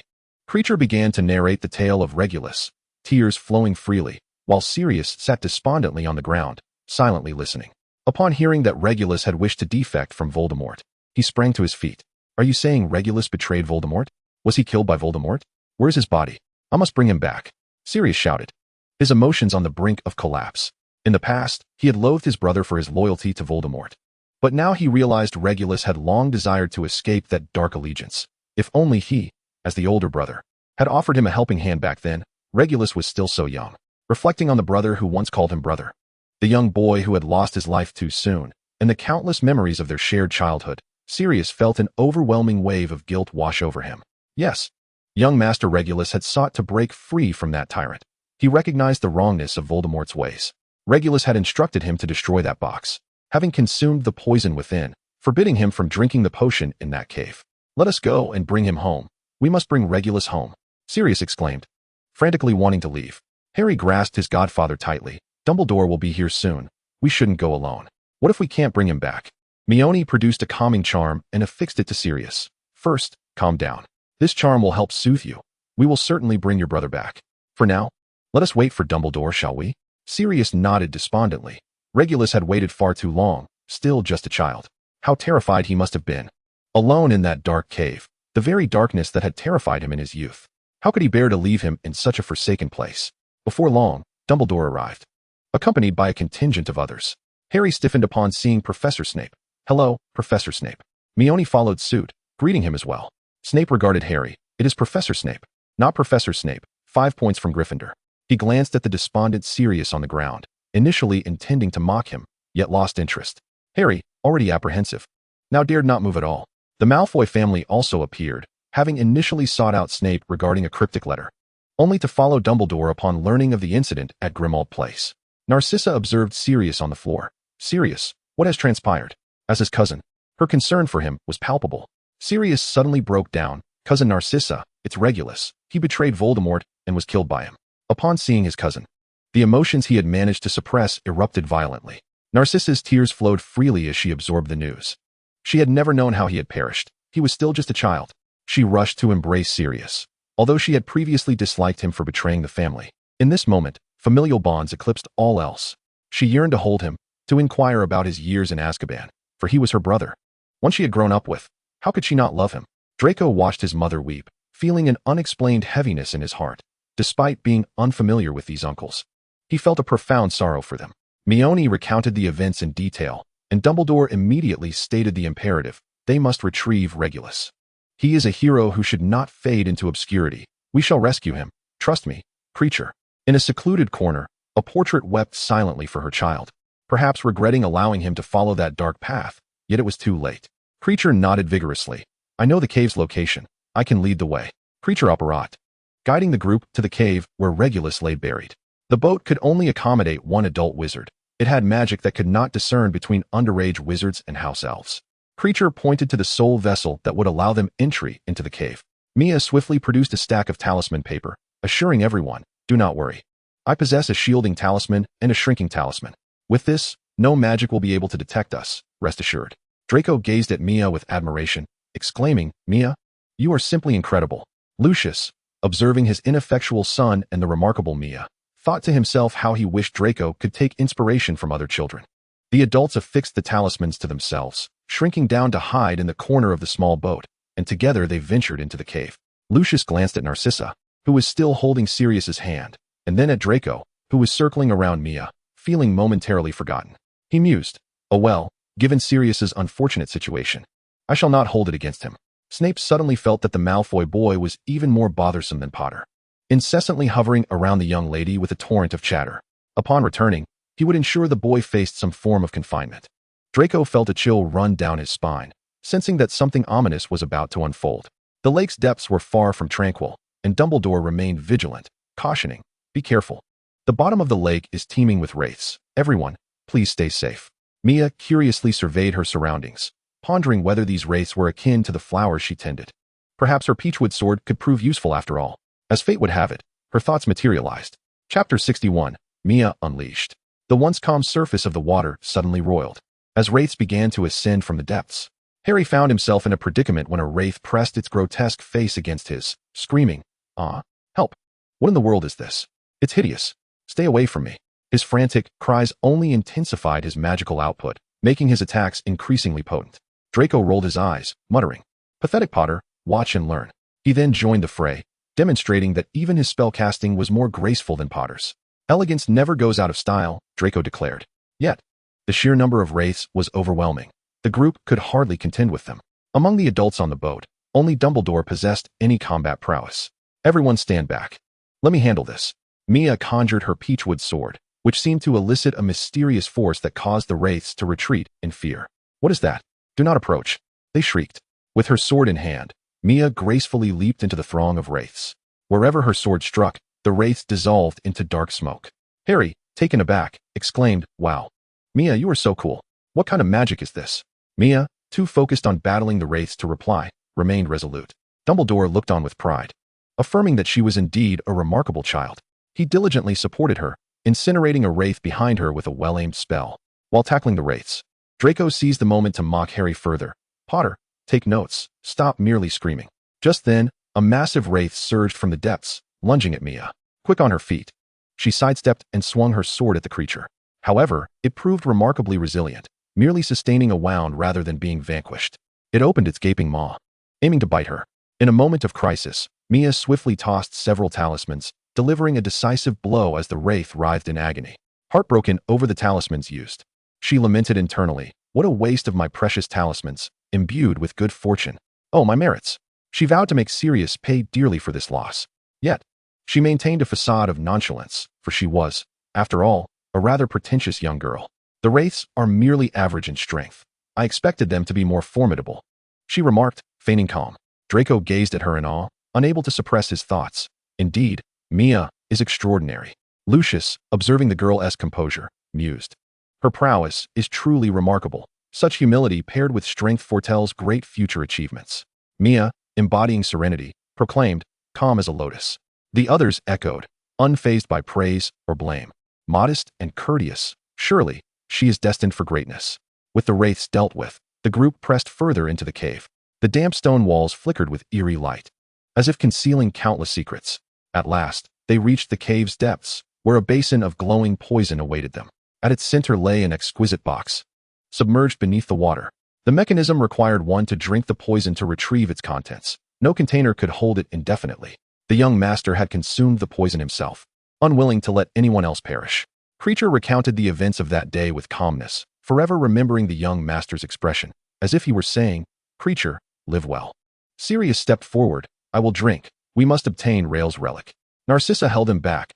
"No, Sirius, perhaps there are other ways. Let us remain calm." Dumbledore and Snape scrutinized the mechanism, while a spark of inspiration ignited in Mia's mind.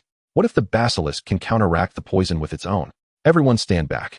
Professor Snape, please take a sample for research. This vial may soon vanish. I will let the basilisk test if it can withstand the poison. Mia produced a large potion vial and handed it to Snape. "No visit is without merit," she added. Snape accepted the vial, nodding in approval. "Well done. 10 points to Slytherin for Miss Sue's spirit of inquiry." Lucius looked on in astonishment at the suddenly produced vial, while Narcissa too was taken aback, perhaps realizing how limited her experiences had been. Mia promptly summoned Dogshing, who was fast asleep. Upon awakening and noticing the crowd surrounding him, he groggily inquired, "Where am I?" Still somewhat dazed, as serpents do hibernate during winter. "Dogshing, did you see that vial of poison? Can you handle it? Aren't you immune to all toxins? Can you drink it all?" Mia looked at him expectantly. Dogshing regarded the potion, rolling his eyes in exasperation. "Is this it? You must be joking. Drinking this is no different from drinking water." With that, he leaped to the ground, transformed into his larger form, and gulped down the potion with ease. After finishing, he burped and remarked, "Still prefer cola. This potion is far too bitter." He then shrank again and burrowed into Mia's pocket, seeking warmth for a nap in the chilly weather. "Is that it? Was it really that easy?" Harry questioned, feeling it was all too simple. "What do you expect? Would you rather drink it yourself?" Draco retorted, maintaining his usual banter. Dumbledore swiftly retrieved the box from within, capturing the attention of the others, though only Lucius grasped the underlying significance. "Miss Sue, that basilisk cannot possibly be the one, can it?" Lucius asked uncertainly. "Indeed, it is the Slytherin basilisk. But now it belongs to me," Mia replied, placing Dogshing back into her space. Feeling a twinge of jealousy that he could sleep in a warm place while she had to remain here pursuing her ambitions, Lucius felt a surge of gratitude for his change of allegiance, realizing his keen insight. Sirius carefully stowed the box away, knowing their immediate priority was to locate Rael. "Mia, do you have a way to find Rael?" Mia nodded, producing a tracking talisman. Sirius, drop a drop of your blood on it. This will allow us to trace your brother. Sirius hastily pricked his fingertip and smeared the blood onto the talisman, which ignited in flames, transforming the tranquil water's surface into a swirling vortex, within which stood a figure. It is Rael. Sirius recognized him instantly. Dumbledore, with remarkable swiftness, summoned Regulus with a summoning charm. He had succumbed to the fate of a wraith. Severus hurriedly examined Regulus's lifeless form. His soul had already departed. Minerva stepped forward to assess the situation. The spirit had left the body. My knowledge of necromancy is rather rudimentary, but I shall attempt it. With that, she began to weave intricate gestures, golden light illuminating the cavern in an instant. To everyone's astonishment, Regulus, who had previously only grinned grotesquely, suddenly coughed. Sirius, anxious to check on his brother's condition, was held back by Lucius. Do not rush. He will be fine. Minerva felt a trickle of blood in her throat, suddenly regretting her lack of diligence in her studies. Had she known such knowledge would prove useful, she would not have been so lax, yet fortunately, she succeeded. The girl abruptly spat out a mouthful of blood, and Severus, quick to react, supported her, administering a potion to restore her magical energy, while Dumbledore produced a handkerchief to wipe her mouth. Ahem, we have succeeded. Now, let us carry him away, she uttered before losing consciousness. Youth is a gift. She fell asleep in an instant. Dumbledore hefted the girl onto his back. Let us depart. Minerva has merely exhausted her magical reserves and will require rest. Upon returning to the Black family estate, Ron and the others awoke to find everyone missing, fearing some calamity had befallen them. Once they saw everyone had returned, they breathed a sigh of relief. Hermione noticed Minerva on Dumbledore's back. What happened to Minerva? Harry briefly recounted the events. The priority now is to ensure Minerva gets ample rest. Minerva reclined back in bed, feeling as if she had not slept so soundly in ages. She thought she heard Hermione's voice, yet had no desire to rise, turning over to continue her slumber. Except for Professor Snape, everyone settled in the Black estate. Narcissa and Lucius occupied the room where she had resided before her marriage. Draco took up residence next door to Minerva, and Dumbledore established himself on the 5th floor. Chapter 62, Gilderoy Lockhart's Peculiarities. Regulus's spirit had returned, yet it had not fully recovered. Remember to take him out to bask in the sunlight every morning at sunrise when the yang energy is strongest. Sirius wrote, take Regulus out to sunbathe at sunrise. Minerva organized the subsequent steps, while Sirius diligently noted her instructions. How long should the sunbathing last each day? He swore he had never been this attentive in class before. Oh, Regulus, do not jump from the upstairs. Watching his brother leap from the 3rd floor, Sirius felt utterly drained. Half an hour will suffice, and we can sunbathe again for another half hour at 2 o'clock. This house is steeped in too much energy. It is far too eerie. You ought to consult a feng shui expert to remedy this. Sirius scribbled, adjust feng shui. Regulus, do not eat the staircase. Sirius felt fortunate he had neither married nor fathered a child. Caring for his brother was exhausting enough, and adding another child would surely wear him out. Upon entering the Black estate, Minerva sensed something amiss. The house was oppressively dark and devoid of sunlight. Sirius nodded in agreement. I shall seek one out. Isn't there someone in Chinatown? You must be discerning, as many are charlatans. It is best to inquire with the locals for their recommendations. Minerva mused that it would be wonderful if her mentor were present. He was an expert in such matters. Kreacher was busy packing Minerva's belongings. This must go in. Miss Minerva adores this bread. He looked up to see sausages, which Miss Minerva also enjoys, and spotted apples on the table. This must come too. Minerva's suitcase was already stuffed to the brim, the zipper struggling to close, yet Kreacher seemed oblivious, continuing to cram various items into the bag, even casting a non-detection expansion charm when it would not fit. Kreacher exclaimed, hurry up, pack it all in. Sirius delivered the children to the station, returned home, and opened the door. Kreacher, the children have left. Why does the house feel so empty? Kreacher was playing ball with Regulus. Perhaps it is because there are fewer people. He could not meet Sirius's gaze, feeling guilty for having packed all the household items for Minerva, leaving the house undeniably barren. As Sirius settled on the sofa, preparing for an afternoon tea, Kreacher, where's my teapot? And my collection of tea sets? Has a thief invaded our home? He dashed to the kitchen. Oh, Merlin's tattered trousers. Where's the cookware? The oven is gone too. Sirius stared at the desolate house, questioning his own sanity. Kreacher replied, Miss Minerva has become accustomed to that tea set. It is her favorite for making snail noodles, and she adores the egg tarts baked in that oven. On the train, Hermione, why does my bag feel so heavy? Minerva noticed her bag was particularly burdensome today, unsure of what Kreacher had packed for her. Hermione glanced at Minerva's nearly bursting bag, sidestepping slightly to avoid being hit. There truly are far too many items. But didn't T. Sirius say to let Harry carry some for you? It won't hurt to pack more. A thoroughly exhausted Harry remarked. Yes. I'll carry it once we arrive. I have plenty of strength. Ron quipped. Mate, you're dog-tired, yet you're still trying to impress us? Back in her dormitory, Minerva opened her suitcase, and its contents erupted forth. Clattering to the floor were pots, the oven, apples, cookies, and the most absurd of all, a bed, her bed from the Black House. Creature had indeed been overly enthusiastic. After tidying for a while, Minerva felt utterly fatigued. Her clever mind quickly devised a plan to recruit help. Without hesitation, she stepped outside and spotted Draco and the others at the usual gathering spot. Oh, Pansy, do help me, please. Minerva clung to Pansy's waist, nuzzling against her. Pansy, unable to resist Minerva's charms, immediately acquiesced. Fine, just this once. It's a deal. Having achieved her goal, Minerva promptly released Pansy and then latched onto Daphne. Daphne, darling, please lend me a hand. I beg you. Daphne, blushing so fiercely she resembled a traffic light, replied, I'll help you, but first, let me go. Draco observed the smirking Pansy and the bashful Daphne. Feeling slightly indignant that Minerva had not sought his assistance, despite him being the most capable of labor, Draco, feigning annoyance, decided to let Minerva guess. Minerva quipped, You can't enter the girls' dormitory. Blaze, perplexed by Draco's sudden mood shift, wondered if his uncle had returned. The three of them toiled away, finally organizing the space, while Minerva magically expanded the room. Now utterly exhausted, she simply wished to lie down. Mini-theater. Draco and Blaze reacted to Minerva's letter. Draco, Minerva, what did that letter of yours truly mean?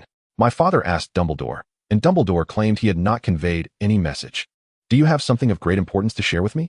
Minerva, no, I merely wrote it for fun, with no other intention.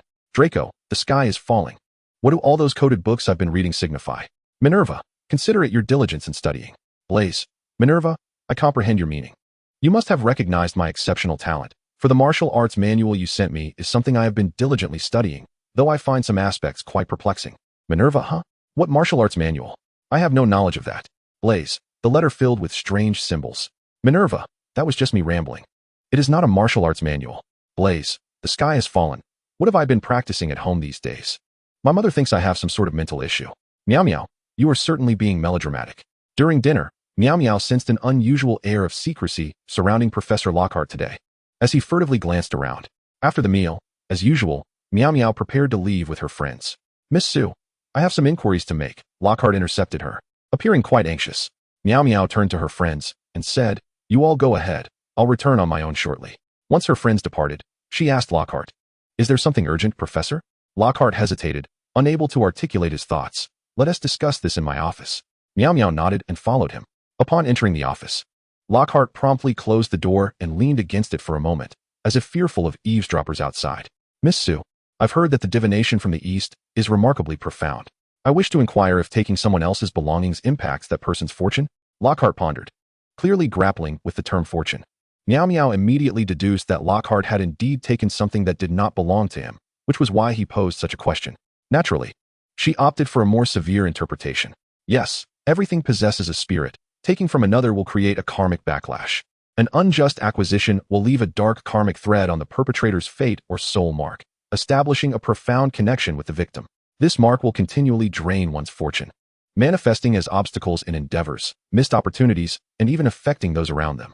Should the victim harbor substantial resentment, it could jeopardize the thief's life. And the thief may also develop inner demons. While the act may appear undetected, the divine has already taken note of the transgression. Observing Lockhart's increasingly pallid visage, she added, Such a fate could lead to eternal damnation in the depths of hell, with no chance of reincarnation. Lockhart felt his legs weaken, beads of sweat trickling down his forehead as he stammered. Oh, I understand now, Sue. I was inquiring on behalf of a friend who accidentally took something that belonged to someone else. Very well, you may leave. He seemed fearful that Miaomiao would doubt him, and she could only nod before departing. Clearly, Lockhart's secret was entwined with the act of thievery. However, it was best to leave this matter for Dumbledore to investigate. After Miaomiao left, Lockhart collapsed onto the floor, recollecting the ominous words of an elderly fortune-teller he encountered in Chinatown during the holiday. I see darkness clouding your brow. Surely, a calamity awaits you. Had Lockhart been more versed in the language of divination, his fears would have diminished. Alas, his naivety was evident. Chapter 63. The Master of Turkey Noodles at Hogwarts. Miaomiao gleefully poured the gold galleons recently gifted by the Weasley twins along with her own savings onto her bed. Instantly, the bed was adorned with a dazzling layer of golden light, a spectacle of countless galleons amassed together. Miao Miao gazed at the scene with exhilaration. She gently reclined upon the bed, relishing the weighty texture and the coolness of the metal. Though somewhat uncomfortable, this sensation filled her with immense joy, as if all her troubles had been cast away into oblivion. Xiao Lu, come help me count how many galleons there are. Miao Miao exclaimed, her voice brimming with uncontainable delight. 666, who was enjoying turkey noodles, sighed and lifted his head. Miao Miao, I've already counted 6 times. 8,848 galleons. Let me rest for a moment. Perhaps you should ask Dogxing to help. He seems quite idle. He felt that Miao Miao must have been a kleptomaniac in her past life, demanding that he count the galleons yet again after already doing so 6 times. Dogxing, who was devouring turkey noodles, blinked his large eyes in confusion. Me? I can't count. He genuinely did not know how to read or write, merely a complete illiterate. 666 appeared to have lost all strength and means. Miao Miao abruptly sat up, resolute. She needed to earn more money. Casting a glance at Xiao Lu and Dogxing, an audacious idea struck her, to become the master of turkey noodles. If there could be a coffee master or a clothing assistant, why not a turkey noodle master? Without hesitation, Miao Miao immediately sent a message to the Weasley twins, summoning them to the kitchen. Miao Miao rushed to the kitchen to find the Weasley twins lounging against the countertop, awaiting her arrival. Hey, Miao Miao, you seemed in quite a hurry to call us. Do you have a new idea? Fred inquired with a grin. Miao Miao's eyes sparkled as she excitedly declared, I plan to become the master of turkey noodles and sell them at Hogwarts. George raised an eyebrow, intrigued. Turkey noodles? Sounds interesting. But can something that's spicy really sell at school? He recalled his first experience with turkey noodles, which had been overwhelmingly hot, yet undeniably addictive. Miao Miao, brimming with confidence, replied, Trust me, once people taste these turkey noodles, they will become hooked. They will surely be a hit. Moreover, we can organize some promotional events, offering free samples. The Weasley twins exchanged glances, each seeing agreement in the other's eyes. All right, since you're so confident, we'll join you in this endeavor. Fred clapped Miao Miao on the shoulder. Thus, they began to discuss the specifics of their sales plan, how to prepare the noodles, and how to promote them. The kitchen buzzed with activity, as if they could already envision the scene of turkey noodle sales booming. The trio wasted no time. Fred took charge of cooking the noodles. Miao Miao handled the spices and accompaniments, and George was responsible for packaging them into small boxes, each of them fueled by their desire for galleons. As they busied themselves, Peeves suddenly floated in. Hey, what are you all up to? It's so lively in here. Peeves curiously approached, peering at the boxes filled with turkey noodles. What are these peculiar items? Miao Miao had a sudden inspiration. She lit a summoning incense, enabling Peeves to taste the turkey noodles. Holding out a box, she said, Peeves, these are turkey noodles, incredibly delicious. Would you like to try some? They're free. Peeves hesitated for a moment, but accepted the box and began to eat. After just a few bites, he was bouncing around from the spiciness, puffing air from his mouth, yet he couldn't stop eating. Wow, this flavor is exhilarating. Peeves exclaimed excitedly. Turkey noodles, fragrant and savory, making children leap with delight. Miao Miao grinned mischievously and said, Peeves, if you help us promote these noodles, encouraging more people to buy them, I'll treat you to them every day. A few boxes of turkey noodles traded for Peeves' promise to spread the word throughout Hogwarts. Miao Miao truly had the makings of a capitalist. Peeves pounded his chest and vowed, No problem, leave it to me. With that, he zipped away. George and Fred were left in a state of shock. Why wasn't Peeves playing tricks on Miao Miao? They had both endured Peeves' antics before, and this was the first time they had encountered such a compliant version of him. Peeves explained, last time, she nearly turned me into a ghost. If I don't behave, my soul might just scatter. Miao Miao produced a small cart, draping it with a banner emblazoned with turkey noodles. As she pushed the cart to the entrance of the Great Hall, a throng of students surrounded her. Is this turkey noodles? It looks so unique. Is it really as delicious as Peeves claims? They murmured excitedly. Miao Miao warmly welcomed them. Friends, listen to me. These turkey noodles were painstakingly brought over from the Flower Country, not for profit, but to allow everyone to savor this flavor. Come, Fred, George. Tell everyone how delicious they are. The two chimed in unison, delicious. After a thorough training session led by Miao Miao, the two individuals have become quite proficient in the art of live streaming sales pitches. As everyone is aware, the cost of air freight is exorbitant. The turkey noodles I offer today are not for profit, but rather to provide some benefits for our family. The duo in charge of crowd control has also grasped the essence of this endeavor, securing benefits. Observing the bewildered expressions on the young wizards' faces, Miao Miao intensified her pitch. Others sell turkey noodles for $18.88 per serving. Today, here, we won't charge $9.99 or even $99, but a mere $9.99. Is that enough of a benefit? Not enough. That's still too expensive. Since the assistants deemed the price excessive, to ensure that my family can enjoy turkey noodles, I shall reduce the price today. How about 2 boxes for 2 galleons? Still too expensive. Then I shall offer 2 more boxes, 3 for 2 galleons. Are 3 boxes sufficient? That's enough, host. That is quite a generous offer. Witnessing the genuine eagerness of the family to purchase, I decided to engage in a substantial loss sale today. I will cover the deficit myself, offering 4 boxes for 2 galleons.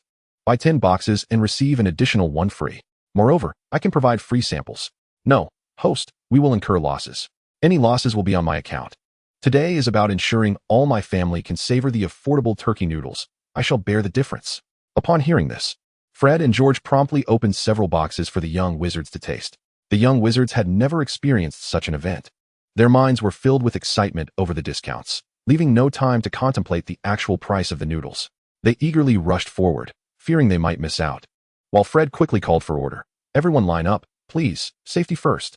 The young wizards complied, forming a queue, and after sampling, they exclaimed with delight, "I've never tasted anything so delicious." Indeed, the flavors are ecstasy, bordering on madness.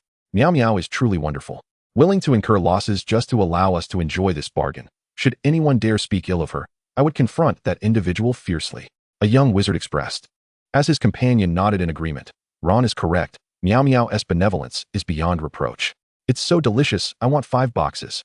I want 10. The crowd eagerly pulled out their coins to purchase. The Weasley twins busily assisted in the sales, overwhelmed with activity, while Miaomiao pretended to work, actually taking a break. Looking at the now empty stall and the boxes overflowing with galleons, the 3 felt their fatigue dissipate, as if they could till another 2 acres of land. Miaomiao reassured those who had not purchased. Tomorrow, same time, same place, my 2 apprentices, Fred and George, will sell turkey noodles. The procurement process is quite tedious, requiring air transport. However, the products I offer are always of the highest quality. Even if I earn less, I refuse to let anyone leave unhappy. Henceforth, there will only be 150 servings of turkey noodles daily. As long as everyone enjoys themselves, I am content to earn a little less. Quality is paramount. The young wizards gazed at Miaomiao, their eyes sparkling with admiration. What noble character she possesses. To ensure everyone can enjoy turkey noodles, she willingly incurs losses rather than profit from us by even a single galleon. Well said. You are extraordinarily kind, Miaomiao. The young wizards erupted in applause, while Fred and George felt they had truly learned something valuable. Thus, the legend of the turkey noodle proprietor spread throughout Hogwarts. Those who had tasted the turkey noodles fervently promoted their deliciousness, while those who had yet to experience them vowed to seize the limited edition turkey noodles the following day. Upon seeing the system notification, thanks to the great Emperor Qin Shi Huang Ingzheng for the gifts, such generosity is overwhelming. Chapter 64, The Legend of the Turkey Noodles. A total of 117 galleons. George swiftly counted the coins. Miaomiao waved her hand. As per usual, 55 for each. The 3 happily divided the earnings, and Miaomiao decided to entrust the sale of turkey noodles to them, providing only the ingredients while the profits would be split in the same manner. On their way back, Fred pondered about his brother. "George, I have a brilliant idea. Perhaps we could enlist Ron to cook the turkey noodles for just 5 galleons. Fred felt exceedingly clever, believing he had mastered the art of leveraging inexpensive labor. George chimed in. "That is an excellent idea. We could even get Ginny to help. She wouldn't require our galleons. Just a new dress." Indeed, where there is a wise strategist, there is also an able assistant. The 2 quickly agreed. Extracting labor from their younger siblings was a mundane yet amusing endeavor, and they relished the feeling of being little farm owners. Ginny remarked, 666. "Not a pinch of salt." Ron retorted, "Do I look like a fool?" Miaomiao intentionally reserved some turkey noodles for her friends, her only virtue being her kindness. She even sent a few portions to her Hufflepuff friends, while the Weasley twins were responsible for delivering to Ravenclaw and Gryffindor, as she simply did not wish to climb the stairs again.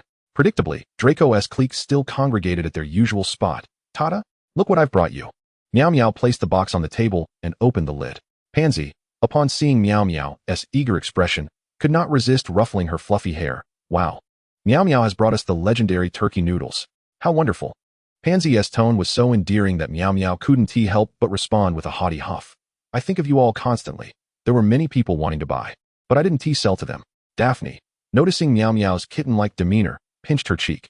"I knew Miaomiao would be the best to us."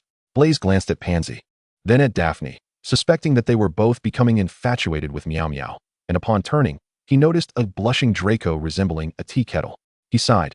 realizing that the only sane individuals in the vicinity were himself and Theodore. Turning again, he spotted Crab and Goyle, who were devouring the noodles with abandon. They were certainly not normal. Blaise mused. Who understands this feeling of being sober among a crowd of inebriated individuals? It's simply exhilarating, Draco remarked. She said she saved some specifically for me. Does she have feelings for me? Miao Miao replied. It's only natural to be enchanted by me. After all, my charm is unparalleled. The tale of the turkey noodle proprietor had spread like wildfire through Hogwarts, amplifying Miao Miao's already prominent reputation. She began to experience what it felt like to be a beloved figure at Hogwarts, with fans seeking her autograph wherever she went. Now, in addition to her loyal dog support club, she had a new fan club dedicated to the turkey noodle princess. Miao Miao was exceedingly kind, covering the price differences just to ensure we could enjoy turkey noodles. Indeed, her kindness is why she struggles to profit, whether in the orchard or with turkey noodles. Miao Miao goes to great lengths to improve the dining experience for her Hogwarts peers. Just yesterday, I wrote to my cousin at Durmstrang, sharing Miao Miao's illustrious deeds. But he dismissed it as nonsense, insisting she only sought to profit from us. Tomorrow, I will snatch 2 boxes of turkey noodles to send him, to prove to him that I am not fabricating tales. This is pure slander. Miao Miao considers us family. How could she possibly profit from us? He is envious of our school having Miao Miao. She is truly a philanthropist and deserves another award from Dumbledore. The surrounding young wizards, upon hearing his suggestion, eagerly chimed in. Yes, indeed. Dumbledore should bestow upon Miao Miao the award for outstanding contribution. I will inform my father immediately and have him contact Dumbledore. I will write too. My dad is a board member. My mother is also a board member, and I shall return home to pen a letter right away. Unbeknownst to Miao Miao, she has already been acclaimed as a great benefactor, while in her own heart, she perceives herself as a capitalist. Miao Miao, 321, link up. Young wizards, too cheap. Hurry and buy. Within Dumbledore's office, he gazed at a pile of letters from parents on his desk, lost in thought. I wonder, have I not done anything recently? Are these parents seeking trouble? Upon opening a letter, oh, Merlin's floral skirt. It turns out they are praising Miao Miao. The title of Hogwarts Outstanding Contribution Award suits her well. Fox, instant mood change.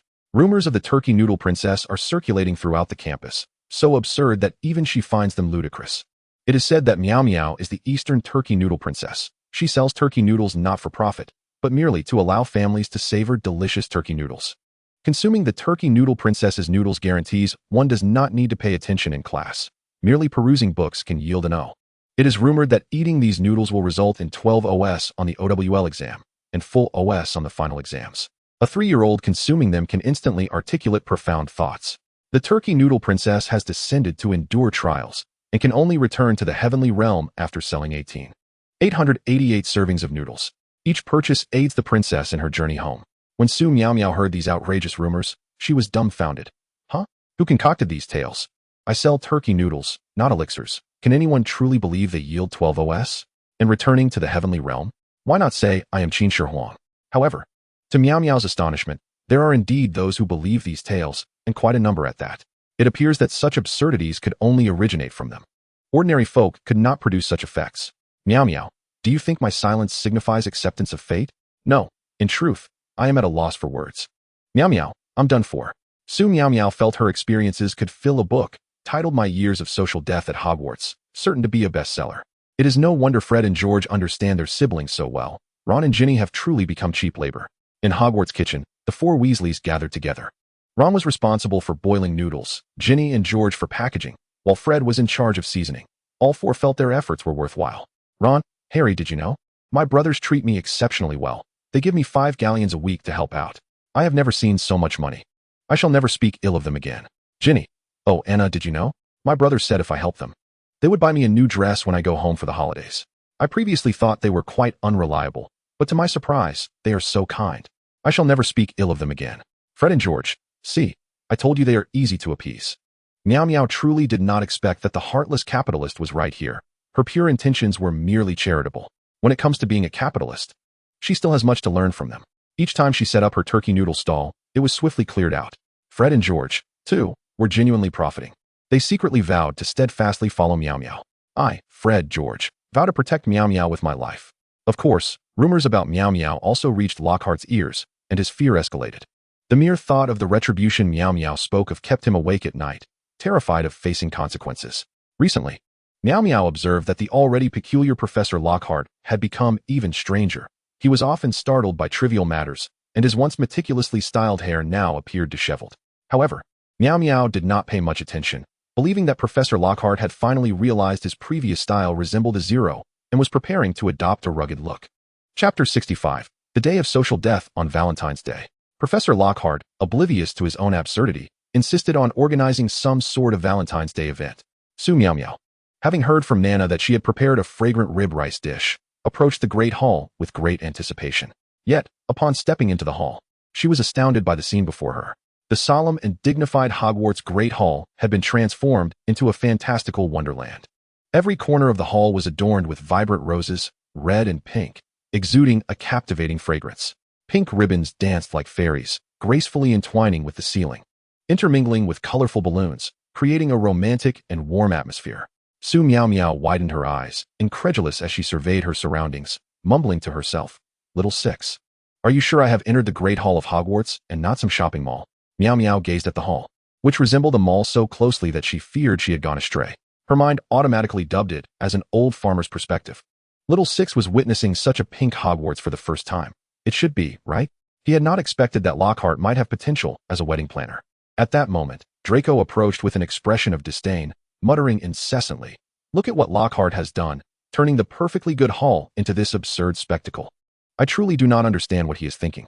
He frowned, his eyes filled with contempt. Professor Lockhart, clad in an extravagant pink suit and holding a large bouquet of roses, approached with an air of pride. "Oh, dear students, do you like the surprise I have prepared for you? I have also arranged for Valentine's Day dwarfs to deliver love letters. Enjoy your Valentine's Day." Su Miaomiao stared wide-eyed at Lockhart, who was entirely enveloped in pink. His clothes, tie, shoes, and even his hair were all pink. This attire rendered him both ludicrous and comical. Observing Lockhart's self-satisfied demeanor, Su Miaomiao suddenly recalled a classic line, "Pink and delicate, how old are you now?" She felt this phrase was tailor-made for Lockhart. Yet, she had to admit, Lockhart was indeed a marketing genius. Had he been born in the right era, he would have undoubtedly been a titan of promotional endeavors, specializing in fabricating sensational news. Hearing about the dwarfs delivering love letters, Miaomiao felt a surge of anticipation. Curious as to which classmate might experience public embarrassment, she could hardly wait to witness the spectacle. "Mr. Longbottom, what on earth has happened to your brain? Has it been stuffed full by that bothersome rushes? Or has it become mired in the slimy residue of those repulsive slugs? One must understand that the mind is an exceedingly complex and multi-layered apparatus, Mr. Longbottom. It is akin to a meticulously constructed edifice, with each level bearing different thoughts and memories, interwoven and influencing one another. Yet your current behavior resembles that of a precarious structure suddenly on the verge of collapse, leaving one to worry about your cognitive abilities." Professor Snape seemed intent on drowning the poor Neville in venom. It was evident that his mood was particularly foul today. Neville recoiled in fear, exclaiming, "Oh, Merlin's floral trousers, Professor Snape is genuinely terrifying." Miaomiao and Draco were indulging in gossip. "Draco, it seems that the professor is particularly irate today. What do you think about me bringing him some chrysanthemum tea later?" Draco, accustomed to Miaomiao's audacity, replied, "What is chrysanthemum tea for? Is it palatable? Can I partake?" Miaomiao looked at Draco with exasperation. "It's for cooling the temper. I'll give you some later." "You greedy little devil, you want to drink everything." Just then, a group of oblivious little dwarfs barged in, their hands brimming with pink love letters. Miaomiao could hardly contain her excitement for the ensuing spectacle. "Look, Draco, the messengers have arrived. Who do you suppose they are delivering to?" Professor Snape must be fuming. With a gleeful expression, she mused, "These dwarfs are truly brave. Can't they see Professor Snape is in a rage? I wonder who the unfortunate recipient of these letters will be." Having spent ample time with Miaomiao, Draco had grown accustomed to the classroom gossip and idle chatter.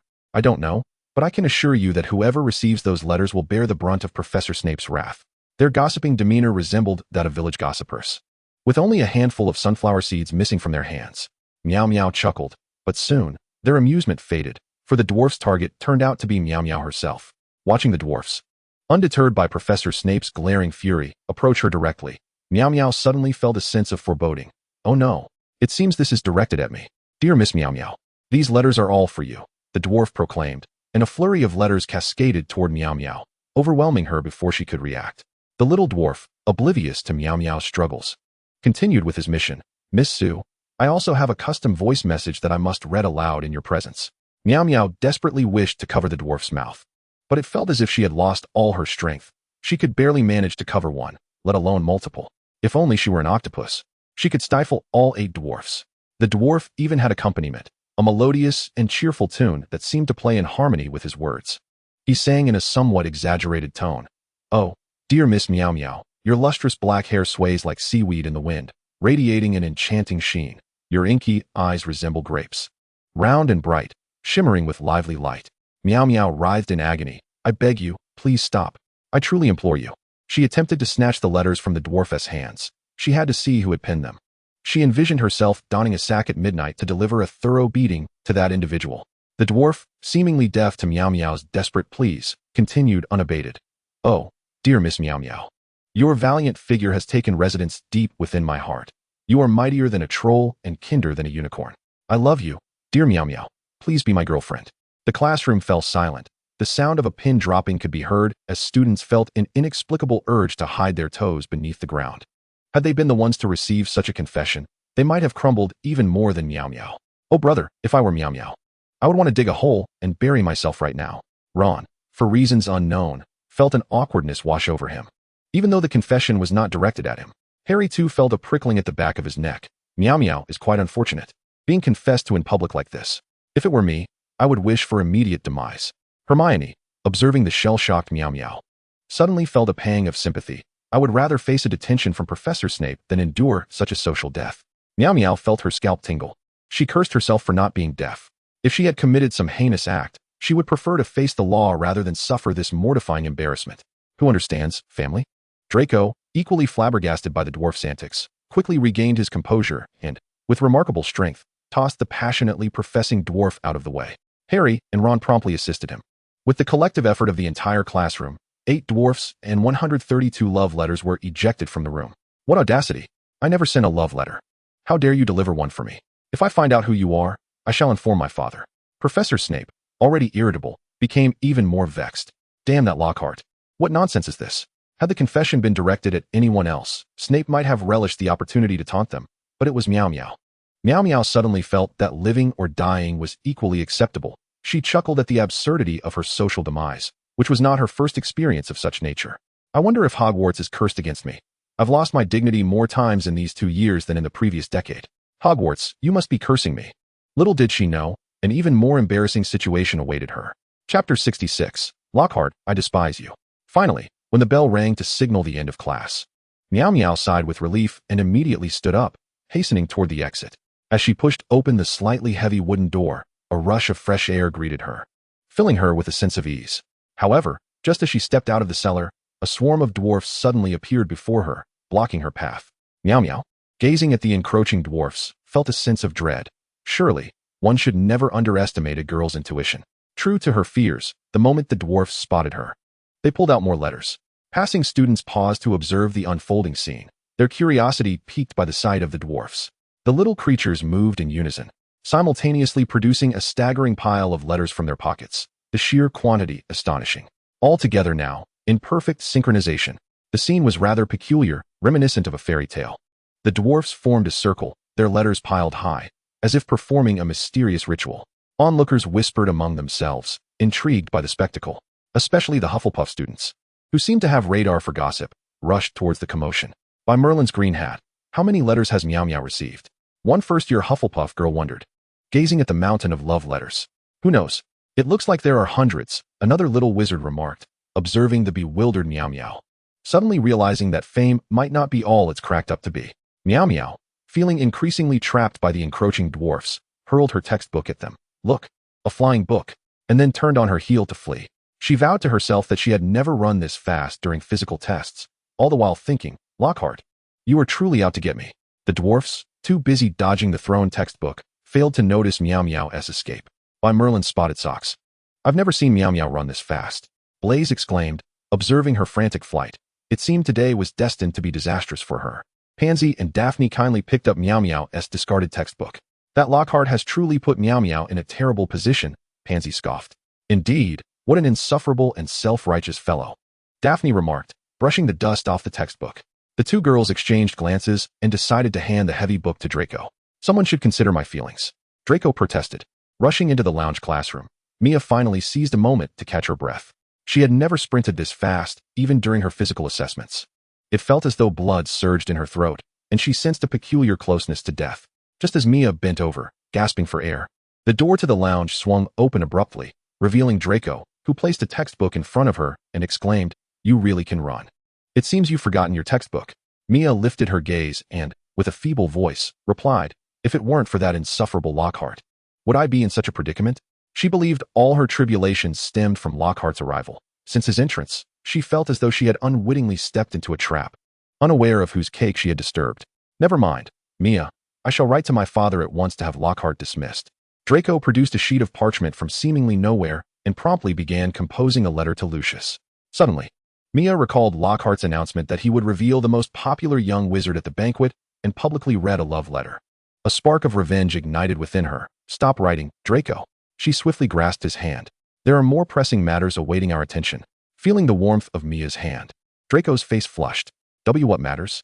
Mia tugged him along, declaring, "I'll tell you when we arrive." Her laughter echoed, reminiscent of a villain from an anime. "Lockhart, brace yourself. Are you ready to face the wrath of Queen Mia?" The two crept stealthily to Lockhart's office door. Harry and Ron, spotting Mia and Draco conspicuously lurking by the wall, approached out of curiosity. "What are you two looking at?" Harry inquired, patting Mia's shoulder. Startled, Mia leaped, inadvertently stepping on Draco's foot multiple times. Turning, she discovered it was Harry who had startled her. "Blimey, Harry, did you know that scaring someone can be fatal?" she exclaimed, still recovering from the shock. Draco grimaced, nursing his sore foot. "I swear, encountering you guarantees misfortune. This foot is cursed." Harry, noting their startled expressions, scratched his head sheepishly. "Sorry, I just saw you two staring at the wall so intently." Ron, puzzled, looked between them. "What are you up to?" Mia briefly outlined her grand plan, and upon hearing it, they all agreed it was brilliant and immediately volunteered to join. Thus, the four of them stealthily entered Lockhart's office. The room was adorned with an array of Lockhart's illustrious achievements, suffused with an overwhelming scent of perfume. They rummaged through the letters with utmost caution. Mia's eyes gleamed when she discovered a large box filled with love letters that had yet to be sent for the Valentine's Day event. Gathering around, they opened each letter one by one. My eyes, my eyes. Oh, Merlin's tight trousers. This is so sappy.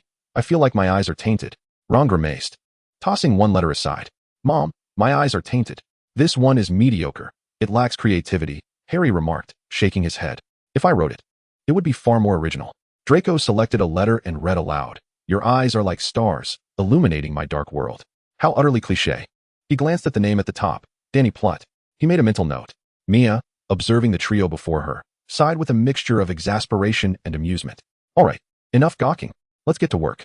As her words faded, she swiftly waved her wand, chanting incantations, and a beam of white light shot forth from its tip, striking the letter. As the light dissipated, the originally sentimental content transformed into entirely different text. Then, Mia cast a duplication spell, altering the contents of each letter. After completing their task, they did not leave immediately. Instead, they meticulously inspected every nook and cranny, ensuring no letter was overlooked. Harry, gazing at the new letters, marveled at Mia's talent. "Mia, you are truly gifted. I can already envision Lockhart's expression when he reads this in front of everyone. It will be priceless." Ron chuckled. "Imagine Snape's reaction when he sees your potion skills. It's bound to be entertaining." Draco surveyed the letters, or rather, the declarations of war, realizing Lockhart had managed to offend every professor. The mastermind, Mia, could hardly contain her excitement at the thought of Lockhart's fearful expression. To be cautious, she left behind a self-replacing charm, ensuring that any new letters placed in the box would automatically adjust their content. She felt a surge of pride in her meticulousness. Chapter 67, Lockhart's Declaration of War. Finally, dinner time arrived, and Mia bounced with excitement, dragging Pansy and Daphne toward the Great Hall.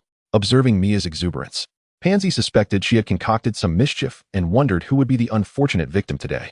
Meanwhile, Lockhart remained blissfully unaware, grinning widely and oblivious to the impending chaos. "I suddenly feel a chill in the Great Hall. What could it be?" As all the young wizards gathered, Lockhart, beaming, stood at the podium, his pink hair shimmering under the lights. He surveyed the crowd, then, with his magnetic voice, announced, "Dear students, we are about to reveal the winner of the annual Most Popular Young Wizard."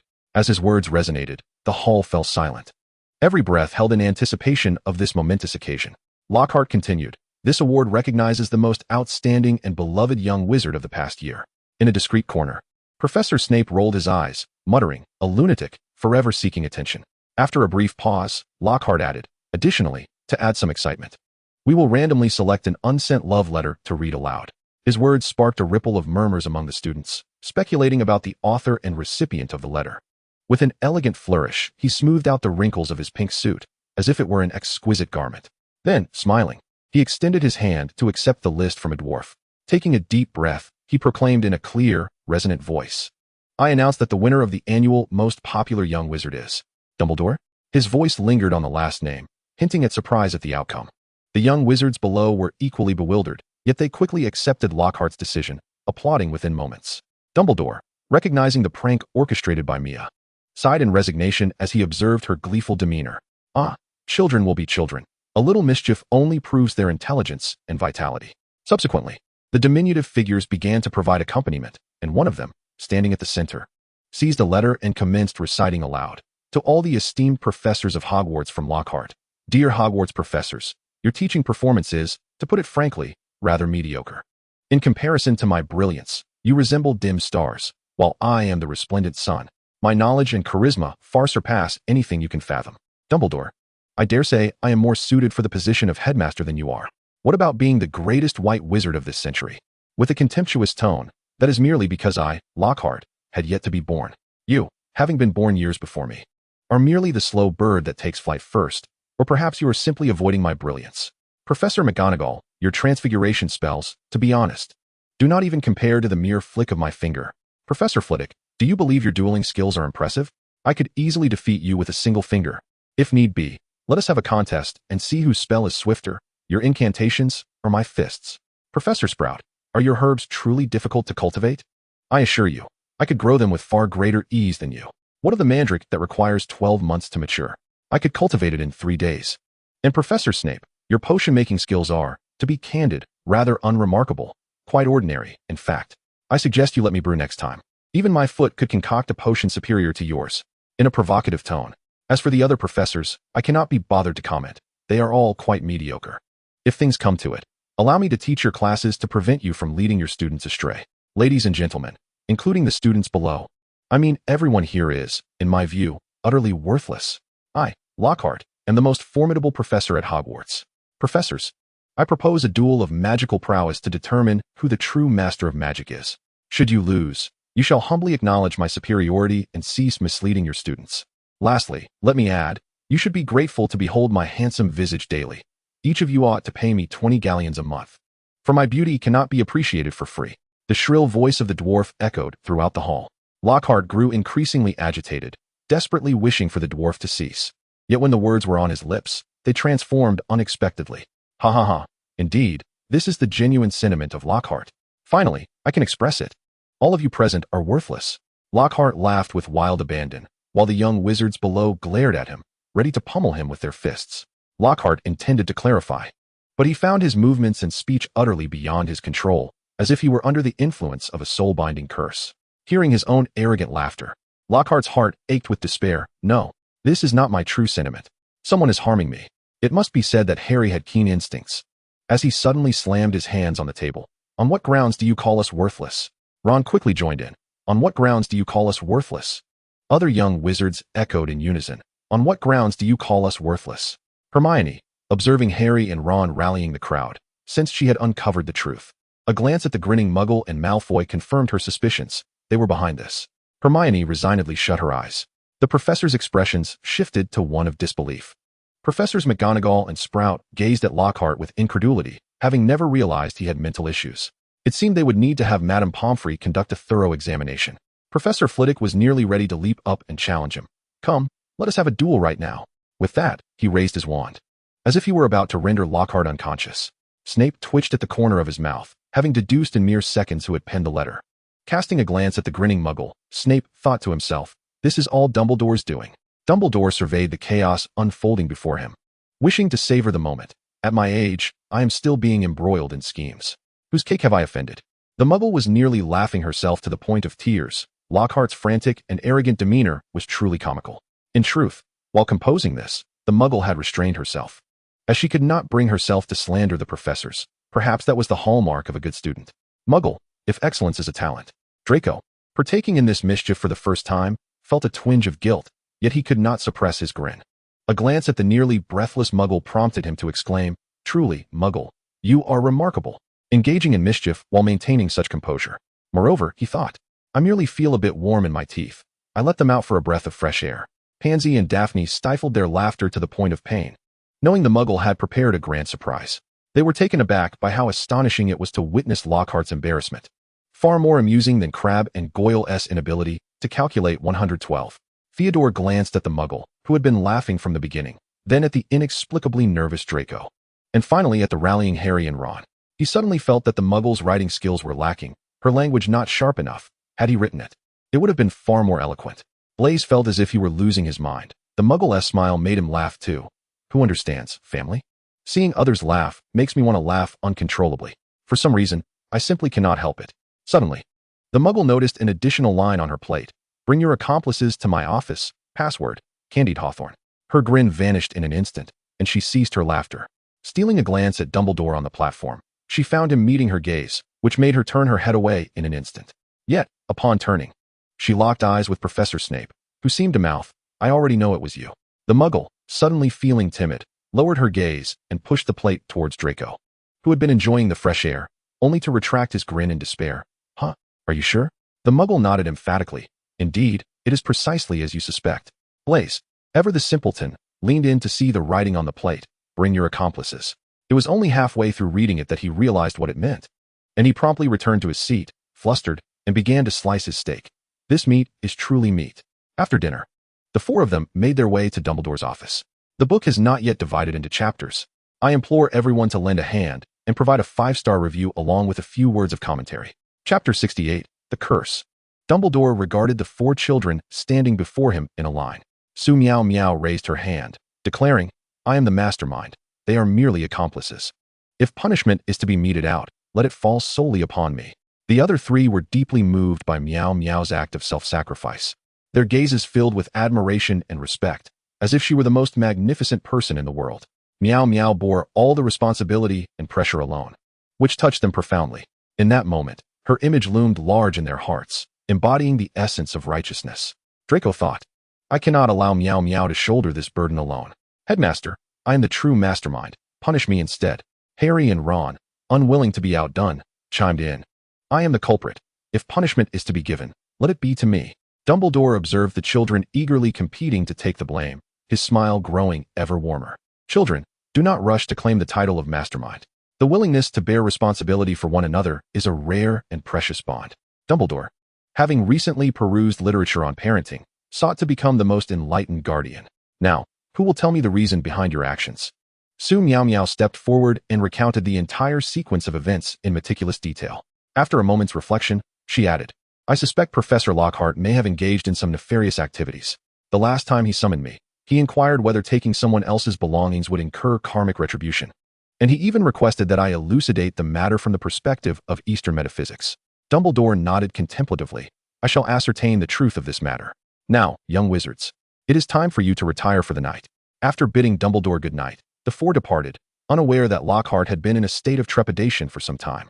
Following the dinner, Lockhart remained deeply unsettled, haunted by an intangible anxiety that lingered in his mind. The more he pondered, the more fear gripped him, leading him to question whether he had fallen victim to a soul-sucking curse. Once such thoughts took root in his mind, they proliferated like weeds.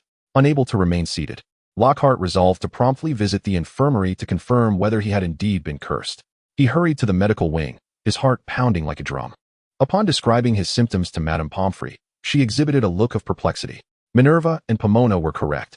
He has indeed lost his mind, she remarked. Madame Pomfrey conducted a thorough examination of Lockhart, employing various magical instruments to assess his brain and body. As anticipated, all results indicated that Lockhart had not been cursed. This revelation relieved him, yet simultaneously left him in a state of bewilderment. If he was not cursed, then why did he experience such peculiar sensations? At that moment, Lockhart recalled the Eastern charlatan. Thoughts of impending calamity and retribution sent a chill down his spine. Could it be that he had truly been hexed? That night, as silence enveloped the world, Lockhart lay in bed, preparing to drift into slumber. However, upon closing his eyes, an unusual sensation washed over him, as if a chill had crept along his back. Initially, he dismissed this feeling, attributing it to his own psychological state or the slightly lowered temperature of the room. Yet, as time passed, the chill did not dissipate. Rather, it intensified, leaving him increasingly uneasy. Lockhart attempted to adjust his sleeping position, hoping to alleviate the discomfort. But no matter how he turned, the sensation persisted like a shadow. He began to suspect that something lurked behind him or that there was something amiss in the room. While Lockhart indulged in these anxious thoughts, he remained blissfully unaware that Miaomiao was stealthily placing a block of dry ice beneath his bed. Lockhart muttered, "My back is always so cold." The dry ice seemed to respond, "With me around, it shall remain chilled." In the dead of night, Lockhart found himself unable to rest. Upon turning over, he discovered the floor of his room shrouded in a thick mist, which sent him into a panic. In reality, it was merely the vapor from the sublimated dry ice. It appeared that Professor Lockhart was behaving unusually today. He had always boasted about himself during lessons. Yet today he seemed easily startled by trivial matters. Indeed, during the joint class with Ravenclaw, a student raising their hand to answer a question had startled him considerably. Did anyone notice Professor Lockhart's hair? It used to be so slick that flies would slip off, but today it looks unkempt. Someone remarked, "Do you think Professor Lockhart has suffered a romantic setback? My mother says that men in heartbreak often behave this way." A small badger seemed to have uncovered the truth. The other badgers, upon hearing her words, suddenly found them quite plausible. Indeed, Professor Lockhart must be lovesick, leading to his current disheveled state. However, to be the object of his affections would indeed be unfortunate. Soon, tales of Lockhart's unrequited love began to circulate throughout Hogwarts. Some claimed that he had fallen for a vampire, given that he authored a book titled Wandering with Vampires. Others suggested that Lockhart had developed feelings for a troll, asserting that the trolls he had supposedly vanquished in his writings were, in fact, rivals. Regardless of the details, the rumors were vivid and compelling, prompting Miaomiao to contemplate writing a fanfiction. Lockhart could no longer endure the anxiety that plagued him and sought Miaomiao's assistance. "Su, I have heard that you possess knowledge of Eastern metaphysics. I have been so unfortunate lately. You must help me." Miaomiao stifled a laugh, adopting an air of mystique. "Professor Lockhart, it seems you have offended some malevolent spirit. Have you been experiencing chills on your back, feelings of dread, and restless nights?" Lockhart eagerly nodded. He recognized these symptoms as his own and found Miaomiao almost uncanny. She continued, "Have strange occurrences been frequent of late?" "Yes, indeed. I ensured the window was closed. Yet it inexplicably opened in the middle of the night, prompting me to rise and shut it again, only to find it open once more in the morning." Lockhart recalled the mysteriously ajar window, his heart racing. Miaomiao nearly burst into laughter, but quickly suppressed it, thinking that if Lockhart discovered that it was she who had instructed the Mimbulus Mimbletonia to do so, he would be furious. This issue seems rather grave. "Have you perhaps been up to something nefarious?" Miaomiao mimicked Dumbledore's penetrating gaze, and Lockhart felt a shiver run down his spine. I have done a little something." Miaomiao nodded knowingly. "I can see the darkness clouding your aura. You are indeed beset by misfortune. This matter could escalate, and the worst-case scenario is quite dire, death. Resolving it may prove complicated." Upon hearing this, Lockhart eagerly nodded, willing to do anything to find a solution. Miaomiao, satisfied, replied, "The extent of the issue will determine the resolution. If you are willing to cooperate, I can assist you." With that, she theatrically produced a compass. In truth, her knowledge of its use was superficial, yet Lockhart believed in her expertise, having never witnessed such an object before. Overcome with emotion, Lockhart exclaimed, "I am willing to confess everything if it means salvation." Miaomiao feigned profundity, shaking her head. "I have just consulted the fates. It appears that Dumbledore is aware of something. It would be wise to confess in his presence. He can save you from your impending doom, for he is your benefactor." Lockhart, desperate to survive, nodded vigorously, willing to do whatever it took to remain alive. In Dumbledore's office, Lockhart confessed all. It turned out that his books were mere retellings of others' stories. He had never defeated a troll nor traveled with vampires. These were merely tales he had illicitly appropriated through the use of memory charms. Upon hearing this, Miaomiao found his shamelessness remarkable. Transforming others' narratives into his own revealed his ignorance of intellectual property rights. She theatrically administered a potion and performed a ritual, leaving the remainder for Dumbledore to address. Lockhart, having consumed the potion, gazed at Miaomiao with gratitude. "What a kind little witch you are." Dumbledore, nearby, struggled to contain his laughter, nearly suffering internal injuries from suppressing his mirth. Chapter 69. The end of the second year. Ultimately, under Dumbledore's counsel, Lockhart admitted his wrongdoing. He actively sought to compensate the victims, rectifying the losses incurred.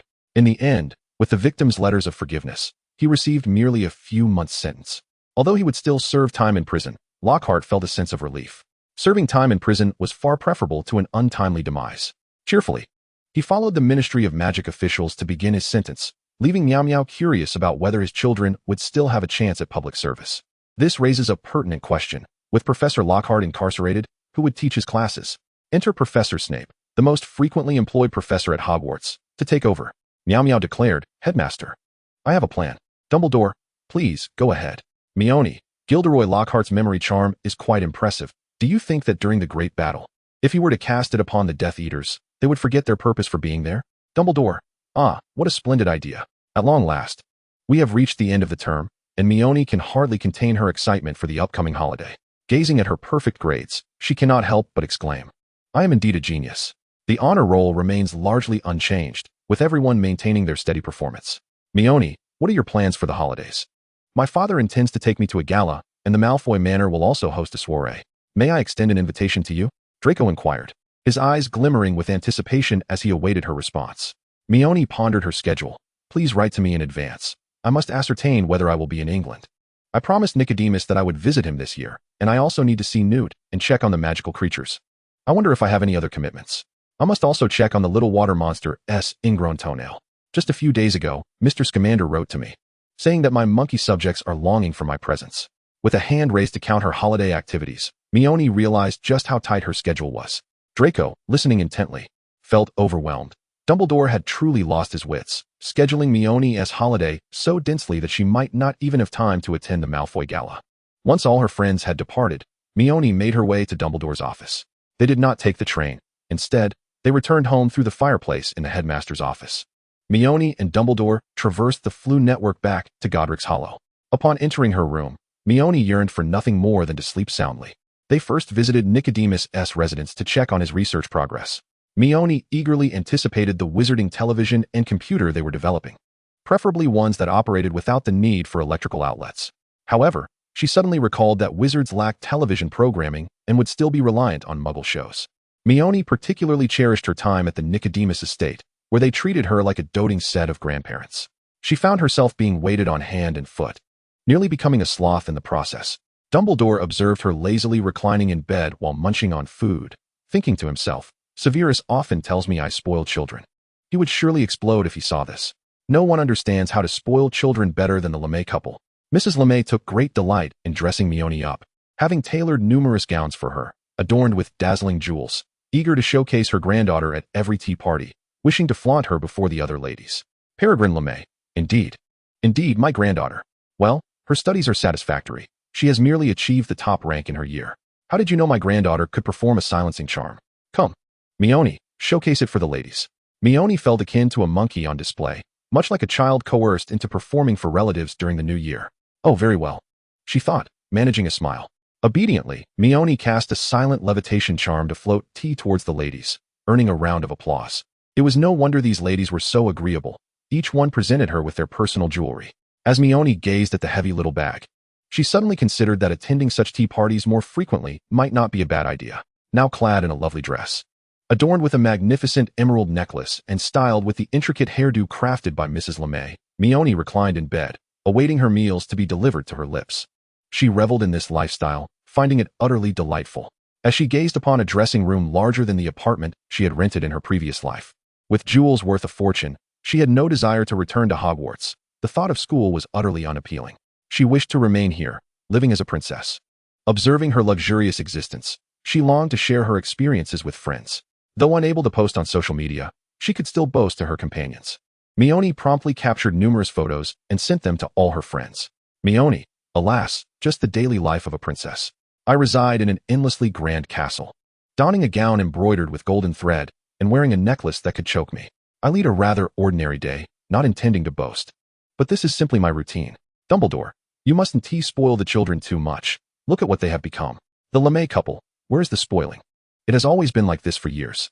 Perhaps you should reflect on your own efforts. Have you truly been diligent in raising the children? Dumbledore observed Mione's increasing laziness. She had once willingly descended for meals, yet now they had to be brought to her. He hastily decided to whisk her away. If this continued, she would become utterly useless. Upon arriving at Newt's estate, Mione eagerly set out to inspect her subjects. Upon hearing of their queen's return, the animals abandoned their meals to form a queue, ready to welcome their sovereign. Keeper, hey, has anyone considered my feelings? It's already frustrating to be at work. As Mione beheld the animals lined up along the lakeside, she suddenly felt a sense of returning as a dragon king. I, the great Mione, have returned. The little creatures cheered in unison. Mioni shivered with delight. What a ceremonious welcome. She quickly snapped photos to share. Astonished when a particularly beautiful fawn approached her with a crown, provided by a niffler, though she wondered where it had pilfered it from. Mioni mused that remaining here as the queen of the forest would be rather splendid, as long as she was spared from attending school. She would gladly engage in any task. Life in the forest mirrored that of her time at the Lemay estate. All she needed to do was lounge upon her throne, feasting on bananas peeled by monkeys, while occasionally attending to her royal duties, emphasis on the latter. It was sheer bliss. She contemplated creating a vlog titled My Years as the Forest Monarch, detailing her occasional inspections of her territory, resolving disputes among various species caused by language barriers, and indulging in fresh fruits, all while extracting a few galleons from the niffler. Such a perfect life was refreshingly simple. Dumbledore, concerned for the child's well-being, realized that she had taken up residence in the forest and was neglecting to return home. He felt compelled to check on her. Upon arrival, he was greeted by a monkey feeding Mioni water from a straw cup, while another monkey offered her grapes, and by the riverbank, monkeys were washing her fruits as other animals came to pay homage to their queen. Mioni now resembled an empress, with small creatures coming to pay their respects daily. On quiet days, she would ride in a chariot drawn by a thestral, incognito, while various lovely animals vied for her affection. It was clear she had become thoroughly enraptured. Dumbledore felt the weight of the world upon him. This child had become accustomed to being waited on, and if this continued, she would surely become incapable of functioning. It seemed time to send her to Severus for a few days. She needed to refocus on her studies after a fortnight of play. What Dumbledore was unaware of was that Mioni's summer assignments were being completed by Little Six. Little Six. Hey, folks, who understands? In this day and age, a system still has to write assignments for its host. Dogs hang. Fortunately, I cannot read. Being illiterate has its advantages. Mioni, dogs hang, don't just sit there. Prepare a couple of dishes for me. After bidding farewell to her reign in the forest, Dumbledore promptly delivered Mioni to Spinner's End. Early one morning, as Snape was brewing potions, he was startled by a knock at the door. Upon opening it, he found Dumbledore, dressed flamboyantly, accompanied by Mioni in a white dress.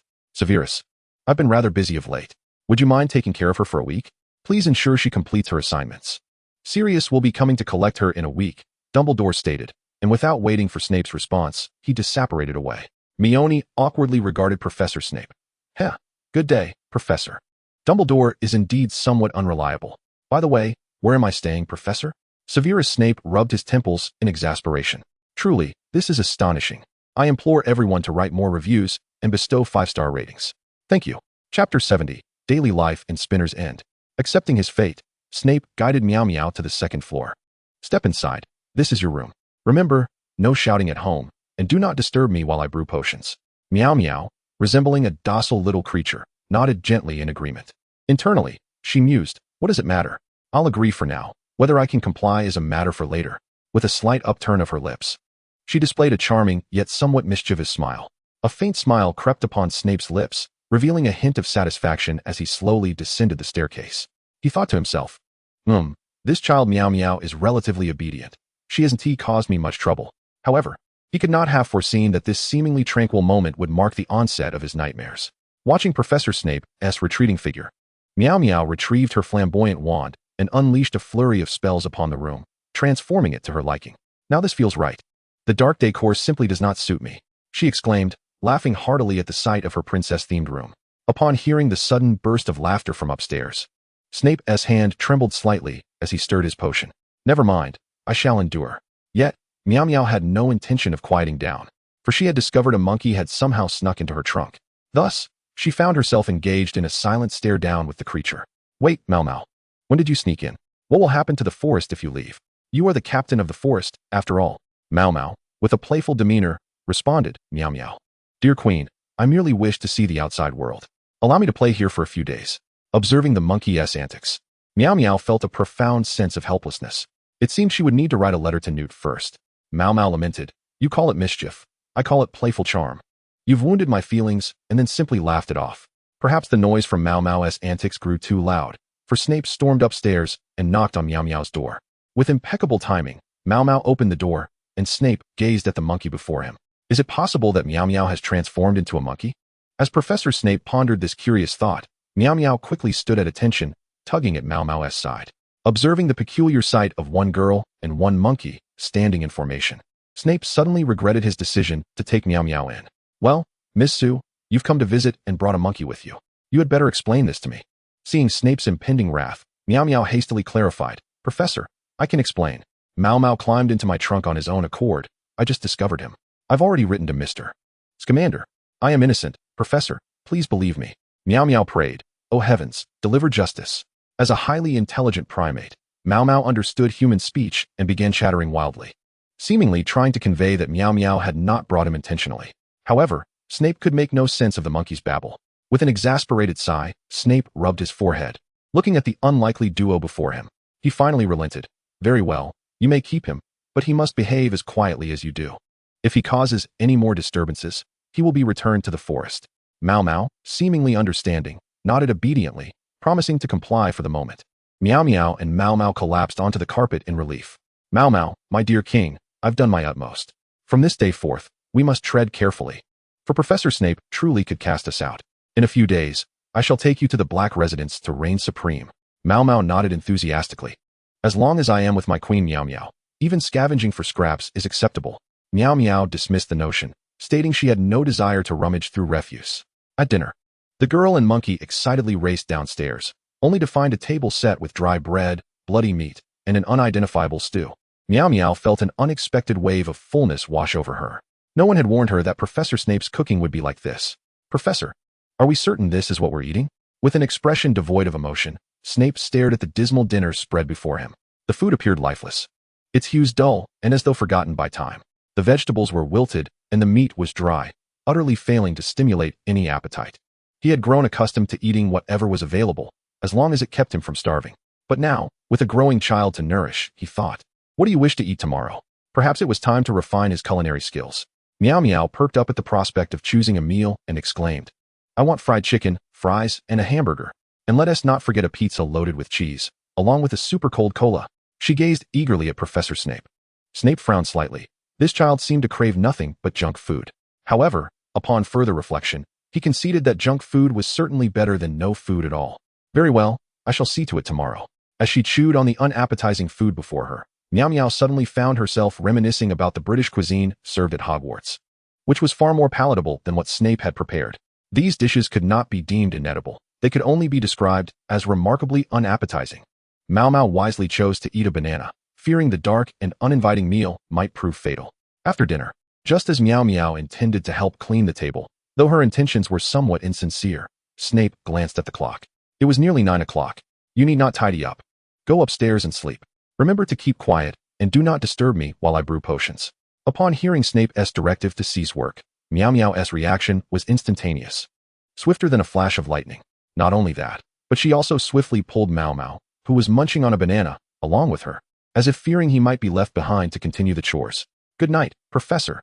Don't stay up too late, she called while dashing upstairs, her voice echoing with a playful cheer. Watching the spirited girl bound up the stairs, Snape's lips curled into a faint smile. It appeared that raising a child was not as daunting as he had anticipated. This new life seemed rather agreeable.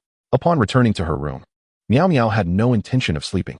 She first penned replies to all her friends, then began organizing her photo album. Gazing at the collection of memories, a wave of happiness enveloped her. These photographs were her cherished recollections. It wasn't until the clock struck 1 in the morning that Miaomiao finally succumbed to sleep, and naturally, she awoke well past noon the following day. Having prepared breakfast, Snape peered at the closed door upstairs. Why is this child still not awake? Rise and shine. Breakfast is ready. He rapped on the door, attempting to rouse the girl inside. Miaomiao, hearing the mention of breakfast, had no desire to rise. She merely mumbled a half-hearted acknowledgement. Yes, I know. I'll get up shortly. After waiting a moment with no response, Snape's brow furrowed. He knocked again, raising his voice. Miaomiao, stop dawdling. Breakfast will get cold.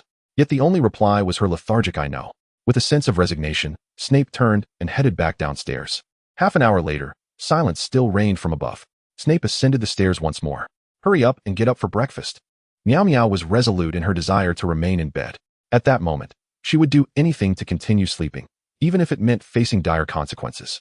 I want to sleep. I don't want to eat, she retorted, rolling over to continue her slumber. Outside the door, Snape felt a surge of unidentifiable frustration. This insufferable child will starve to death. Miaomiao protested. It's not that I don't want to eat. It's that my eyes seem to be malfunctioning. Snape inquired. What seems to be the problem? Is it serious? I can brew a potion. An hour later, Snape asked again, is it serious? 2 hours passed, and still, no answer came.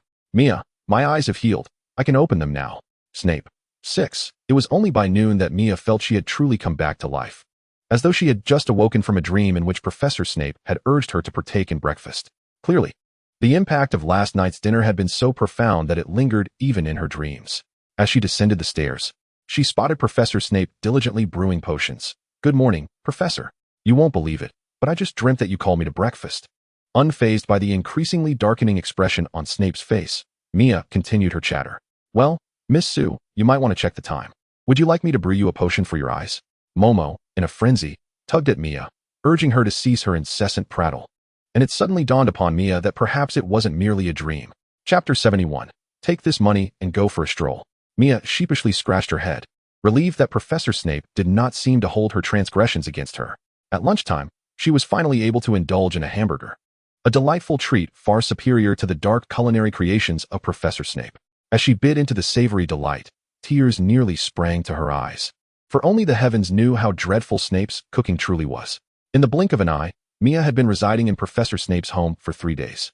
Throughout this time, he had endeavored to rouse her for meals, yet she had never once stirred, continuing to sleep until midday. Observing the firmly shut door upstairs, Snape suddenly realized that Mia had become rather reclusive. The child rose only to eat and then retreated back into her room, emerging solely for the evening meal. Effectively isolating herself. Perusing the parenting books in his possession, he concluded that this could not persist. The child must venture out and explore the world beyond her confines. Unbeknownst to him, Mia was inundated with an endless stream of letters. One from Pansy expressed her earnest desire to invite Mia over to her home, but she lamented that her father was still alive, thus postponing any invitations until his passing. Mia pondered on Pansy's remarkable sense of filial piety. Daphne also wrote, mentioning that her sister would soon be attending Hogwarts and was particularly enamored with Mia, yearning to befriend her. Mia mused that Daphne's sister must indeed be as lovely as Daphne herself, making friendship a possibility. A letter from Ron announced that his family had won the lottery and had embarked on a trip to Egypt, sending Mia a postcard, along with a beautiful bracelet from Ginny. Mia remarked, Ginny, your taste is quite commendable. Draco's correspondence revealed that his pet ferret had recently grown more lively, and he had submitted the ferret's photo to a magazine, hoping to secure a modeling gig, which the magazine had accepted. However, he dreaded the prospect of visiting the Muggle world for the interview and inquired if Mia would accompany him.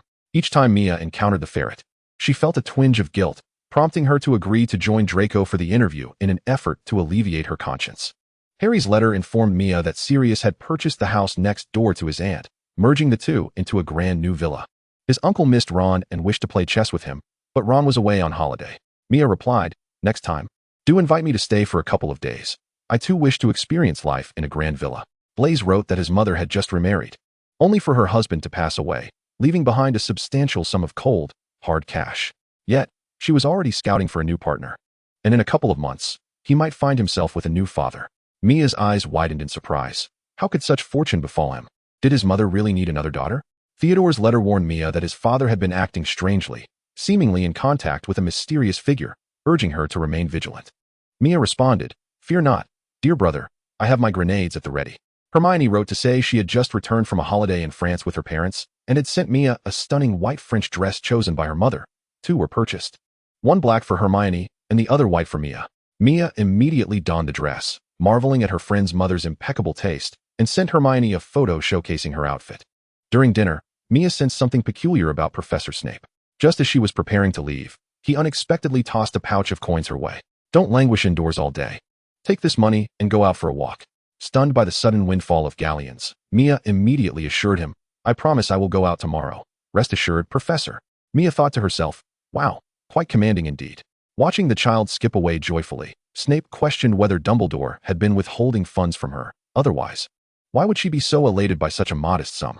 Consequently, he penned a letter to Dumbledore, vehemently condemning his actions. Yet, he was indeed unjust to Dumbledore, who had long since established a vault for Mia, brimming with galleons, though she had simply been too preoccupied to check it out. The key had been given to her ages ago. Mia promptly wrote to her closest friends, inviting them to join her for a trip to the Muggle Mall the following day. Uncertain if Pansy and Daphne would be interested, she was confident Hermione would be eager to join.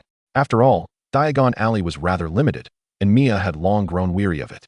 Lacking an owl, she typically employed a teleportation charm for her correspondence, which was far swifter than using owls. Hermione quickly responded, expressing her enthusiasm for the outing. To Mia's surprise, Pansy and Daphne also agreed to join, expressing their desire to see the beautiful clothing, with Daphne mentioning she would bring her sister along as well. The group arranged to convene at Diagon Alley before heading to Gringotts to exchange for pounds. Mia had begun to anticipate this excursion eagerly, having already coordinated her outfit for the next day and even selecting a little dress for Momo.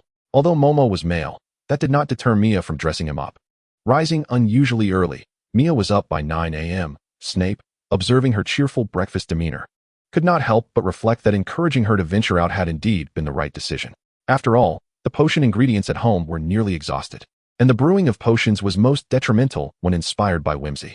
Yet, Mia was perpetually filled with such whims, suggesting substitutions like replacing wolf fangs with boar tusks, claiming it would enhance the effect, or adding strawberry-flavored essence in the hopes of concocting a potion imbued with a strawberry taste, insisting on using a cauldron to brew herbal jelly, arguing it was similar to potion making. After all, what wasn't brewing? Once breakfast concluded, Mia flitted up the staircase like a jubilant little bird, slamming her door shut behind her. She swiftly discarded her nightgown, changing into the outfit she had prepared the day before. Clad in the elegant white French sleeveless dress chosen by Hermione's mother, the bodice was expertly pleated, falling just above her knees, an exceptionally classic and minimalist design, yet imbued with quality, paired with a pair of cream-colored leather shoes. To maintain an air of refined elegance, she wore only a silver necklace adorned with a star pendant, a white watch on her wrist, and carried a peach-colored chain bag.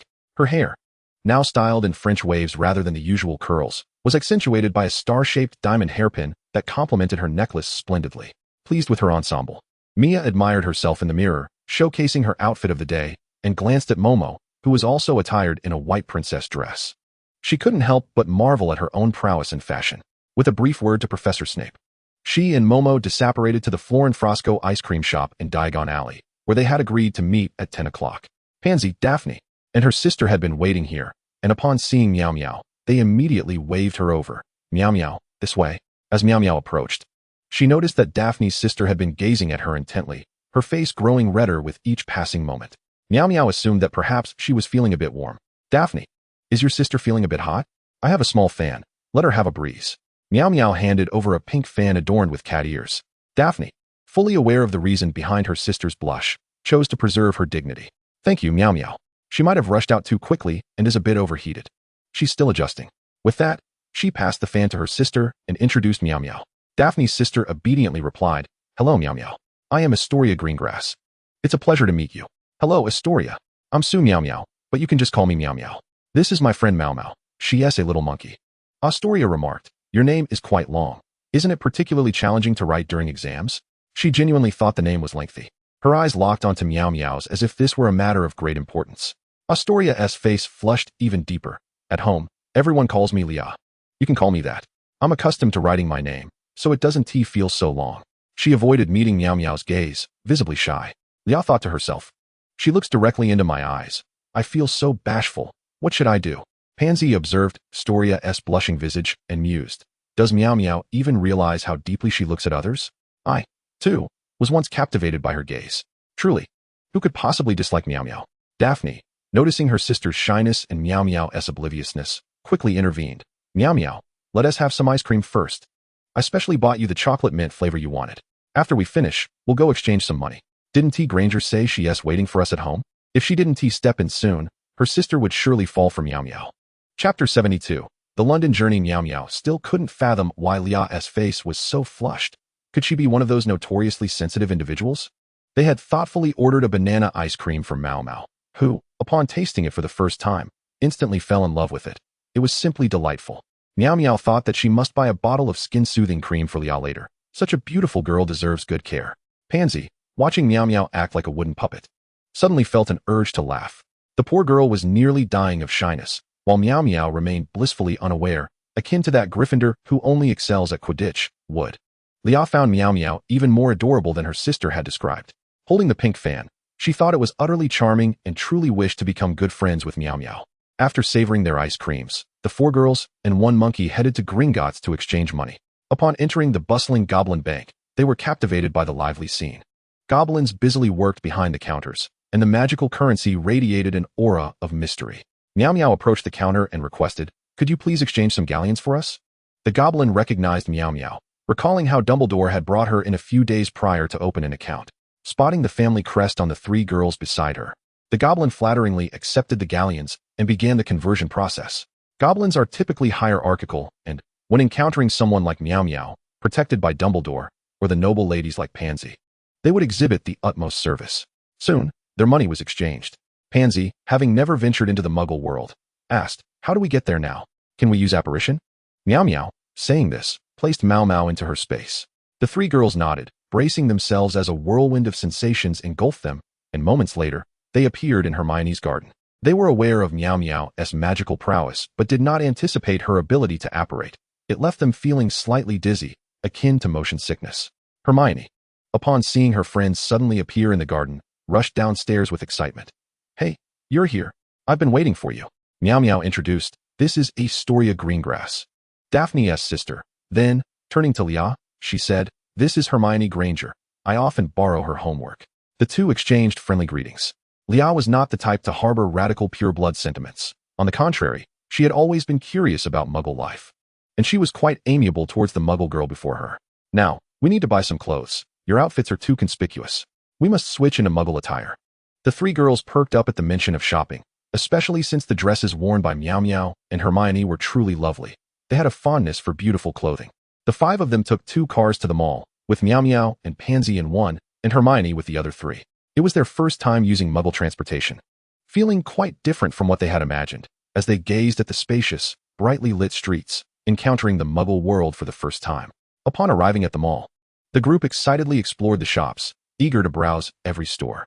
Much later, Miao Miao, feeling utterly exhausted, pleaded, "Ladies, I implore you, let us eat first. I can't shop anymore." She had never realized they could shop for so long without even having lunch. "Just a moment, Miao Miao. I still need to buy a pair of pants suitable for flying lessons. Once we're done, we can eat," Leah exclaimed. Her excitement palpable as she admired the clothing displayed in the shop windows, determined to find the most beautiful pants. On the bustling street, pedestrians hurried past, each engrossed in their own affairs. Suddenly, a striking figure caught everyone's attention. A beautiful little girl appeared in their midst, clad in an exquisitely crafted dress. She resembled a miniature princess. Clutched in her hands were numerous luxury shopping bags, which gleamed under the sun, drawing the gaze of passers-by.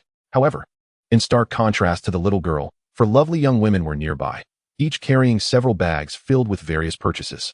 They seemed to be brimming with enthusiasm for shopping, animatedly discussing which store to visit next as they walked forward with excitement. Yet, the beautiful little girl appeared somewhat out of place.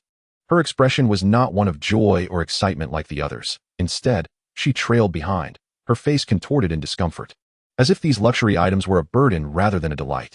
The gentlemen on the street could empathize with Miao Miao, for they had experienced the same plight when accompanying their girlfriends on shopping excursions. As Miao Miao finally sank into a sofa in the store, she felt revitalized and glanced at her friends still trying on clothes. She was truly starving. Help me, I need to eat." Miao Miao was astonished to discover Hermione was just as fervent about shopping. She had assumed Hermione would prefer browsing bookstores instead. Daphne, spotting a pink dress that perfectly suited Miao Miao, remarked, "Miao Miao, try this on. I'll pay for it later." She swiftly pulled the exhausted Miao Miao off the sofa and into the fitting room. "Indeed, it suits you perfectly. Wrap this one up for me as well," she instructed the amused shop assistant, who was almost beaming with delight at the girl's purchasing power. Finally, at long last, they were off to eat. "I've heard Chinese food is delicious. I've never tried it. Can we go for that?" Leah recalled Daphne's letter home, in which she had written about Miao Miao taking her to eat Chinese cuisine, sparking her curiosity about whether it was truly as delectable as described. The others unanimously agreed, and Miao Miao suggested indulging in hot pot, as she had not savored it in quite some time. They discovered a seemingly exquisite hot pot restaurant and requested the proprietor to arrange a private room for them, concerned that her friends might struggle with spicy fare. Miao Miao specifically ordered the dual flavor pot. Each of them selected their desired dishes, and Miao Miao also ordered egg fried rice, fragrant little fried dough sticks, tender crispy meat, along with various marinated delicacies and chilled plum soup. Throughout the meal, not a single word was exchanged. They were entirely absorbed in the delightful atmosphere of dining. Neglecting conversation altogether, Miao Miao cradled her pleasantly rounded belly, utterly content. She wished the restaurant's owner could cater to Hogwarts dining hall. The others, too, felt pleasantly full, having been taught since childhood not to overindulge, fearing it would mar the appearance of their formal attire. This was their first experience of such gratifying excess. If you were to ask Pansy why she enjoyed Miao Miao's company, she would tell you it was incredibly relaxing, truly, a level of ease she had never encountered before. When with Miao Miao, she felt free from the constraints of etiquette and devoid of ulterior motives. Miao Miao's kindness was simply because they were friends, not driven by self-interest. Should you inquire of Daphne why she chose to befriend Miao Miao, despite her ambiguous status and differing perspectives, she would reveal that her initial curiosity drew her closer. However, as she gradually came to understand Miao Miao, she realized just how genuinely wonderful she was. Through Miao Miao, she discovered numerous truths previously unknown to her. Their worth extended beyond mere matrimonial alliances. The Muggle world differed greatly from the rumors, and the world was far more expansive than just the confines of the magical community. Unbeknownst to Miao Miao, she had already transformed the lives of these two girls.